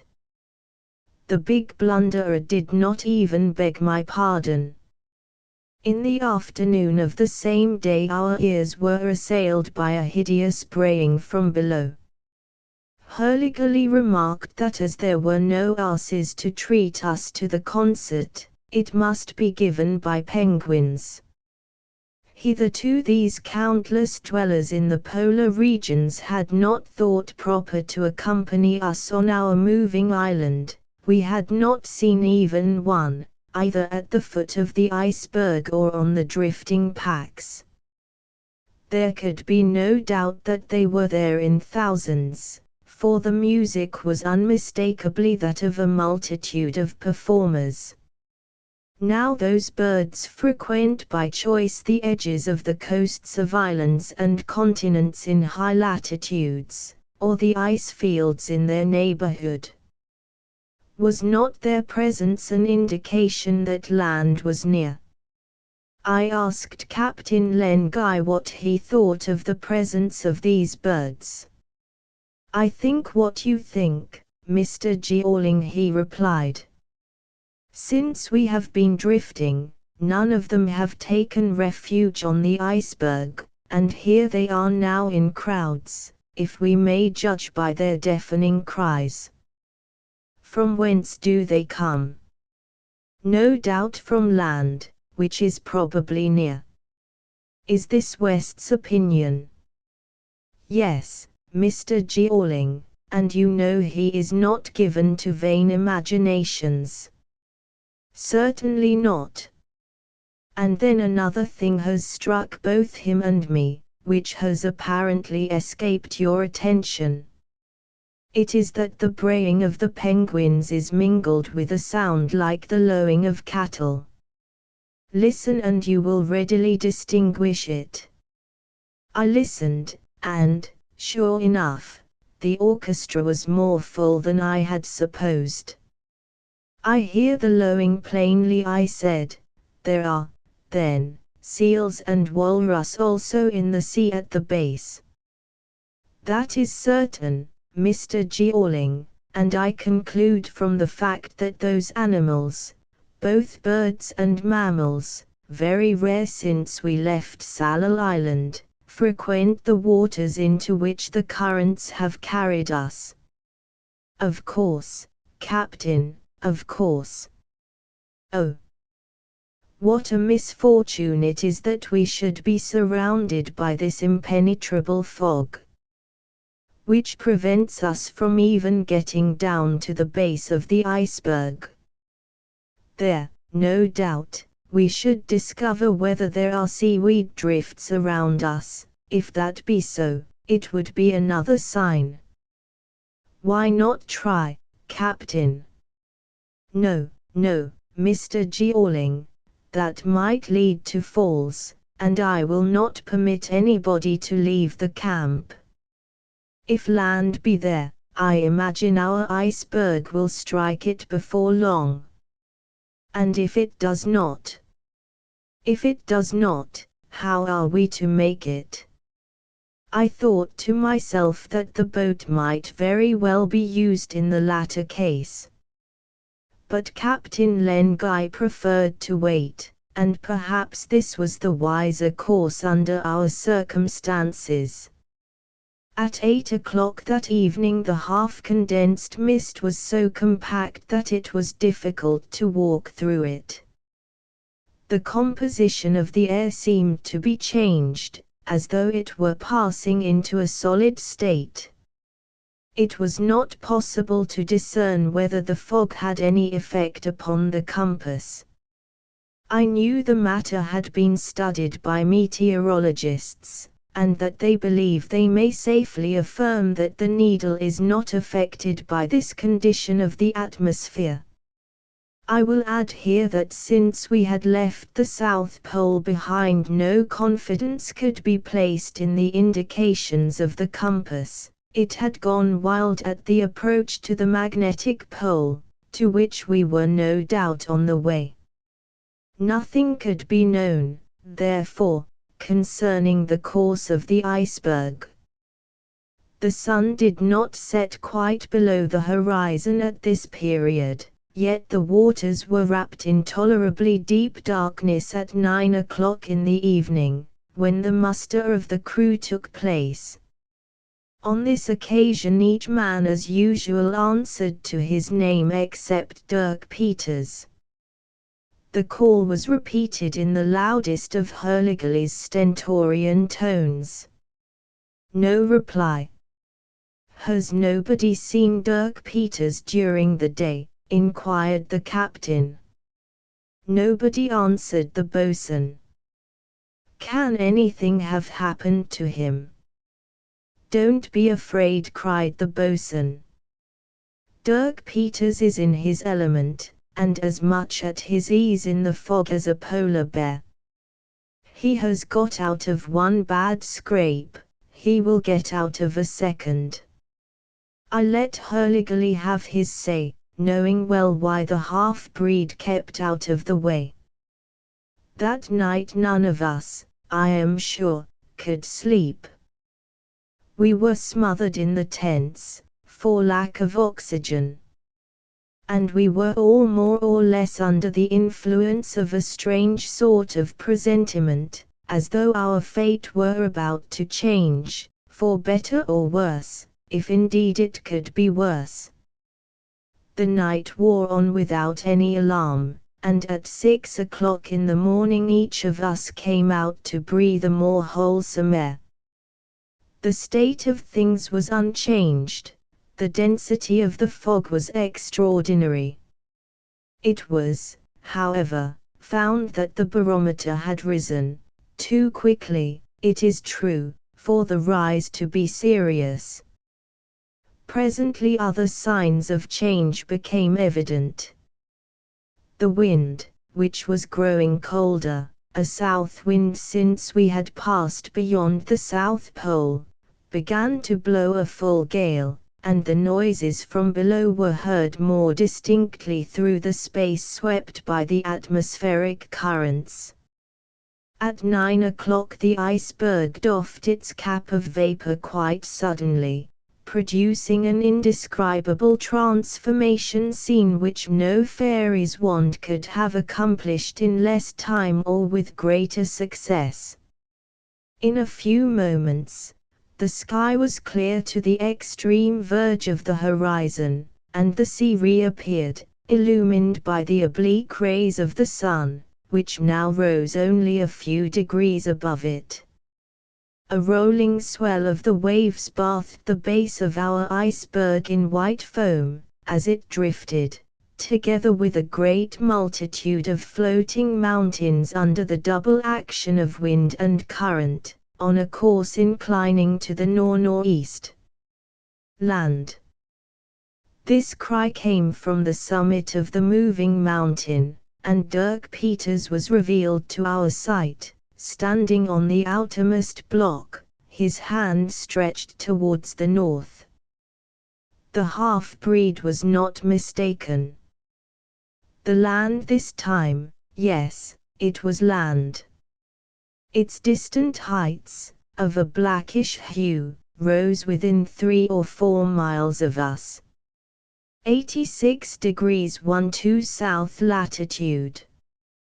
114 degrees 17 east longitude.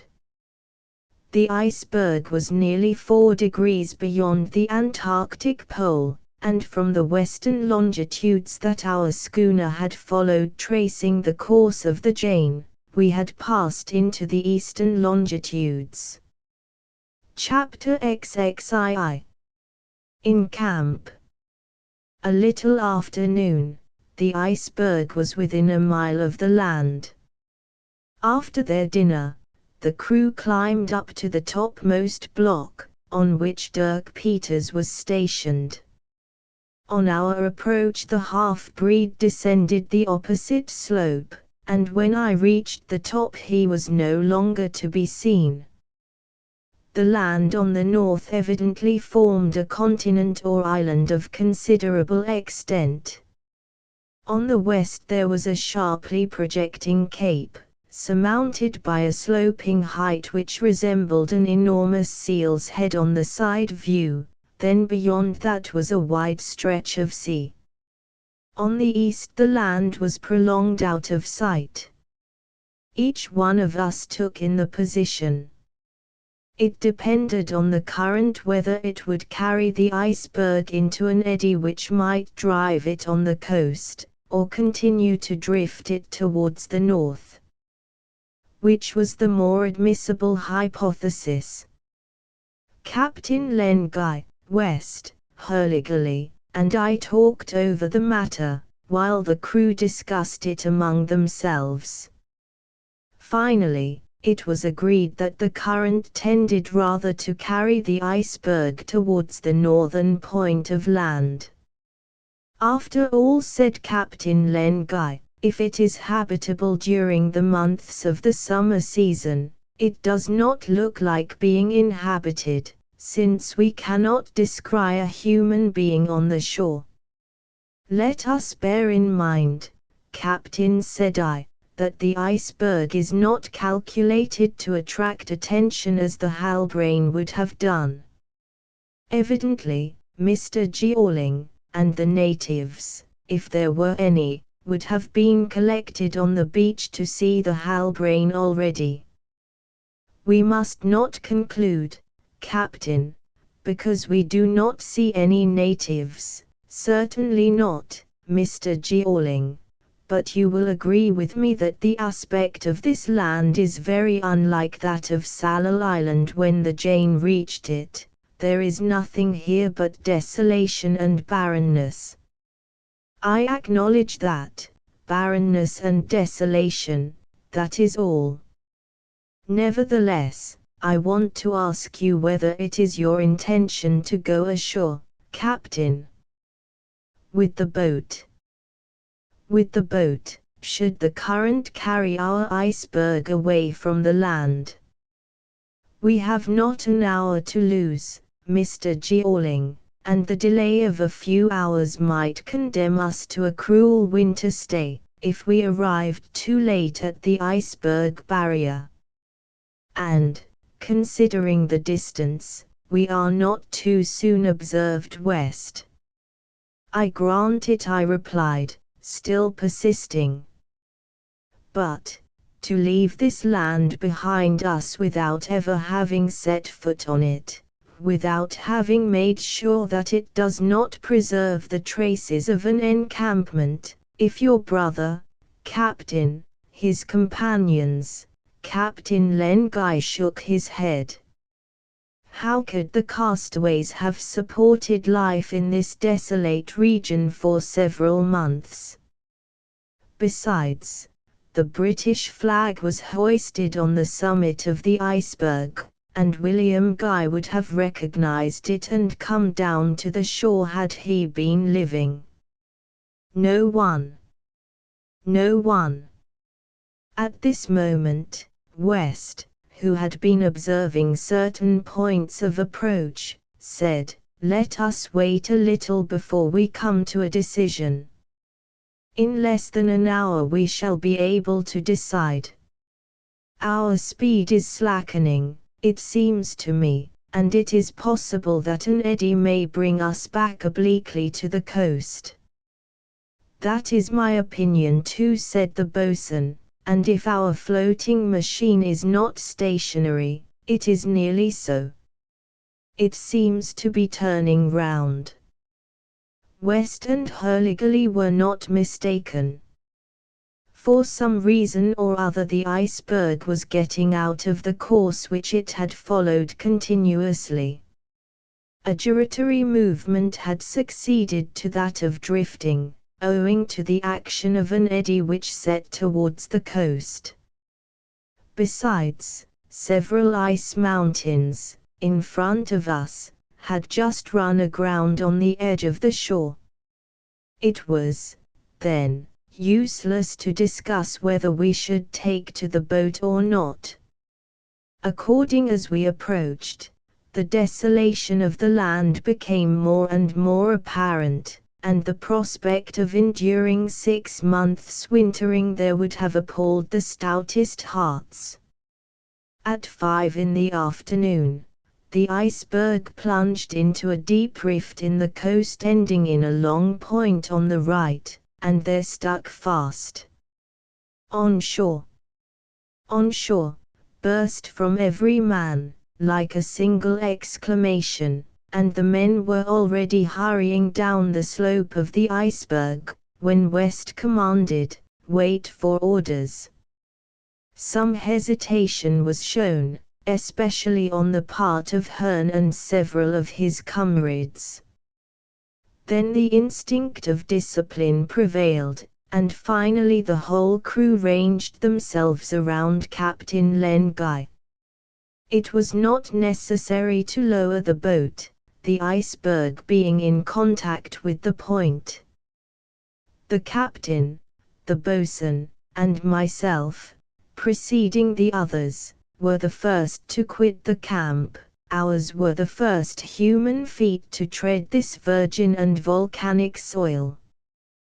We walked for 20 minutes on rough land, strewn with rocks of igneous origin, solidified lava, dusty slag, and grey ashes, but without enough clay to grow even the hardiest plants.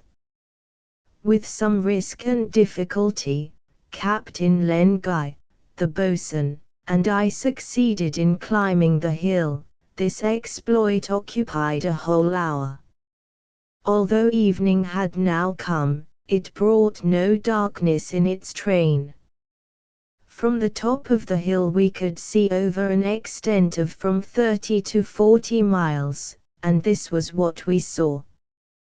Behind us lay the open sea, laden with floating masses. A great number of these had recently heaped themselves up against the beach and rendered it almost inaccessible. On the west was a strip of hilly land, which extended beyond our sight, and was washed on its east side by a boundless sea. It was evident that we had been carried by the drift through a strait. Ah!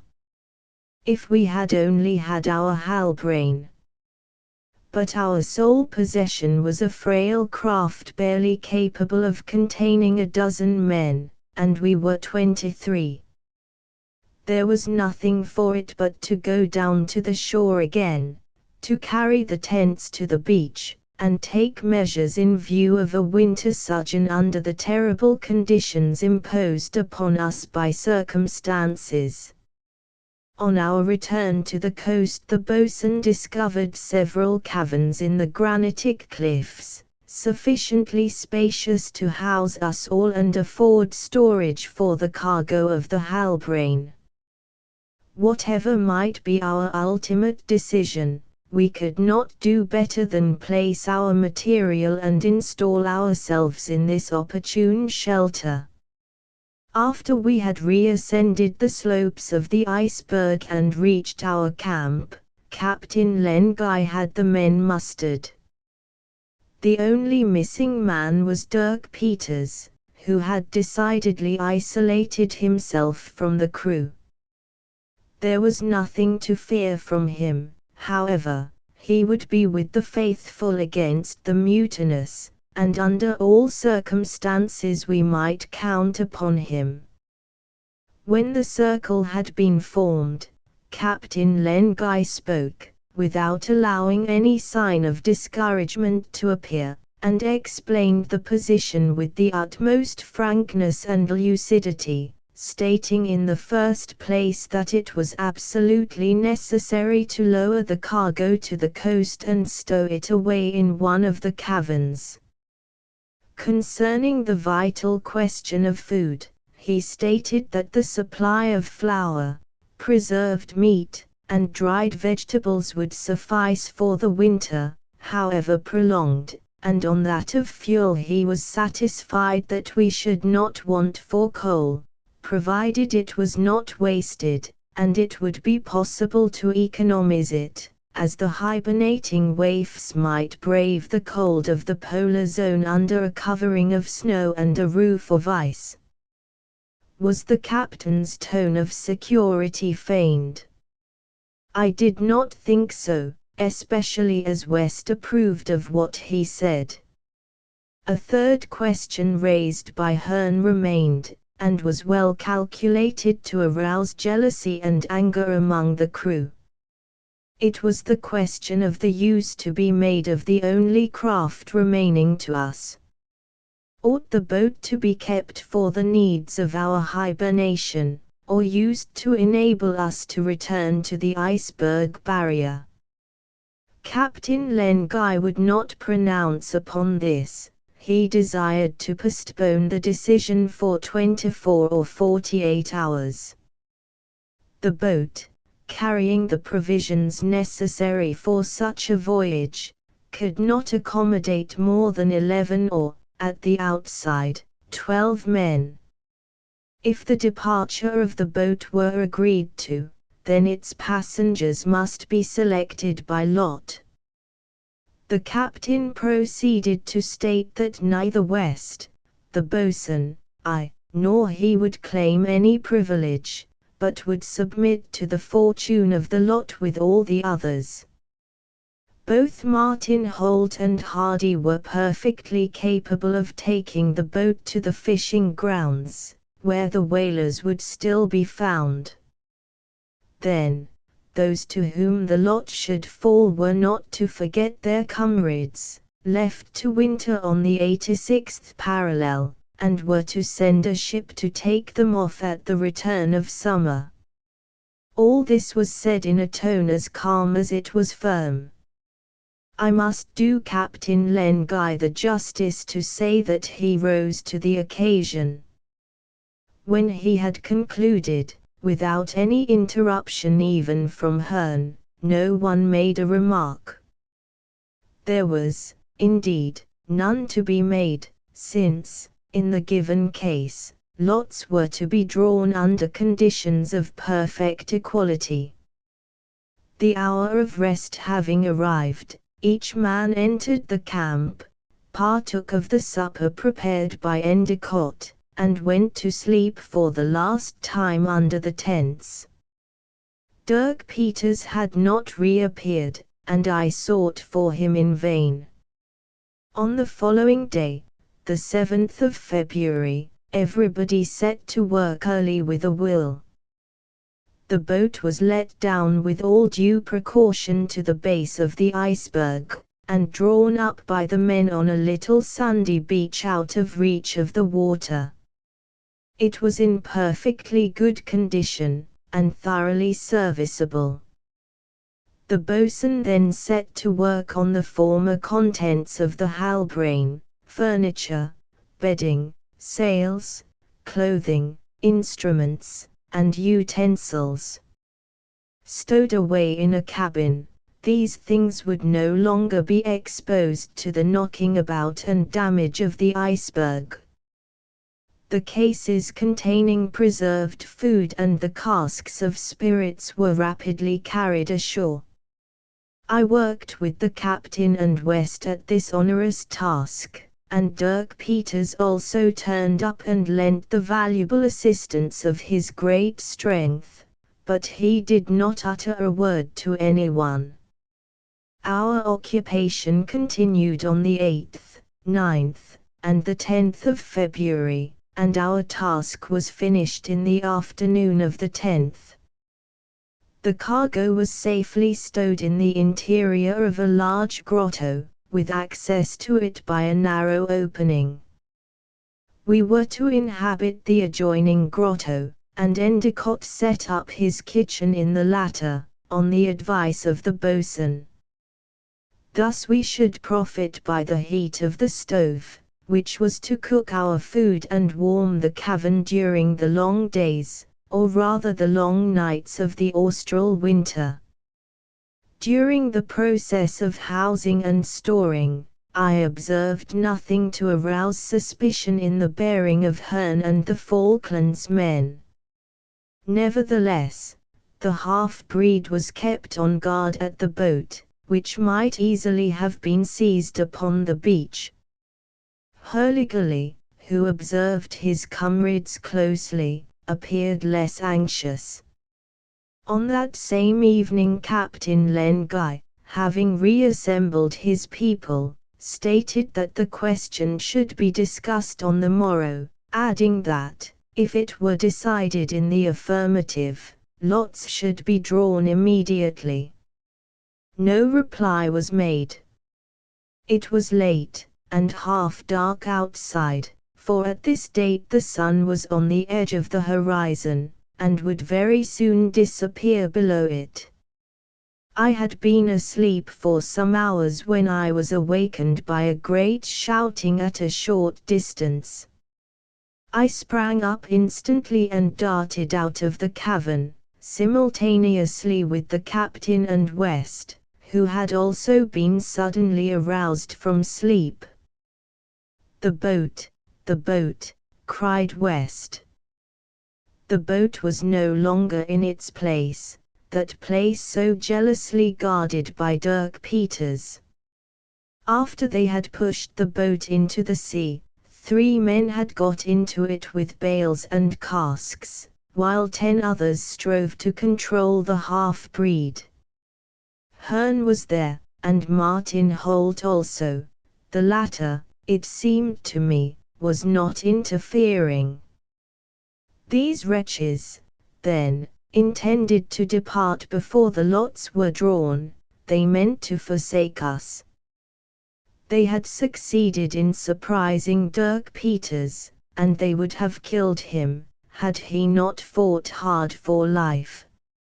In the face of this mutiny, knowing our inferiority of numbers, and not knowing whether he might count on all the old crew, Captain Len Guy re-entered the cavern with West in order to procure arms. Hearn and his accomplices were armed. I was about to follow them when the following words arrested my steps. The half-breed, overpowered by numbers, had been knocked down, and at this moment Martin Holt, in gratitude to the man who saved his life, was rushing to his aid, but Hearn called out to him, "Leave the fellow alone, and come with us." Martin Holt hesitated. "Yes, leave him alone, I say, leave Dirk Peters, the assassin of your brother, alone." "The assassin of my brother? Your brother, killed on board the Grampus, killed by Dirk Peters?" "Yes." "Killed and eaten, eaten, eaten," repeated Hearn, who pronounced the hateful words with a kind of howl. And then, at a sign from Hearn, two of his comrades seized Martin Holt and dragged him into the boat. Hearn was instantly followed by all those whom he had induced to join in this criminal deed. At that moment Dirk Peters rose from the ground, and sprang upon one of the Falklands men as he was in the act of stepping on the platform of the boat, lifted him up bodily, hurled him round his head and dashed his brains out against a rock. In an instant the half-breed fell, shot in the shoulder by a bullet from Hearn's pistol, and the boat was pushed off. Then Captain Lenguy and West came out of the cavern. The whole scene had passed in less than a minute, and ran down to the point, which they reached together with the boatswain, Hardy, Francis, and Stern. The boat, which was drawn by the current, was already some distance off, and the tide was falling rapidly. West shouldered his gun and fired. A sailor dropped into the bottom of the boat. A second shot, fired by Captain Lenguy, grazed Hearn's breast, and the ball was lost among the ice blocks at the moment when the boat disappeared behind the iceberg. The only thing for us to do was to cross to the other side of the point. The current would carry the wretches thither, no doubt, before it bore them northward. If they passed within range, and if a second shot should hit Hearn, either killing or wounding him, his companions might perhaps decide on coming back to us. A quarter of an hour elapsed. When the boat appeared at the other side of the point, it was so far off that our bullets could not reach it. Hearn had already had the sail set, and the boat, impelled by wind and current jointly, was soon no more than a white speck on the face of the waters, and speedily disappeared. Chapter 23. Found at last. The question of our wintering on the land whereon we had been thrown was settled for us. But, after all, the situation was not changed for those among the 9, now only remaining of the 23, who should not have drawn the lot of departure. Who could speculate upon the chances of the whole 9? Might not all of them have drawn the lot of stay? And, when every chance was fully weighed, was that of those who had left us the best? To this question there could be no answer. When the boat had disappeared, Captain Lenguy and his companions retraced their steps towards the cavern in which we must live for all the time during which we could not go out, in the dread darkness of the Antarctic winter. My first thought was of Dirk Peters, who, being wounded, could not follow us when we hurried to the other side of the point. On reaching the cavern I failed to find the half-breed. Was he severely wounded? Should we have to mourn the death of this man who was as faithful to us as to his poor Pym? Let us search for him, Mr. Jeorling, cried the boatswain. We will go together, said the captain. Dirk Peters would never have forsaken us, and we will not forsake him. Would he come back, said I, now that what he thought was known to him and me only has come out? I informed my companions of the reason why the name of Ned Holt had been changed to that of Parker in Arthur Pym's narrative, and of the circumstances under which the half-breed had apprised me of the fact. At the same time I urged every consideration that might exculpate him, dwelling in particular upon the point that if the lot had fallen to Dirk Peters, he would have been the victim of the others' hunger. Dirk Peters confided this secret to you only, inquired Captain Len Guy. To me only, Captain. And you have kept it? Absolutely. Then I cannot understand how it came to the knowledge of Hearn. At first I replied, I thought Hearn might have talked in his sleep, and that it was by chance Martin Holt learned the secret. After reflection, however, I recalled to mind that when the half-breed related the scene on the Grampus to me, he was in my cabin, and the side sash was raised. I have reason to think that the man at the wheel overheard our conversation. Now that man was Hearn, who, in order to hear it more clearly, let go the wheel, so that the Halbrane lurched, I remember said west. I questioned the fellow sharply, and sent him down into the hold. Well, then, Captain, I resumed, it was from that day that Hearn made up to Martin Holt. Hurley called my attention to the fact. Of course he did, said the boatswain, for Hearn, not being capable of managing the boat which he intended to seize, required a master hand like Holt. And so I said, he kept on urging Holt to question the half-breed concerning his brother's fate, and you know how Holt came at last to learn the fearful truth. Martin Holt seemed to be stupefied by the revelation. The others dragged him away, and now he is with them. We were all agreed that things had happened as I supposed, and now the question was, did Dirk Peters, in his present state of mind, mean to absent himself? Would he consent to resume his place among us? We all left the cavern, and after an hour's search we came in sight of Dirk Peters, whose first impulse was to escape from us. At length, however, Hurley and Francis came up with him. He stood still and made no resistance. I advanced and spoke to him, the others did the same. Captain Len Guy offered him his hand, which he took after a moment's hesitation. Then, without uttering a single word, he returned towards the beach. From that day no allusion was ever made to the tragic story of the Grampus. Dirk Peters' wound proved to be slight. He merely wrapped a piece of sailcloth round the injured arm, and went off to his work with entire unconcern. We made all the preparation in our power for a prolonged hibernation. Winter was threatening us.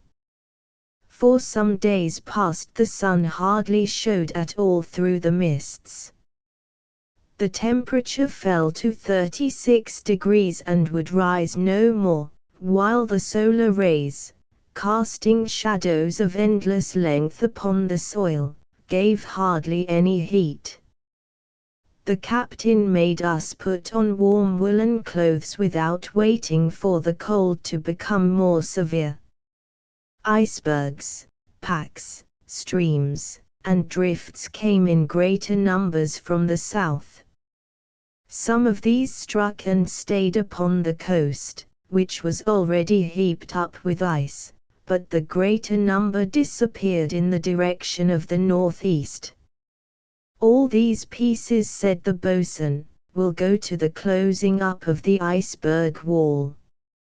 If Hearn and his lot of scoundrels are not ahead of them, I imagine they will find the door shut, and as they have no key to open it with, I suppose you think, boatswain, that our case is less desperate than theirs.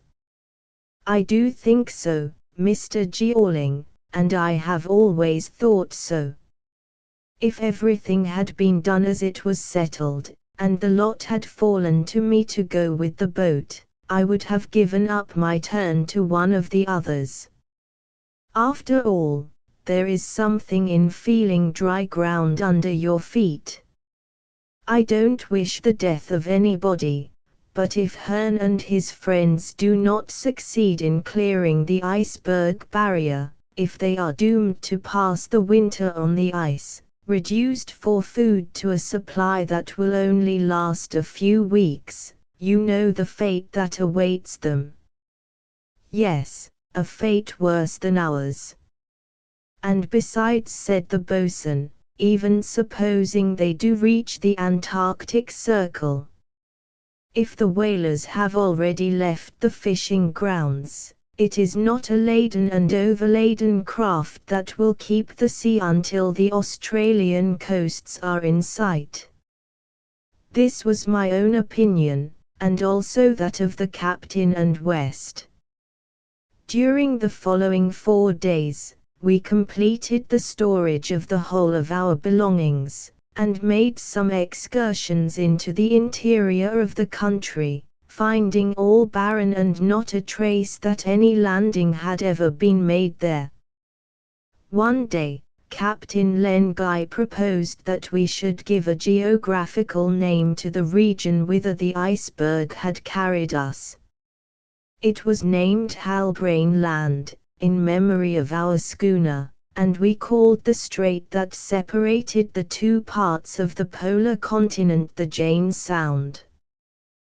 Then we took to shooting the penguins which swarmed upon the rocks, and to capturing some of the amphibious animals which frequented the beach.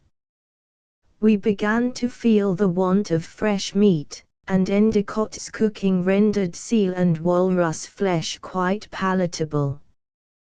Besides, the fat of these creatures would serve, at need, to warm the cavern and feed the cooking stove. Our most formidable enemy would be the cold, and we must fight it by every means within our power. It remained to be seen whether the amphibia would not forsake Halbrane Land at the approach of winter, and seek a less rigorous climate in lower latitudes. Fortunately there were hundreds of other animals to secure our little company from hunger, and even from thirst, at need. The beach was the home of numbers of Galapagos, a kind of turtle so called from an archipelago in the equinoctial sea, where also they abound, and mentioned by Arthur Pym as supplying food to the islanders. It will be remembered that Pym and Peters found 3 of these Galapagos in the native boat which carried them away from Sallal Island.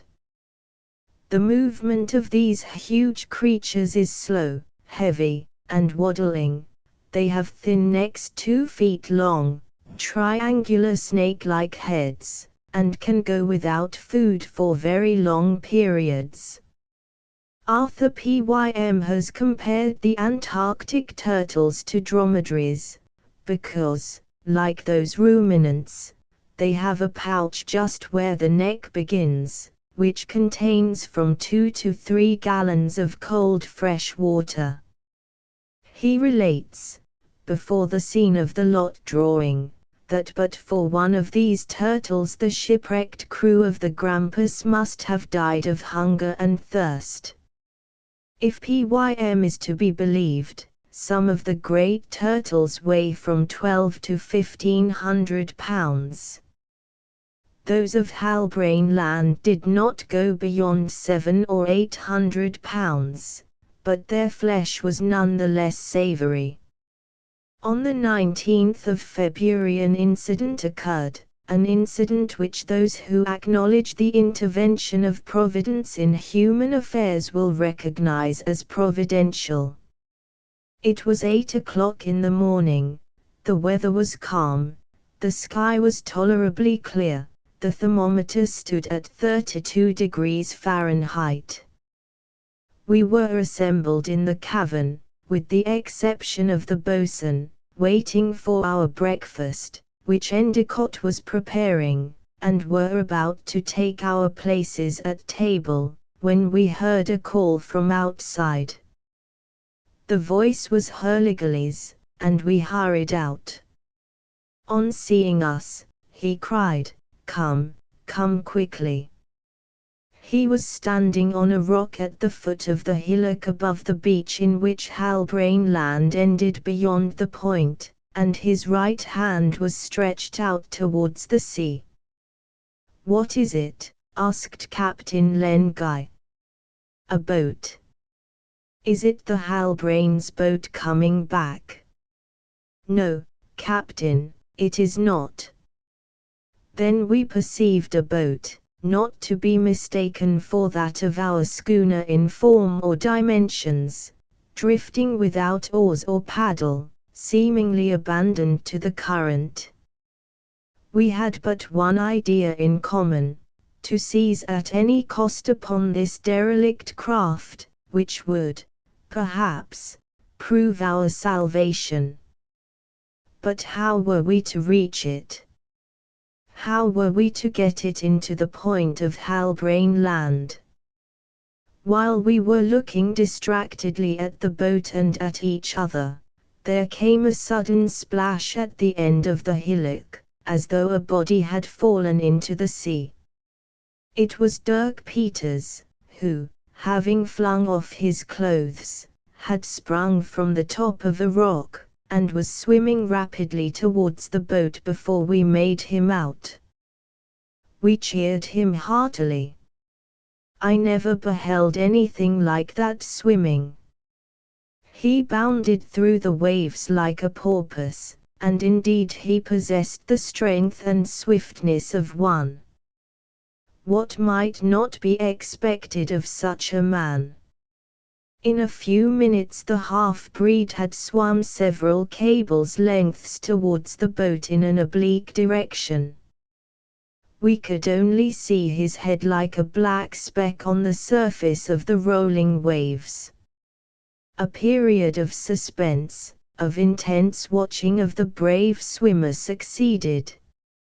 Surely he would reach the boat, but must he not be carried away with it?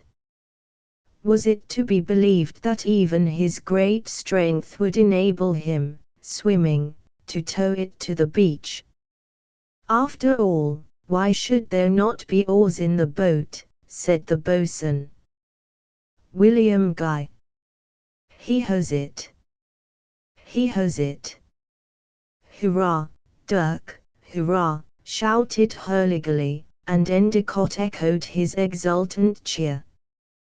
The half-breed had, in fact, reached the boat and raised himself alongside half out of the water. His big, strong hand grasped the side, and at the risk of causing the boat to capsize, he hoisted himself up to the side, stepped over it, and sat down to draw his breath. Almost instantly a shout reached our ears. It was uttered by Dirk Peters. What had he found? Paddles. It must be so, for we saw him seat himself in the front of the boat, and paddle with all his strength in striving to get out of the current. "Come along," said the captain, and, turning the base of the hillock, we all ran along the edge of the beach between the blackish stones that bestrewed it. After some time, West stopped us.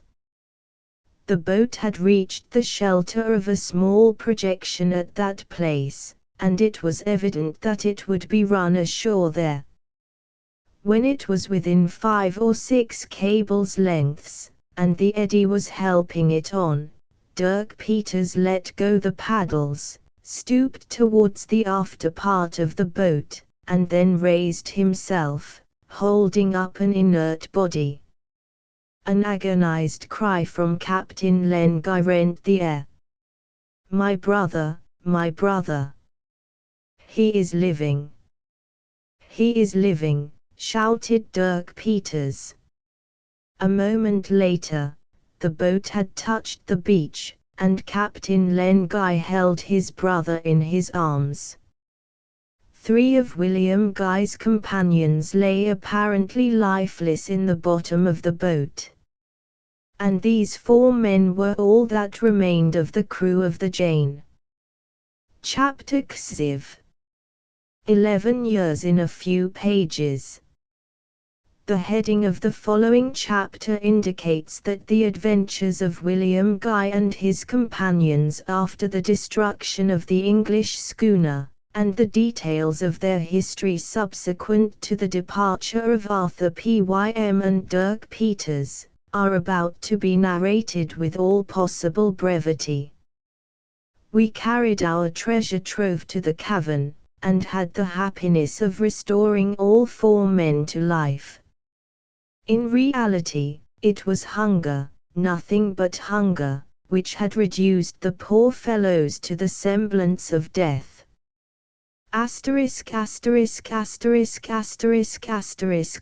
8th of February, 1828, the crew of the Jane, having no reason to doubt the good faith of the population of Sallal Island, or that of their chief, to wit, disembarked, in order to visit the village of Clock, having previously put the schooner into a state of defense, leaving 6 men on board. The crew, counting William Guy, the captain, Arthur Pym, and Dirk Peters, formed a body of 32 men, armed with guns, pistols, and knives. The dog Tiger accompanied them.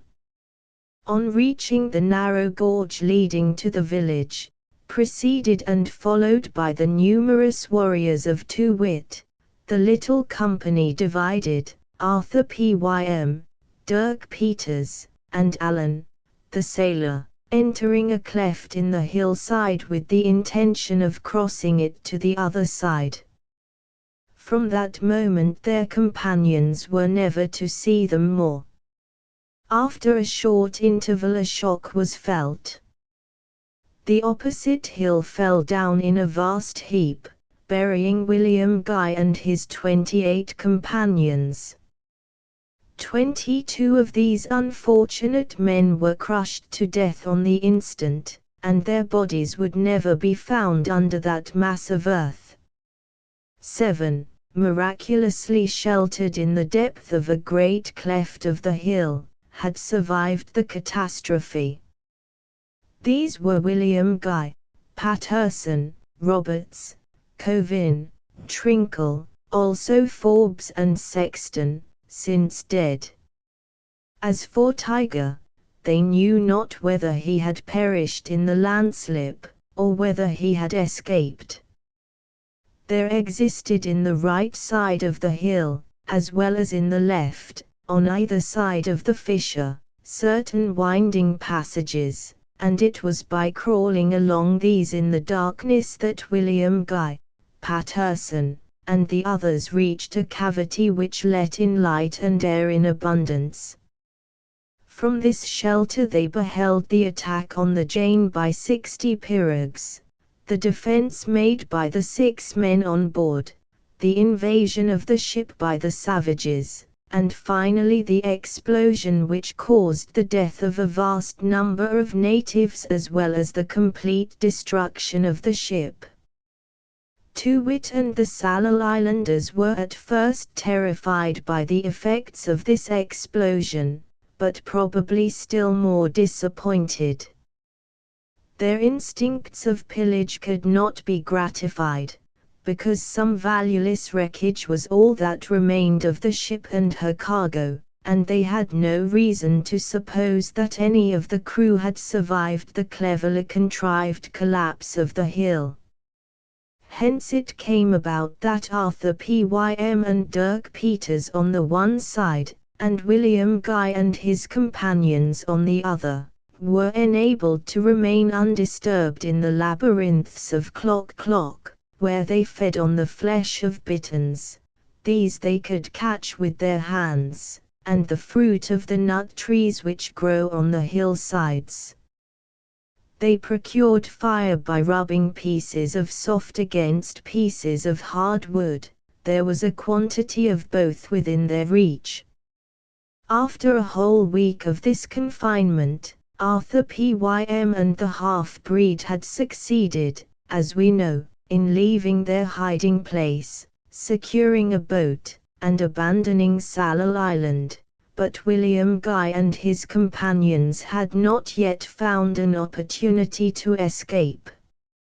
After they had been shut up in the labyrinth for 21 days, the birds on which they lived began to fail them, and they recognized that their only means of escaping hunger, they had not to fear thirst, for there was a spring of fresh water in the interior of the hill, was to go down again to the coast, lay hands upon a native boat, and get out to sea. Where were the fugitives to go, and what was to become of them without provisions? These were questions that had to be asked, and which nobody could answer. Nevertheless, they would not have hesitated to attempt the adventure if they could have a few hours of darkness, but, at that time of year, the sun did not as yet go down behind the horizon of the 84th parallel. Death would probably have put an end to their misery had not the situation been changed by the following events. On the 22nd of February, in the morning, William Guy and Patterson were talking together, in terrible perplexity of mind, at the orifice of the cavity that opened upon the country. They no longer knew how to provide for the wants of 7 persons, who were then reduced to eating nuts only, and were suffering in consequence from severe pain in the head and stomach. They could see big turtles crawling on the beach, but how could they venture to go thither, with hundreds of natives coming and going about their several occupations, with their constant cry of Tekalili? Suddenly, this crowd of people became violently agitated. Men, women, and children ran wildly about on every side. Some of the savages even took to their boats as though a great danger were at hand. What was happening? William Guy and his companions were very soon informed. The cause of the tumult was the appearance of an unknown animal, a terrible quadruped, which dashed into the midst of the islanders, snapping at and biting them indiscriminately, as it sprang at their throats with a hoarse growling. And yet the infuriated animal was alone, and might easily have been killed by stones or arrows. Why then did a crowd of savages manifest such abject terror? Why did they take to flight? Why did they appear incapable of defending themselves against this one beast? The animal was white, and the sight of it had produced the phenomenon previously observed, that inexplicable terror of whiteness common to all the natives of Sallal. To their extreme surprise, William Guy and his companions recognized the strange animal as the dog Tiger. Yes, Tiger had escaped from the crumbling mass of the hill and betaken himself to the interior of the island, whence he had returned to Clock Clock, to spread terror among the natives. But Tiger was no mere phantom foe, he was the most dangerous and deadly of enemies, for the poor animal was mad, and his fangs were fatal. This was the reason why the greater part of the Sallal Islanders took to flight, headed by their chief, to wit, and the Wampos, who are the leading personages of Clock Clock. It was under these extraordinary circumstances that they abandoned their island, whither they were destined never to return. Although the boats carried off the bulk of the population, a considerable number still remained on Salal, having no means of escape, and their fate accomplished itself quickly. Several natives who were bitten by tiger developed hydrophobia rapidly, and attacked the others. Fearful scenes ensued, and are briefly to be summed up in one dismal statement. The bones we had seen in or near Klock were those of the poor savages, which had lain there bleaching for 11 years. The poor dog had died, after he had done his fell work, in a corner on the beach, where Dirk Peters found his skeleton and the collar bearing the name of Arthur Pym. Then, after those natives who could not escape from the island had all perished in the manner described, William Guy, Patterson, Trinkle, Covin, Forbes, and Sexton ventured to come out of the labyrinth, where they were on the verge of death by starvation. What sort of existence was that of the 7 survivors of the expedition during the 11 ensuing years? On the whole, it was more endurable than might have been supposed. The natural products of an extremely fertile soil and the presence of a certain number of domestic animals secured them against want of food. They had only to make out the best shelter for themselves they could contrive, and wait for an opportunity of getting away from the island with as much patience as might be granted to them. And from whence could such an opportunity come? Only from one of the chances within the resources of Providence. Captain William Guy, Patterson, and their 5 companions descended the ravine, which was half filled with the fallen masses of the hill face, amid heaps of scoria and blocks of black granite.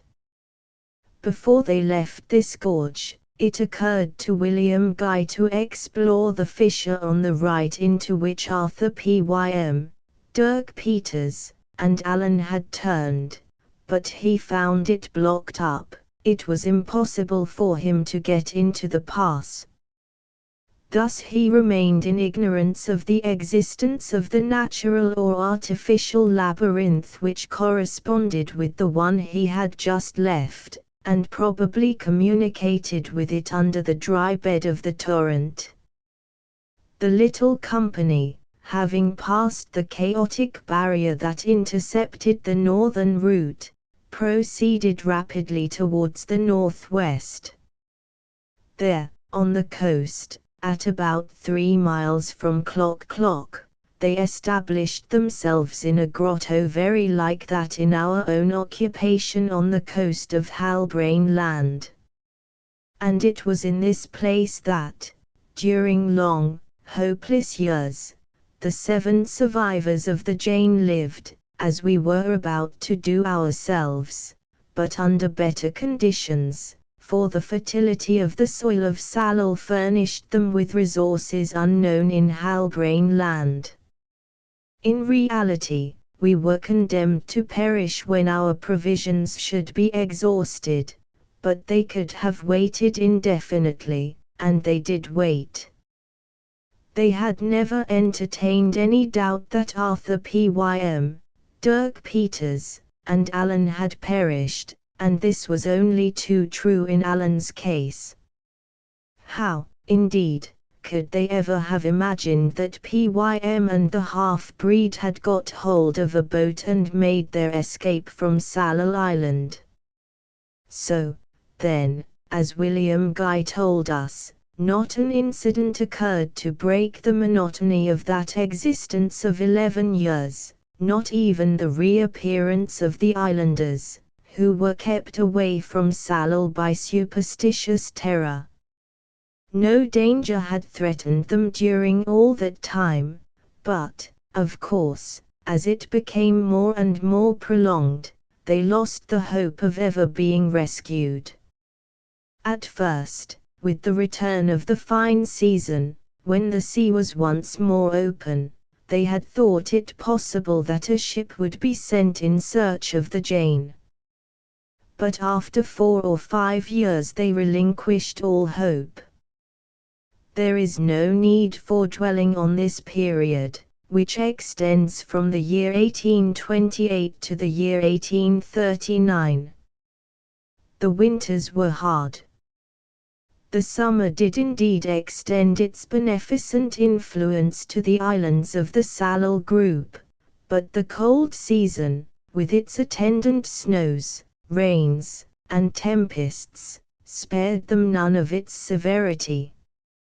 During 7 months Captain William Guy had not lost one of those who had come with him safe and sound out of the trap set for them at Clock, and this was due, no doubt, to their robust constitutions, remarkable power of endurance, and great strength of character. Alas! Misfortune was making ready to fall on them. The month of May had come. It corresponds in those regions to the month of November in northern lands, and the ice packs which the current carried towards the north were beginning to drift past Sallal. One day, one of the 7 men failed to return to the cavern. They called, they waited, they searched for him. All was in vain. He did not reappear, no doubt he had been drowned. He was never more seen by his fellow exiles. This man was Patterson, the faithful companion of William Guy. Now, what William Guy did not know, but we told him, was that Patterson, under what circumstances none would ever learn, had been carried away on the surface of an ice block, where he died of hunger. And on that ice block, which had travelled so far as Prince Edward Island, the boatswain had discovered the corpse of the unfortunate man almost decomposed by the action of the warmer waters. When Captain Len Guy told his brother of the finding of the body of Patterson, and how it was owing to the notes in his pocketbook that the Halbrane had been enabled to proceed towards the Antarctic seas, William Guy hid his face in his hands and wept. Other misfortunes followed upon this one. 5 months after the disappearance of Patterson, in the middle of October, Sallal Island was laid waste from coast to coast by an earthquake, which destroyed the southwestern group almost entirely. William Guy and his companions must soon have perished on the barren land, which no longer could give them food, had not the means of leaving its coast, now merely an expanse of tumbled rocks, been afforded them in an almost miraculous manner. 2 days after the earthquake, the current carried ashore within a few hundred yards of their cavern a boat which had drifted from the island group on the southwest. Without the delay of even 1 day, the boat was laden with as much of the remaining provisions as it could contain, and the 6 men embarked in it, bidding adieu forever to the now uninhabitable island. Unfortunately, a very strong breeze was blowing. It was impossible to resist it, and the boat was driven southwards by that very same current which had caused our iceberg to drift to the coast of Halbrane Land. For 2 months and a half these poor fellows were borne across the open sea, with no control over their course. It was not until the 2nd of January in the present year, 1840, that they sighted land, east of the Jane Sound. Now, we already knew this land was not more than 50 miles from Halbrane Land. Yes. So small, relatively, was the distance that separated us from those whom we had sought for in the Antarctic regions far and wide, and concerning whom we had lost hope. Their boat had gone ashore far to the southeast of us. But on how different a coast from that of Salal Island, or, rather, on one how like that of Halbrane Land. Nothing was to be seen but sand and stones, neither trees, shrubs, nor plants of any kind. Their provisions were almost exhausted. William Guy and his companions were soon reduced to extreme want, and 2 of the little company, Forbes and Sexton, died. The remaining 4 resolved not to remain a single day longer in the place where they were doomed to die of hunger. They embarked in the boat with the small supply of food still remaining, and once more abandoned themselves to the current, without having been able to verify their position, for want of instruments. Thus had they been borne upon the unknown deep for 25 days, their resources were completely exhausted, and they had not eaten for 48 hours, when the boat, with its occupants lying inanimate at the bottom of it, was sighted from Halbrane Land. The rest is already known to the reader of this strange eventful history. And now the 2 brothers were at length reunited in that remote corner of the big world which we had dubbed Halbrane Land. Chapter XXV. We were the first. 2 days later not one of the survivors from the 2 schooners, the Jane and the Halbrane, remained upon any coast of the Antarctic region. On the 21st of February, at 6 o'clock in the morning, the boat, with us all, we numbered 13, in it, left the little creek and doubled the point of Halbrane Land. On the previous day we had fully and finally debated the question of our departure, with the understanding that if it were settled in the affirmative, we should start without delay. The captain of the Jane was for an immediate departure, and Captain Len Guy was not opposed to it. I willingly sided with them, and West was of a similar opinion. The boatswain was inclined to oppose us.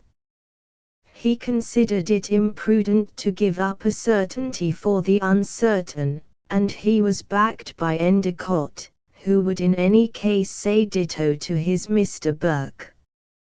However, when the time came, Hurliguerly conformed to the view of the majority with a good grace, and declared himself quite ready to set out, since we were all of that way of thinking. Our boat was one of those in use in the Salal archipelago for plying between the islands. We knew, from the narrative of Arthur Pym, that these boats are of 2 kinds, one resembling rafts or flat boats, the other strongly built pirogues. Our boat was of the former kind, 40 feet long, 6 feet in width, and worked by several paddles. We called our little craft the Paracuta, after a fish which abounds in these waters. A rough image of that denizen of the southern deep was cut upon the Goon whale. Needless to say that the greater part of the cargo of the Halbrane was left in our cavern, fully protected from the weather, at the disposal of any shipwrecked people who might chance to be thrown on the coast of Halbrane Land. The boatswain had planted a spar on the top of this slope to attract attention. But, our 2 schooners notwithstanding, what vessel would ever venture into such latitudes? Nota bene. We were just 13, the fatal number. Perfectly good relations subsisted among us. We had no longer to dread the rebellion of Ahern. How often we speculated upon the fate of those whom he had beguiled. At 7 o'clock, the extreme point of Halbrane Land lay 5 miles behind us, and in the evening we gradually lost sight of the heights that variated that part of the coast. I desire to lay special stress on the fact that not a single scrap of iron entered into the construction of this boat, not so much as a nail or a bolt, for that metal was entirely unknown to the Salal Islanders. The planks were bound together by a sort of liana, or creeping plant, and corked with moss steeped in pitch, which was turned by contact with the sea water to a substance as hard as metal. I have nothing special to record during the week that succeeded our departure. The breeze blew steadily from the south, and we did not meet with any unfavorable current between the banks of the Jane Sound. During those first 8 days, the Paracuta, by paddling when the wind fell, had kept up the speed that was indispensable for our reaching the Pacific Ocean within a short time. The desolate aspect of the land remained the same, while the strait was already visited by floating drifts, packs of 1 to 200 feet in length, some oblong, others circular, and also by icebergs which our boat passed easily. We were made anxious, however, by the fact that these masses were proceeding towards the iceberg barrier, for would they not close the passages, which ought to be still open at this time? I shall mention here that in proportion as Dirk Peters was carried farther and farther from the places wherein no trace of his poor Pym had been found, he was more silent than ever, and no longer even answered me when I addressed him. It must not be forgotten that since our iceberg had passed beyond the South Pole, we were in the zone of eastern longitudes counted from the 0 of Greenwich to the 180th degree. All hope must therefore be abandoned of our either touching at the Falklands, or finding whaling ships in the waters of the Sandwich Islands, the South Orkneys, or South Georgia. Our voyage proceeded under unaltered conditions for 10 days. Our little craft was perfectly seaworthy. The 2 captains and West fully appreciated its soundness, although, as I have previously said, not a scrap of iron had a place in its construction. It had not once been necessary to repair its seams, so staunch were they. To be sure, the sea was smooth, its long, rolling waves were hardly ruffled on their surface. On the 10th of March, with the same longitude, the observation gave 7 degrees 134 latitude.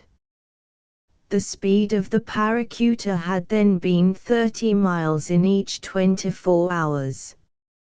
If this rate of progress could be maintained for 3 weeks, there was every chance of our finding the passes open, and being able to get round the iceberg barrier, also that the whaling ships would not yet have left the fishing grounds. The sun was on the verge of the horizon, and the time was approaching when the Antarctic region would be shrouded in polar night. Fortunately, in reascending towards the north we were getting into waters from whence light was not yet banished. Then did we witness a phenomenon as extraordinary as any of those described by Arthur Pym.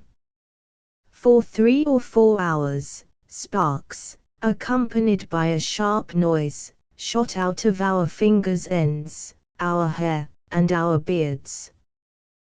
There was an electric snowstorm, with great flakes falling loosely, and the contact produced this strange luminosity. The sea rose so suddenly and tumbled about so wildly that the paracuta was several times in danger of being swallowed up by the waves, but we got through the mystic-seeming tempest all safe and sound. Nevertheless, space was thenceforth but imperfectly lighted. Frequent mists came up and bounded our outlook to a few cable lengths. Extreme watchfulness and caution were necessary to avoid collision with the floating masses of ice, which were traveling more slowly than the paracuta.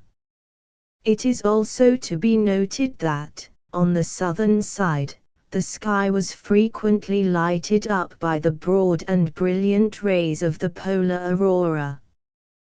The temperature fell very perceptibly, and no longer rose above 23 degrees. 48 hours later Captain Len Guy and his brother succeeded with great difficulty in taking an approximate observation, with the following results of their calculations: latitude, 75 degrees 17 south. Latitude, 118 degrees 3 east. At this date, therefore, the 12th of March, the paracuta was distant from the waters of the Antarctic Circle only 400 miles. During the night a thick fog came on, with a subsidence of the breeze. This was to be regretted, for it increased the risk of collision with the floating ice. Of course fog could not be a surprise to us, being where we were, but what did surprise us was the gradually increasing speed of our boat, although the falling of the wind ought to have lessened it. This increase of speed could not be due to the current, for we were going more quickly than it. This state of things lasted until morning, without our being able to account for what was happening, when at about 10 o'clock the mist began to disperse in the low zones. The coast on the west reappeared, a rocky coast, without a mountainous background. The paracuta was following its line. And then, no more than a quarter of a mile away, we beheld a huge mound, reared above the plain to a height of 300 feet, with a circumference of from 2 to 300 feet. In its strange form this great mound resembled an enormous sphinx, the body upright, the paws stretched out, crouching in the attitude of the winged monster which Grecian mythology has placed upon the weight of the bees. Was this a living animal, a gigantic monster, a mastodon 1,000 times the size of those enormous elephants of the polar seas whose remains are still found in the ice? In our frame of mind we might have believed that it was such a creature, and believed also that the mastodon was about to hurl itself on our little craft and crush it to atoms. After a few moments of unreasoning and unreasonable fright, we recognized that the strange object was only a great mound, singularly shaped, and that the mist had just rolled off its head, leaving it to stand out and confront us. Ah! That Sphinx! I remembered, at sight of it, that on the night when the iceberg was overturned and the Halbrane was carried away, I had dreamed of a fabulous animal of this kind, seated at the pole of the world, and from whom Edgar Poe could only wrest its secrets. But our attention was to be attracted, our surprise, even our alarm, was evoked soon by phenomena still more strange than the mysterious earth form upon which the mist curtain had been raised so suddenly. I have said that the speed of the paracuta was gradually increasing. Now it was excessive. that of the current remaining inferior to it. Now, of a sudden, the grapnel that had belonged to the halbrane, and was in the bow of the boat, flew out of its socket as though drawn by an irresistible power, and the rope that held it was strained to breaking point. It seemed to tow us, as it grazed the surface of the water towards the shore. "What's the matter?" cried William Guy. "Cut away, boatswain, cut away," shouted West, "or we shall be dragged against the rocks." Hurliguerly hurried to the bow of the paracuta to cut away the rope. Of a sudden the knife he held was snatched out of his hand, the rope broke, and the grapnel, like a projectile, shot off in the direction of the Sphinx. At the same moment, all the articles on board the boat that were made of iron or steel, cooking utensils, arms, Endicott stove, our knives, which were torn from our pockets, took flight after a similar fashion in the same direction, while the boat, quickening its course, brought up against the beach. What was happening? In order to explain these inexplicable things, were we not obliged to acknowledge that we had come into the region of those wonders which I attributed to the hallucinations of Arthur Pym? No. These were physical facts which we had just witnessed, and not imaginary phenomena. We had, however, no time for reflection, and immediately upon our landing, our attention was turned in another direction by the sight of a boat lying wrecked upon the sand. "The halbrane's boat," cried Hurliguerly. It was indeed the boat which Hearn had stolen, and it was simply smashed to pieces, in a word, only the formless wreckage of a craft which has been flung against rocks by the sea, remained. We observed immediately that all the ironwork of the boat had disappeared, down to the hinges of the rudder. Not one trace of the metal existed. What could be the meaning of this? A loud call from West brought us to a little strip of beach on the right of our stranded boat. 3 corpses lay upon the stony soil, that of Hearn, that of Martin Holt, and that of one of the Falklands men. Of the 13 who had gone with the sealing master, there remained only these 3, who had evidently been dead some days. What had become of the 10 missing men? Had their bodies been carried out to sea? We searched all along the coast, into the creeks, and between the outlying rocks, but in vain. Nothing was to be found, no traces of a camp, not even the vestiges of a landing. "Their boat," said William Guy, "must have been struck by a drifting iceberg. The rest of Hearn's companions have been drowned, and only these 3 bodies have come ashore, lifeless."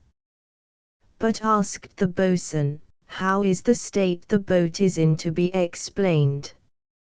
"And especially," added West, "the disappearance of all the iron." "Indeed," said I, "it looks as though every bit had been violently torn off." Leaving the paracuta in the charge of 2 men, we again took our way to the interior, in order to extend our search over a wider expanse. As we were approaching the huge mound, the mist cleared away, and the form stood out with greater distinctness. It was, as I have said, almost that of a sphinx, a dusky-hued sphinx, as though the matter which composed it had been oxidized by the inclemency of the polar climate. And then a possibility flashed into my mind, an hypothesis which explained these astonishing phenomena. "Ah!" I exclaimed, "a lodestone, that is it. A magnet with prodigious power of attraction." I was understood, and in an instant the final catastrophe, to which Hearn and his companions were victims, was explained with terrible clearness. The Antarctic Sphinx was simply a colossal magnet. Under the influence of that magnet the iron bands of the Halbrane's boat had been torn out and projected as though by the action of a catapult. This was the occult force that had irresistibly attracted everything made of iron on the Paracuta. And the boat itself would have shared the fate of the Halbrane's boat had a single bit of that metal been employed in its construction. Was it, then, the proximity of the magnetic pole that produced such effects? An Antarctic mystery. At first we entertained this idea, but on reflection we rejected it. At the place where the magnetic meridians cross, the only phenomenon produced is the vertical position of the magnetic needle in two similar points of the terrestrial globe. This phenomenon, already proved by observations made on the spot, must be identical in the Antarctic regions. Thus, then, there did exist a magnet of prodigious intensity in the zone of attraction which we had entered. Under our eyes one of those surprising effects which had hitherto been classed among fables was actually produced. The following appeared to me to be the true explanation. The trade winds bring a constant succession of clouds or mists in which immense quantities of electricity not completely exhausted by storms, are stored. Hence there exists a formidable accumulation of electric fluid at the poles, and it flows towards the land in a permanent stream. From this cause come the northern and southern auroras, whose luminous splendors shine above the horizon, especially during the long polar night, and are visible even in the temperate zones when they attain their maximum of culmination. These continuous currents at the poles, which bewilder our compasses, must possess an extraordinary influence. And it would suffice that a block of iron should be subjected to their action for it to be changed into a magnet of power proportioned to the intensity of the current, to the number of turns of the electric helix, and to the square root of the diameter of the block of magnetized iron. Thus, then, the bulk of the Sphinx which upreared its mystic form upon this outer edge of the southern lands might be calculated by thousands of cubic yards. Now, in order that the current should circulate around it and make a magnet of it by induction, what was required? Nothing but a metallic load, whose innumerable windings through the bowels of the soil should be connected subterraneously at the base of the block. It seemed to me also that the place of this block ought to be in the magnetic axis, as a sort of gigantic calamite, from whence the imponderable fluid whose currents made an inexhaustible accumulator set up at the confines of the world should issue. Our compass could not have enabled us to determine whether the marvel before our eyes really was at the magnetic pole of the southern regions. All I can say is, that its needle staggered about, helpless and useless. And in fact the exact location of the Antarctic Sphinx mattered little in respect of the constitution of that artificial lodestone, and the manner in which the clouds and metallic load supplied its attractive power. In this very plausible fashion I was led to explain the phenomenon by instinct. It could not be doubted that we were in the vicinity of a magnet which produced these terrible but strictly natural effects by its attraction. I communicated my idea to my companions, and they regarded this explanation as conclusive, in presence of the physical facts of which we were the actual witnesses. "We shall incur no risk by going to the foot of the mound, I suppose," said Captain Len Guy. "None," I replied. "There, yes, there." I could not describe the impression those 3 words made upon us. Edgar Poe would have said that they were 3 cries from the depths of the underworld.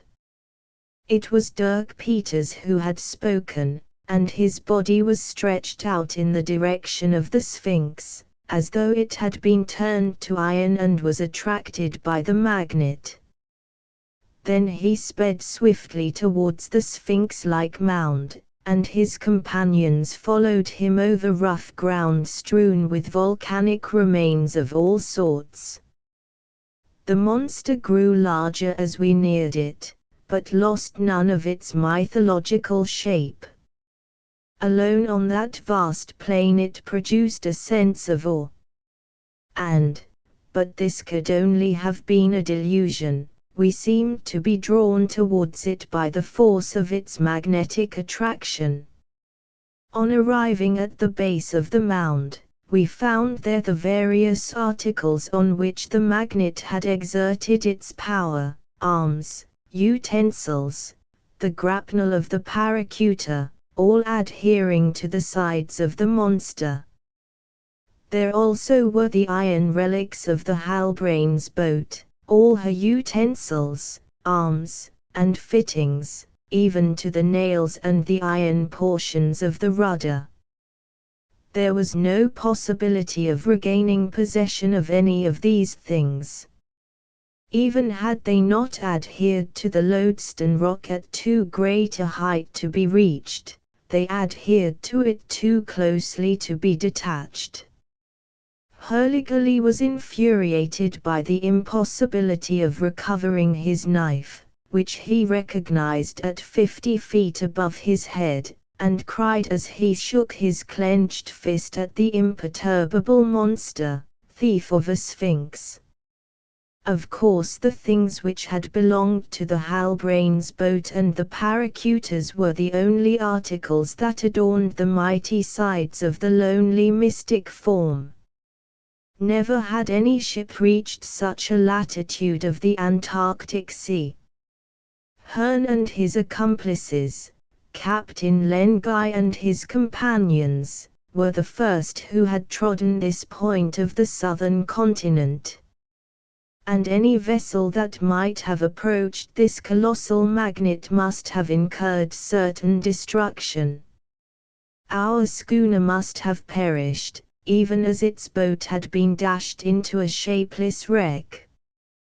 West now reminded us that it was imprudent to prolong our stay upon this land of the Sphinx, a name to be retained. Time pressed, and a few days' delay would have entailed our wintering at the foot of the ice barrier. The order to return to the beach had just been given, when the voice of the half-breed was again heard, as he cried out, "There! There! There!" We followed the sounds to the back of the monster's right paw, and we found Dirk Peters on his knees, with his hands stretched out before an almost naked corpse, which had been preserved intact by the cold of these regions, and was as rigid as iron. The head was bent, a white beard hung down to the waist, the nails of the feet and hands were like claws. How had this corpse been fixed to the side of the mound at 6 feet above the ground? Across the body, held in place by its crossbelt, we saw the twisted barrel of a musket, half eaten by rust. "Pym, my poor Pym," groaned Dirk Peters. He tried to rise, that he might approach and kiss the ossified corpse.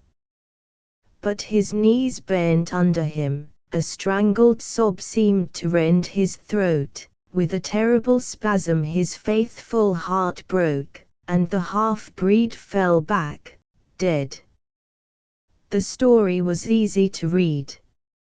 After their separation, the boat had carried Arthur Pym through these Antarctic regions.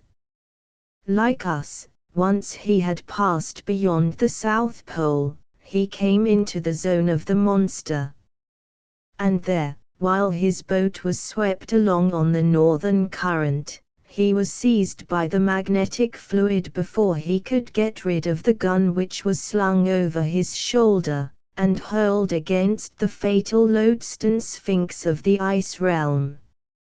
Now the faithful half-breed rests under the clay of the land of the Antarctic mystery, by the side of his poor Pym, that hero whose strange adventures found a chronicler no less strange in the great American poet. Chapter XXVI. A Little Remnant. That same day, in the afternoon, the Paracuta departed from the coast of the land of the Sphinx, which had lain to the west of us since the 21st of February. By the death of Dirk Peters the number of the passengers was reduced to 12.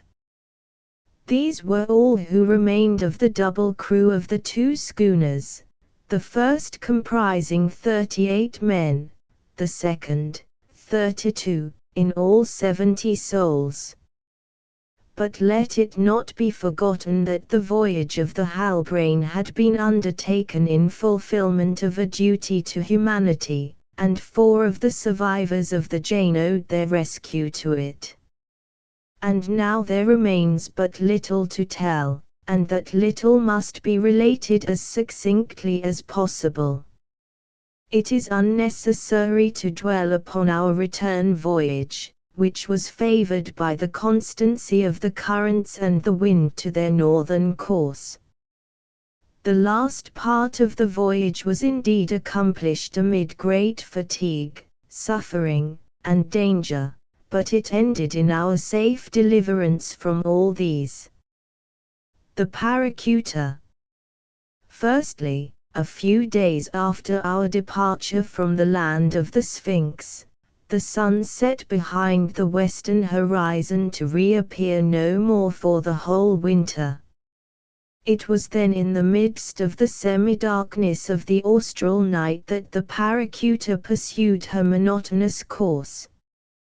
True, the southern polar lights were frequently visible, but they were not the sun, that single orb of day which had illumined our horizons during the months of the Antarctic summer, and their capricious splendor could not replace his unchanging light.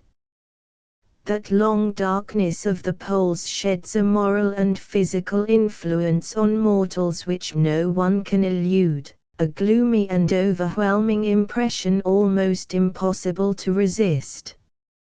Of all the Paracuta's passengers, the boatswain and Endicott only preserved their habitual good humor. Those two were equally insensible to the weariness and the peril of our voyage. I also except West, who was ever ready to face every eventuality, like a man who is always on the defensive. As for the two brothers Guy, their happiness in being restored to each other made them frequently oblivious of the anxieties and risks of the future. Of Hurliguerly I cannot speak too highly. He proved himself a thoroughly good fellow, and it raised our drooping spirits to hear him repeat in his jolly voice, "We shall get to port all right, my friends, be sure of that. And, if you only reckon things up, you will see that we have had more good luck than bad.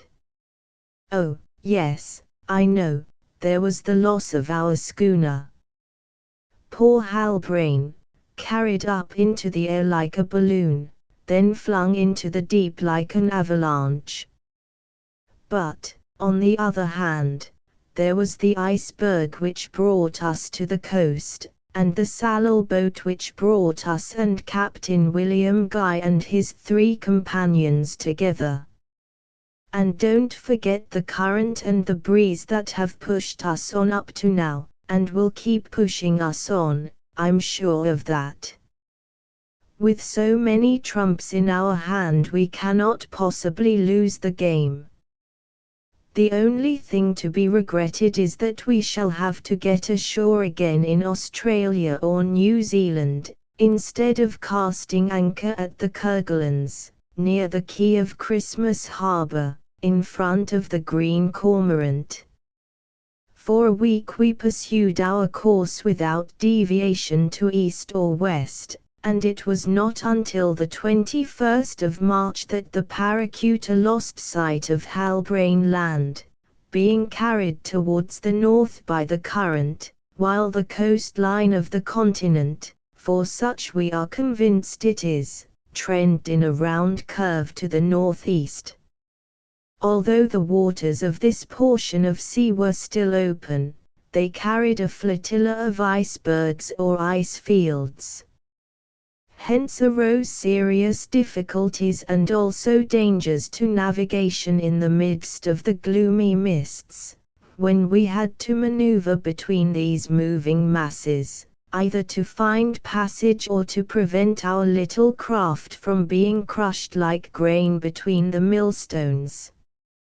Besides, Captain Len Guy could no longer ascertain his position either in latitude or longitude. The sun being absent, calculations by the position of the stars was too complicated, it was impossible to take altitudes, and the Paracuta abandoned herself to the action of the current, which invariably bore us northward, as the compass indicated. By keeping the reckoning of its medium speed, however, we concluded that on the 27th of March our boat was between the 69th and the 68th parallels, that is to say, some 70 miles only from the Antarctic Circle. If no obstacle to the course of our perilous navigation had existed, if passage between this inner sea of the southern zone and the waters of the Pacific Ocean had been certain, the Paracuta might have reached the extreme limit of the austral seas in a few days. But a few hundred miles more to sail, and the iceberg barrier would confront us with its immovable rampart, and unless a passage could be found, we should be obliged to go round it either by the east or by the west. Once cleared indeed, once cleared, we should be in a frail craft upon the terrible Pacific Ocean, at the period of the year when its tempests rage with redoubled fury and strong ships dread the might of its waves. We were determined not to think of this. Heaven would come to our aid. We should be picked up by some ship. This the boatswain asserted confidently, and we were bound to believe the boatswain. For 6 entire days, until the 2nd of April, the Paracuta held her course among the ice barrier, whose crest was profiled at an altitude of between 700 and 800 feet above the level of the sea. The extremities were not visible either on the east or the west, and if our boat did not find an open passage, we could not clear it. By a most fortunate chance a passage was found on the above-mentioned date, and attempted, amid 1,000 risks. Yes, we required all the zeal, skill, and courage of our men and their chiefs to accomplish such a task.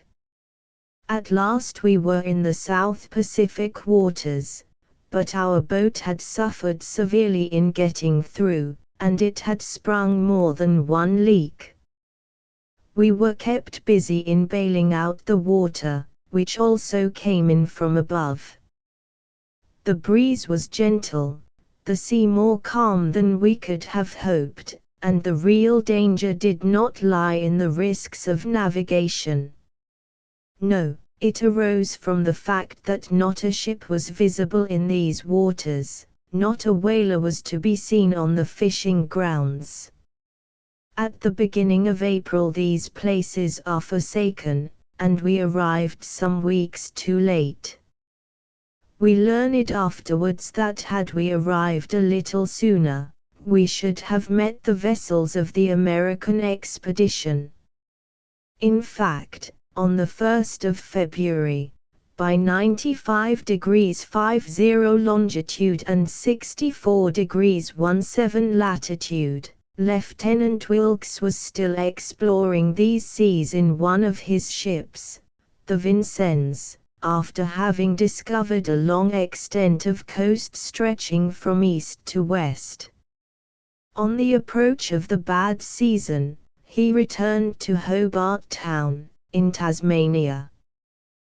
The same year, the expedition of the French Captain Dumont d'Urville, which started in 1838, discovered Adelie Land in 66 degrees 30 latitude and 38 degrees 21 east longitude, and Clary Coast in 64 degrees 30 and 129 degrees 54. Their campaign having ended with these important discoveries, the Astrolabe and the Zelee left the Antarctic Ocean and returned to Hobart Town. None of these ships, then, were in those waters, so that, when our nutshell Paracuta was alone on a lone sea beyond the ice barrier, we were bound to believe that it was no longer possible we could be saved. We were 1,500 miles away from the nearest land, and winter was a month old. Hurliguerly himself was obliged to acknowledge the last fortunate chance upon which he had counted had failed us. On the 6th of April we were at the end of our resources. The sea began to threaten, the boat seemed likely to be swallowed up in the angry waves. "A ship!" cried the boatswain, and on the instant we made out a vessel about 4 miles to the northeast, beneath the mist which had suddenly risen. Signals were made, signals were perceived, the ship lowered her largest boat and sent it to our rescue. This ship was the Tasman, an American three-master, from Charlestown, where we were received with eager welcome and cordiality. The captain treated my companions as though they had been his own countrymen. The Tasman had come from the Falkland Islands, where the captain had learned that 7 months previously the American schooner Halbrane had gone to the southern seas in search of the shipwrecked people of the Jane. But as the season advanced, the schooner not having reappeared, she was given up for lost in the Antarctic regions. 15 days after our rescue the Tasman disembarked the survivors of the crew of the 2 schooners at Melbourne, and it was there that our men were paid the sums they had so hardly earned, and so well deserved. We then learned from maps that the Paracuta had debouched into the Pacific from the land called Clary by Dumont d'Urville, and the land called Fabricia, which was discovered in 1838 by Bellany. Thus terminated this adventurous and extraordinary expedition, which cost, alas, too many victims. Our final word is that although the chances and the necessities of our voyage carried us farther towards the South Pole than those who preceded us, although we actually did pass beyond the axial point of the terrestrial globe, discoveries of great value still remain to be made in those waters. Arthur Pym, the hero whom Edgar Poe has made so famous, has shown the way. It is for others to follow him, and to wrest the last Antarctic mystery from the Sphinx of the ice realm. The end. End of the voyage extraordinaire. Asterisk asterisk asterisk end of the Project Gutenberg ebook An Antarctic Mystery asterisk asterisk asterisk updated editions will replace the previous one, the old editions will be renamed. Creating the works from print editions not protected by U.S. copyright law means that no one owns a United States copyright in these works, so the Foundation, and you, can copy and distribute it in the United States without permission and without paying copyright royalties. Special rules, set forth in the general terms of use part of this license, apply to copying and distributing Project Gutenberg trademark symbol electronic works to protect the Project Gutenberg trademark symbol concept and trademark. Project Gutenberg is a registered trademark, and may not be used if you charge for an ebook, except by following the terms of the trademark license, including paying royalties for use of the Project Gutenberg trademark. If you do not charge anything for copies of this ebook, complying with the trademark license is very easy. You may use this ebook for nearly any purpose such as creation of derivative works, reports, performances and research. Project Gutenberg ebooks may be modified and printed and given away. You may do practically anything in the United States with ebooks not protected by U.S. copyright law. Redistribution is subject to the trademark license, especially commercial redistribution. Start. Full license. The full Project Gutenberg license. Please read this before you distribute or use this work to protect the Project Gutenberg trademark symbol mission of promoting the free distribution of electronic works, by using or distributing this work, or any other work associated in any way with the phrase Project Gutenberg. You agree to comply with all the terms of the full Project Gutenberg trademark symbol license available with this file or online at www.gutenberg.org/license. Section 1. General Terms of Use and Redistributing Project Gutenberg Trademark Symbol Electronic Works 1.0. By reading or using any part of this Project Gutenberg trademark symbol electronic work, you indicate that you have read, understand, agree to and accept all the terms of this license and intellectual property, trademark/copyright, agreement. If you do not agree to abide by all the terms of this agreement, you must cease using and return or destroy all copies of Project Gutenberg trademark symbol electronic works in your possession. If you paid a fee for obtaining a copy of or access to a Project Gutenberg trademark symbol electronic work and you do not agree to be bound by the terms of this agreement, you may obtain a refund from the person or entity to whom you paid the fee as set forth in paragraph 1.e.8. 1.b Project Gutenberg is a registered trademark. It may only be used on or associated in any way with an electronic work by people who agree to be bound by the terms of this agreement. There are a few things that you can do with most Project Gutenberg trademark symbol electronic works even without complying with the full terms of this agreement. See paragraph 1.c below.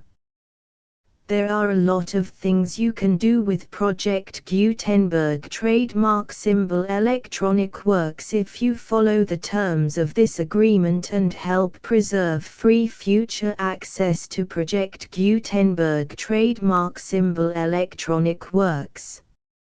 See paragraph 1.e below. 1.c. The Project Gutenberg Literary Archive Foundation, the Foundation or PGLAF, owns a compilation copyright in the collection of Project Gutenberg trademark symbol electronic works. Nearly all the individual works in the collection are in the public domain in the United States.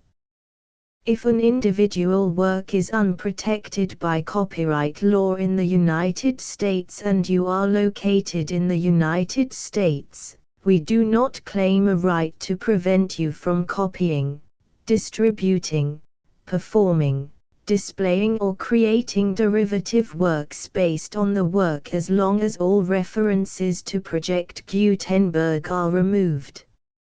Of course, we hope that you will support the Project Gutenberg trademark symbol mission of promoting free access to electronic works by freely sharing Project Gutenberg trademark symbol works in compliance with the terms of this agreement for keeping the Project Gutenberg trademark symbol name associated with the work.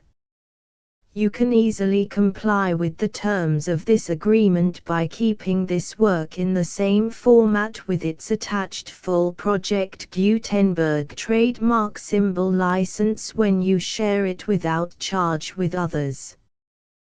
1.d. The copyright laws of the place where you are located also govern what you can do with this work. Copyright laws in most countries are in a constant state of change. If you are outside the United States, check the laws of your country in addition to the terms of this agreement before downloading, copying, displaying, performing, distributing or creating derivative works based on this work or any other Project Gutenberg trademark symbol work. The Foundation makes no representations concerning the copyright status of any work in any country other than the United States. 1.e Unless you have removed all references to Project Gutenberg. 1.e.1. The following sentence, with active links to, or other immediate access to, the full Project Gutenberg trademark symbol license must appear prominently whenever any copy of a Project Gutenberg trademark symbol work, any work on which the phrase Project Gutenberg appears, or with which the phrase Project Gutenberg is associated, is accessed, displayed, performed, viewed, copied or distributed. This ebook is for the use of anyone anywhere in the United States and most other parts of the world at no cost and with almost no restrictions whatsoever. You may copy it, give it away or reuse it under the terms of the Project Gutenberg license included with this ebook or online at www.gutenberg.org. If you are not located in the United States, you will have to check the laws of the country where you are located before using this ebook. 1.e.2. If an individual Project Gutenberg trademark symbol electronic work is derived from texts not protected by U.S. copyright law, does not contain a notice indicating that it is posted with permission of the copyright holder, The work can be copied and distributed to anyone in the United States without paying any fees or charges. If you are redistributing or providing access to a work with the phrase Project Gutenberg associated with or appearing on the work, you must comply either with the requirements of paragraphs 1.e.1 through 1.e.7 or obtain permission for the use of the work and the Project Gutenberg trademark symbol trademark as set forth in paragraphs 1.e.8 or 1.e.9. 1.e.3. If an individual Project Gutenberg trademark symbol electronic work is posted with the permission of the copyright holder, your use and distribution must comply with both paragraphs 1.e.1 through 1.e.7 and any additional terms imposed by the copyright holder. Additional terms will be linked to the Project Gutenberg trademark symbol license for all works posted with the permission of the copyright holder found at the beginning of this work. 1.e.4.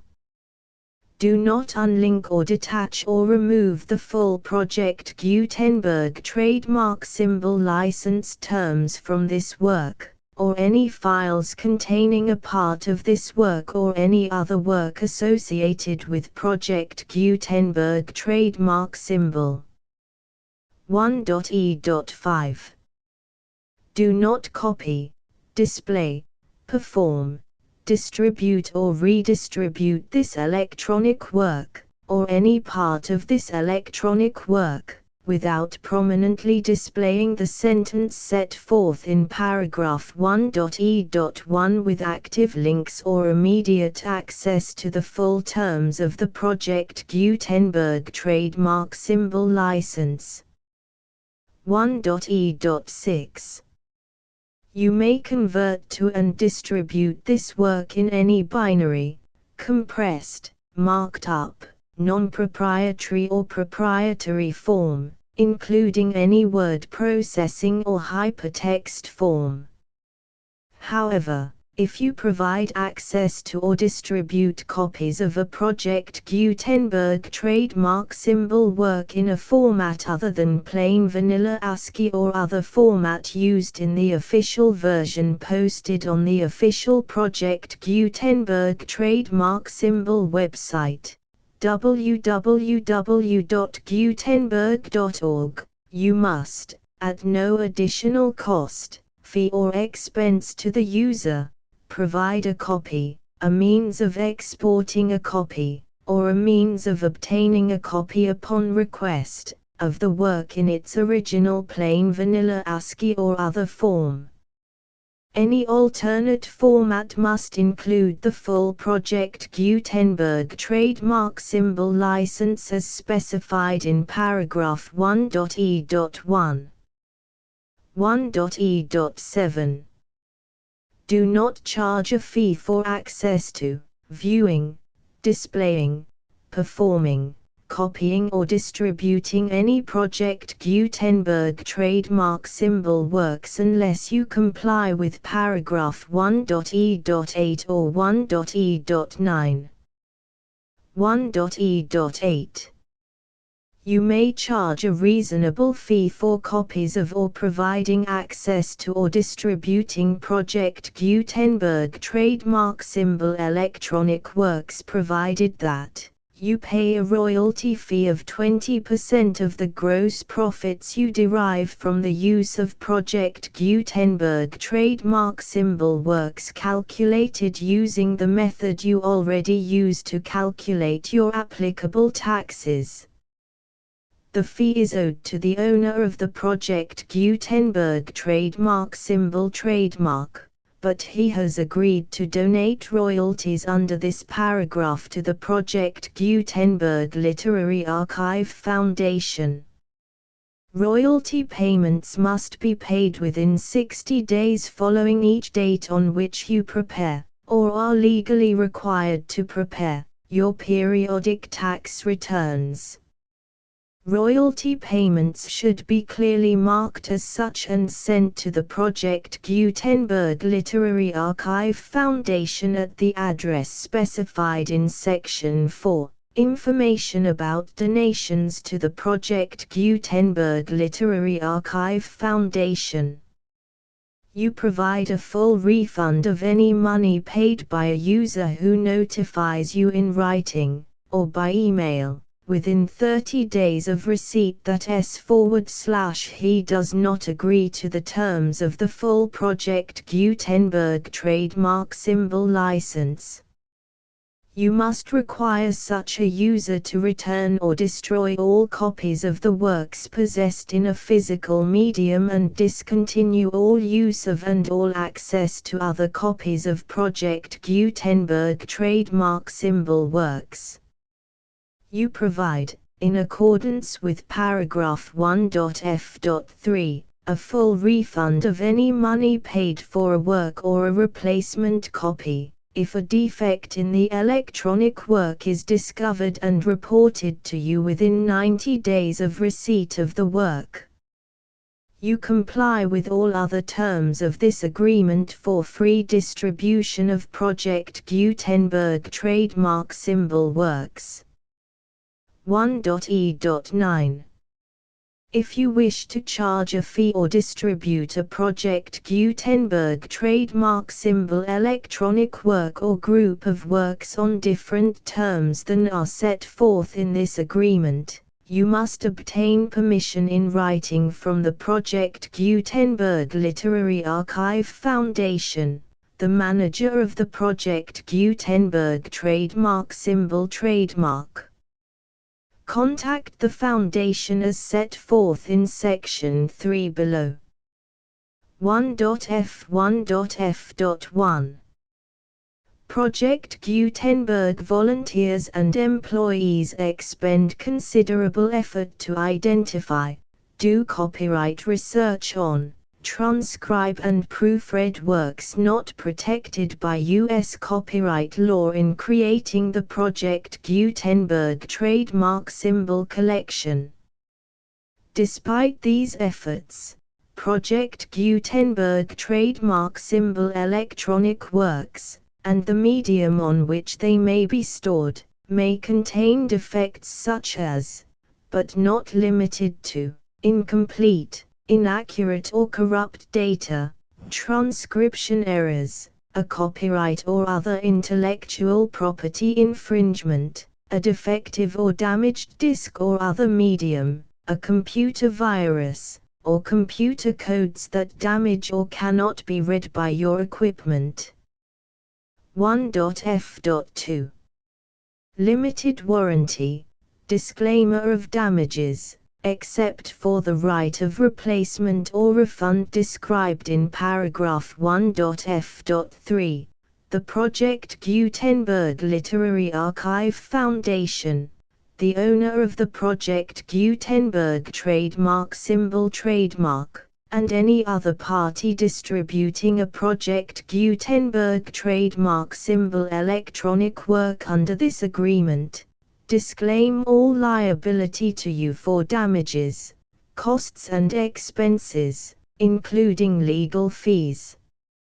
You agree that you have no remedies for negligence, strict liability, breach of warranty or breach of contract except those provided in paragraph 1.f.3.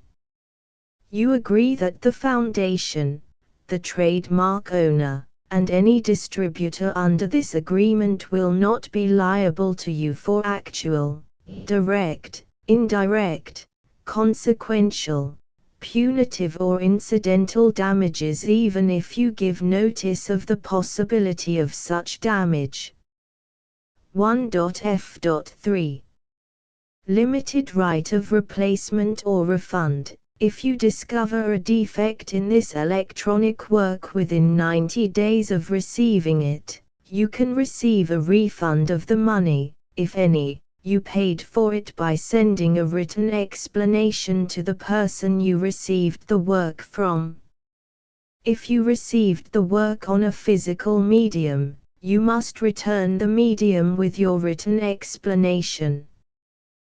The person or entity that provided you with the defective work may elect to provide a replacement copy in lieu of a refund. If you received the work electronically, the person or entity providing it to you may choose to give you a second opportunity to receive the work electronically in lieu of a refund. If the second copy is also defective, you may demand a refund in writing without further opportunities to fix the problem. 1.f.4 Except for the limited right of replacement or refund set forth in paragraph 1.f.3, this work is provided to you as is, with no other warranties of any kind, express or implied, including but not limited to warranties of merchantability or fitness for any purpose. 1.f.5 Some states do not allow disclaimers of certain implied warranties or the exclusion or limitation of certain types of damages.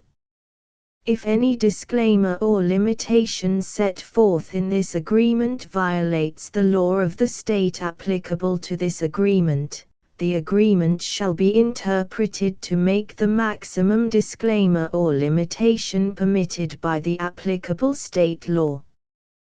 The invalidity or unenforceability of any provision of this agreement shall not void the remaining provisions. 1.f.6 Indemnity. You agree to indemnify and hold the foundation, the trademark owner, any agent or employee of the foundation, anyone providing copies of Project Gutenberg trademark symbol electronic works in accordance with this agreement, and any volunteers associated with the production, promotion and distribution of Project Gutenberg trademark symbol electronic works, harmless from all liability, costs and expenses, including legal fees, that arise directly or indirectly from any of the following which you do or cause to occur. A. Distribution of this or any Project Gutenberg trademark symbol work. B. Alteration, modification, or additions or deletions to any Project Gutenberg trademark symbol work, and C. Any defect you cause. Section 2. Information about the mission of Project Gutenberg trademark symbol. Project Gutenberg trademark symbol is synonymous with the free distribution of electronic works in formats readable by the widest variety of computers, including obsolete, old, middle-aged and new computers. It exists because of the efforts of hundreds of volunteers and donations from people in all walks of life. Volunteers and financial support to provide volunteers with the assistance they need are critical to reaching Project Gutenberg trademark symbol's goals and ensuring that the Project Gutenberg trademark symbol collection will remain freely available for generations to come. In 2001, the Project Gutenberg Literary Archive Foundation was created to provide a secure and permanent future for Project Gutenberg trademark symbol and future generations. To learn more about the Project Gutenberg Literary Archive Foundation and how your efforts and donations can help, see sections 3 and 4 and the Foundation information page at www.gutenberg.org. Section 3. Information about the Project Gutenberg Literary Archive Foundation. The Project Gutenberg Literary Archive Foundation is a non-profit 501(c)(3) educational corporation organized under the laws of the state of Mississippi and granted tax-exempt status by the Internal Revenue Service. The foundation's IN or Federal Tax Identification Number is 64-6221541. Contributions to the Project Gutenberg Literary Archive Foundation are tax-deductible to the full extent permitted by U.S. federal laws and your state's laws. The Foundation's business office is located at 809 North 1500 West, Salt Lake City, UT 84116, 801-596-1887. Email contact links and up-to-date contact information can be found at the Foundation's website and official page at www.gutenberg.org/contact section 4. Information about donations to the Project Gutenberg Literary Archive Foundation. Project Gutenberg trademark symbol depends upon and cannot survive without widespread public support and donations to carry out its mission of increasing the number of public domain and licensed works that can be freely distributed in machine-readable form accessible by the widest array of equipment including outdated equipment. Many small donations, $1 to $5,000, are particularly important to maintaining tax-exempt status with the IRS. The Foundation is committed to complying with the laws regulating charities and charitable donations in all 50 states of the United States. Compliance requirements are not uniform and it takes a considerable effort, much paperwork and many fees to meet and keep up with these requirements. We do not solicit donations in locations where we have not received written confirmation of compliance. To send donations or determine the status of compliance for any particular state, visit www.gutenberg.org/donate. While we cannot and do not solicit contributions from states where we have not met the solicitation requirements, we know of no prohibition against accepting unsolicited donations from donors in such states who approach us with offers to donate. International donations are gratefully accepted, but we cannot make any statements concerning tax treatment of donations received from outside the United States. U.S. laws alone swamp our small staff. Please check the Project Gutenberg web pages for current donation methods and addresses. Donations are accepted in a number of other ways including checks, online payments and credit card donations. To donate, please visit www.gutenberg.org/donate. Section 5. General information about Project Gutenberg trademark symbol electronic works. Professor Michael S. Hart was the originator of the Project Gutenberg trademark symbol concept of a library of electronic works that could be freely shared with anyone. For 40 years, he produced and distributed Project Gutenberg trademark symbol ebooks with only a loose network of volunteer support. Project Gutenberg trademark symbol ebooks are often created from several printed editions, all of which are confirmed as not protected by copyright in the U.S. unless a copyright notice is included. Thus, We do not necessarily keep ebooks in compliance with any particular paper edition. Most people start at our website, which has the main PG search facility, www.gutenberg.org. This website includes information about Project Gutenberg trademark symbol, including how to make donations to the Project Gutenberg Literary Archive Foundation, how to help produce our new ebooks, and how to subscribe to our email newsletter to hear about new ebooks. An Antarctic Mystery. Jules Verne. An Antarctic Mystery, also called The Sphinx of the Ice Fields, Chapter I. The Kerguelen Islands. Chapter 2. The Schooner Halbrane. Chapter 3. Captain Len Guy. Chapter 4. From the Kerguelen Isles to Prince Edward Island. Chapter V. Edgar Poe's Romance. Chapter 6.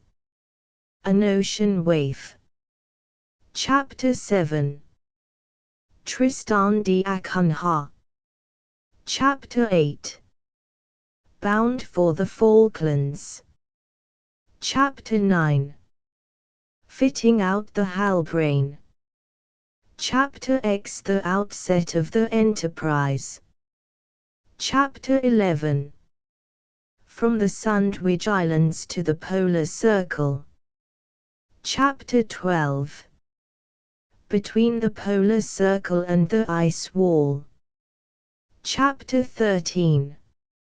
Along the front of the icebergs. Chapter 14.